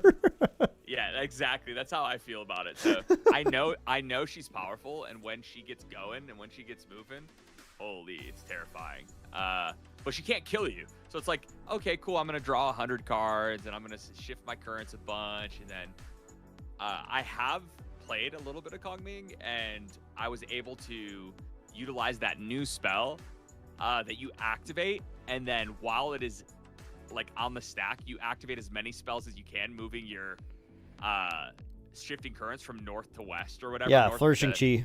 Yeah, and I was able to get that thing up to like 20 damage in one turn, which was crazy, obviously. But your whole hand's down when you do that. Yep, and then I just died. Yep. So it didn't matter anyway. But I did a lot of damage to somebody. And that's how I feel. I feel like it's probably like B tier at best. I think Kongming in B feels right. Yeah, like Lorraine in A, Kongming in B, Aetherwing Diana and probably Ponytail Merlin in C. I could be argued on Ponytail Merlin. I just don't think she's. I don't think she's there with the others. Yeah. The only things that I could see like people argue of this list would be either Tony or Sylvie potentially being a top tier, which I think they're just really high A tiers. Because I think the issue is like they're both incredibly powerful, but they get hated out really hard. So if people just want to, they can just destroy you pretty hard. I think. Whereas like exactly. Whereas like the other decks, there's like nothing you can do if you don't stop a Dao-Chan early into mid game. She will just win the game. And the same thing with Arsana. If Rai. Obviously, if you find yourself in a situation where you're playing a deck with a ton of negates, maybe you can stop them. But if you don't have negates on their turn, like, it's over. They can kill everybody at the table in one turn. And they're one of the only decks that do that. So yeah, there's like a pretty clear, I think, difference in what we're seeing where we see, other than just because I think Kanaloa is that stupid. Yeah, is that good? Yeah. I think Kanaloa makes it nearly impossible to actually effectively clear this. This is the main ally-focused strategy that I think actually makes it in here. Otherwise, it's a lot of like spell-focused. Like the strongest spell-focused strategies are the ones that I think are just the hardest to kind of like Achilles heel out.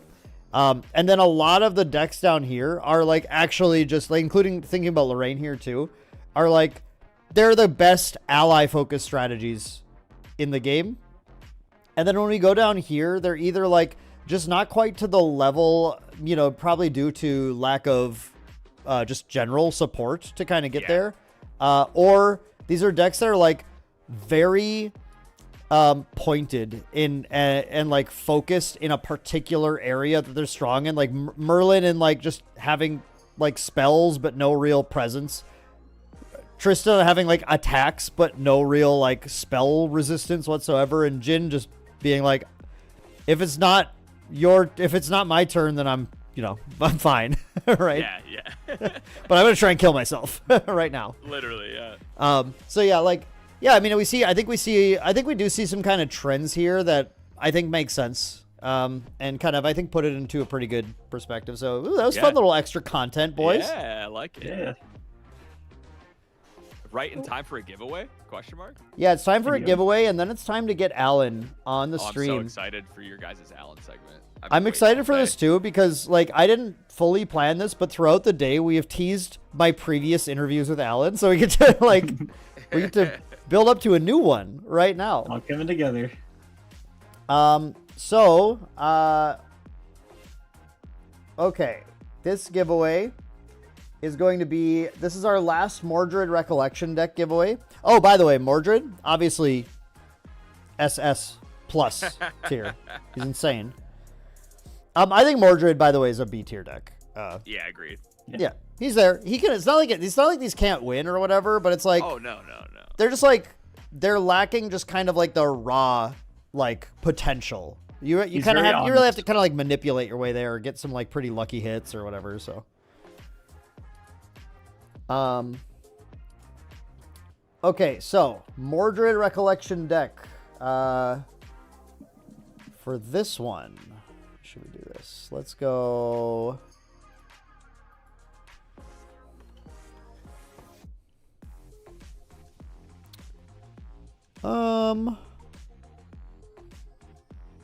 You know what? This sounds fun. Just because I want to. I'd be All right. surprised Mordred didn't get an ult. He is the ult. Dude, I was hoping Mordred had an ult, but yeah, I mean, have Excalibur. Excalibur and Mordred's pretty dumb, so it's fine. To enter to win a Mordred Recollection deck, enter the word Terry, Terry. Oh my gosh.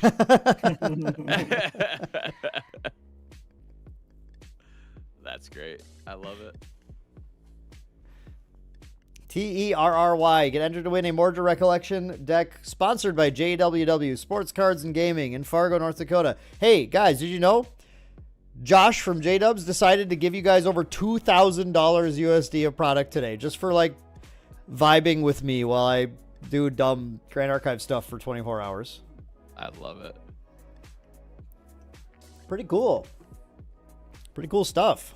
Yo, would you say that I have the crowd's favor right now? Yeah, you clearly do. Terry. I would answer you, but I'd have to pay one. Yeah, true. Amen.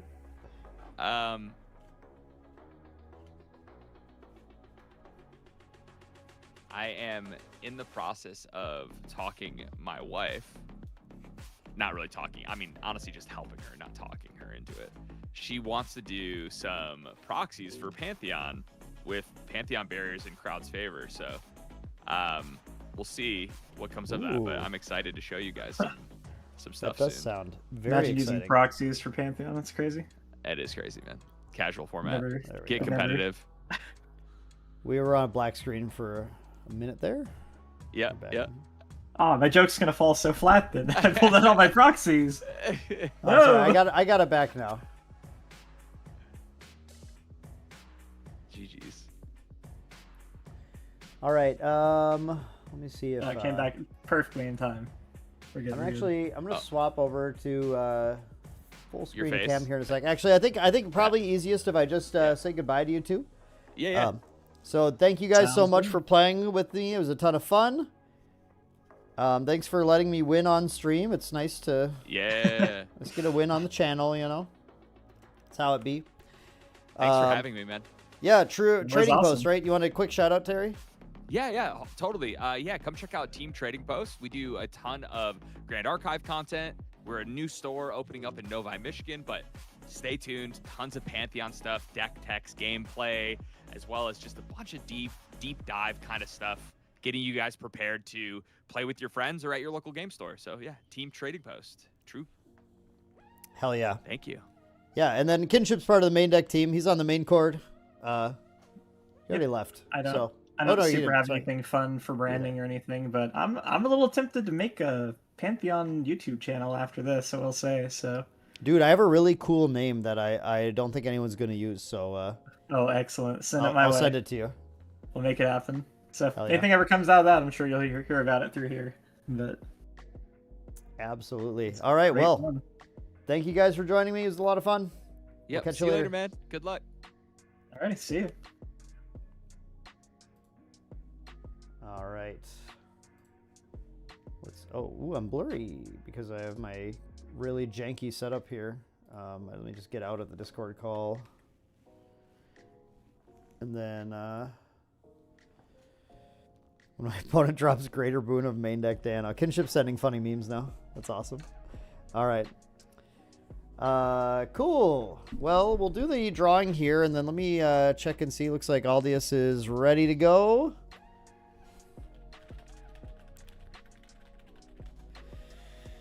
So this will be a fun little hour here. Let me pull this drawing quick. Last chance for anyone to enter. 3, 2, 1.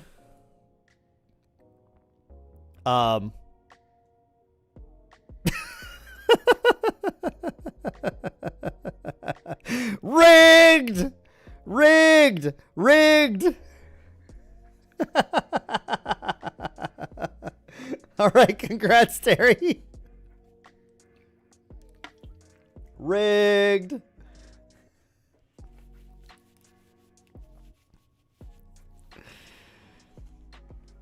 Oh my god, that's funny.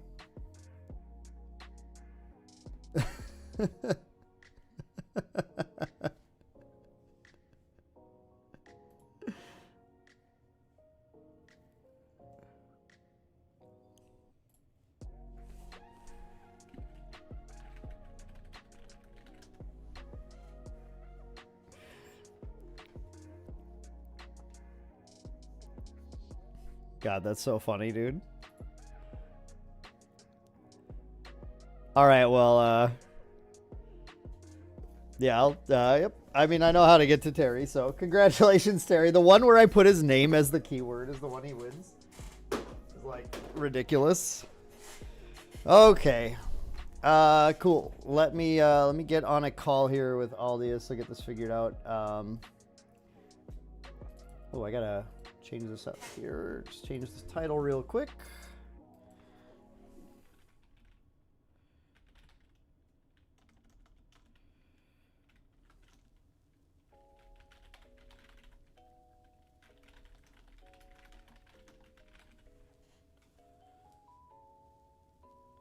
All right. Did the bot pay one? Ooh, I don't know. Good question.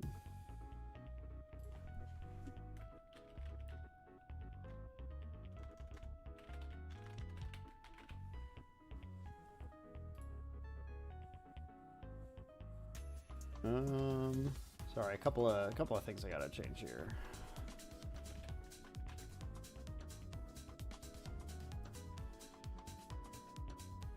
Okay. Cool. Then I'm gonna send this to my friend.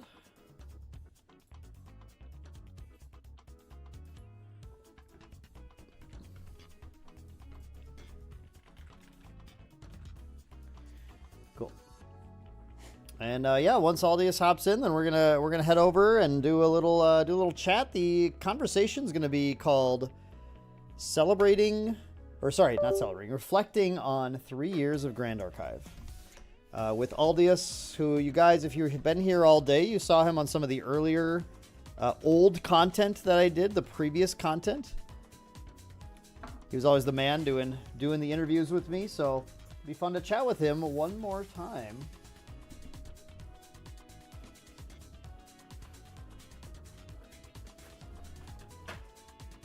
Now that the game has hit the big 3.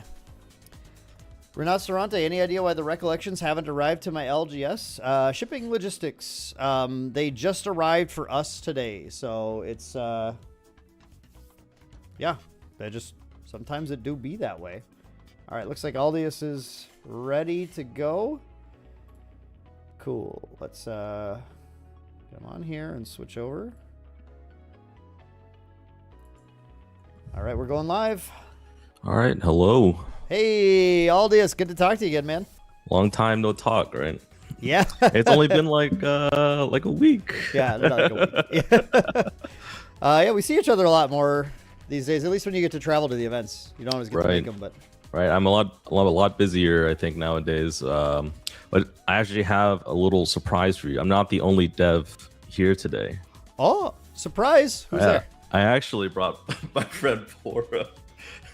So you have the shirt.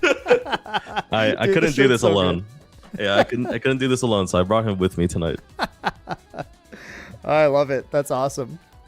Oh man, so I don't know. I'm sure you've been busy or like asleep because it's been like you guys have crazy schedules sometimes, and my stream's obviously been going for a long time. But we had some breaks earlier today. We had played old content, and I threw up both of our old interviews for people to kind of check out. Yeah, that was that was a blast from the past. I just am shocked at how different I looked. Really. Me too. I had the lights in my eyes still on, but it was it was crazy to think that was like, you know, almost 3 years ago now. Yeah, it's we've come a long way, that's for sure. Yeah. People in chat enjoy the Poro shirt quite a bit. Said sell those at Ascent. I agree. I think that'd be a great Ascent merch item. We'll think about it. I know he's a fan favorite. He's a fan favorite for sure. Oh man, like at the Creator Summit too, like the Poro, you could hear Poro across the room anytime he was playing a game.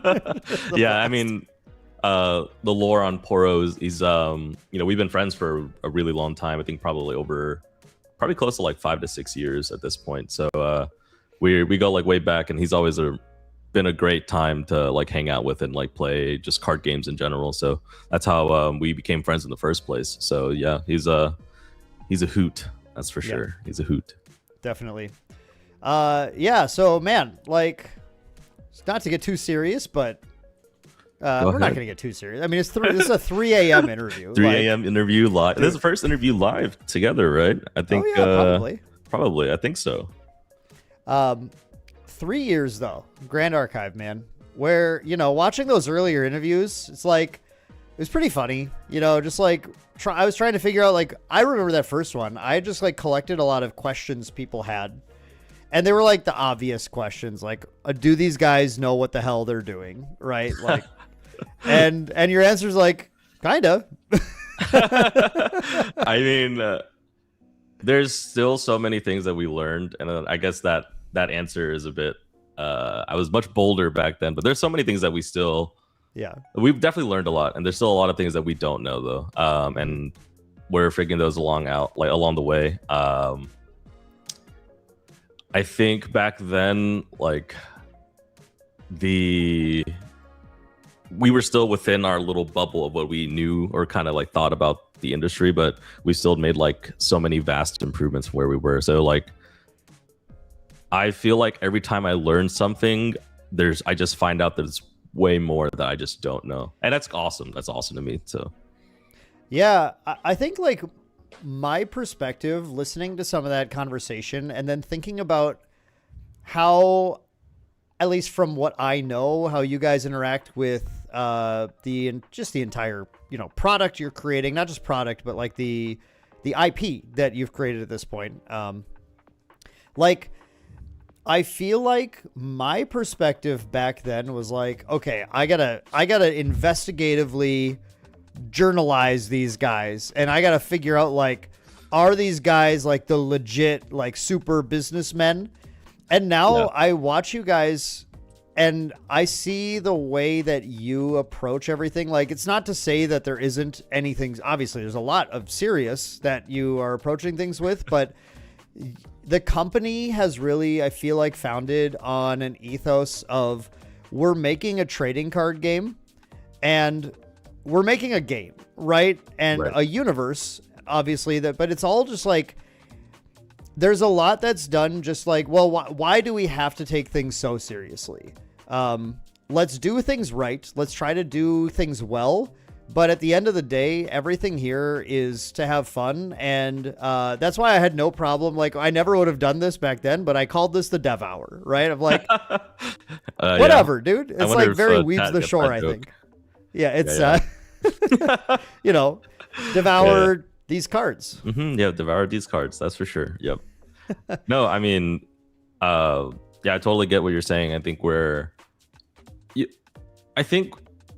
just a company, and not even just a company. I think we're just a group of people, like me and the other devs. We're people who don't take ourselves like a little too seriously. We like to have fun, and we want to make sure that the product that we're creating reflects that. You know, like, we're all about competitiveness, being like, you know, being like serious, But at the end of the day, card games are meant to be fun, and you're meant to be able to like spend time with people that you hopefully like enough to play card games with, and like just have a good time. That's like everything that we're all about. Creating something that's, you know, something that people can just really enjoy, right? So, yeah. I think like ultimately that's what I'm trying to say is that like I think I've gotten over this like. I think at the time I like remember thinking, you know, they should change their company name or whatever. Like this is not like a serious business. And I've like super gotten over that. And it's like I kind of like I recognize that maybe there's a point where like things get too big and like there's something to talk about or whatever, I guess. But like I think it's so fun and I think it's so cool to have a company that like manages to both, I think, keep itself agile, small, and effective, while maintaining this just like this general mentality of we're going to try to do right by everybody, but like at the end of the day, we're trying to have fun. Everyone's trying to have fun. We want to, like, you guys want to have fun with what you're doing. You like, it's a passion project, right? Like, absolutely, you take yourself so seriously. If you take yourself so seriously, then I think it's possible to rip some of the joy out of what you're doing too. Yeah, no, I mean, it's, you know, a lot of that struggle in the beginning, I think trying to stay motivated to continue just, you know, what was essentially work. I think at some point in time, we probably, you know, when things really got serious in that like beginning part where, you know, we're moving very fast, trying to, you know, grow with this like demand that we had, it was a pretty challenging time. And then now that like we've kind of expanded our team a bit, that company culture, just like having a lot of fun, I think that's what's remained really strong. And I think like, you know, some of the past, like this past year has probably been the best time that I've had, like since the Kickstarter days, where it was like, you know, we were really roughing it, you know, back then. For Dude, sure. Still spoiling random like cleric cards in the Discord for like 2 seconds and then deleting them. I remember seeing the first water barrier and it was like very different. Yeah. That was a rare find though, you know, just like to be able to be there that moment where you got to see the card. Yeah, that, I mean, he still posts things like on the internet and whatever, but it's like part of the thing where like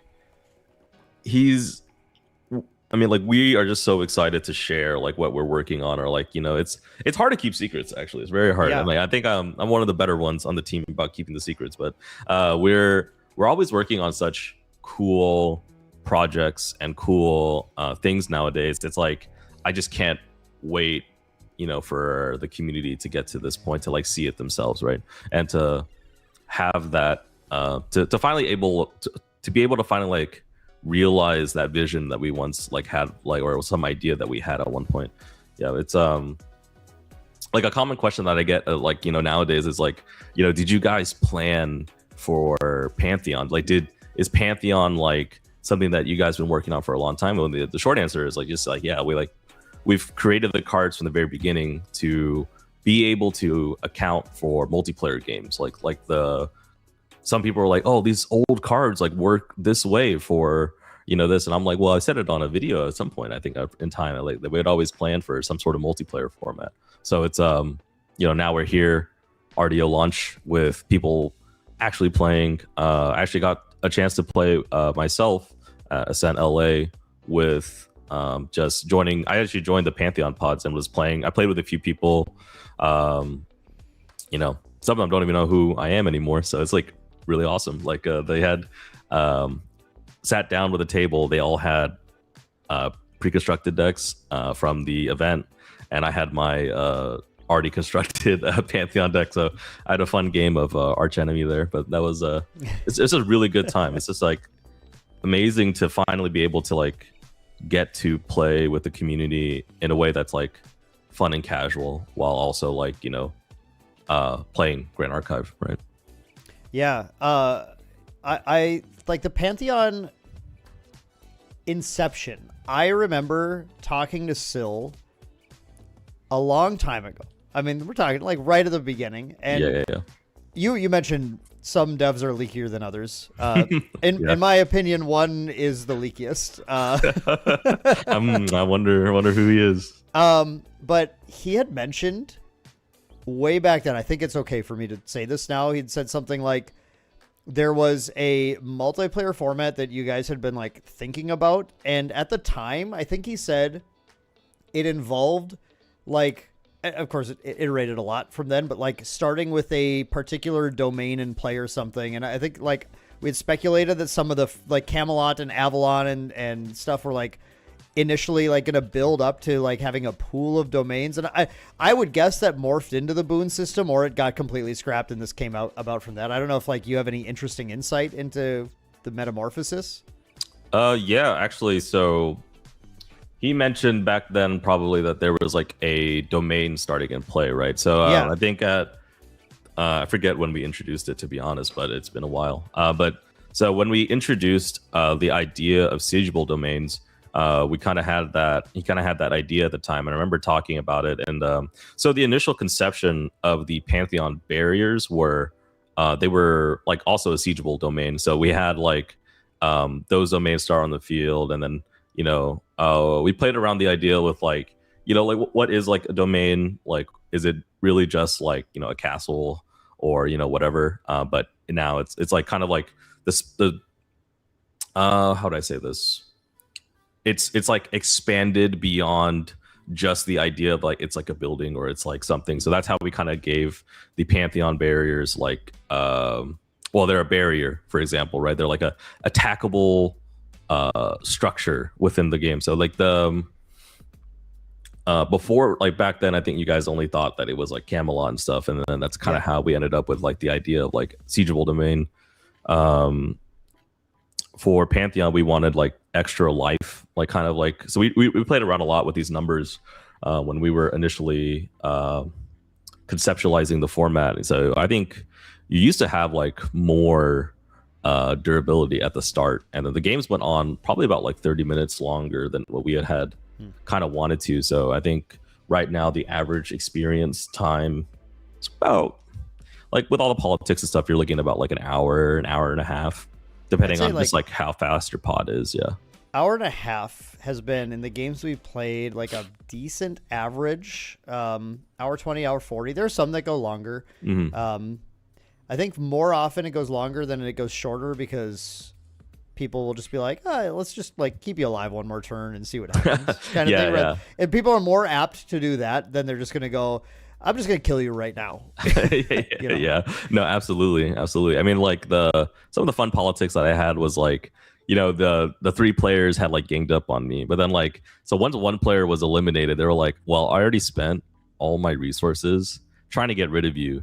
So what I'm going to do is make you a deal. I won't kill you this turn. You just have to help me kill the other guy this turn. And then like, I'll let you live. And so like, it's like things like that make the format like really fun, and also playing in person. That's like another really fun thing. Yeah. Yeah. So just to hit back on that one more time. So the domain thing morphed into barriers. It wasn't was it at any point where like you selected like a special domain to build your deck around, kind of like you would select your boons now or something? We played around. So like the boons kind of have been pretty much the same. Like it applied like a deck building restriction or bonus to like what you wanted to make, or it would have expanded your card pool. So I think for the most part, the boons itself were pretty much the same. I think it's just the idea of getting like siegeable like on a card became like kind of came from that, because we've had that idea for like a long time ago. We even played around with like different ways to format siegeable, but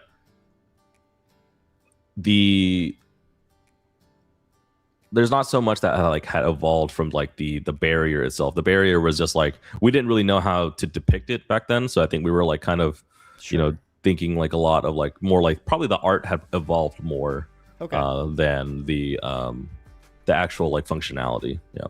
I was pretty impressed with the barrier system in general. Like when I first saw it, even I thought, oh, this is like this is gonna twist the game in a different way, because we're so used to anything you put on board. Like GA is a very zero sum like kind of game where I'm gonna put something down. It's either gonna kill you or you're gonna deal with it. Like those are the kind of the two options, and it creates suddenly this like opening game state where there's like a lot more like wishy-washy. Like, yeah, I mean, like stuff's gonna be here for a turn or two, like unless like Mordred's really got it out for you or Polcock's really got it out for you, whatever. This is a couple of these, a couple of these champs that are like, yeah, I'm gonna delete your barrier like right now.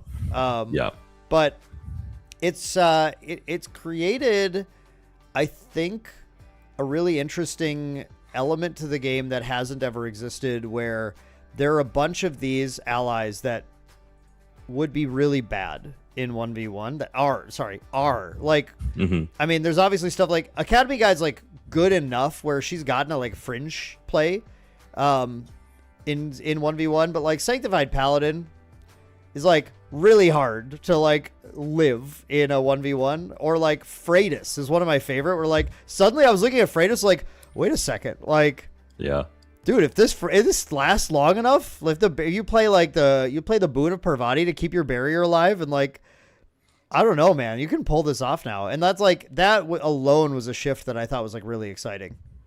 Yeah, I think it's one of the things that we wanted to build on a little bit more, because it's hard to do like things like for example, Freitas, she's extremely like difficult to keep alive for something like, you know, 1v1 format. And like, obviously if you do pull off something like that in 1v1 format, your odds of winning go up like tremendously. But for Pantheon, like, you know, you only have like you're playing singleton, right? So you're only seeing this card once, and I think if you don't really get to experience that card or like use that card often or like get much value out of it, the format doesn't really become, it's not really fun, right?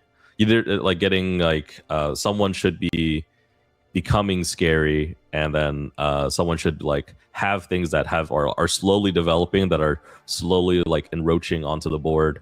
You know, like it's super hilarious. Like for, I think moments that like, you know, when someone plays a Freitas, and we had this within our internal like Pantheon games, one of the devs played Freitas, and I think he was in no position to like, it wasn't even really like going to be that beneficial for him.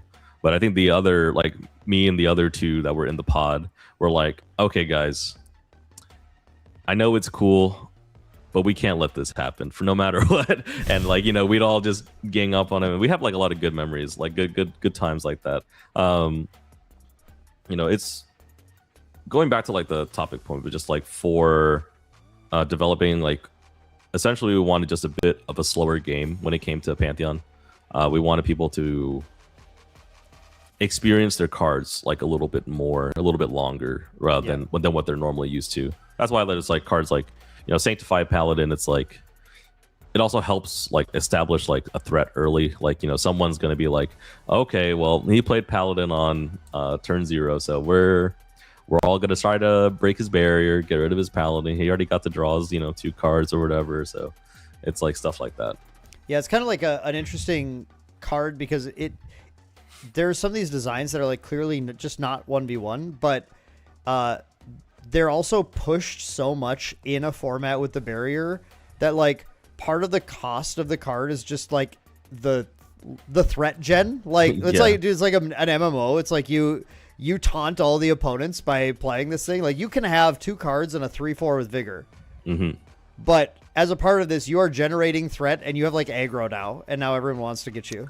No, absolutely. Yeah. You've suddenly become the public enemy #1. And that's like the fun stuff that we enjoy. Like, then you start politicking, you know, you're like, guys, look, it's not that big of a deal. I promise I'll help you if you just don't hit my barrier, and things like that. You know, like, that's like what keeps the format fun, I think. It just really depends.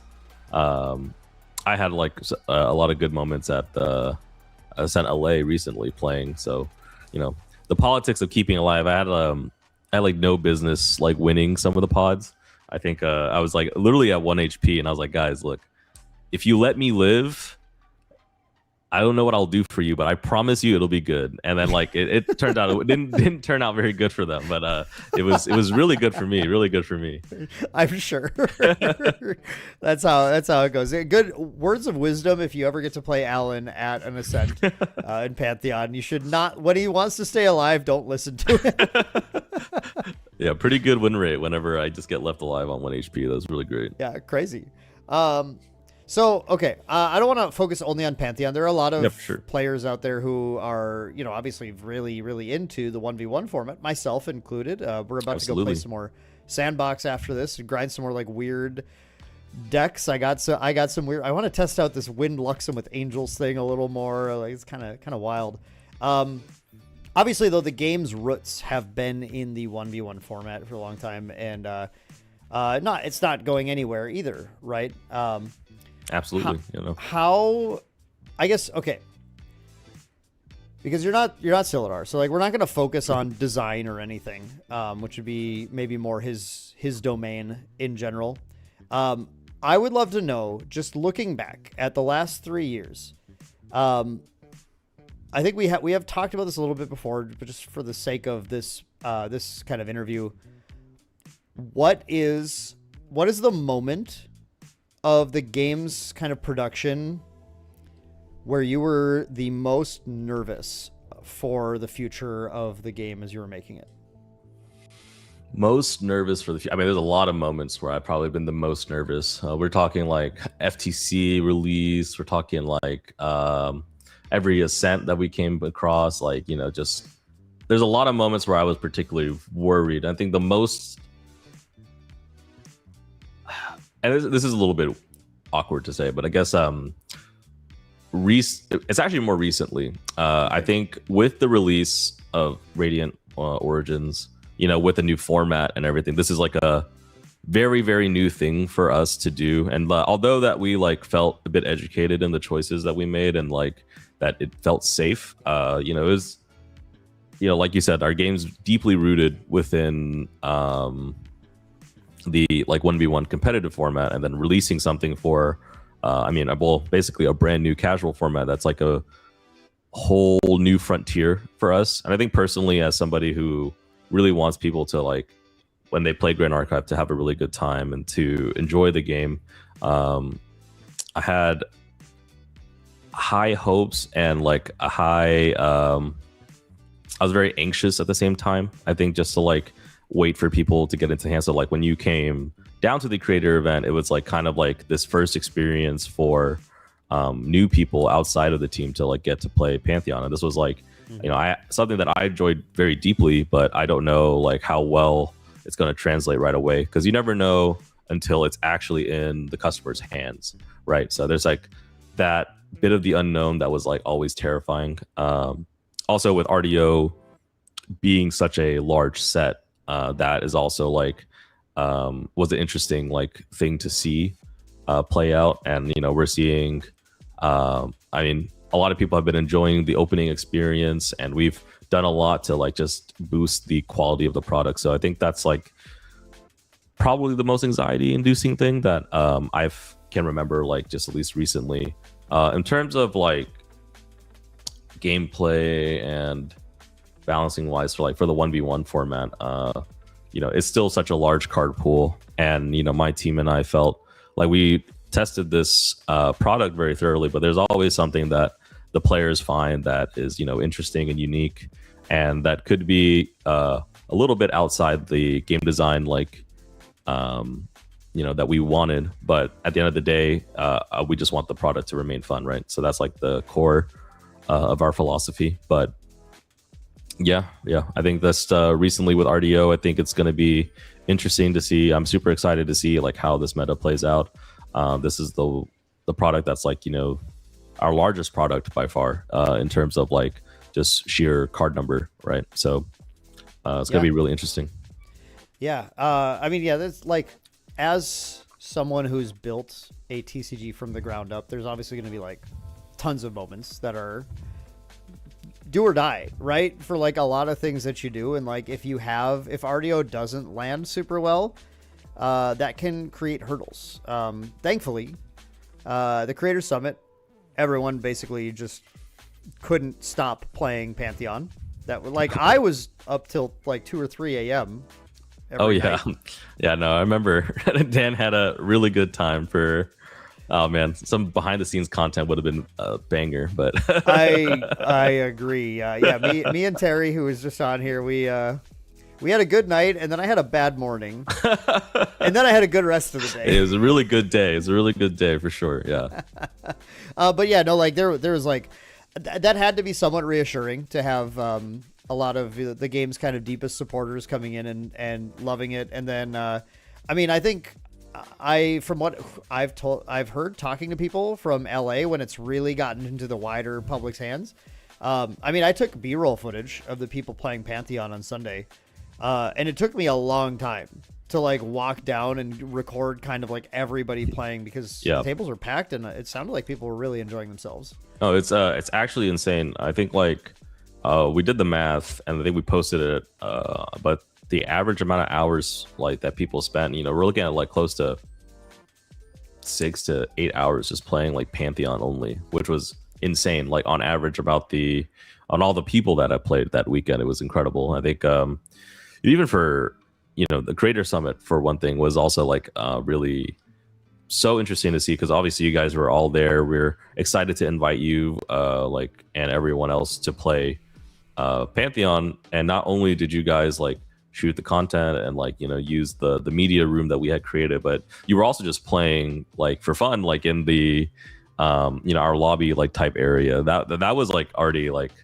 mind-blowing to me that, you know, you guys are just like enjoying that and then enjoying some of the pre-release version of the Pantheon decks that we had made. I mean, we basically made that with like, you know, as little spoilers and like whatever scraps we had basically.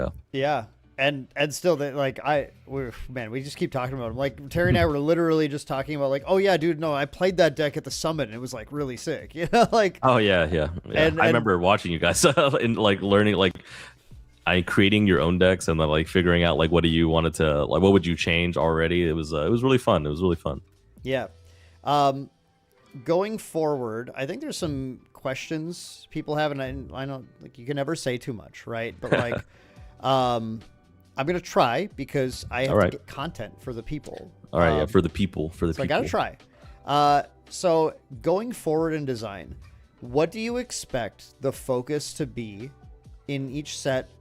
Kind of like maybe percentage-wise or just general, maybe vibe is fine too, for 1v1 versus Pantheon. That's something that has a lot, like there are a significant chunk of people I see that are nervous because of in the industry there are comparisons people make to different games and decisions they make. So what's the general like philosophy of the company going forward? So let me break this down a little bit. I think at the end of the day, we did release 2 formats. This is now the new way to play, like another new way to play Grand Archive. Our main focus will still be the like competitive side and have that 1v1. All the cards are created in mind with like 1v1. And with Pantheon support, however, I think like we're going to incorporate I think I can't really share too many details on like what that actually looks like, but we are going to incorporate like Pantheon support in most of the new product that we're going to be working on. So it's going to not take over the product. I think it's something that we're kind of having a restrained hand on right now. It's not really we're not putting all of our marbles in like one bag.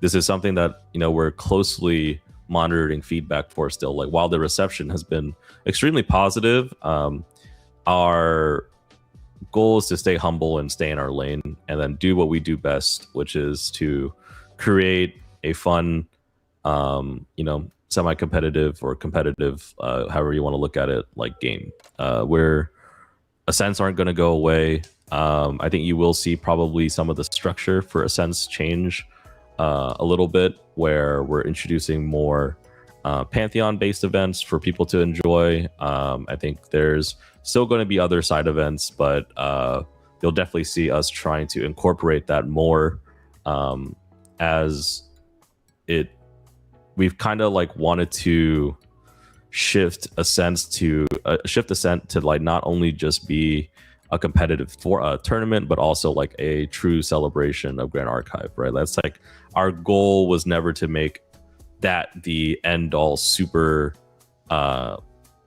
competitive event. It just right now it is, and the prize structure isn't planned to be changed at all or affected by Pantheon. It's mainly just maybe some of the side events are going to look a little bit different, or we'll do something, you know, cool relating to Pantheon. So I think that's as far as I could probably talk about. I think for that topic, Yeah, that's awesome. I mean, I take anything. You know, just no, I'm happy to give what I can. Yeah. Yep. That's great. So I want to ask now. This is supposed to be reflecting a little bit more. So looking back at the last 3 years, we did talk a little bit about what moments that maybe made you a little bit nervous creating this game, creating this IP. Mm-hmm. Can you pinpoint any moment where you felt the most proud of what the team did, especially given like a reception that the audience had or anything to the product? Ooh, okay. Most proud. Yeah. I think like positive. Let's get a little positive here. Let's see. Man, it's like so hard.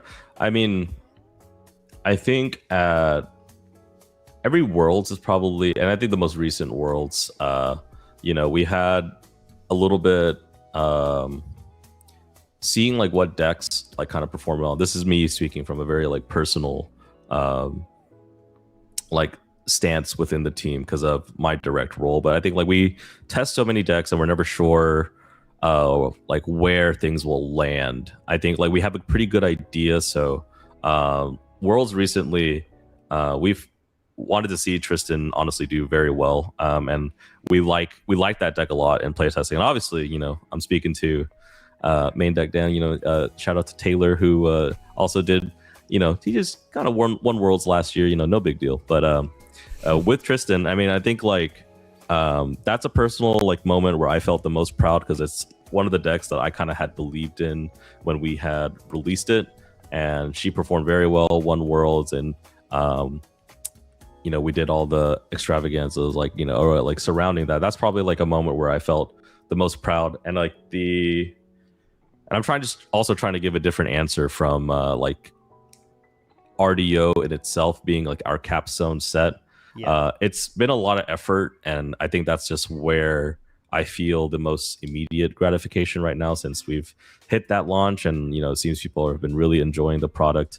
So that would probably be like a more recent thing, but I'm pretty. It's tough because when you talk to me, it's like, what are you most proud of working on? It's like, oh well, I mean, all the cool stuff that we've been working on that I can finally talk about is like probably what I'm going to be the most proud of. But yeah, I know that specific moment at Worlds. I mean, I know Terry did very well playing aggro Xander, and we were, you know, we also had believed in that deck, but you know, I'm personally very biased towards Tristan. I really liked the whole thematic and theme of that character ever since like Dawn of Ashes, when we had kind of like introduced her, and you know, is one of the characters that I was most excited for when we kind of like chose to do the first set of recollections around. So yeah, I mean, at Worlds I was also the most proud I've been. So yeah, totally makes sense. Yeah, it makes sense.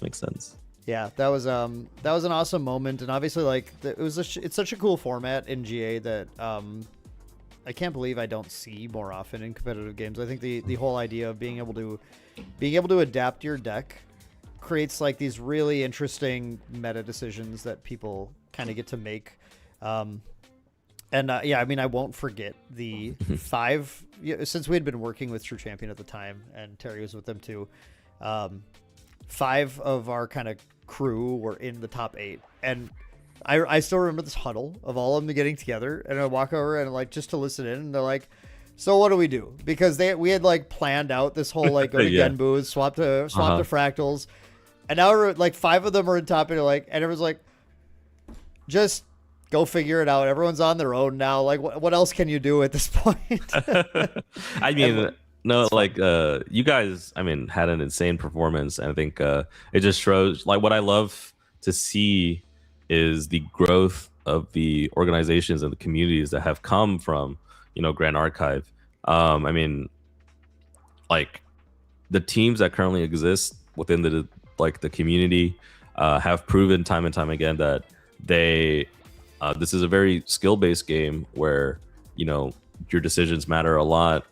Practice pays off, and they have repeated what's the word, embellishments for their achievements at these ascents, reproduce results based on all the hard work that they put in. And that's another thing that I'm probably really proud of. I think just the fact that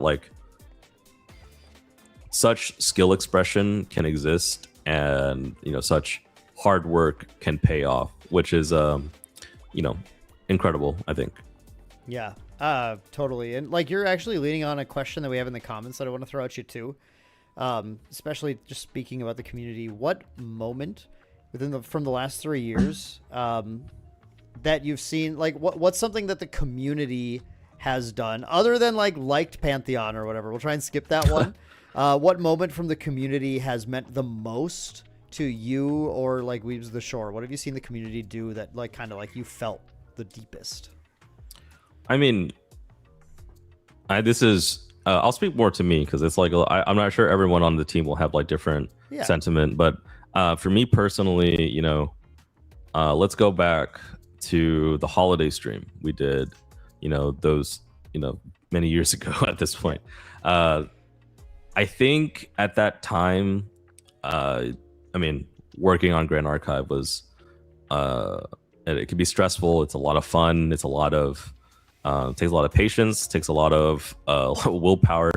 And I think when I had, when Silidar and I had received the card signed by the entire community, I think that's kind of one of those moments, I think, that gave me the willpower to continue, and just remembering why we do this, or why we had started this in the first place. Because when we were working on this at some point in time, it was just me and the original founders. We were literally I remember being up at 4 a.m. with Sil, working on the Kickstarter campaign, and it's just us two on a Discord call, or sometimes we'd be at whatever public space. We could have been at a card shop, just working on stuff together. I think going from that to seeing all those people sign that card and just give us their best wishes, I think that's one of the moments that I will always forever keep in my heart, for sure. Yeah, that's a great answer. I had almost forgotten about that, but I remember that card. Yeah, it's crazy. We were all just back then, man. It was you guys were just scrapping it, man. It was crazy. And we were scrappy people, for sure. Yeah, definitely. But you put together this thing that I still remember the first time I saw. I remember guessing at the rules based on all the cards, and okay, yeah. Dude, the spirits were shown, and there were some people the game's already busted. Draw 7. Draw. It's crazy. Yeah. Okay, yeah. I'm pretty sure this is your opening hand. Yeah. I don't think. Yeah. No, I remember. Yeah. A lot of it's so fun. I think for me, I love seeing everyone's reaction to the initial cards. I mean, going all the way back then, we had so many changes, right? Positive and negative, feedback regarding it. And it's just, we've come a really long way, and then now we're, it's crazy to me that every single time that we do these presentations at the end of the Ascent, we're getting people are cheering for cards on screen. They're seeing their favorite artist return, or here's a new promo, and it's insane. It's insanity, really. Yeah, the connection is pretty deep, and for a lot of us back then, it was there from the start. It was getting that first peek at the rules, and then sitting down and playing it and going whoa, this is you know, like I think people connect in different ways. There are a lot of people who connect because the art direction has been really good on the game, like from the very start. Like, there's been clear improvements that we can tell from, like, I look at some of the old Dawn of Ashes cards and I'm like, I thought this looked better. You know? Yeah, I know, right? It's like, I mean, we get it. We're so lucky to work with so many talented, you know, creators. Not only content, but also like all these amazing artists that our art director works with. And I think that's one of the things that, you know, we've always have matched together as a group. Our drive for quality and our like hunger for like improvement. I think things can always get better, and we always try to reflect. And even when we have less time nowadays to really reflect on the things that we've done, we always try to learn and improve. And I'm glad that, you know, some of that reflects within the product and where it is now.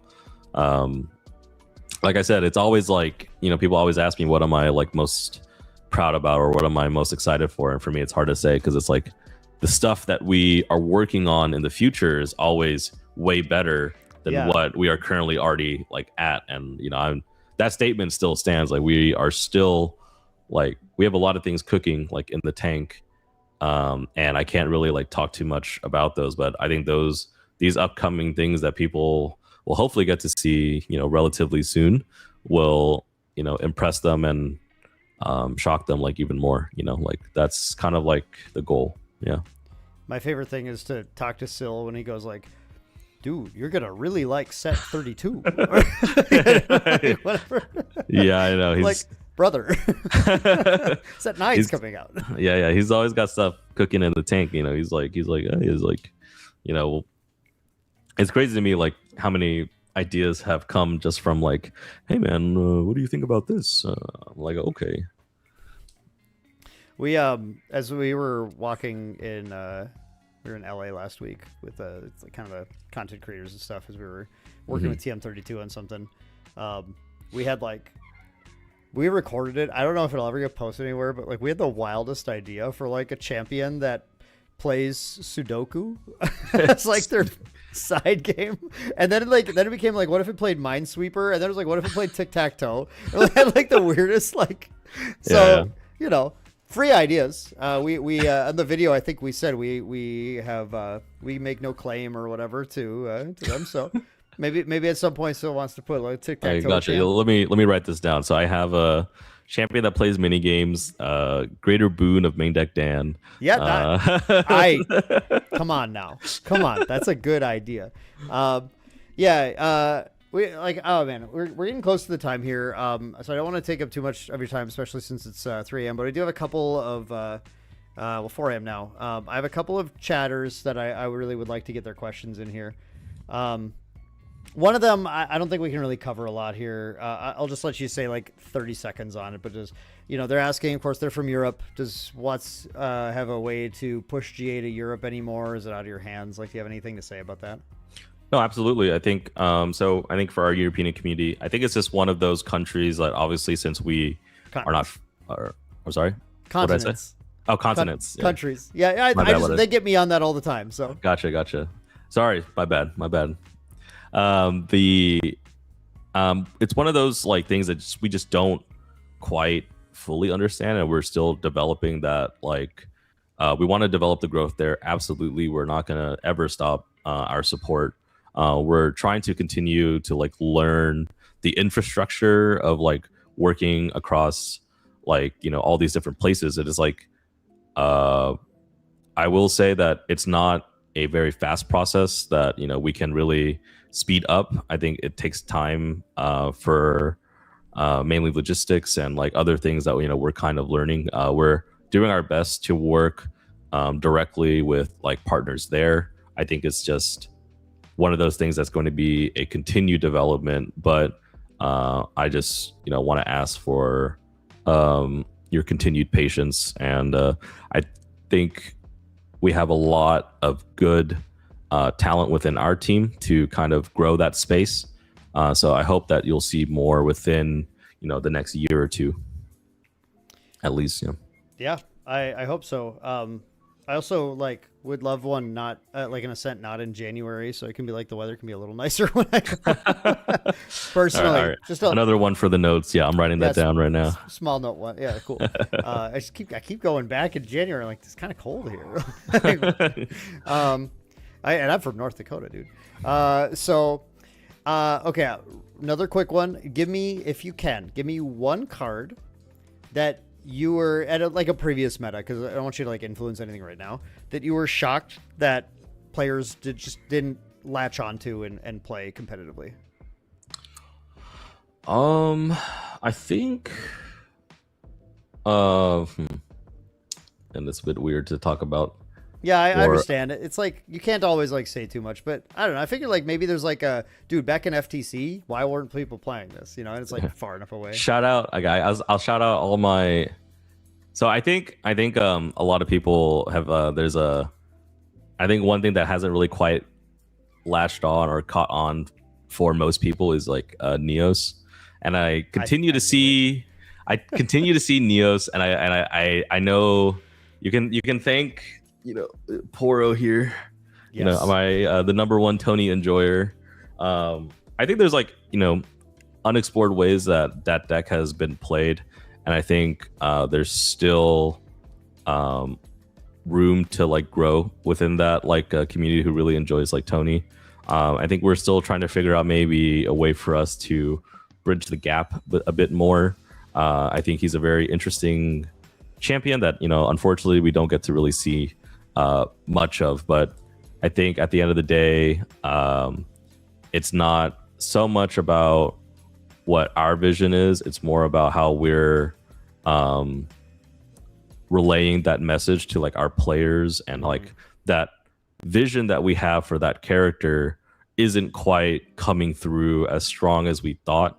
So it's one of those things that we're still figuring out like on the design team. So I'm not really trying to blame the players here or anything. It's just one of those I think interesting strategies that I feel like hasn't been really explored enough.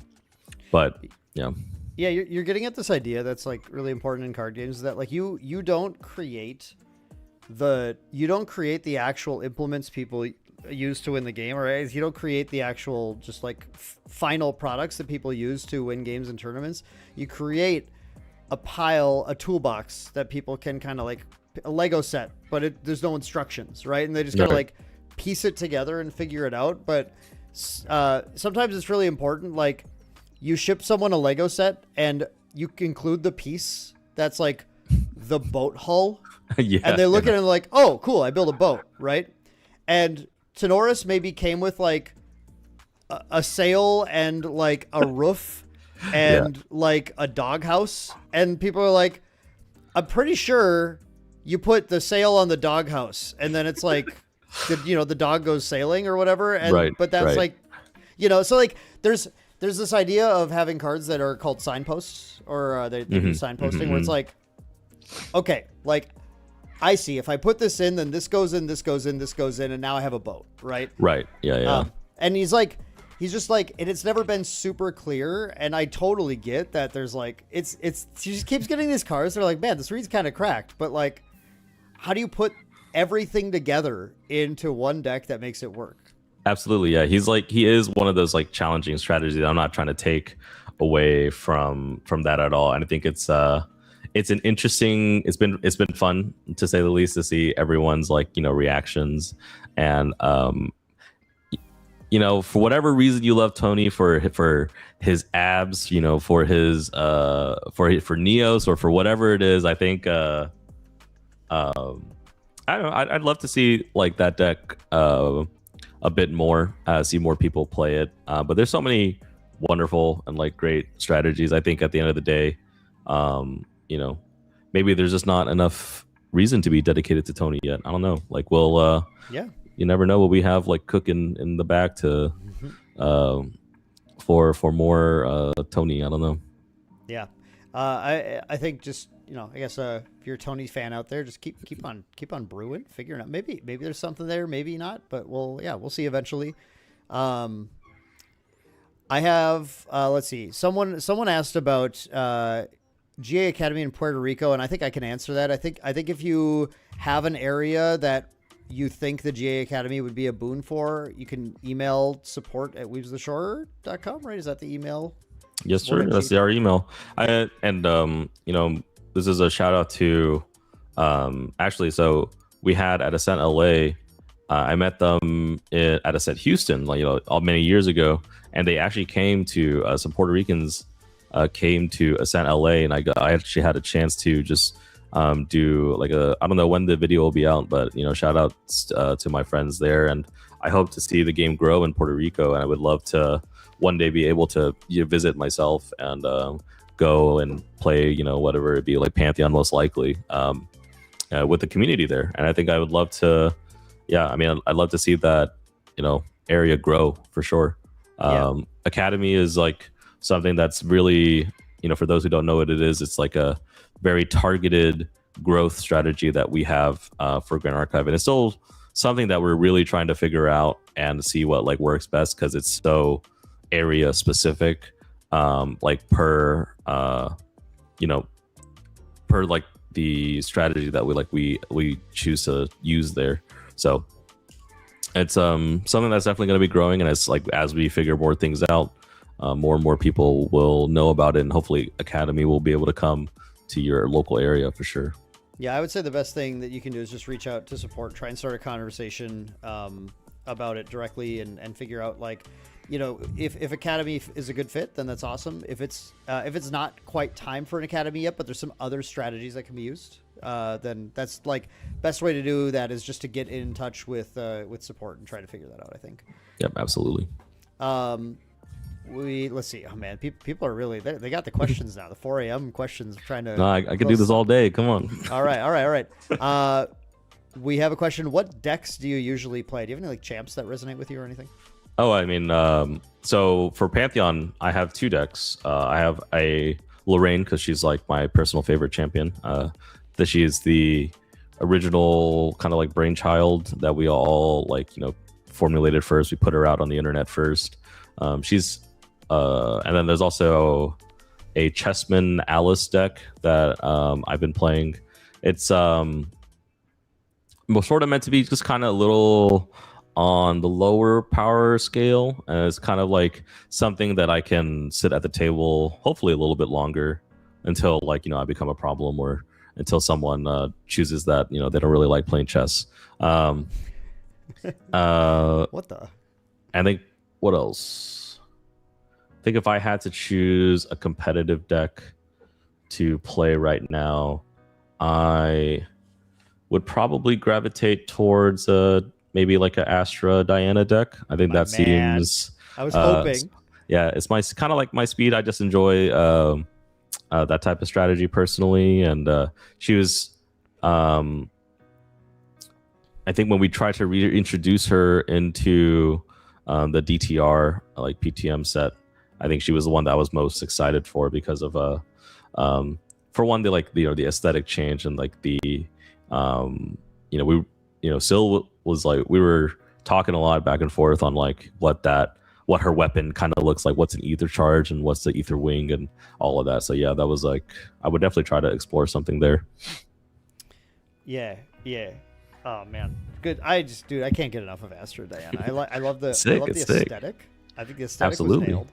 Oh, and it was I was having fun, but wasn't all the way in DTR. But then Cosmic Focus, I was okay, I see. Cool, huh? I cool, get what's yeah. going on. Yeah, I know. We make some cool cards sometimes, So, we got some things cooking back there that is cool. Yeah. Okay, I gotta filter a couple of these questions a little bit. Eli had a question that's gonna be very similar to my final question of the night, so I'm gonna wait on that one. Okay. Allan Rico deck when? Go ahead. Just say the date. Obviously, you can just plead the 5th. I plead the 5th. Fair. I don't think you can answer for the last 2 sets. What did you think would have been the BDIF, the best deck in format? That's a question that it's going to be a little bit too hard for me to kind of answer. I think part of my role and position within the company as the director of research and development, I have pretty solid insights on so probably what I would think that would be. And as a creator, I don't want my personal sentiments to really influence what the players choose to do by saying something like that. So I can't really answer a question like that. I'm sorry. Yep. Thanks for explaining that. Yeah, pretty common in card games in general. Like when you're that close to the sausage, it also like spoils the fun to some degree, where like the players are supposed to be exploring and developing the format, and like part of this is like we try to cover this a lot on Rec Step, but like this idea of it's one event and then the metagame shifts from here, and it's like it's never like I don't know. I'm never gonna live down like that. Taylor and I like thought Ryle was fine or whatever, like but. There's like a lot of adaptation. There's a lot of groupthink, and there's a lot of like it's all part of like the fun of the absolutely TCG metagames. And I think the worst thing is if you have, because I've seen this in too many like indie TCGs of like the people who are like the devs who are like, oh no, just play this. Like this is the good deck. Like well, don't just. I mean, they might not even be right, but it's like the problem is it doesn't matter. Similar to how I still feel about Ryle, like it doesn't matter if it's right or wrong. What matters is it's what the players believe is right. Yeah. That's absolutely. what actually impacts what they do. Yeah, absolutely. I think there's like, I mean, as this is not just really for TCGs, but as a game creator, right? You don't see like, it's not fun to watch, to have the answers given to you.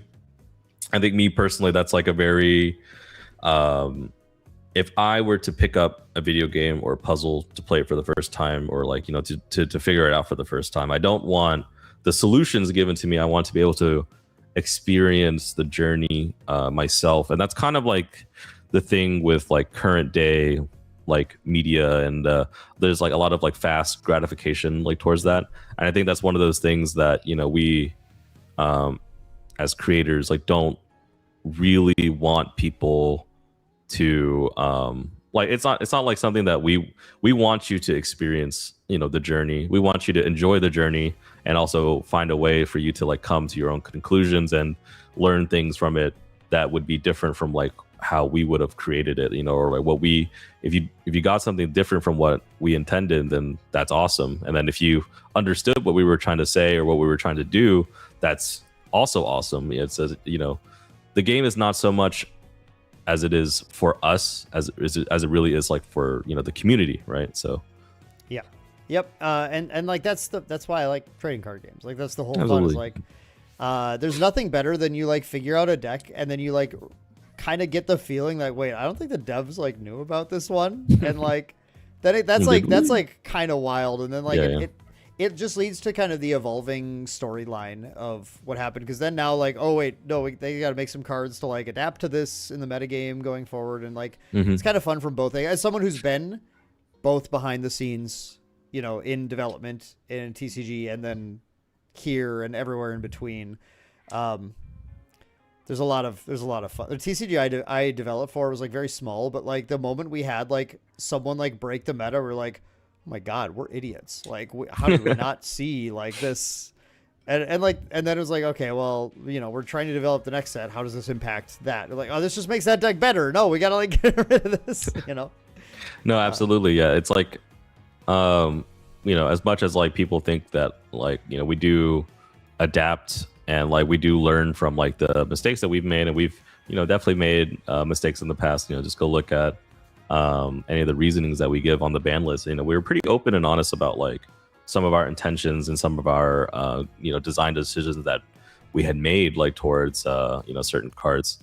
Let's say for example, like very recently today we banned Unmake Duality, and that's like it was a hot topic of discussion between like me and the team. I think we're pretty divided on this, but at the end of the day, it did kind of like power creep GCR, which is like our most non-consequential +1 in the entire game. That was like our end-all goal for Grand Crusaders Ring. I think when Unmake came out, we were like unsure because it's like a very mathematical like decision, like or like way to like calculate like the value out of it. And I think at the time when we were testing and designing it we were also in a different space at that like period of time. You know, like we had different knowledge at the time, and that led us to making the decisions that we made. And maybe currently, as it stands, Unmake is not in the correct position that we want it to be in. So, you know, there's like a very recent example of like some of the, you know, when it comes to intention versus like, you know, what the outcome actually was, right? I also think there's an unfortunate expectation sometimes that your decisions are like representative of, as the company's decisions are representative of like traits of the company rather than states of the company. You know, like that there Absolutely. is no internal growth that should be occurring, or just that like your decisions need to be like always kind of correct, and there's no like, okay, you know, we tried something because it made sense in some way at the time, and then we've kind of realized like, okay, for this reason or that reason, or like the way that things have shifted, this is no longer the paradigm to operate under, you know. No, yeah, absolutely. I mean, we're humans. I mean, we all, that's part of human nature, is just like adapting and growing, and you know, to learn from mistakes have to be made. And unfortunately, like, you know, mistakes do affect other people, but at the end of the day, we do try to limit as many mistakes as we make. But I can't promise that, you know, we aren't going to make them. And it's unrealistic to really think that, you know, we as humans, I mean, naturally we want to strive for perfection, but the idea of perfection like always changes, right? So what's really like perfect in the end? So it's definitely like a slippery slope, but I think like as long as the message here is really just striving for you know, perfection and doing like the best that you can. That's what life is like probably all really about. It's maybe more philosophical rather than like just creation, TCG related, but yeah. Yeah, I mean, some of my best conversations with people in the TC industry have been more deeply philosophical than just focused on like pretty pictures on cards or whatever. But you know, absolutely. Let me move on just a couple more here. What advice would you give to players? You know, joining the game, we're 3 years in now, right? It's like back in the day, dude, it was like set 1. I'm like, yeah, come play. Like, just grab set 1. It's right there. This is set 9. This is there's like lots of Rico decks, lots of starters, lots of products, and then lots of ways to engage in the game now too, especially like Pantheon and End Standard, and should I go to Ascent? Like okay, someone's looking at the game right now. You, Allan, are there right at the perfect time. What do you tell people to do? I think this is like a great way to get yourself attached to the game rather than like, I think, and the answer is going to be very different, but I think if you're someone who's looking for a game to be like, or looking for a reason to be invested in the Grand Archive, find a character that you just like the aesthetic of, you like what they got going. Find that character, learn everything you can about that character. Like, how does the deck play? What other ways can I play the deck? What cards do I need for the deck? And like, why, like, should I even, like, why, like, give yourself a space within this giant, we, like I said, we have 9, sets out now. We have like a ton of different cards available. Don't try to overload yourself with all this information. Find something that you really resonate with. Start small and then grow from there. Because the thing with Grand Archive is that we, as a company, are not in a rush to go anywhere. Whether we're always have longevity in mind. Whether we want to be around for a long time. There's always going to be more things for you to experience. I think I would like, you to, like, as a new player, to find a very strong identity that you resonate with and continue to grow with as we develop the game. I think that's the best way for you to play Grand Archive. Go to your local game store, ask about it, talk to, like, get your friends into it, and there's like no better way to probably do that other than what I just said, probably. That's I think a really fantastic answer. I've definitely like found myself attached to like the characters that I pick up CSR lineages of, like absolutely, Terry and I were literally just talking about this. Like we both adore the design of Guoja, like top to bottom. Love everything about whoever came up with like Tamer was always like such an interesting class because it was like it felt like the identity was like, okay, like it's allies, but it's like kind of specific allies and whatever. And then this came out and it's like, okay, your champion is actually the dragon or the turtle or whatever. Yeah. And then there's like a little girl in the background, right? It's like, yeah. And I was like, no, dude, like when I clicked that in my head, I was like, oh, wait a second, this is like the coolest thing in the world. Like they figured it out. This is a tamer now, right? Yeah, absolutely. I mean, like, it's like to those, like power fantasies that we try to build. Like what does like a tamer look like? And well, they have like it commonly in like RPG, JRPG, like whatever thematic like you're looking at somebody who's like has a very specific like companion, and that's kind of like how part of like how like Guoja got developed and like her mechanics like surrounding the tamer identity. I mean, like we have your very like cookie cutter like warrior like Lorraine. She's like your typical sword wielding like fighter type.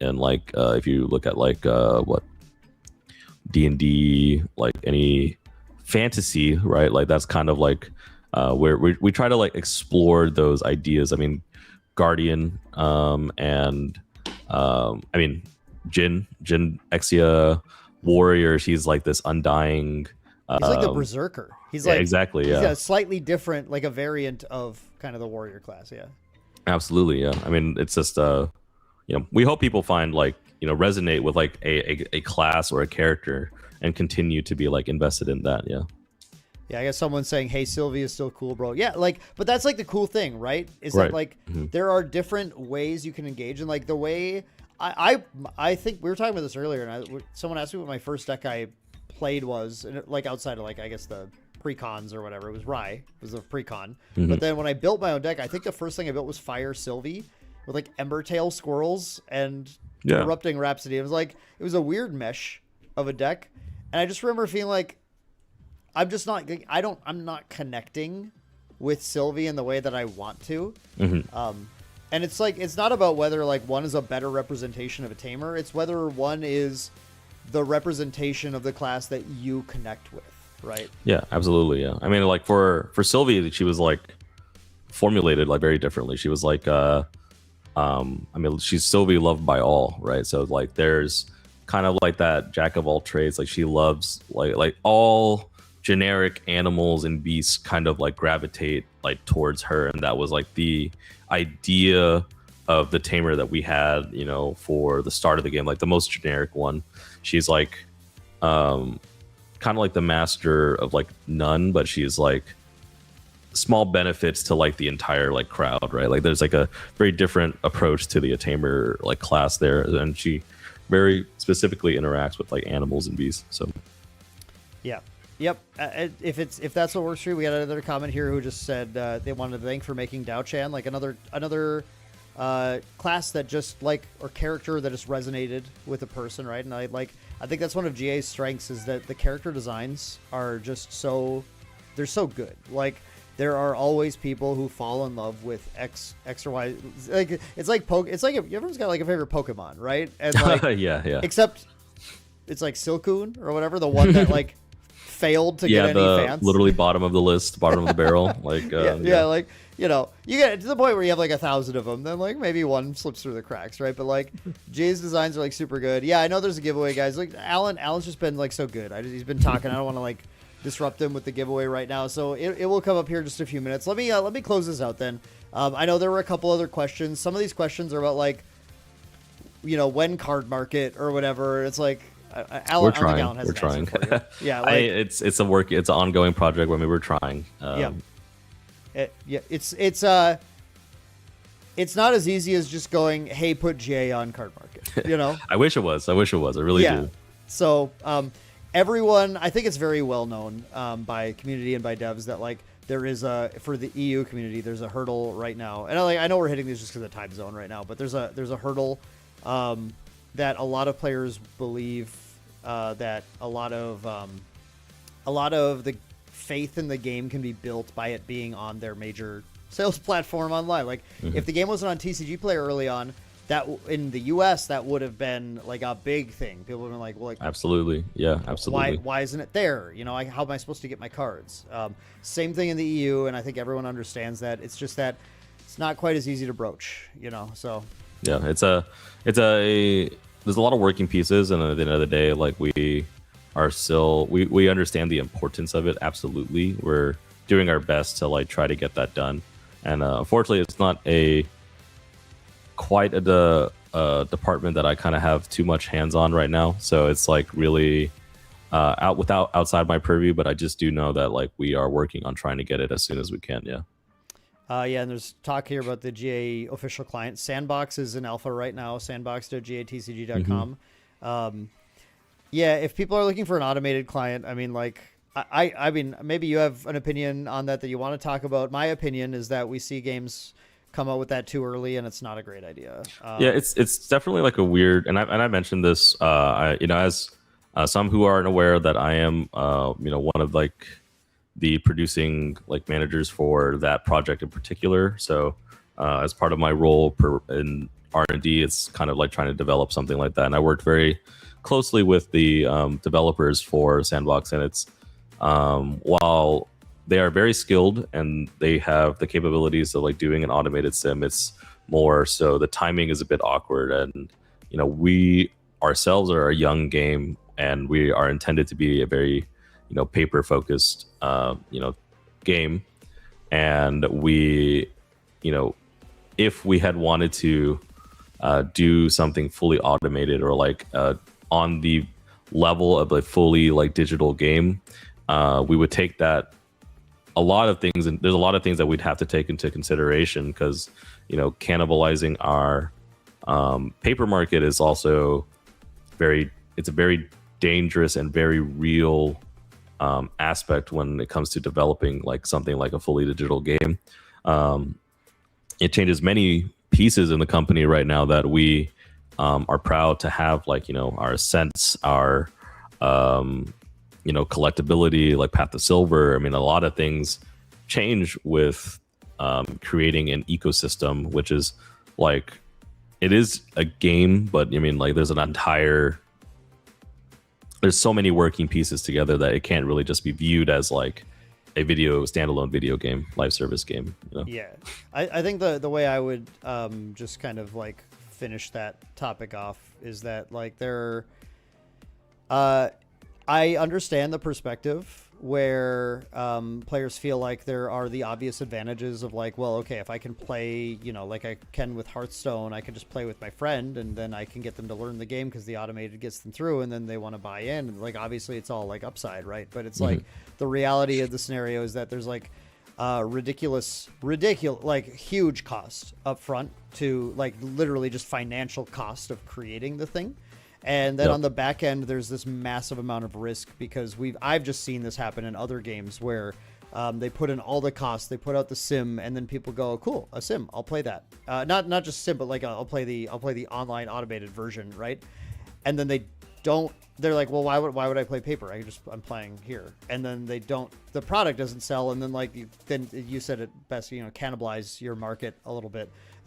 It's not that it would happen for sure, but the fact is like, there's a high cost, there's a high time cost, a high financial cost, and then a high risk associated with it. And I think it's difficult to sit there and say that this is the obvious good thing to do, given all of that.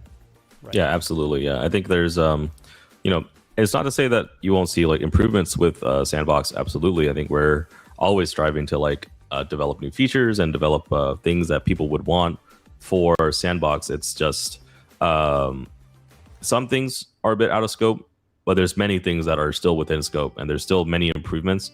And at the end of the day, we still wanted to provide a free way to play Grand Archive, and also a way for people who live far away, because we have such a globally connected community to still play with each other outside of paying whatever cost it is to get Steam access or to get a computer and run something a little more hardware intense, maybe in areas with limited accessibility. So it's one of those things that we're trying to tackle. We want GA to be as widespread as possible still. So that's why you still see the Sandbox. I mean, we don't intend to profit off it in any way, really. Yeah. And I love that. And yeah, if you're trying to get your friends to play the game, there's a great how to play video on Maindeck. You can just go have them watch that and then hop on Sandbox, and there you go. Have a great old time. Yeah, there we go. Easy. It's just that easy. So okay, I'm gonna wrap this up. We had a couple of questions, but I think we're getting up there. We gotta do the giveaway here. So the last thing I wanted to ask you, Allan. All right. Final question of the night. You can go back to Allan 3 years ago and give him one piece of advice about building this franchise. What do you tell him? Oh, man, 3 years back. Honestly, it feels like yesterday sometimes. I think I would definitely let past Allan know to not rush things and be a bit more patient, a little bit more thoughtful on some of the decisions that you probably wanted to make. I think there's a lot of things that, as I continue to experience more life, where patience really goes a long way. And I think life itself works out in funny ways that you definitely would never expect, as as cheesy as that can be. It's very true. I think there's a lot that you can learn or that you can gain from just being patient and not rushing too headstrong into things. I think the worthwhile things in life are worth the wait, and it's always worth it to practice restraint when you can. Yeah, I think that's probably the number one advice I would give. Okay, awesome. Maybe someone who's developing their own card game, trying to break into a really tough market, hears that, and maybe it's also something that they can try and consider as well. Sage wisdom from a guy who's experienced, the kind of success that GA has had is not easy to achieve in this market. You guys have just killed it. It's definitely this industry. I think if I could say something to people who are looking to chase their own dreams in the way that we have chased ours, I think patience is a virtue, and it's one of those things that this is not an easy nor very lucrative industry in itself. A lot of people, I remember back in the day, we were getting a lot of oh, this is a get rich scheme, we're going to be off to Cancun sipping margaritas and all that. And really, at the end of the day, if you stay true to yourself and you stay true to your beliefs, and if you do right by the people, they will do right by you. And take a moment before you think about typing something dumb. Take a moment before you think about when or while you're thinking about trying to rush or do anything. It's just it's definitely very worthwhile to just take a breather and be a little bit patient with what you want to choose to do, for sure. Yeah, I feel that, especially dude, those 4 a.m. tweets, just wait, just maybe go to bed. Maybe hop off the Twitter, hop off the Facebook, hop off the Discord. Just D&D. Get some sleep. I think getting some sleep is probably going to do you a lot of good. Something that all of us can really reflect on, I think. So Yeah. Sometimes you don't have a choice for sleep, though. I mean, you have to do a 24-hour stream and just make more content, more content. Feed the content machine, dude. Yeah. Content every day. Content. Yeah, my metrics are up right now, which is cool. But, Sheesh. There's a cost. My wife reminds me every day that, there's a cost. So Absolutely. yeah, awesome, Allan. Really appreciate it, man. This is Thanks for having me on. I mean, I'm so happy that you're doing the 24-hour stream. This has been a ton of great content. I've been popping in and out here and there. There's a lot of content to consume today, so I couldn't be here the whole time. But I'm glad to, take out this. I think we're approaching that hour mark of the morning. I don't know, however you view it. It's been so much fun to talk and be on camera with you again. I think it's been a while since we've done anything like this, so it's good. It's good. Yeah, the last one was I had it up as Gen Con 2023. 2023. That's 3 years ago. That's crazy. That's literally crazy. I told this to everyone when I came back on. That's when I asked you because people were asking about the Earth element. When the Earth element, the Earth. I do remember you asking me about that. I mean, people were asking. So I mean, I don't know. We always got stuff cooking in the tank. I mean, you can't. He says that to everything. That's the funny thing, though. It's the game has matured so much now, where people don't ask about that anymore because they just they see enough of the game. It's not no one's like, man, I really wish I had a fourth basic element to throw a wrench in. No, absolutely. I mean, it's hilarious because I think that was just Avatar Last Airbender type questions that people we had the fire, water, wind, and then people were like, where's Earth? I remember that's a lot of the humor from back then, stepping on, and it's crazy. Yeah. Yep. It's even more wild to think that we started this back in there was a whole pandemic thing that had happened. People weren't going to card shops. It's crazy. Yeah. Crazy. Yep, a lot changes, but a lot stays the same. One thing is that GA rules. So, thank you again, Aldous, for coming on here. No, thanks, Dan. Thanks for having me on. I wish you the best of luck in the rest of your stream. Yeah, I mean, I hope to maybe someday do this again. My DMs are open, Dan. Whenever you want to chat. Okay, sounds good. Yeah, I'll let you know when I just can't figure out what content to post for the week. Allan, come save me. Yeah. All right. Sounds good, man. Thank you so much. All right. Thank you. Good luck. Thanks. All right. It was kind of fun, huh? You guys, hopefully you guys enjoyed that. I really tried to get as many questions as I could. I know there are a few questions that we're just getting up there on the time, and some where I felt like we were kind of getting the vibe of them. So I apologize if your exact question wasn't answered. I also I knew the answers to some of your questions too. I know you wanted to hear Allan say it, so I tried to get him to answer a little bit for you guys. But there's a lot of questions that remember the members of the team do have pretty specific things that they do, and if especially for related to questions to growing in your community or whatever. I would, I can answer questions. I've definitely grown communities for a long time. Or you can always email support@weavestheshore.com, and they can get you some, like we were talking about, trying to get an academy going. If you think your area is going to support it pretty well, they can help ask you some questions about your area and figure out if it's a good fit. And get in touch with local stores and figure things out. So of course everyone wants GA to grow everywhere at the team. So. But some of those questions are an interview with the dev isn't necessarily going to solve the problem, whereas a direct convo will. So go ahead and do that. Hopefully you guys got some good answers for some of your stuff. Yeah. I mean, definitely Kinship. I love hearing some of that.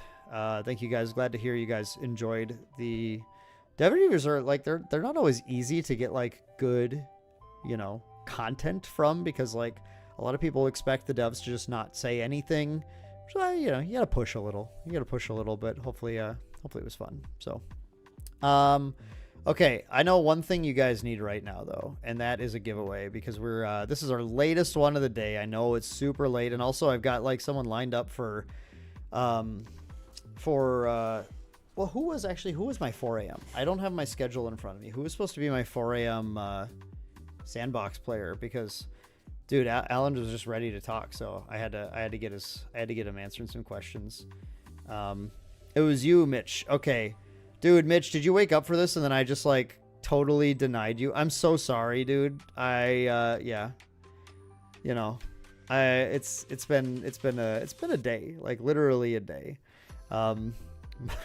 Okay, Allan, you got it. All right, Allan has chosen what the keyword is going to be. Okay, cool. Well, I thank you, Mitch, for understanding. I'm probably just going to have to take a bio break here, and then we're maybe just going to move on to the next person, unless you want to you guys want to work it out, and you can take the spot. Whoever wants to play is great. Let me just get this, let me get this done here. Okay, Allan has chosen the keyword for this giveaway. As a reminder, this is a giveaway of, I didn't write Terry down. This is a giveaway of a Radiant Origins booster box. So if you were here for this interview and you caught all that, you are rewarded by getting to enter to win a Radiant Origins booster box. And the keyword to enter is Mind Space Goblin. MIND space GOBLIN. Which goes along with candies, which we did way earlier in the day. But yeah, go ahead, type Mind Goblin in chat if you want a chance to enter a Radiant Origins booster box giveaway provided by JWW Sports Cards and Gaming. Yep, Mind Goblin. That's the one. Killer. Okay, great. Yep, love to see that. You just love to see chat full of Mind Goblin, don't you? Sheesh. Wonderful.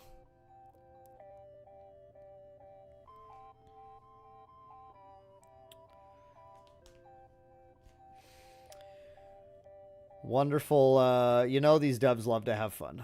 You know they love to have fun here. Possible goblins deck? No. This has nothing to... Trust me, this has nothing to do with the future of Grand Archive. This is Allan's sense of humor. That's all.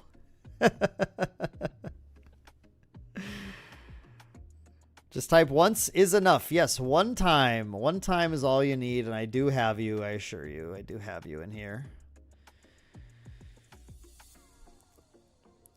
Radiant Origins booster box. Just it's as easy as typing Mind Goblin in chat, and then if you want higher chances to win, make sure you're subscribed to Maindeck, because subscribers have a double pull rate. It's just a fun little thing that I do to, you know, coerce you to subscribe to the channel. But you can always unsubscribe later. I don't mind. In fact, sometimes, like, frankly, I have a lot of fun when I log on to check out my YouTube for the day and it says subscribers down -3 or something, you know, like, fun. Sometimes it means like people just like decided they don't care about the games anymore or whatever. They just moved on to other hobbies, so I don't take it seriously. But it's kind of like, I laugh about it sometimes. Like, dude, I just posted this video and I got -4 subscribers. Cool. It's all fun and games until Mind Goblin is a card. Good luck commentating that one. Dude, if I've gotten through the 6-7 debacle, I'm not going to have any issues with Mind Goblin, I assure you. It's going to be very simple. If trading, Eli's going to post Mind... Well, I assume you Mind Goblin, not Kind Goblin, but there might be a Kind Goblin sometime. Blind Goblin? Oh, UK versus what's up, dog? So hyped that you even pre-ordered again the Mordred Recollection. Wow, crazy. That's wild. That's sick, though. All right. We have all the Mind Goblins who are up here at 4:45 a.m. Central Daylight Time. If not, get your Mind Goblins in chat right away. Mind Space Goblin. Otherwise, we're going to shut this thing down and we're going to pull for a Radiant Origins booster box. The estimated value $192 US MSRP. Pretty good prize. That is going to be ending in 10, 9, 8, 7, 6, 5, 4, 3, 2, 1. Choosing a winner. Rekka236. Yo, Rekka, didn't you win earlier? Is that a second win for Rekka, I think? Or was that something else? Rekka won a Xander Pantheon deck as well. Congratulations, Rekka. I already have your info then, where you should be all good to go. Congratulations. That's awesome. And yes, you can win multiple times, of course. That's why you've been all entering multiple times. So, wow, cool. Nice little package there. A Pantheon deck and an entire Radiant Origins booster box. You're all set up. All right, we have some really incredible prizes still coming. So I don't want you guys to miss out. Yeah, easy shipping. Exactly. I'm here for that. Makes the shipping easier. So for the rest of the night, we have 4 more giveaways, which are going to be ones in 12 minutes. And then the hours after that, we have, but it's all good. It's all hot from here on out. Phantom Monarchs booster box, then Radiant Origins, then Phantom Monarchs, then Radiant Origins, right? So these are the best kind of hourly giveaways, the best run of giveaways of the entire 24-hour stream at this late hour. So I don't want you all to miss out on that. So stick around. Yeah, Rekka getting basically a Pantheon kit. Exactly. I'm going to throw up another video because, it's a 24-hour stream. I gotta go to the bathroom sometimes. So I'm going to have just a quick little bio. It's not going to be too long. We're going to come back on. We're going to get set up. And then we are going to do some more some more Sandbox. We're going to play some more 1v1 GA on Sandbox. So Kinship, thanks for coming in for the Pantheon games, man. Really appreciate having you. People got to see your wild ideas. I hope they had fun. But yeah, y'all got to stick around for more chances to win things. Definitely don't go anywhere. Definitely don't, under any circumstance, leave the stream. That's the one thing that you should not do. Or unless you have to, then go for it. What's a fun video to put on while I'm doing this? We can do something like a little more recent, maybe. Oh, actually, no, dude. Maybe it's not going to be more recent. I want to put this on. I'm going to open a... is that even fun? Is it kind of fun? Fractured Crown box opening? I could do that one.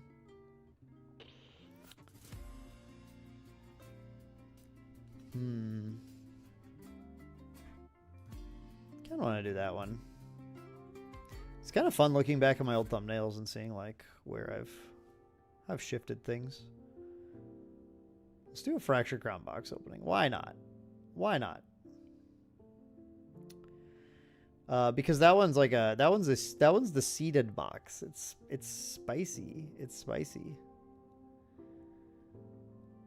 Yeah. Cool. All right. Let me turn this off for a sec.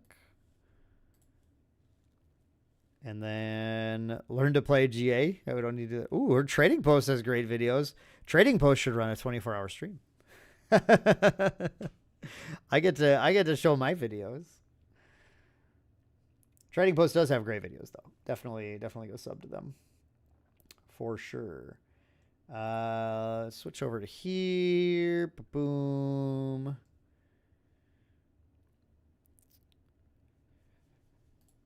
All right. I will be back shortly, folks. Here's me though. Look, it's young me. Look at that. Look at that little gentleman right there. All right, everyone, it is time at last. It is the release week of Grand Archive Fractured Crown, the second set for the Grand Archive trading card game. And today we're going to be opening this very spicy box that was sent to me by Weebs of the Shore to show you guys what is inside the new set. Now, we've already done a number of pieces of content covering the new set. We will have more coming very soon, but we just wanted to get this out and show you guys all the spice that's inside. Before I open this up, you guys have to know that this box is, in fact, itself a little bit spicy, a little bit exciting. Huge thanks to Weebs the Shore for sending me this box, and they did tell me inside of this one, we have a guaranteed spicy pull that you guys are not going to want to miss, so make sure you tune in and watch that. But when you're opening your own product, just keep in mind that this is not what every box is going to look like. They just wanted to make sure that the videos this round were a little bit more exciting for people to see. So without any further ado, we'll talk about the pull rates as we go, but let's jump right into this box of Grand Archive Set 2 Fractured Crown.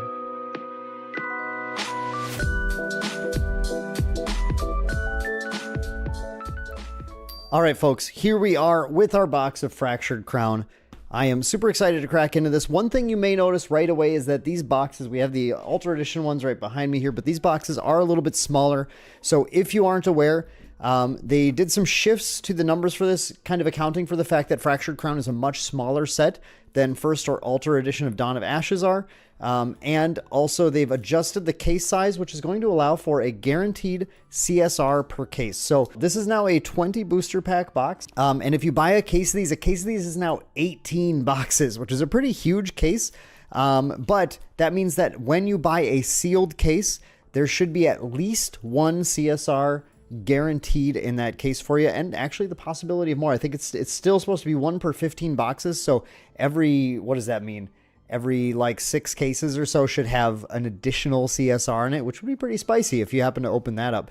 But the guaranteed CSR per cases, if you watched my my opening of set 1 live opening, where I opened exactly the same amount of Ultra Edition box or First Edition boxes, I did not open a CUR. So for in my point of view, the guaranteed CSR is a welcome change that'll be happening. So with that said, we've cracked into this. We still are going to be expecting to get a few foils, and I believe we also might get an armament, which is a new type of cold foil cards that they've introduced to the game. So let's crack into this and see exactly what we are looking at now. I just got back from Gen Con. If you can't tell that my voice is a little funky, I've just been getting over the con crud that I got from the lovely people at Gen Con. It was 70,000 people there this year. The new record for the number of people. No mask policy anymore, and I don't know, maybe they should think about bringing that back. I don't know. I was glad to not have to wear it the whole time, but then the following week when I was sick, I was not enjoying that. So let's just take a quick look here so we know what we're looking at here. Yeah, 7 ultra rares. There are 8 different CSRs to collect, 2 versions of Merlin and then 6 other ones. SRs, rares, populations of cards. Let's see. I'm just talking about that, not guaranteeing any specific rarities at all. So not giving us a lot of information to work with. These are 8 card booster packs as well. So I think with that, let's just, we'll start cracking into these things and we'll just talk a little bit as you go. But what I'd like you to do is, if you are a Grand Archive fan, in the comments down below, let me know what CSR you would like to pull the most from Fractured Crown. And I'll go ahead and say that I have 2 that I would really like to see. I would really like to see a Merlin. That would be incredible. And I would, I think Gawain is maybe my pick 2. Oh no, or maybe Morgan. Ooh, there's a lot of good ones. Let's just see. If everything is as we expect, we will have one in this box. But again, they're guaranteed to be one in every sealed case, but otherwise about 1 in every 15 boxes on the other hand. So get through our comments here. We have Mark of Fervor, Terrafring. We have Seeking Shot. This is a new Ranger class bonus card. Can't even be fully used right now. Intrepid Spearman, nice card and limited for sure. Peaceful Reunion. I love the artwork on this, showing all 4 champions at presumably the end of this Fractured Crown storyline. Korhazi Arsonist, one of my picks for most impactful cards in the metagame. Ocean's Blessing, uncommon. And then we start with an SR Blanche Sheltered State. Oh, that would be a wonderful CSR too. Oh, that's awesome. I love this card. If you checked out my top 5 videos, I did note that this is one that I think is going to have a big meta impact. A card that is going to be very easy for some decks to play and can prevent a whole lot of damage at fast speed. Definitely, I think, a card to look out for. So a very nice SR pull to start with. Awesome. Very exciting. All right. Now, I'm not sure, actually, I didn't look into this, if I'm going to be getting guaranteed 3 foils per box, or if there's still 1 in every 8 packs, with a 20-pack box, which would mean you're not guaranteed the 3 foils per box. So let's see. We'll see what we get. We won't know if we're guaranteed, but we can see if we get 3. So Song of Frost, awesome card. Terrafring, Anthem of Vitality, another Peaceful Reunion, Flamebreak Chorus. So these packs are so much smaller, which makes sense. The set's a lot smaller. We have 5 commons there. Verican Acolyte, Korhazi Outlook, what a strong card. And our rare is Innervate Fury.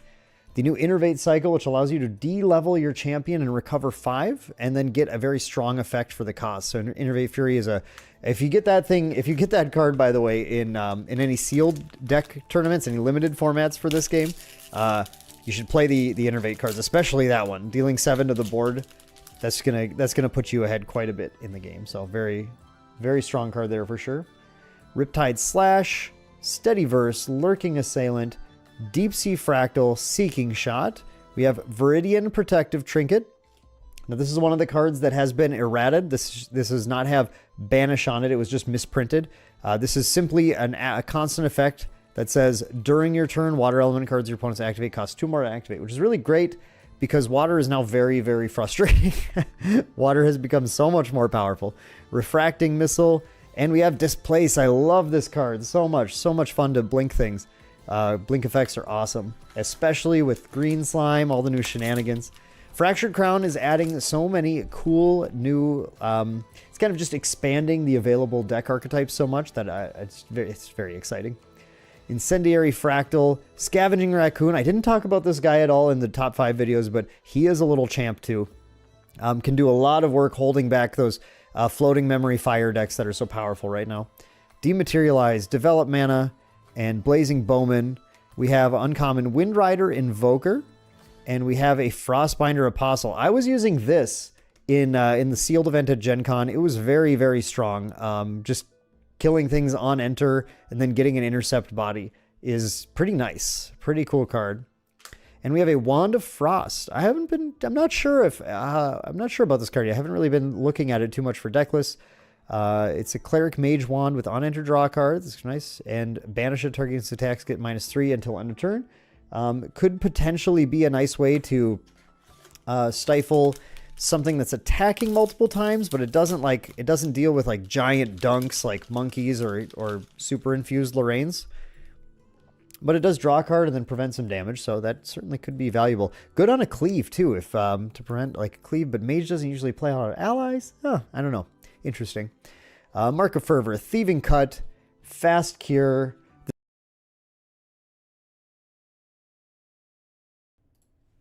Water Frost is good, dude. What the? Before Slice and Dice. Water Frost Slice and Dice is like probably a pretty good thing to do. I would imagine you could like competitively do that. It's always fun. Yeah, it's really fun listening back to like the analysis early on. Okay, so hey bro, I was watching that. Yo, it's the stream. Hey, it's stream time. You can go watch it anytime, buddy. It's right on the channel. Thank you, Eli. Appreciate it. Innervate Fury. Nah, bad card. No one would ever use that to go from Lorraine or Rye to 0, then back to Lorraine or Rye to take advantage of on-enter triggers / set up Erupting Rhapsody or Rending Flames or whatever attacks, or what's the one nobody plays anymore? Fiery Momentum. What's the one? Want to try Innervate Knowledge and Mordred? Dude, Innervate Knowledge is a trap. Do not. You'd be sad. Terry's allowed to mutiny. That's fine. I'll allow it. He's a nice guy. Might as well make him captain or whatever.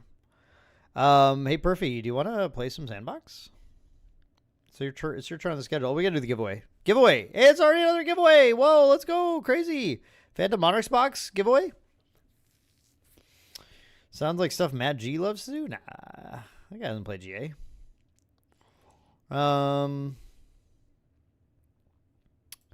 Giveaway time.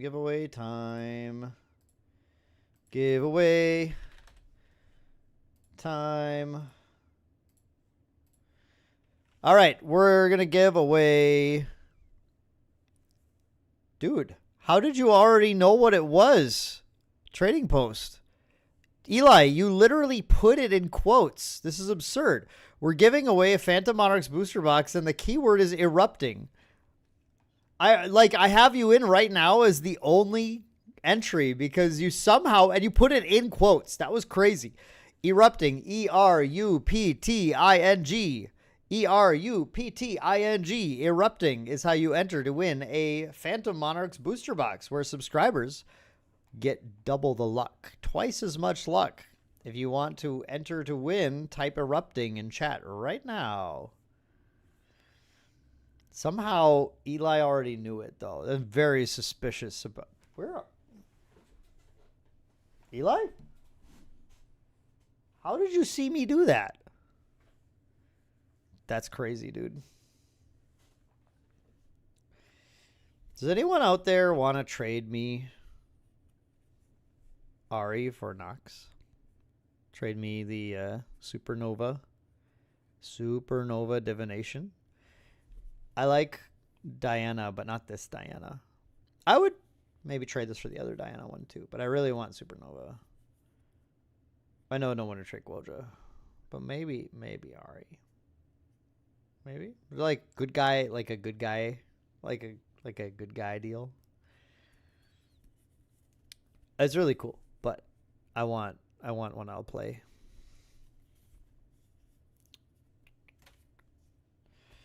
Show off, dude. That's the point. That's what I'm doing. It's just I'm streaming. I show you pretty cards.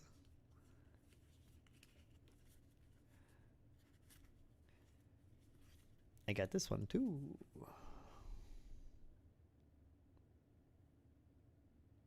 But I'm using this one.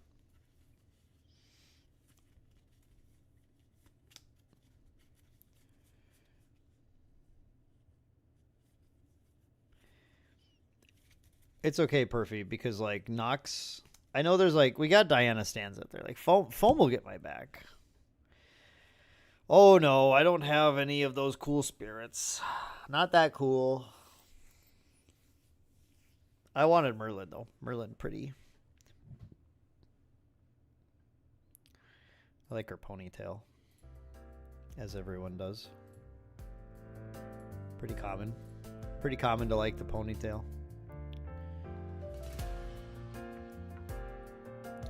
All right, erupting in chat. Yo, people getting sleepy. We're down to, this is probably our lowest entries of the night. People are sleepy here. Sleepy people. They could be they could be winning Phantom Monarchs boxes. Do I still have the prop card?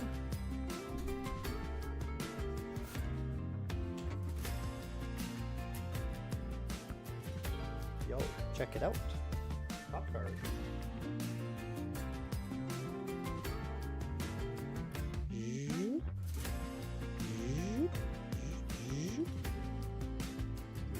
Reverse it.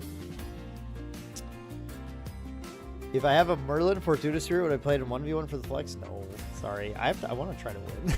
I'm not gonna play it. I would if I got like Fortuitous Merlin or something though, I would just like use it in whatever Pantheon deck I build. Like I would do like Fortuitous Guoja or something with it. I don't know.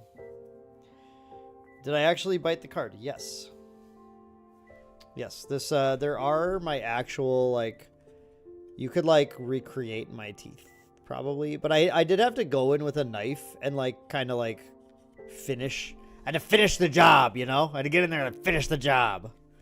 That's what I, with a knife. So I got in there and I like actually kind of cut through because like GA cards are obviously like quite thick. I think you can still. You could for a while. Maybe it's like I don't know if you can see it on the camera. But, like, you can still see some kind of, like, sauce stains from the chicken sandwich. Because it was, like, in the chicken sandwich, too. With, like, the whatever sauce they use. PSA 11. I'm glad you guys enjoyed the spoiler video. They're fun. I always like doing the spoiler sketches. It's one of my favorite, like... traditions, right? That's been started with GA spoiler videos is that you It's okay if you don't. Like, you're not required to do a sketch, but, like, I don't know how to describe this. Everyone who does spoiler videos, if you don't do a sketch in your spoiler video, they, like, look at you and they're like, oh, dude didn't do a sketch. You know? Like, it's not, like, a big deal, but, like, everyone thinks it. It's, like, it's just part of the thing, you know? It's like it's suggested. It's suggested that you do a sketch for your spoiler video. I don't know why. It became a thing.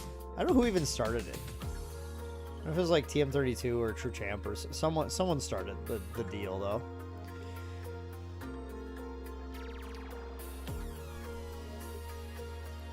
though. Do GA cards have do they have a black core? I don't think they're cored. Yeah, they're not cored, and like cores are overrated anyway. Cores don't mean that much. Got some erupting still coming in. This is a good one. Phantom Monarchs booster box, dude. You could get some cool stuff. You get Alice CUR. True Champ started it. Yeah, I thought it was either them or TM32. I couldn't remember. But like it was one of those things where like one of them did it, and then one followed, and then everyone's like, "Oh, dude, it's sketch time. Let's go."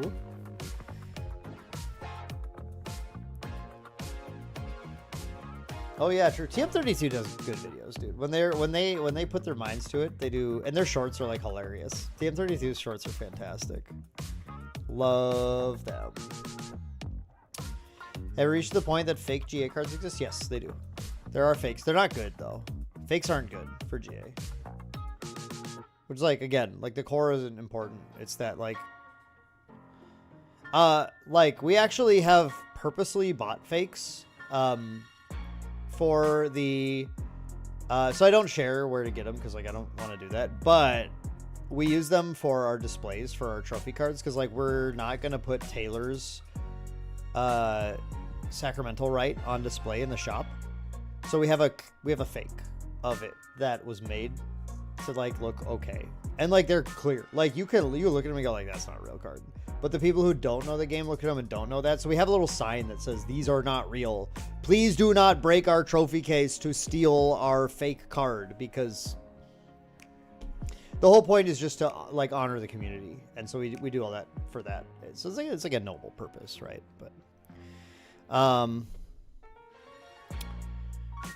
But yeah, like getting a good fake is actually like really difficult.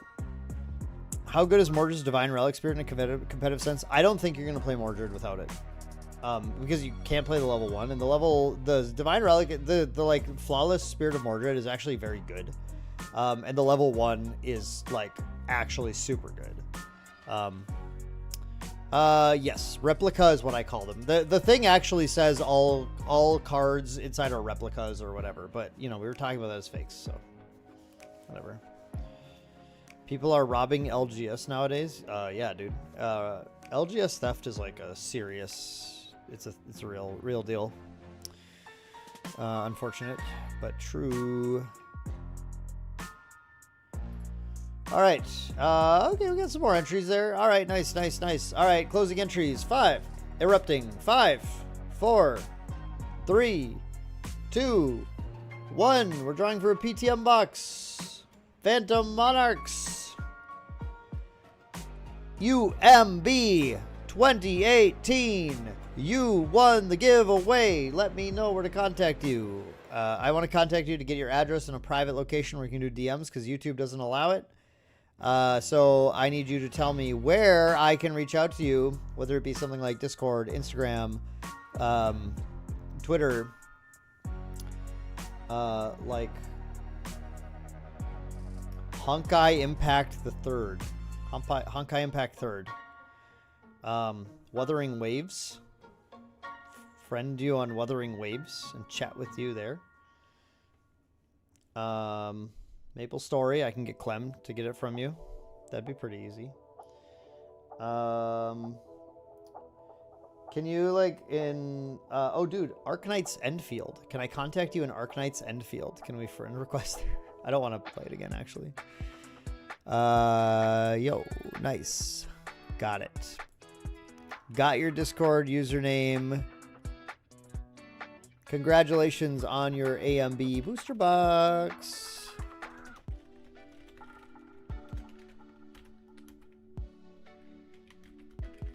Cool. We have a Radiant Origins one at 6 a.m. Phantom Monarchs, sorry, my time, in, 48 minutes. Phantom Monarchs an hour after that, and the Radiant Origins an hour after that. Origins an hour after that, and then Dan goes to sleep right after that, like immediately. I'm actually just gonna leave the stream on and fall asleep. So that'll be fun. Okay. Cool. Perfy, you got my guy? We doing this, P-Dog? Looks like you're in the game table already. I'm gonna head over there.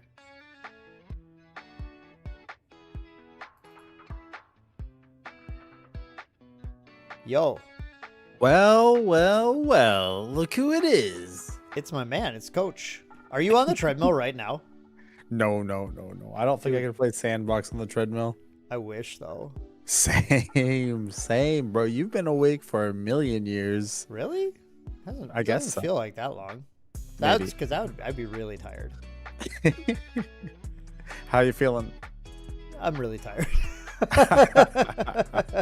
Fair. Well, guess what? We're gonna crush it. We're gonna get through this together. Let's go. Cool. Let me see. Hang on. Wait, where was I doing this from before? Not this one. I guess it was this, but like I have to turn back on these things.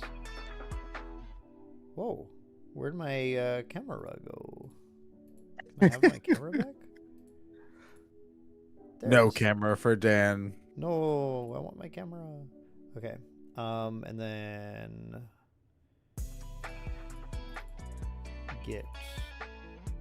get box of sand. Where's Sandbox? Oh, here we go. Cool. You're such Sandbox. a silly goose this morning, Dan. What's that? I said you're such a silly goose. Oh, yeah. I'm tired. True. You opened some fire today in your boosties. Dude, my boosties were sick. They were. That was good stuff. All right, this was the game with Steve. Oh man, he crushed me, dude. What are you gonna play me with today? I'm going to play Water Daochen, and it's not fractals. Exciting. Hopefully it'll go to level 3, and if it doesn't, then things have gone terribly awry. Rye? That's crazy. Whoops. Okay, deck list. Let me just head over to my deck list here. Grab this bad boy. I will. Okay, hang on. I'm gonna give Astro Diana one more shot here. I believe. Dude, I play Astro Diana at locals, and I'm like always like XO or X1, and then I just get like I go against raccoons, and I just like, okay, well maybe I'm never playing this deck again. So lame, dude. Honestly, maybe we should be playing raccoons for Nats. You know what I'm saying? Dude, you guys heard it here first. We're locked in on raccoons for Nats. Raccoons, craziest deck ever conceived. Surely chat will keep our secret, right? Yeah, chat is known for keeping secrets. It's one thing you can trust them to do. True. Okay, we boxing. Let me get this ID for you, and I'll just throw it in general, just like everyone does here, because why not? Dude, Nailed the it. memes from the stream, the like meme images are so funny. That is true. I love it. Holy. That was while you were playing against raccoons. Eli says play Norm Rye. That is the one thing I refuse to do. I'm not going to play Norm Rye, sorry. I left my Rye days far behind me. 61? Perfy, 61? Look at this man. Oh my god. I'll shuffle more than you. Okay. Oh my god, get out of here. Dude, my stream, I go first. Oh yeah, deal. You got That's it. what I've decided. I'm definitely like a little more unhinged than I was earlier today. I love feeling it. Unhinged Dan. Dude, the shoju's changed you. The soju. Furby, you had one shot of soju each night, basically. I love it though. Absolutely. It's crazy. All right, let me glib 6 with this bad boy, this fragmented spirit. You got it. Okay, look, I found the good cards. Okay. Will Fractal Dao-Chan play Censor? Probably not. Not Fractal, but just Dao-Chan level 3. Probably not. Okay, I want to have one of these. I don't want this. I want this. It's safest to keep one of these though, and I can get rid of these. Okay, 3 on top, 3 on bottom. Let's go.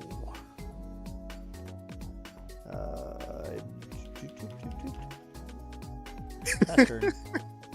Oh, all right. Draw for turn. I want to make this thing too. Let's see. Oh yeah, absolutely. I'll go 1, 2, 3. Did you see Henki's in chat? He said 61 allies. True. Then I'll go reserve 2, mnemonic charm on enter trigger, draw into memory. Is that fine? Yes.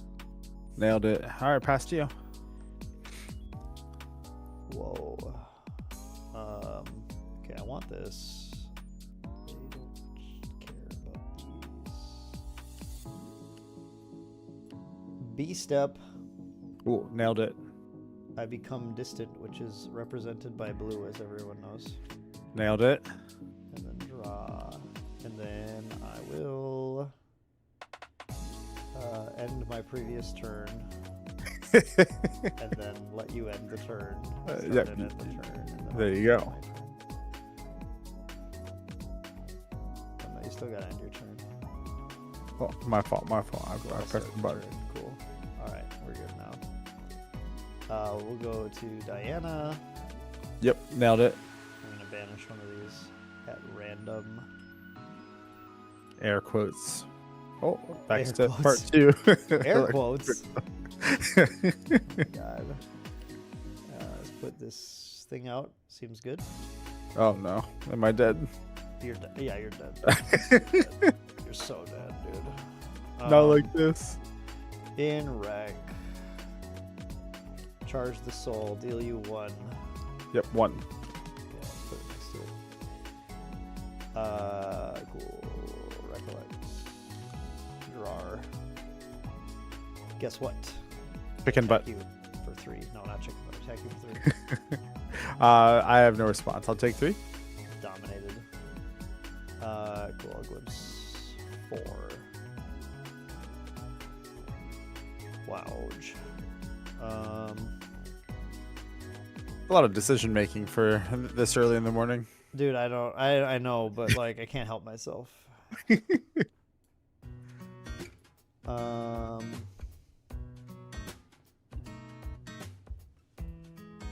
not even good. I want to do that next turn. I don't know. Actually, this is fine. This is better than not good. Probably have that. 2 top, 2 bottom, I would say. Okie dokie. And then I think there's a fast way to this, but I'm gonna mill attack retreat and then Deal. Lose a durability here, and then I'll pass turn. Oh my god. Pass with everything in hand? What the? Yeah, of course. Alright. Wait. Dude, what else would I do? We're going to banish 1 card at random. I did not want to banish that card. Unfortunate. Oh, let's go. You banished Glacier Remnants? Whoa. I'm gonna have an on and turn, have 2 Glimmy counters, and then Glimmies. Recollection. Love Glimmies, dude. Oh, I'm not distant anymore. Recollect. Wait, your glimmers are blue? Dude, my distance gotta be something else then. True. I'll be light blue. All right, let's see here. What do I even do? Because, like, what if chat thought I had Glimmy counters on Diana? They'd be like, dude, what are you brewing?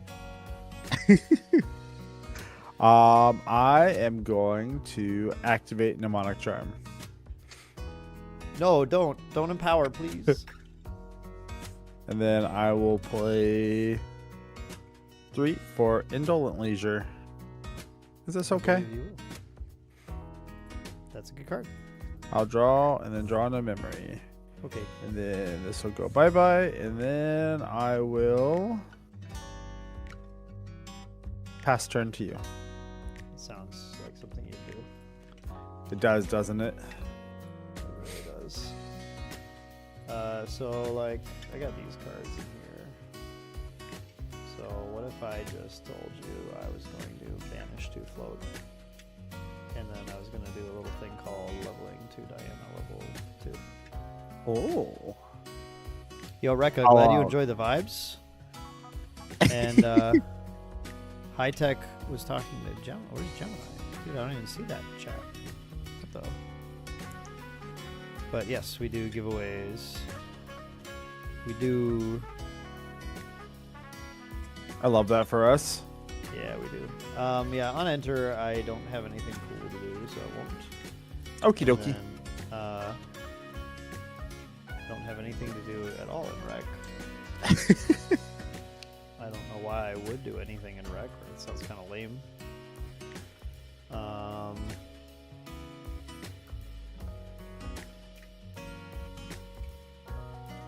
I kind of like. I want to play this card against you, but I would have wanted to play this in Rec. It just is not lining up correctly right now. Oh no, not like this. And also, like,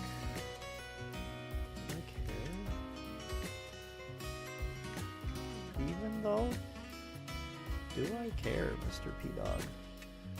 Never. You make him have it. Oh, they don't. In main, I'm an Etheric. Okay. It's gonna be so good. I hope so.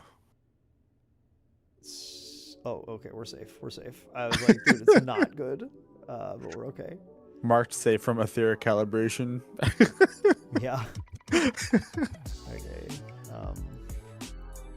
I mean, I want to have one of these, but like, let's see. And then, where's my angelic channeling, dude? I want to draw the cool cards. True. Gosh, I hate it when I can't draw the good cards. Okay. Like, I need to get this, but I also need this. And am I even gonna hit? And if not, then I don't need that. Then, if I hit, I can go here. If I don't, I can just do that.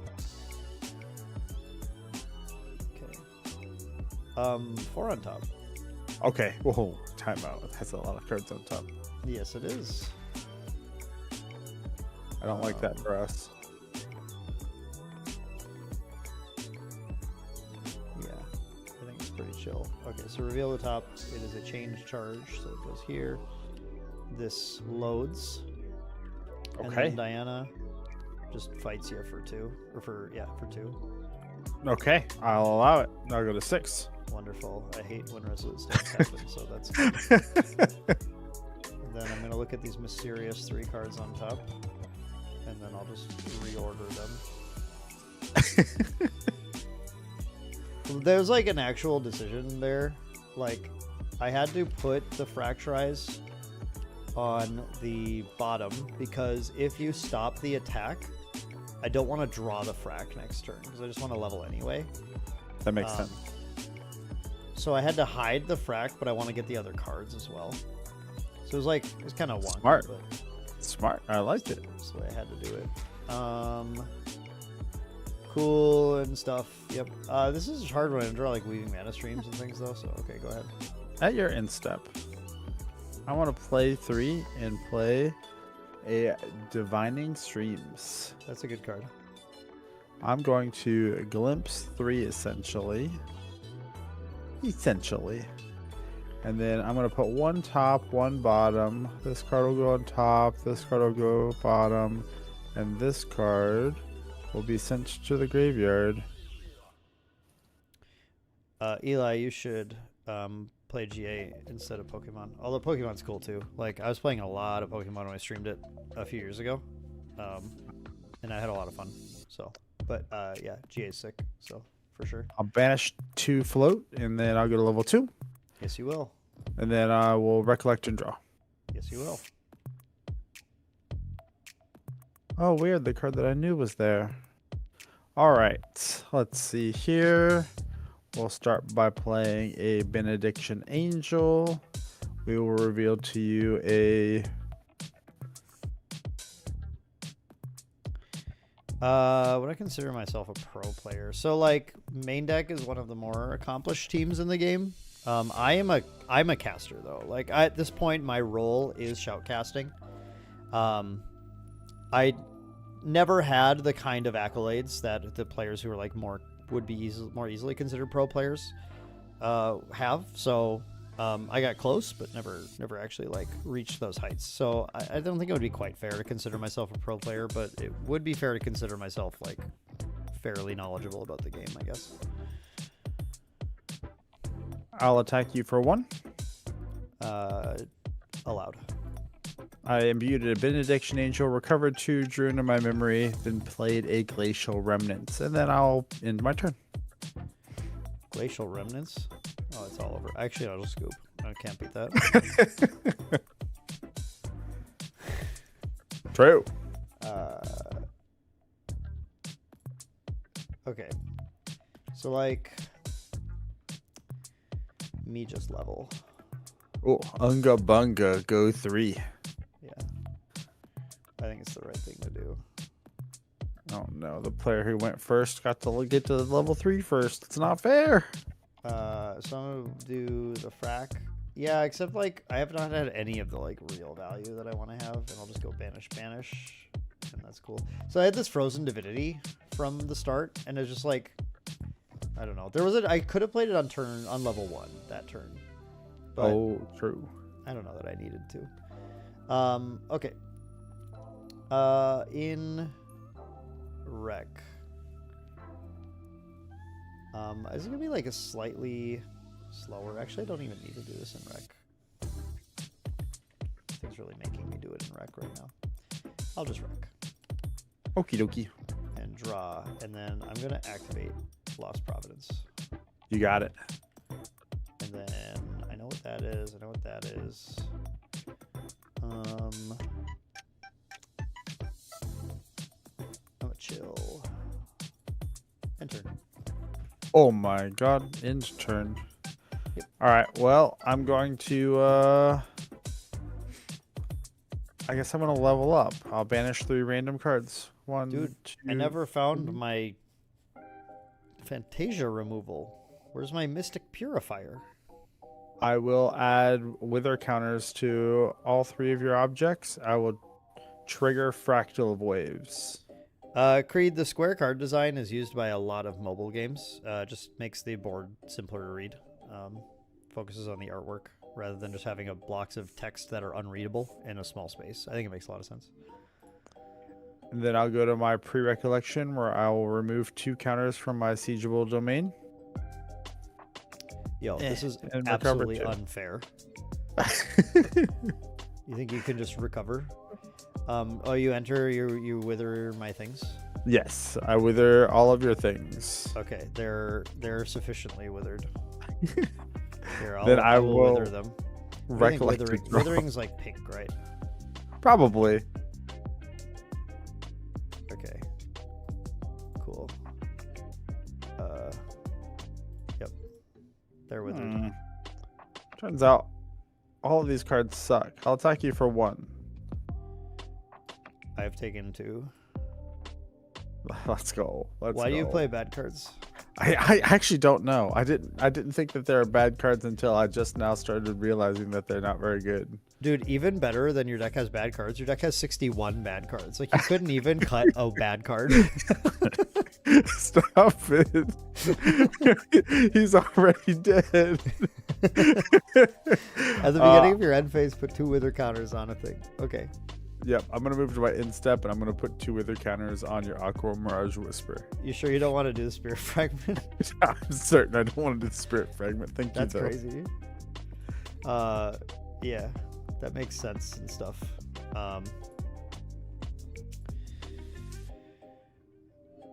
How will you not like just give me something to fracturize?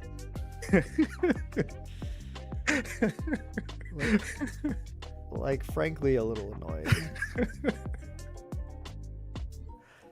I mean, it's very likely I go backup charger next turn, so there'll be a target for you to fracturize. Cool. Yeah, I'll fracture power cell.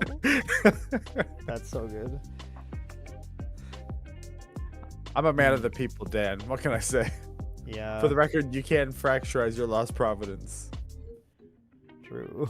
Wow, that's really good. I have to actually make a decision on the Shivering Vines. Hang on. Let me actually think. I was like reading chat and shit. Let me think about this. You're good. Because I have something I could do.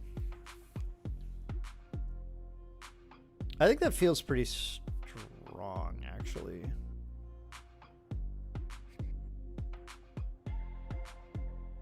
Two, and then I have that one for that. So like,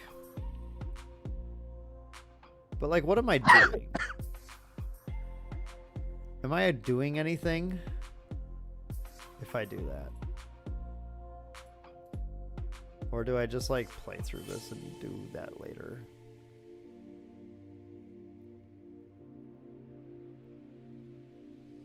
Okay, I'm gonna try this. I'm gonna try it and just see if I would like making a mistake here. So I want to respond to the Shriveling Vines. Okay, deal. I want to pop Spirit Fragment. Okay, deal. And then I want to go that for Poised. So I would like to, if this resolves, negate the card activation and put it into your memory, and then draw a card into my memory and become distant. All right, fine. You're a jerk, but I'll allow it. All right. Yes. Awesome. Thank you.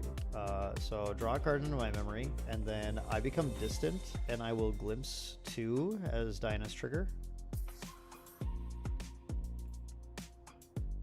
And then this will be really good. Oh, wow. It actually was really good. Cool. I would like to Stark all this. Oh my god. Fine. I'll allow it. Okay. So yeah. So first of all, I'm distant, and then second, I have ranged yellow. So it's currently 6. Deal. So as this resolves, then I'm going to place it into my deck third from the top, which I definitely know how to do. So, okay. This is easier. This one's a lot easier to manipulate in person. Yeah.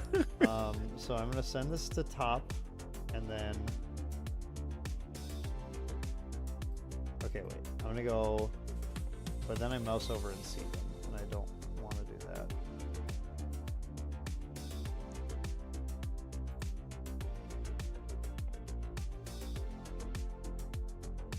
Suggestions? I don't know.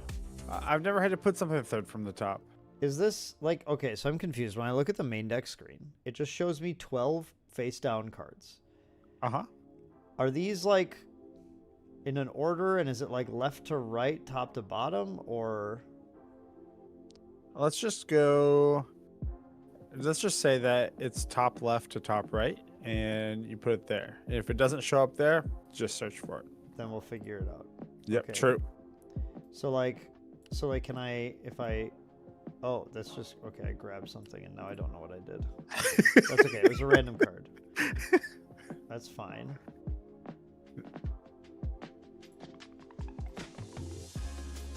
Okay, so here, I put this here, and then if I grab this and put it here as a Cosmic Focus, yeah, it is. Okay. Oh, we figured it out. Okay, but that's only lets me put it here. Hold on, there's gotta be a way. We're walking this down on stream, baby. I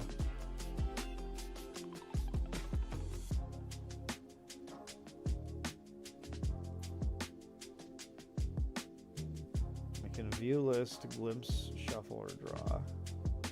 I don't want a glimpse. I don't want a glimpse.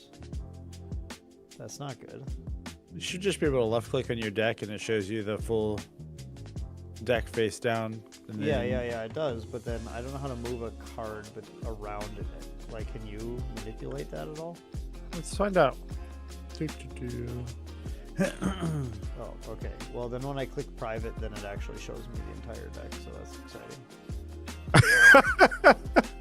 Which is like kind of a confusing term to use for that. So right click the card, hit send to main deck top, and then just move it down 3 cards. I couldn't move it. Oh wait, you So- can't move it? I couldn't. Oh. That- I can only move. It just yeah. pulls it to the field. Interesting. Okay. That's definitely something good to know. We'll have to investigate that. Keep it off to the side and we'll just make it your third draw. Okay. So. Just as good. Just as good. A little Okay. scuff. We're doing it live, baby. All right. So this is third from the top, or fourth Yep. from the top. Excuse me. If I pull them off the board, I see them when I mouse over them, though. I'm pretty sure. Yeah. So like I can do this, and I just have to and like restack them. not look at what they are, and put them back in order. It's okay. Okay. You're Diana. It's very likely you'll know what most of them are anyway. I mean, I'll see them pretty quick, but yeah, it's just like it's a little scuffed. So I definitely want like just a right click, put X from the top or whatever. Yeah.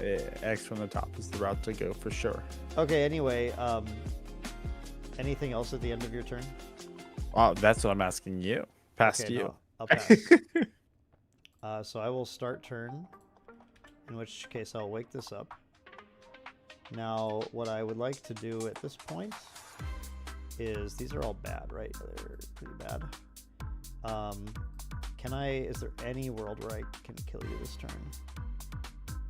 You are Dao Chan, so like, probably not through multiple things, but actually maybe through multiple things, depends. It's just I use the poise now, but I'm at 6. I can go to 10, 14 for sure. Got the wither thing, but I can respond to the trigger. I do have to put 1 card down in main.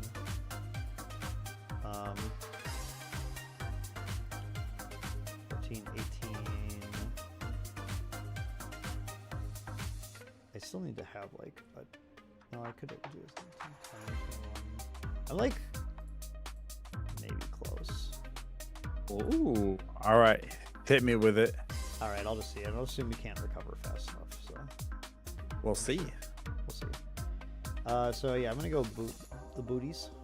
Okay. Strides. Boots with the fur. Yep. Banish at random. Okay, that's fine. I guess I kind of want to do it. So on enter trigger. Yep. This one. Commentary advantage. Cometary Vantage. I'm going to respond to that. Sure. I'm going to play Blossoming Denial. Also, I pay 3. Yep. And you get 2 flower beds. Okay. Blossoming that's out of memory. Oh, no, it's out of hand. It's just free since you have. Oh, wait. No. I lied to you. Go ahead. You may proceed. You don't get flower buds. I miscounted. Yeah, what's the condition for that being free again? 5 It's, cards. 5 or more cards in your memory. in my memory. Yeah. Okay. I'm a silly goose. Okay, cool. So we're Proceed. Gucci here. All right. Yep. So I'm gonna glimpse 4, and then I'm going to Aether call this, and then Star call this, Ooh. and then just go to bottom. So yeah, we have Eclipse, which is gonna load into this guy, and then Focus. Before Focus resolves, I finish resolving and draw. Yep, you got it. Commentary Advantage. Commentary Advantage is resolved. Cosmic Focus, add 4. Range 10, baby. And then back to the 4th from the top. Yep, and then we just do this really scuffed thing.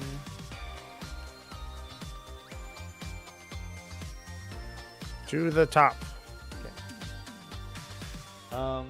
Cool. Resolve on enter on Ranger Strikes? Yep. You got it. Well, now I find that. You sequenced this exceptionally. It's okay. I didn't want to lose that unconvicted, unfortunately. I think I just will pop Providence now. Okay. Draw one more. Cool. I like that. Cosmic Focus. Oh no. Yep, you got it. 1, 2, 3, 4. You know what that one is?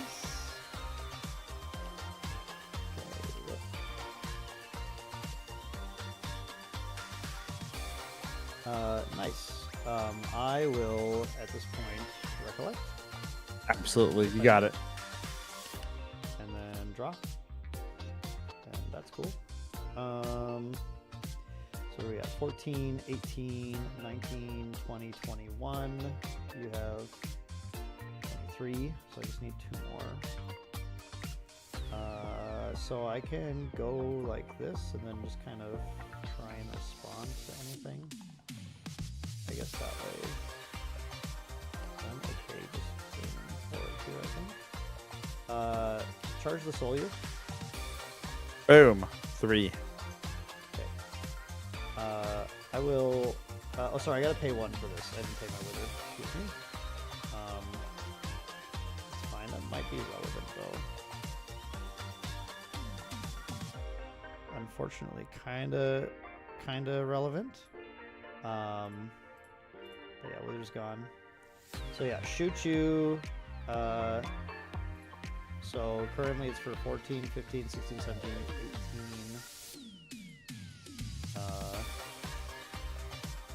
And I will just use my strides to make it big. All right. So, lethal. I'm going to not have anything in hand and cry. I will frostbind it anyway. Wow. Well played. Yeah, I shoot you big time. Big shoot. Chat, why does he have range 18? Hello? The Astra fun. Good time. All right, that's it. We're going next. We're going next game. We're going next. Reset board. Yeah. All yeah, right, we're all going right. next. Do you have a sideboard built? Yeah. Let's But go. are we doing that or just going next? No, we're just going next. I'm not worried about sideboard. Yeah, 61 cards. screw Wait, that. timeout. All right, all right, all right. Do you want to go first again? You can this time. Okay, I'll just have I'm my turn shuffling go more forward. than you. Boop, boop, boop, boop. All right, draw. Wait, draw 7. Whoa, what an interesting hand. Champion will.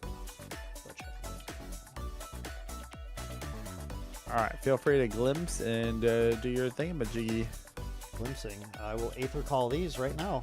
Oh, right into your Aether Wing. Dude, it's so good. True, true. Okay, these are kind of nice, and I do want this. I clearly need this against you. So I think it was definitely the right call to hit that Shriveling Vines. It probably was. Getting the distant to help me dig right away was really important to try and get to the focus. Agreed. Cool. These are fine. I think I'll just hold this then. I like holding that card. Okay. 3 top, 3 bottom. 1, 2, 3, 4, 5, 6. Dope. I'm gonna go 1, 2, 3. Glacial Remnants pass. Insane. Pass.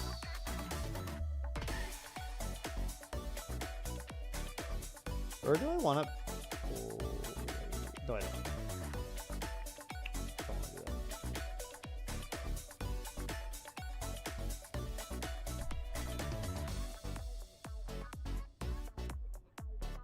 You gonna do some backing up or?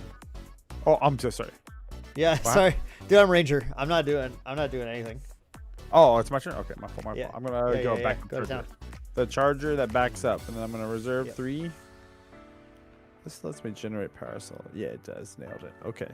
Draw into my memory, banish, and then recollect draw. Do it. All right. Well, all of these cards are equivalently bad in my current scenario. So we'll go 1, 2, 3. Glacial past you. That's insane, dude. Dude, it's not unique. Why is it so broken? True. I guess I'll do this. End of your turn, I will weaving. Yep, you got it.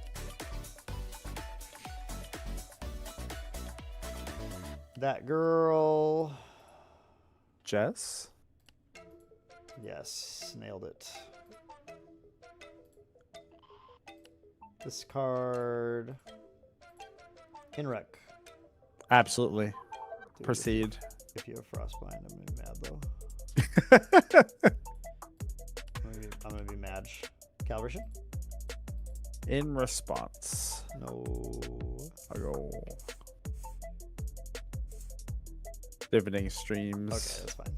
Yeah, go for it. Yeah, Like, get it was. wrecked. I should not have done that in rec. Like, not at all. Like, you had too much potential to have Frostbind. I 100% should have done it in main. It's like a greed. It's a super greed to do this in rec. Doing good, Mitch. How you doing?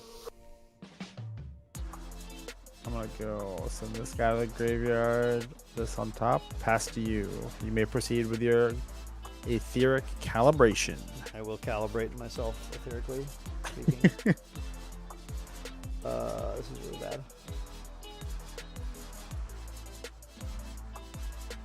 I will attempt to not lose value by putting Please. alpha on the bottom. Oh no! One time for the one time. It's Please. easy. It's just that easy. Oh, that's Oh rough. no. Okay. Well, at least you're drawing a dope card, right? Sure. Sure. Oh, I don't want it there. It's annoying next to it. Okay.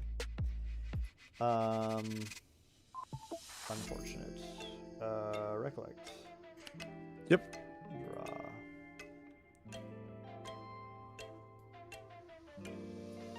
Let's shoot you first. Sure. 3. 1, 2, 3. It's gonna be 4 Aether Charges. Oh, there is one here, but like, okay, that's not great. We are going to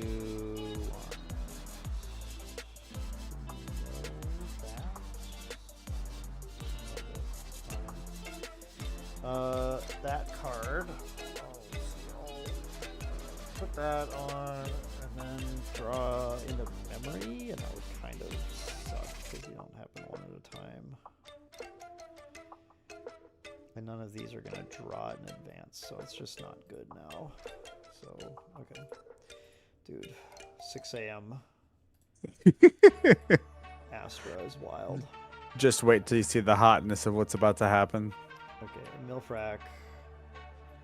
This is gone. This is minused. Okay, and then we just go like this down, Frozen Divinity. Okay, you got it. Okay, pass turn. All right. Boop a doop a doop. I will get myself a Grand Crusader's ring. I give up. I went down a card, and you're gonna die at level 0. This is crazy. I'll pop Grand Crusader's ring to draw a card pre-rec and trigger my remnants. I'll take this one to 5 and this one to 4 and go down to 0. Okay. And then I will. Yeah, I want a Spirit Shard, by the way. Yeah, you're fine. And Recollection draw. Yeah. All right. Check this out. I'm ready. Here we go. I'm here to check I'm it gonna out. reserve 3, and I'm gonna play Radiant Origins of Cleric. This is insane. Dude, I'm so glad I have the Divinity. I'm so ready. What are you gonna do? And then I'll pass to you. Okay, so you're using the Glacier Remnants to trigger the Cleric. Okay, I get it now. I get it. So I'm gonna level. I'm using good cards. So I'm gonna spend the float from Mana Stream and Fracturize. You got it. And I'm gonna put out this girl. And then I'm gonna actually use the on enter. And I'm gonna load a Weaving Mana Stream. Okay. And draw a memory. That's a good card too. And then I'm going to. You got it. And wow. I mean, it's a good card. I found 3 of it. It's a good card of it. I will attacking you for 3. Okay. I'll take 3. Good. That's my preferred thing that you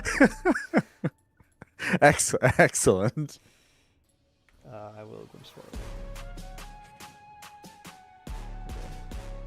Okay. Ooh, like that. And math. So like, wait, level to 3, trigger. Okay, then we go like top, and then, okay. I want this bottom. 3 top, 1 bottom. Mill this bad buckaroo. Pass turn. At end step, I'm going to play right into your plans. Okay. I'm going to attempt to divining stream. Change charge is not in my hands, so go for it. Oh, playing into my hands. Yeah, you can dividing stream. It's fine. Wait a second. Why does this suck? Because you're playing a cleric instead of a ranger. Dang it, I hate this for us. All right. Well, I unfortunately didn't find a float, so we'll just get rid of the card that I really wanted. I'll level up to 1. Get 2 Glimmy counters. Glimmies. Trigger my remnants. I'll move this guy down by 2 and this guy down by 1. Go to 0 and trigger my cleric twice. Claries. Then I'll recollect and draw. Yep. Oh, weird. Wait, why does this hand suck so much? I'll play I feel like a lot of your cards don't do a lot. Yeah, well, you don't play allies, which is pretty lame for what I'm trying to do here. You see this stand? I actually, I don't think I even have D-Guided now. I think I have 0 allies in the deck. I saw how savagely the raccoons beat you up, so I figured this time you get a bone thrown to you. The raccoons are real and they can't hurt me.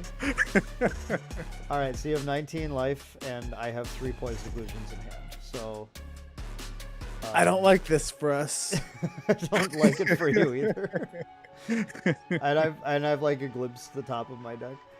So like level to 3, double weaving mana stream because it's fair. Balanced. Yes. And then okay. So I have a couple of things. I have a trigger when I level from Frozen Divinity. So I'm gonna sack this and draw into memory, but I'm gonna wait on this trigger. I'm gonna respond to the trigger first with, oh dude, why did I think I don't have Lost Providence out? That actually screws up my. You have Spirit Fragment though. No, I'm just gonna change my fix my glimpse because I was thinking about this wrong. You're good. This is supposed to be a random. This is just supposed to go to the bottom then, actually.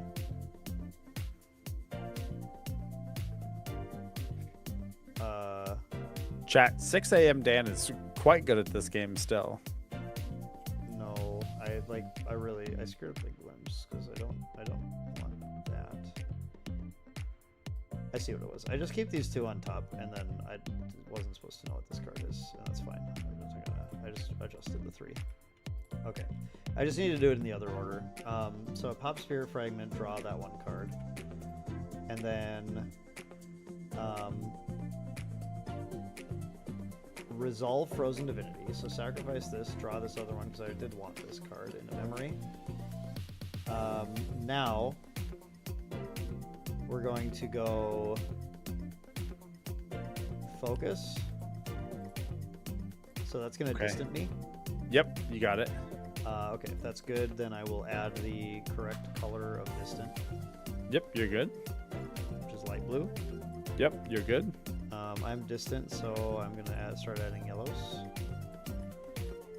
This is now gonna place. We're gonna do our little hack, and then we're gonna resolve the trigger from becoming distant. And let's see. Wait, I have a glimpse to. With that trigger on the stack, I think I actually want to etheric first. If I do that, and then I'm still holding up 2, and I don't have. Okay, that's fine. So I'm gonna put down 2 and etheric calibration. Okay, you got it. Okay. Then I'm just gonna glimpse 4. So I have a glimpse 2 on the stack still. Yep. That's good. So we're gonna Stark all this, obviously, and then the rest go to the bottom. Didn't find any Aether Callings.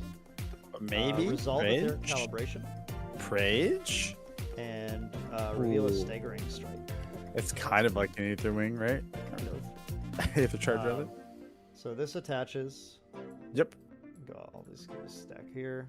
Well, I can't. It's annoying. Whatever. I'll just show you a cool stack. Resolve the Star Called Cosmic Focus. Yes. 1, 2, 3, 4. 1, 2, 3, 4. 1, 2, 3. Okay. Resolve the Glimpse 2 Lingering from Diana. Yes. Oh, weird. Another win. No. Darn. It would have been cool. That's fine though. So finish this glimpse. Put 2 on the bottom. I am now, I think, going to recollect. Okay. Okay. Well, whatever. 6, 7, 8, 9, 10. 12, 13, 14. I mean, I'm not gonna quite get there, and you can heal a lot. I think I'm not gonna get there unless this like is really good. Wisdom surprise?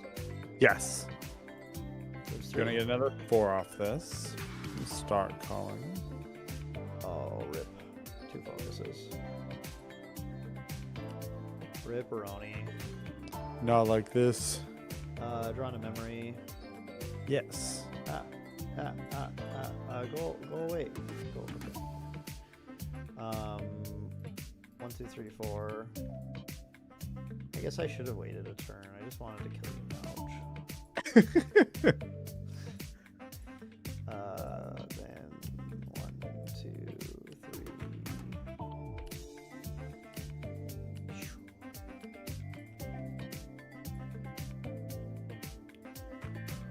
10, 13, 14, 15, 16. So close, Perfy, so close. I just recovered too much, So lame. I mean, yeah, if you hadn't recovered, you'd be dead. Shoot you for 16. All right, I suppose.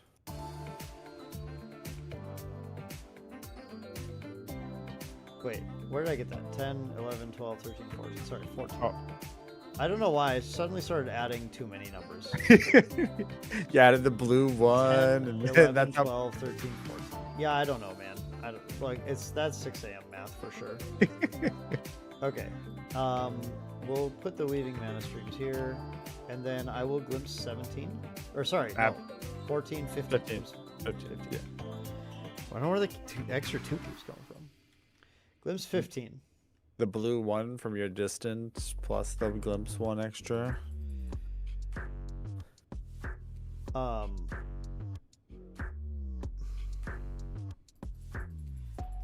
want to die right now. Oh, no. It's 6 a.m. and I have to resolve a glimpse 15 in a game that doesn't matter at all. Would you like me to concede? No, because what if you were to win? Okay, it's actually mostly that this This interface is a little obnoxious for this. Okay, I'm gonna take these. It's just too many cards. I don't need any of these. Then I'm gonna relieve you from this. I'm gonna show you the cards that I have and show you that it is impossible for me to win this game. What the hell? I drew oops all Terra cards. That's insane. You sure you won't be able to make it there against my mill of a third weaving mana stream into triple Cometary Vantage Cosmic Focus? Here are my next 2 cards. I don't think we're getting there. I think I would do this. So 5 top and like infinity on the bottom. And then yeah, so like I then mill weaving mana stream. Oh, do you get Diadem? Please the tell next me. turn, I have Providence, Diadem. Yep. And then I Diadem. I can't Diadem yet because I'll lose these weavings. Actually, I have to like wait another turn, unfortunately. But I just keep poisoning you. I keep doing poisoned occlusion on you, I think. And I just have to put out Seeker's Aetherwing, I guess. And then I go Diadem, and then I like triple Vantage focus You're a monster. with 3 weaving mana streams attached to my Seekers. Yeah, I don't know. Like, I think it's pretty. It's like pretty impossible for me to lose that situation. I'm trying to play Glacier Remnants and the Shade Mist Priestess to proc Radiant Origins of Cleric, but I don't think it's good enough. I think it's big poopy. I think it doesn't do anything. Yeah. I think you're just like. I think you're doing not at all anything. True. Well, Dan, I'm getting a consolation out of this, whether you like it or not. I'm choosing the keyword for the next giveaway. Okay, you got it. It is T1 because they won today. Let's go. Let's go. Okay, so just T number 1. Yep. All right, let's go. Congratulations, T1. Yo, thank you for the games, Dan. Yeah, thanks for playing, Perfy. I mean, it's interesting to see the brew for sure. Yeah, it's gonna need some work. We're gonna need to work on it a little bit more. It's aight. It do be that way sometimes. That is true. That is true. Unfortunate news for you. If Guruthus is awake, he's gonna come beat you up a bunch. Okay. And if he's not, I I'll can be play a there. different deck against you. Yeah, With down. allies. Oh, dude, I don't have the. It's not ready for you guys to enter. You're not entered yet. Suckers. Perfy was too excited. I haven't set it up. I really just stop wanted- typing it. Stop typing it. I just wanted it to be T1 so bad. Let me go find another deck. I got the deck. Now you can type T1. Now, if you entered it prior to me saying now, then you are not entered to win the giveaway. Type T1 for a chance to win a Phantom Monarchs booster box. T1 now. Well, no, don't type T1 now. Type T1. But type T1 at this moment. All one word, all lowercase. No, just type T1. Just type T1. There we go. You're almost there, Dan. You're almost there. So I remember my last 24-hour stream. It was some number of years ago. I'd say it was a good 5 years ago at this point. I remember that the hours 16 through like 20 were the absolute hardest.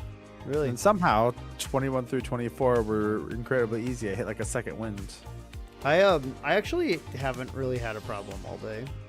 I think my body has gotten used to just not sleeping at this point, which That is sucks, fair. But I've seen you awake at like the craziest hours. yeah, this has been like surprisingly not difficult to do.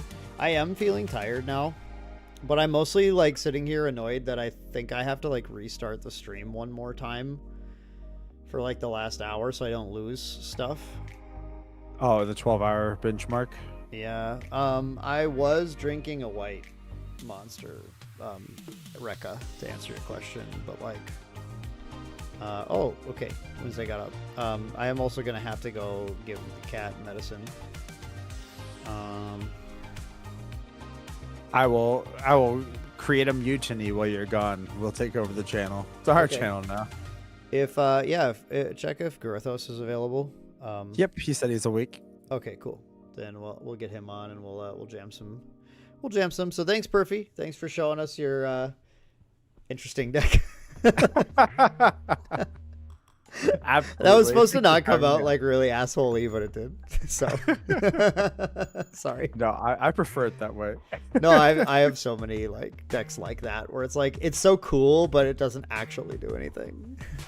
Yeah, I just really wanted to make the origins work. You know, I get it. A lot of people want the origins to work. They're a lot of work though, and like when you don't start turn one, like what is it doing anymore? I really don't know. I really don't. But, you know, it is what it is. I appreciate you having me on, Dan. It means a lot to me. Thanks for letting me have part of your day. Totally. And everyone in chat, I love all of you. I hope you have a wonderful day. Hey, go follow Perfy on YouTube, dude.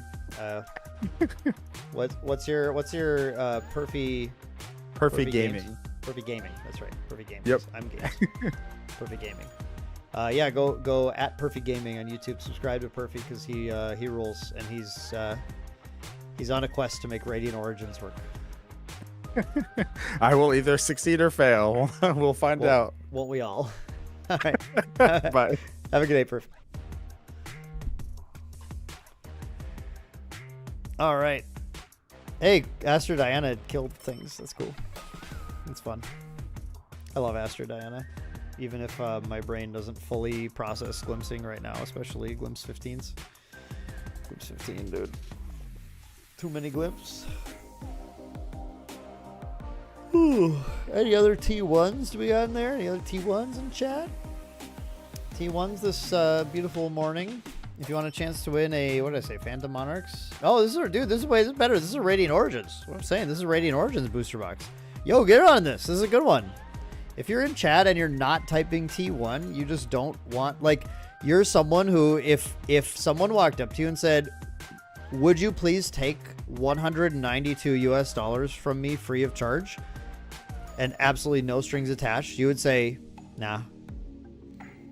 So don't be like that. Type T1 in chat. Yo, Perfy, enjoy the gym. Hey, getting a good run for all of us there. All right.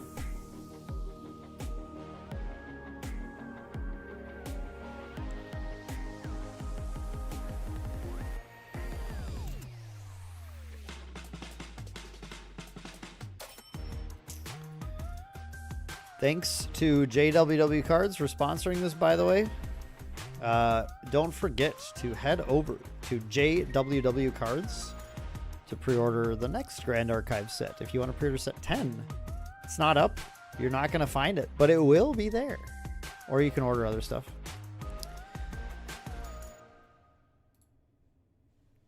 Perfy, how are your legs feeling today? Don't hurt yourself.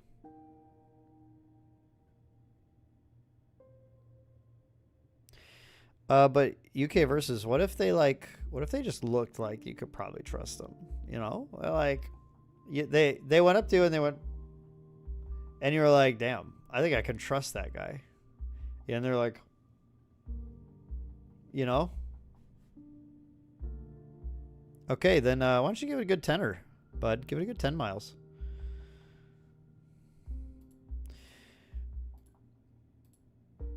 Good. Walk it off. Coach says walk it off. All right. Doing the drawing. 3, 2, 1. Gabriel Baxia, congratulations. You won a Radiant Origins booster box.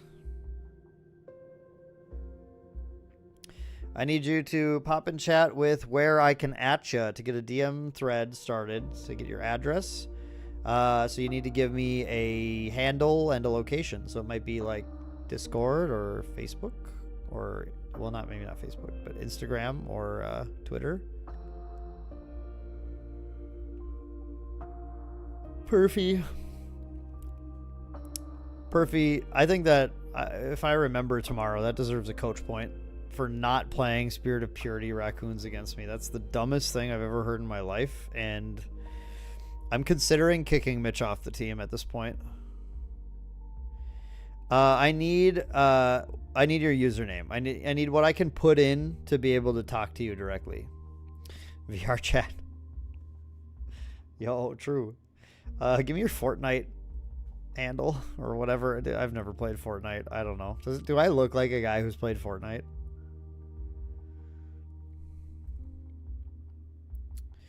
Frostbite, nope. We got our group kind of set up to go. Thank you though, dude. Raccoons is wild.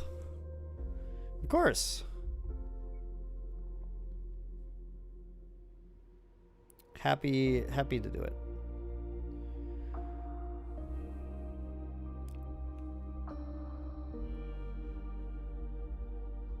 Okay, got it.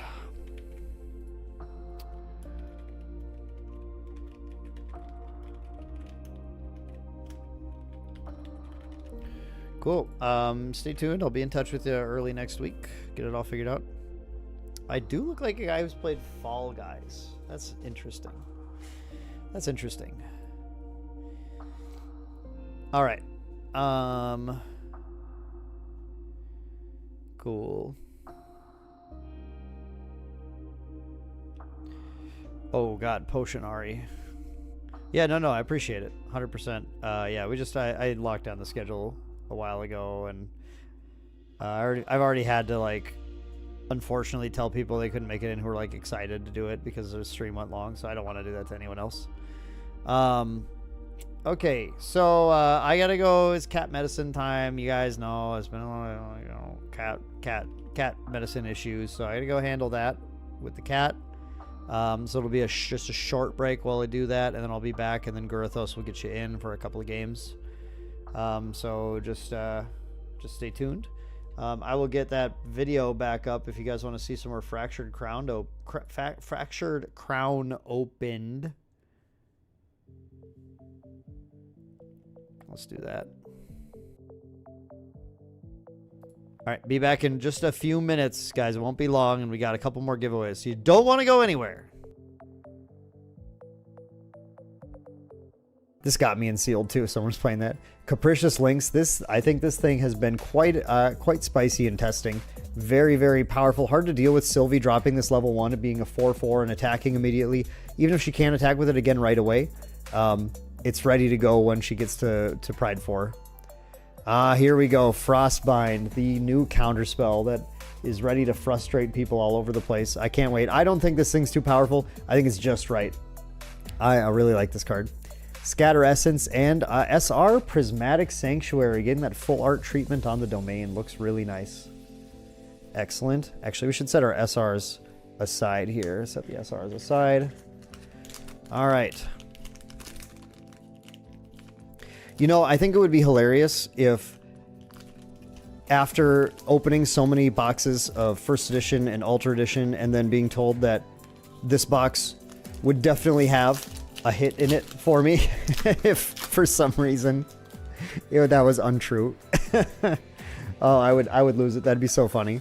So funny. It would be just par for the course for me with the game so far. Oh, yo, okay. So, here we go. This safeguard. Oh, awesome. Wow, this is cool looking. I don't know if I can get the camera to do this thing justice exactly, but this is our armament for the box. We have a Safeguard Amulet, which is in this kind of cold foil treatment, if you can see that. Man. So it's got like this, it's got a sort of an etched texture to it. I'm really trying to get this camera and lighting to bring that out a little bit. You can obviously see that shine on the amulet itself, but this looks very cool, and what a great card. I'm so happy to get Safeguard Amulet for this. This is a card that I end up putting in just about every material deck I build because it is so great against especially particular Rye builds that I tend to see around here locally. I really like that. That's so cool. I'm really happy to have that. That's awesome. That looks really, really sharp. So there you go. Yeah, they've got a cold foil type in the game now, and that is what they look like. It has a nice texture to it. It feels good too. Rally the Peasants, Korhazi Arsonist, and Gentle Respite. All right, nice hit to start. Having a little bit of trouble opening these from the pull tabs. I'm just gonna have to open them like I don't know, like it's any other card game, I guess. Stalwart Shieldmate, I can say I had 4 of these in the sealed deck, and which was absurd.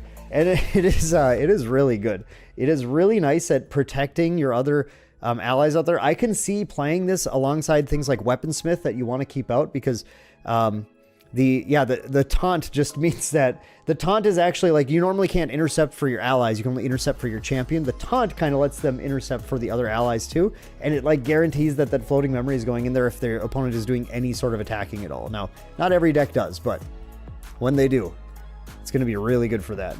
Develop mana, Capricious Links, and we have uncommons. We have Guarded Dissipation, the basically Mordred staple card, Korhazi Arsonist, and we have SR. Nice, Gawain. That's one I'm happy to get. Gawain is awesome. Going to be an all-star in some assassin champion decks. I think Wind and Fire are going to like this one the most. I'm not convinced Water needs it, but in those more aggressive decks, you're going to like having this Gawain for sure. That True Sight is also kind of nice on there. She's only got 1 attack, but you can use that. You can potentially use that to leverage some kills against some very annoying stealth. Assassin has some pretty annoying stealth stuff now that you're going to have to deal with. Yeah, SR pile, perfect. Stalwart Shieldmate leading the pack again. Cunning Broker, that's one of these annoying stealth things. Again, this was in limited. This was a house. I'm not sure in constructed it might be too slow, but I was able to get a lot of card draw by using some preparation counter gain alongside Cunning Broker here. And hopefully we'll see those cards I was using as well a little later. I think it was a rare, but Resolute Stand. Don't forget about this card. This card is certainly powerful card. Can stop an entire attack sequence for the turn, and you do not even have to pay anything to activate it. The fact that it can be activated for free by just skipping your next draw phase, this thing's pretty crazy. I probably should have had this in a top 5 list, but like I said, there were just so many. It was so hard to decide everything that went in. Green Slime, my favorite, wonderful. And hey, how perfect is that? We got Incarnate Majesty. This is our Maindeck's exclusive preview card for Fractured Crown during the big preview week. That's so awesome. Very cool. Maybe maybe they set it up so our CSR is going to be the Majestic Spirit. That would be really cool, actually. That would be super cool. We'll see. We'll see if we even get one. Lurking Assailant, Deep Sea Fractal, Seeking Shot, Scavenging Raccoon. Oh, there it is. Oh, wow. I finally opened one. This feels so, I know it was like, it's kind of like they said, Dan, you're going to open one, but that's so cool. Bedivere, awesome. So I am a big fan of Bedivere too. I mean, I think all the CSRs, you're not going to go wrong with them at all, but Bedivere is one that I've been eyeing because I love trying to make Tamer work, and I feel like Bedivere has a place, especially now that I've seen the power of Taunt. So Bedivere has Taunt as long as you control another animal or beast ally. Going to be very annoying to deal with the allies that they want to deal with Bedivere in play. And then when you're level 3+ on death, she gets to put a buff counter on each animal or beast ally you control. So she's going to have to be attacked first, and then she buffs the whole team later on. She is herself an animal as well, so she's going to help Sylvie get the draw on level 2. Yeah, just a lot of things to like about this card, and holy cow, that looks so nice. We got to make sure we get that. There is a really nice texturing on this that you can see here too. It's again, it's tough to exactly capture it with the camera, but wow, that looks so nice. All right, I'm happy about that one, and I am definitely going to keep this one. And honestly, I think these are meant to be played with. I'm gonna slap it in, and I'm gonna start playing it in a Tamer deck for sure. You're gonna see this getting sleeved up and shuffled, and if that pains you, I'm sorry, but I am excited about that. That's wonderful. There we go. That's awesome. Let's go. Frostbind, Scatter Essence, and then a Wildheart Lyre. So far we've had 4 SRs. We did hit the CSR, which of course, we knew we were going to hit, but Very exciting nonetheless. Tithe Proclamation, Mark of Fervor, Capricious Links, Protective Fractal, Peaceful Reunion. We have a Korhazi Trapper. We have a Rally of the Peasants. And we have another Tamer card, Avatar of Gaia. An ally link ally with Preserve. Very interesting card. Linked ally has taunt and loses pride, which is just wild, actually. That's an interesting card. I'm gonna have to experiment with that. You can make your Virtus just be able to attack immediately. That's kind of strong. Korhazi Outlook. Korhazi, both assassins in there, and then a Fractal of Intrusion. Very nice Fractal as well, the one that gets rid of a card from their memory. A little bit of hand disruption is something you see in the set too. This Fractured Crown is just full of different, like, it's really packed with control effects to allow you to deal with these more aggressive or these combo decks a little bit more. So we have things like Taunt that are dealing with attacking decks, ways to prevent damage. We have the counter spell. We have discard effects, more removal options. Slay the King, very, very cool rare card. Shout out to Red Zone Rogue, who got to show off that one, showing off that part of the plot line. That was very cool. All right. Thieving Cut, Song of Frost, Honed by Fire, Fast Cure, Develop Mana, Azure Protective Trinket, if I can talk, Ocean's Blessing, another Gentle Respite. Got our first duplicate rare, which I'm okay with. That is definitely a card I'm looking at in a number of decks. The big thing is I'm not sure how easy it's going to be to control your own influence compared to your opponents. But especially if you're playing fractals, it should be a lot easier. I think there'll be certain decks that can do it better than others. Ordinary Bear. See, I need copies of these to play Tamer. Third Frostbind, I think? That's nice. And, oh, hey, nice. We are UR, yeah? No, SR. Sorry, this is SR. SR, Merlin's an SR. Cool. We still haven't got our UR, actually. We should have a UR in the box here. And any regular foils, haven't seen any of them yet, but SR Merlin. So if you weren't aware, of course, Merlin level 3 is now in the game. And you need this SR Merlin to be able to play her. And she is very cool, and she likes to summon the Majestic Spirit and not take damage from stuff. And get a high level and do lots of damage when she attacks. She's a very, very cool champion. Steadyverse, Incendiary Fractal, Intrepid Spearman, Imperious Highlander, Blazing Bowman. We have a Red Slime. We have Guarded Dissipation. And we have, wow, a duplicate Gawain. Interesting. I think there's a decent amount of SRs in the set. So to get 2 Gawains, that's very cool. Actually, like, I'm happy about that. I'm happy to get the dupe because that's a great dupe to get. I'm happy to get more Gawains. I'd also like to get, hey, if we're giving out more, I'll take more Blanches too while we're at it. Anyone handing out Blanches here? I need all these cards. Actually, you know what? I should be asking for Bedivere, so. Or maybe I just need CSR Bediveres only. All right, Thieving Cut, Fast Cure, Capricious Links, Dematerialize. There's a foil. Ooh, and that's how fitting after I picked this as one of my #1 meta shifting cards. Foil Korhazi Outlook. Very, very nice. That's an awesome card to get foil. Card is extremely good. Card that is going to make Wind Assassin so annoying to deal with in the late game. You're gonna have trouble disrupting the opponent because you're gonna force them to play their disruption before you play your Lightweaver's Assaults or whatever you're doing. And that is strong. That is a strong effect. So very cool. Awesome foil. Happy about that. Verican Acolyte and regular Korhazi Outlook in the pack. And just to add onto the Wind Assassin, we have a Parsonet Royal Maid rare here as well. All right, so we're getting kind of low on the packs. So maybe it's just the 2 foils and then like the armament per box. Maybe the potential of 3. I'm not completely sure. I'm sorry, I don't have all the information here, unfortunately. Oh, there's another one. Hey, another assassin foil.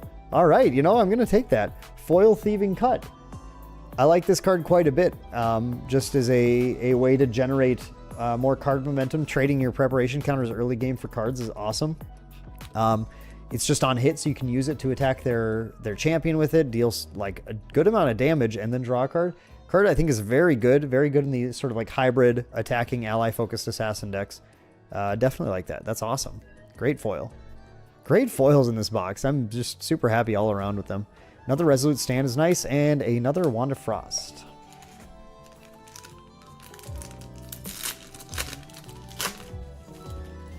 All right. We have Incendiary Fractal, Steadyverse, Blazing Bowman, Capricious Lynx, Deep Sea Fractal. We have a Refracting Missile. We have a Verican Acolyte, and there, Windwalker Boots. That's what I was hoping to talk about. Yeah. So at the beginning of your end phase, if your champion's awake, you get a preparation counter. I found in Limited this was extremely strong in conjunction with those sellers that you could turn your 2 preparation counters into drawing a card. Any turn where I didn't have an attack to play or it wasn't valuable enough to play an attack, I would just get a preparation counter instead. I thought that was quite good. I never used it to draw a card. I just wanted the prep counters because those turned into more cards with the brokers. So very awesome card. Nice little bonus for Wind Assassin that I think Wind Assassin might enjoy that quite a bit. It might actually enable coup de grace decks to exist. I'm not sure. I'm not sure about that. That's idle speculation. We'll see. All right, Stalwart Shieldmate, Scavenging Raccoon, Ordinary Bear, Protective Fractal, Seeking Shot, Resolute Stand, Windrider Invoker, and a Covenant of Thorns. To check something here. So we have not seen a UR yet, correct? No URs to be found, and I think we have 1 pack left. So unless the box is tricking us, there should be a UR in this pack. Which would be cool. Finishing out the box with the UR, that would be awesome. Let's see it happen. All right, last pack magic. Get that UR. What do we have? We have a Steadyverse. We have Incendiary Fractal. We have Ordinary Bear. We have a Protective Fractal. We have a Seeking Shot. Resolute Stand. Green Slime. And there it is. There's our UR, Spirit of Serene Fire. So all 3 new spirits are URs, which means you are going to maybe want to collect one of each of them if you want to play these.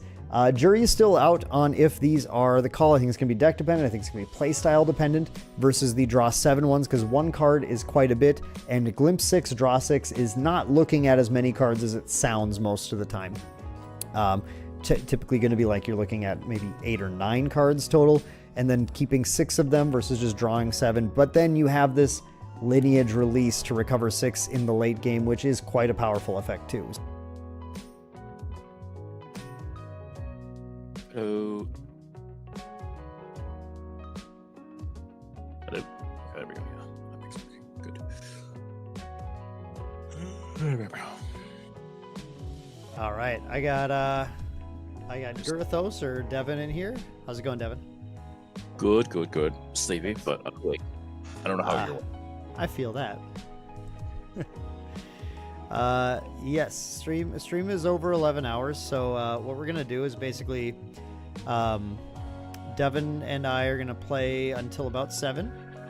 Then what I'm gonna do, I'm gonna hold you guys hostage. So I'm gonna restart the stream and do the 7 o'clock giveaway on the new stream. So you have to come over to the new stream. It'll just be like a 1-hour stream at that point. We'll do the giveaway, an hour gameplay with Tony, and then the final giveaway, and then we'll be done. All right, Devin. I'm going to pull up. Let's see, swap over to here again. Cool. All right, let's get this restarted here. Diabolical, indeed. But you know, is what I have to do to. I don't like having to restart the stream, but YouTube doesn't save after 12 hours, so I don't want to lose things like the podcast and stuff. So we're just gonna do it that way. Yeah, rip lurkers. Agreed. Devin, what are you playing? Oh, I have to be playing Potions or Asana. Oh, okay. All right. I see how it be. It do be. Frostbind said it, and I'm like, yeah, no, I have to play that now. It was that or Kong Ming. Sounds good. I'm gonna give this other. Deck a shot again.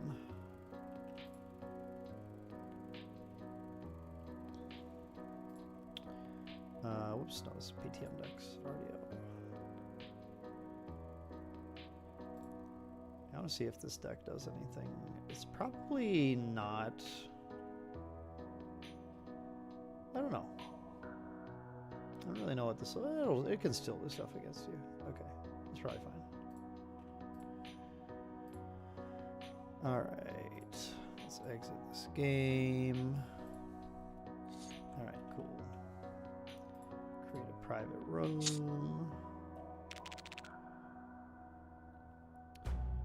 Divine Up, my favorite pull ever for GA.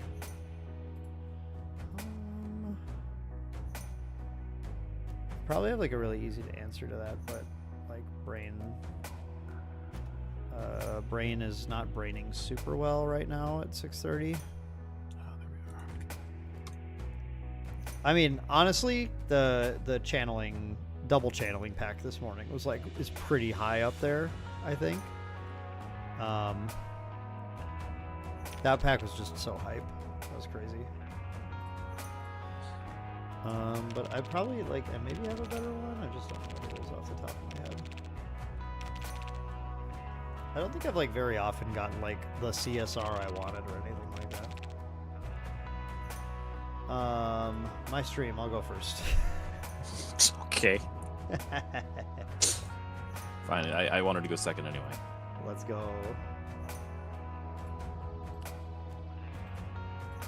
Alright, Spirit Wing. Which I put on this.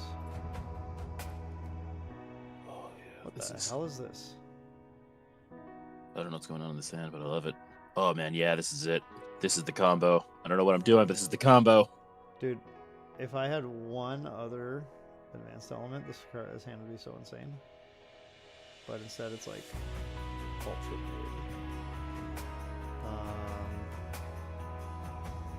I think I just have to take a really dumb turn one.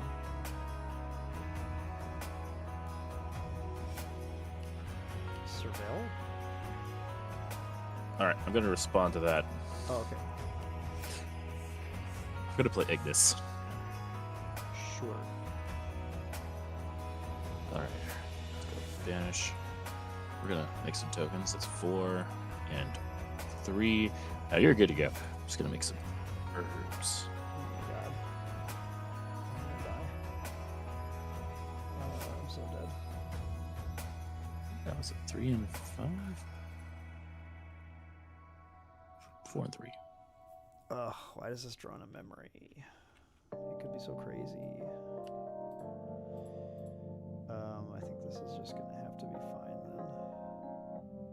Okay, I'll pass. Alright, well, I'm not drawing that. Draw herd. 2B.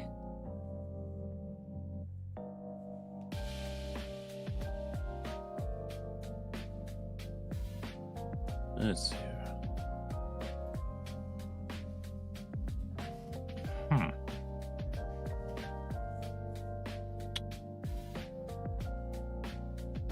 Well, we can't play that. Well, we haven't bricked, but we have. Wait, I thought this was the combo. Yeah, I thought I had the combo. Never mind. I needed a specific herb. No, I guess that's it. We're good. That's the turn. Okay. I am afraid of you. You're fire, so I'm gonna level. I'll banish an ensnaring cubes, which seems pretty bad here. I'm gonna glimpse 2. Remember to do it this time. Oh. One top, one bottom. And then I get a prep, and then I don't do anything in rec, and then I recollection draw, and now. Okay.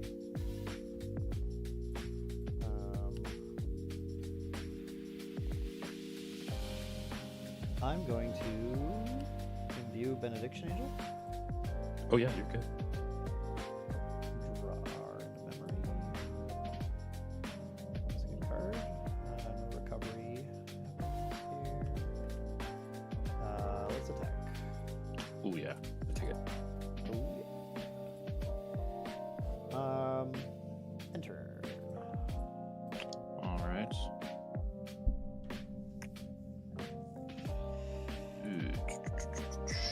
I'm gonna Cauldron. And I'm going to pray. Dude, Mitch, that's crazy. I wanted so badly to like find a stuck CUR. Oh, music's loud? Sorry, guys. Yeah, I can fix that. Not this way, though. Ooh, okay. We're gonna play Slash and Burn as well. I'm gonna gather twice. Slash and Burn, sick. I love this card. Okay. Okay, alright. I need to hit a 5 or a 6. What? Oh my gosh. Dude, you're getting a straight. Okay, I did it. Alright. We can do things now. Was that during your? That was during your. Yep. Okay, I'm gonna just reclaim while you had your stuff down. Oh yeah, you're fine. I'm not interacting with you at all. You do you. Cool. I'm going to play this explosive concoction. Yes. And we will remove a leaf and 1 random herb, which is a blight root. So this is brewed now. And I'm going to pass the turn. Excellent. That's it. Excellent. Okay. I am going to go Zandy 2, banish or reclaim, and then 1 at random, that was awesome. Gain 2 prep, spend 1, take Surveil back into hand. And then Surveil. Oh yeah, you're good. Dude, so many preps. And then that's cool. That's actually pretty neat. Although you're not hurting me at all. I'm kind of afraid. I don't know what you're doing. Like you're not doing any damage. Who knows what I'm doing? I don't know. Okay. Well, that's exciting. 4, 5, 6, 7, 8 does not actually work.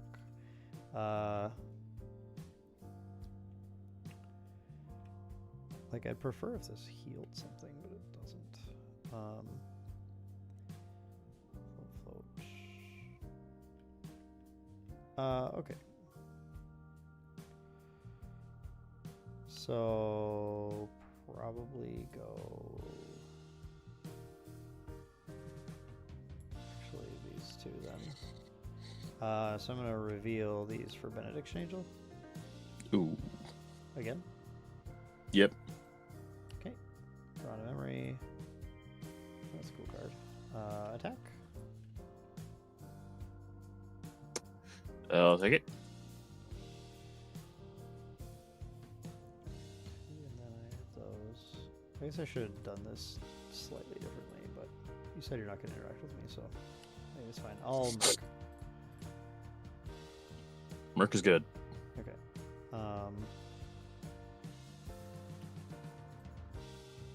This is fine as well. 1, 2, return to the archive, which I should have yep. reported. But sack that, draw a card, float. Pass turn. All right, let's go ahead and we're gonna take a turn off and draw a card. Okay. All right, let's go 10 land and prereq. Sure, sounds good. Let's go ahead and roll dice. We rolled a 6.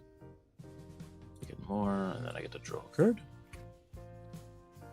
A little late. I'm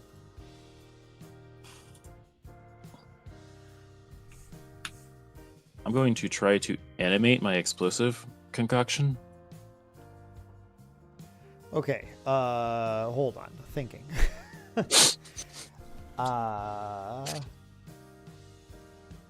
I have a feeling this kills me, and I'm gonna incap that. Oh. I just don't. Yeah, I don't feel like I can let you do that, Star Fox. All right. Let's see here. I think at this point, then I'm just gonna say pass the turn. Okay. 2 options. That's probably the better one. Then I don't lose cool things. And that's fine. Do I even care about that? Not really. Okay, is he not doing anything like that? Okay. We'll just go ring. Yep. Cool. Recollect. Draw. Boom. One more. I'll take it. Got him.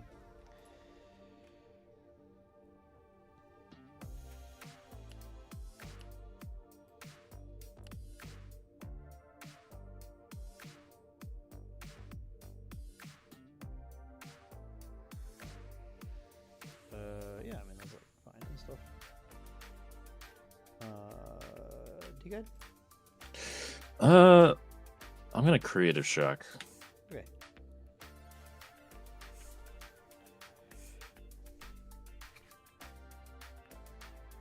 Frostbind, that just means you're not Imperial sealing hard enough. No. What have I done? Okay, I have to. I think it's unfortunately one of these. You're good to go. Big potions. Okay, I'm gonna banish 2. Level. Into this man. He's yellow. Ooh. Attack for 1. Take 1. Okay, faster. All right. We're gonna randomly banish a card, and we're gonna bring out Essence Crucible. Yep. Draw a card. Let's go. Deal 4 damage to you. Draw a card. If you play Art of War Frostbind, then how are you going to Kindling Flare in Wind? Doesn't make any sense. Yeah, think it through.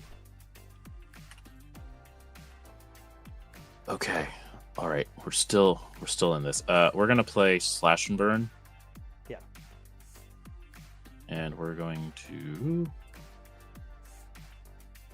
banish 3 fire, and I will gather 4 times. So 1. That's so many herbs. 3, 4.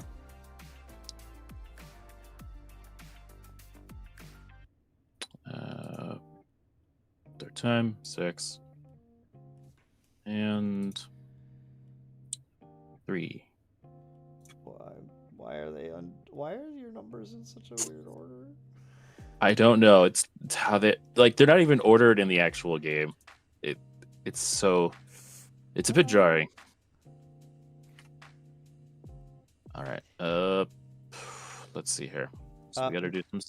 Maddie, I would say that Sandbox is it's still pretty new in an alpha, so it's mostly testing. A lot of people are just playing kind of internally. I am sure if you're in groups like Side Deck or whatever, our Discords, you can find really chill games though. All right, I'm gonna play Soothing Potion. I'm gonna brew this. Yes. So we're going to add a counter here. Mm-hmm. So this is brewed. So I'm going to draw 2 and recover 3. Yep, seems good. All right. Let's go.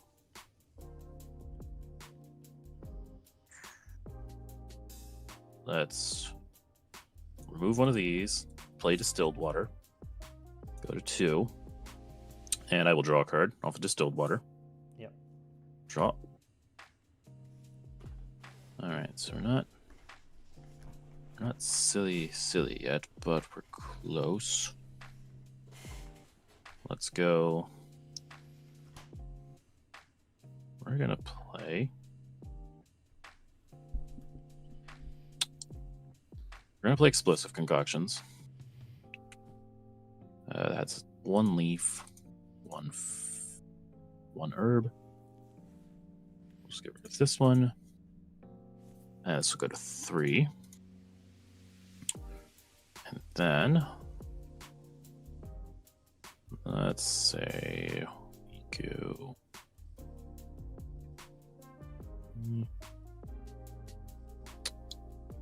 I'm gonna pass the turn here, I believe. You're good to go. Cool. Yeah, makes sense, Maddie. 100%. It's a great place to do that for sure, I think. I am...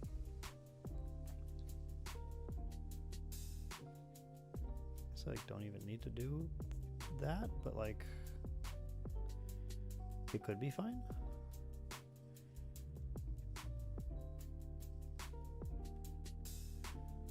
Like, I can just do this to put them down, and then...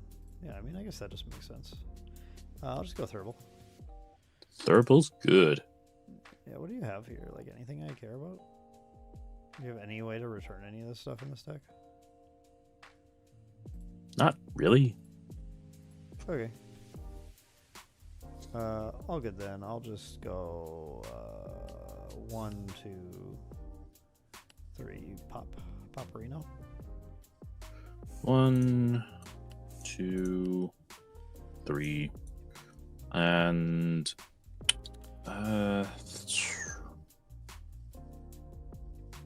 yeah, you're good. Okay. Go to Xander Trigger. Yep, I'm just gonna pray you don't have 5. I have 3. Ooh, okay. Not dead, technically. Not dead, technically. Triggers? Triggers on the stack. I'm gonna go Searing Rebuke. Okay. That is a sensible thing to do.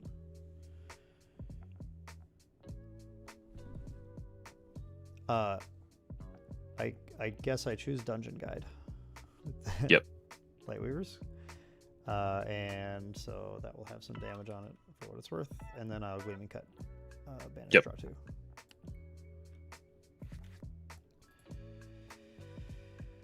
Cool. I can just dig deeper. 8, 9. I'm like super prepared.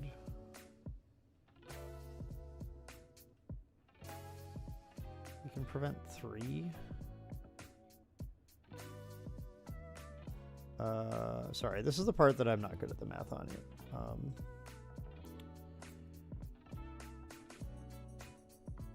So Luxem. So 4, 5, 6. And then 6, 8. Okay, yeah, we're not there yet. Okay, it's fine. That's cool. I'll just recollect then. I don't need to do anything else. Okay. You're all rebuked and stuff. That's actually kind of funny, but I don't have enough for it to be funny.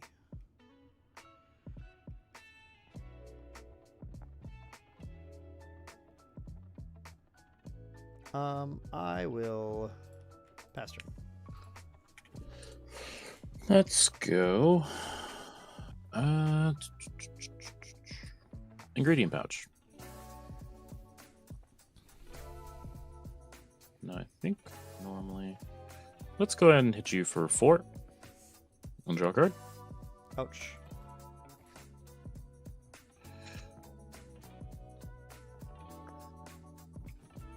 Let's go ahead and make an herb.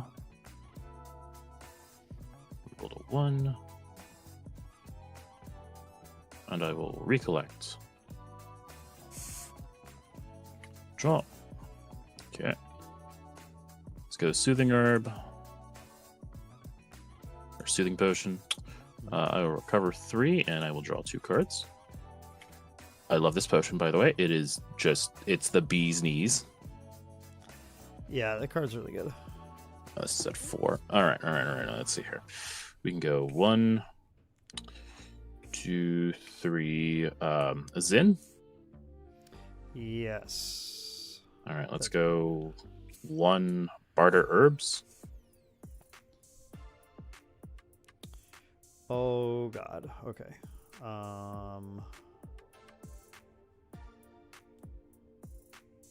think I need to do this. Seems so silly, but it's correct. I'm pretty sure. I kind of want to have that just in case. I'm gonna like in-cap barter herbs, I guess. Okie dokie. I'm gonna try to do it again. Well, at least you can't make more. That one's good. All right, so let's get rid of that, and actually, yep, that's fine. And then, Make 2 Volnias. yep, let's go. Can I generate from this? Yes. So let's go add counter. They each do 5 damage. Yes. I don't think it's enough Yucky. though. No, that's why I did the first one.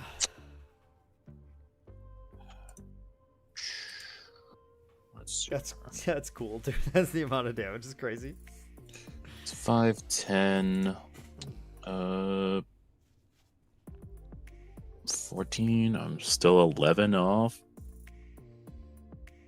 Man, I think I just have to pass the turn here. Okay.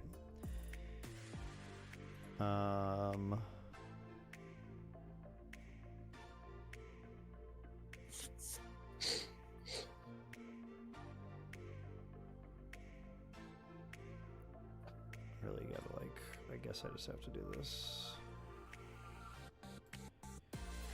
Yeah, I'll just put an amp out. What are you guys doing back here?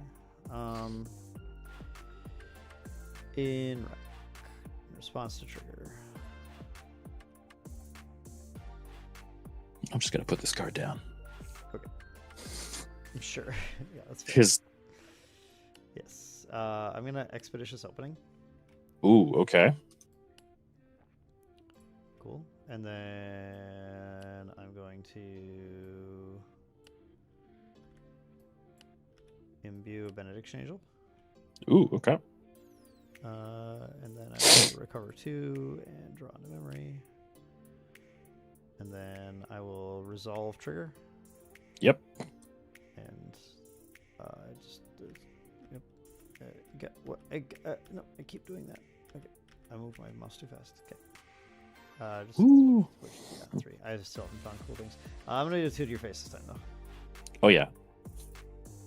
Okay. Neat. Then recollect. I'm gonna. Oh, I guess I should have done 2. That's fine. Let's go with that. Because I'm gonna play. Oh, you have Volnias though. You can like kill any of my stuff. Which I guess is like fine then.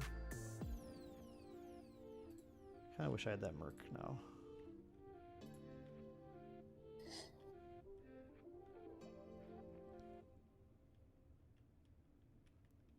I guess if I did 2 to, I'm gonna. I don't know if I can let you have another turn. Can I? 1, 2, 3, 4, 5. 1, 2.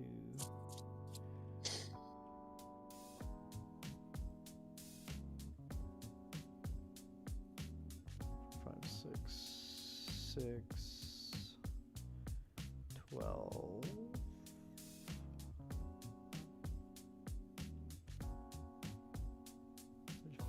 Yeah.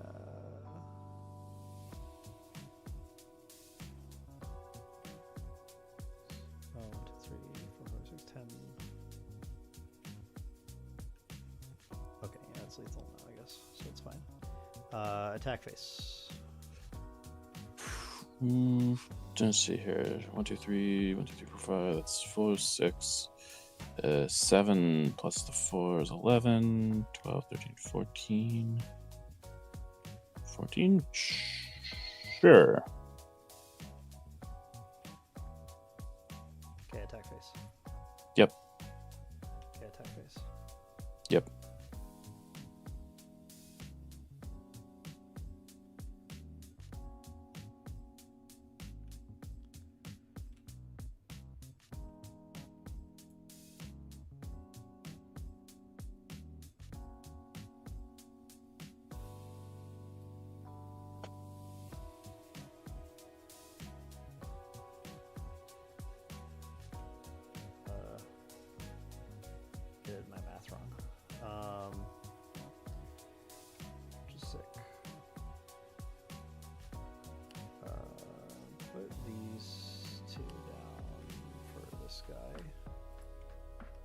whenever. Yep.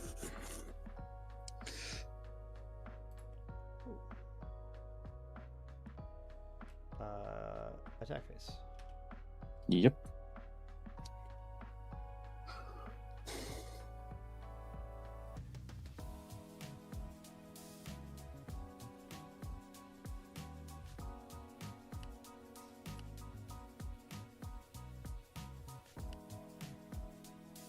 Uncover the plot. Uncover the plot's good.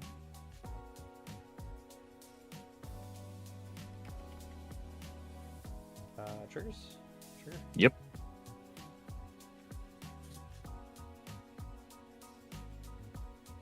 I'll deal 2 to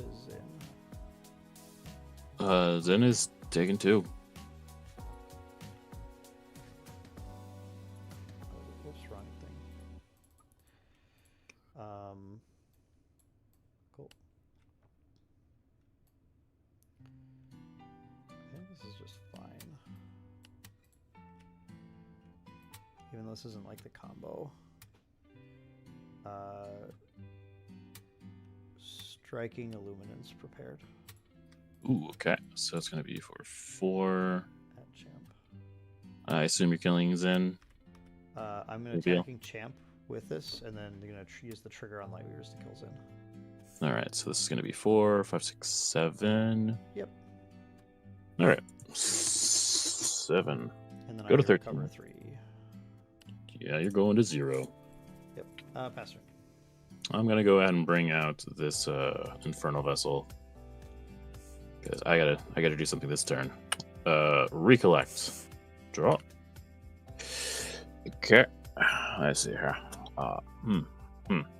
Interesting. Very, very interesting. 1, 2, 3. Let's go 1, 2, 3. I'm going to Vermilion Decree you. We're going to take 7 damage, and we're gonna both draw a card. Yeah.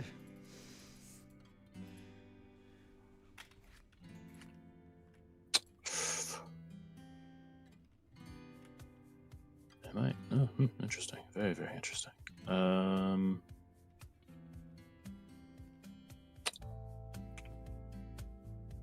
Risking the biscuit. So good at this game. That was a good one. I will recover 2 and I'll recover 3 and draw 2 cards. Okay. So go to 5. Yep.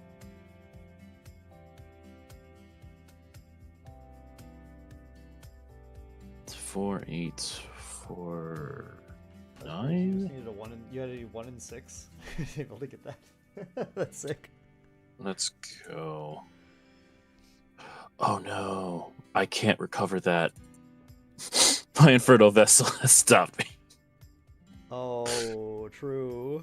That's players. That's 4, 9, 13. I can do 13 damage to you. Yeah, I believe that. Yeah, I'm dead. Yeah. I activate Evalnia and I hit you for 13 damage. That's wild. This card was great. This card was so great. Yeah. The deck's really cool. I bet if you have faster starts, it's like really frightening. Oh yeah, if you didn't incap the animate, I had dude. decompose, and I was just Oh, like, dude, I'm I ready was to so go. screwed. That's wild. Decomposing that thing afterwards too. That's crazy. Oh my god. Oh, all right. Well, Gurthos, thank you. That's that's sorry. It's been a long one because I don't know what I'm doing when I get to the end game with Luxem. I'm just not fast at the math. So. Oh yeah, the math. But this is cool. You showed off a cool deck. Well, this was fun. I'm sad that I wasn't able to show off Water Tongue or Fire Tongue. Yeah, I know it. Tongue. It's ended up being like the 1 hour blocks, especially given the time for like giveaways and stuff, just hasn't been enough. Plus things have gone late. So. Oh yeah. Well, you got 1 more hour to go. Hopefully, then you can get to go to bed. Yes, I'm looking forward to that. But yeah, really cool RE deck. So fun new brew. Definitely take a look at Essence Crucible stuff, you guys. This is why I talked about this 5 out of 5 earlier. This card's crazy. Yeah, you wait the opponent out, Perfy. Eventually they get bored and quit.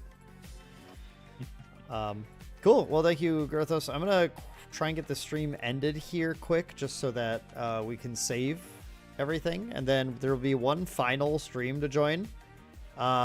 Everyone head over, just go back to the main deck page, go to live, and you'll see it pop up there.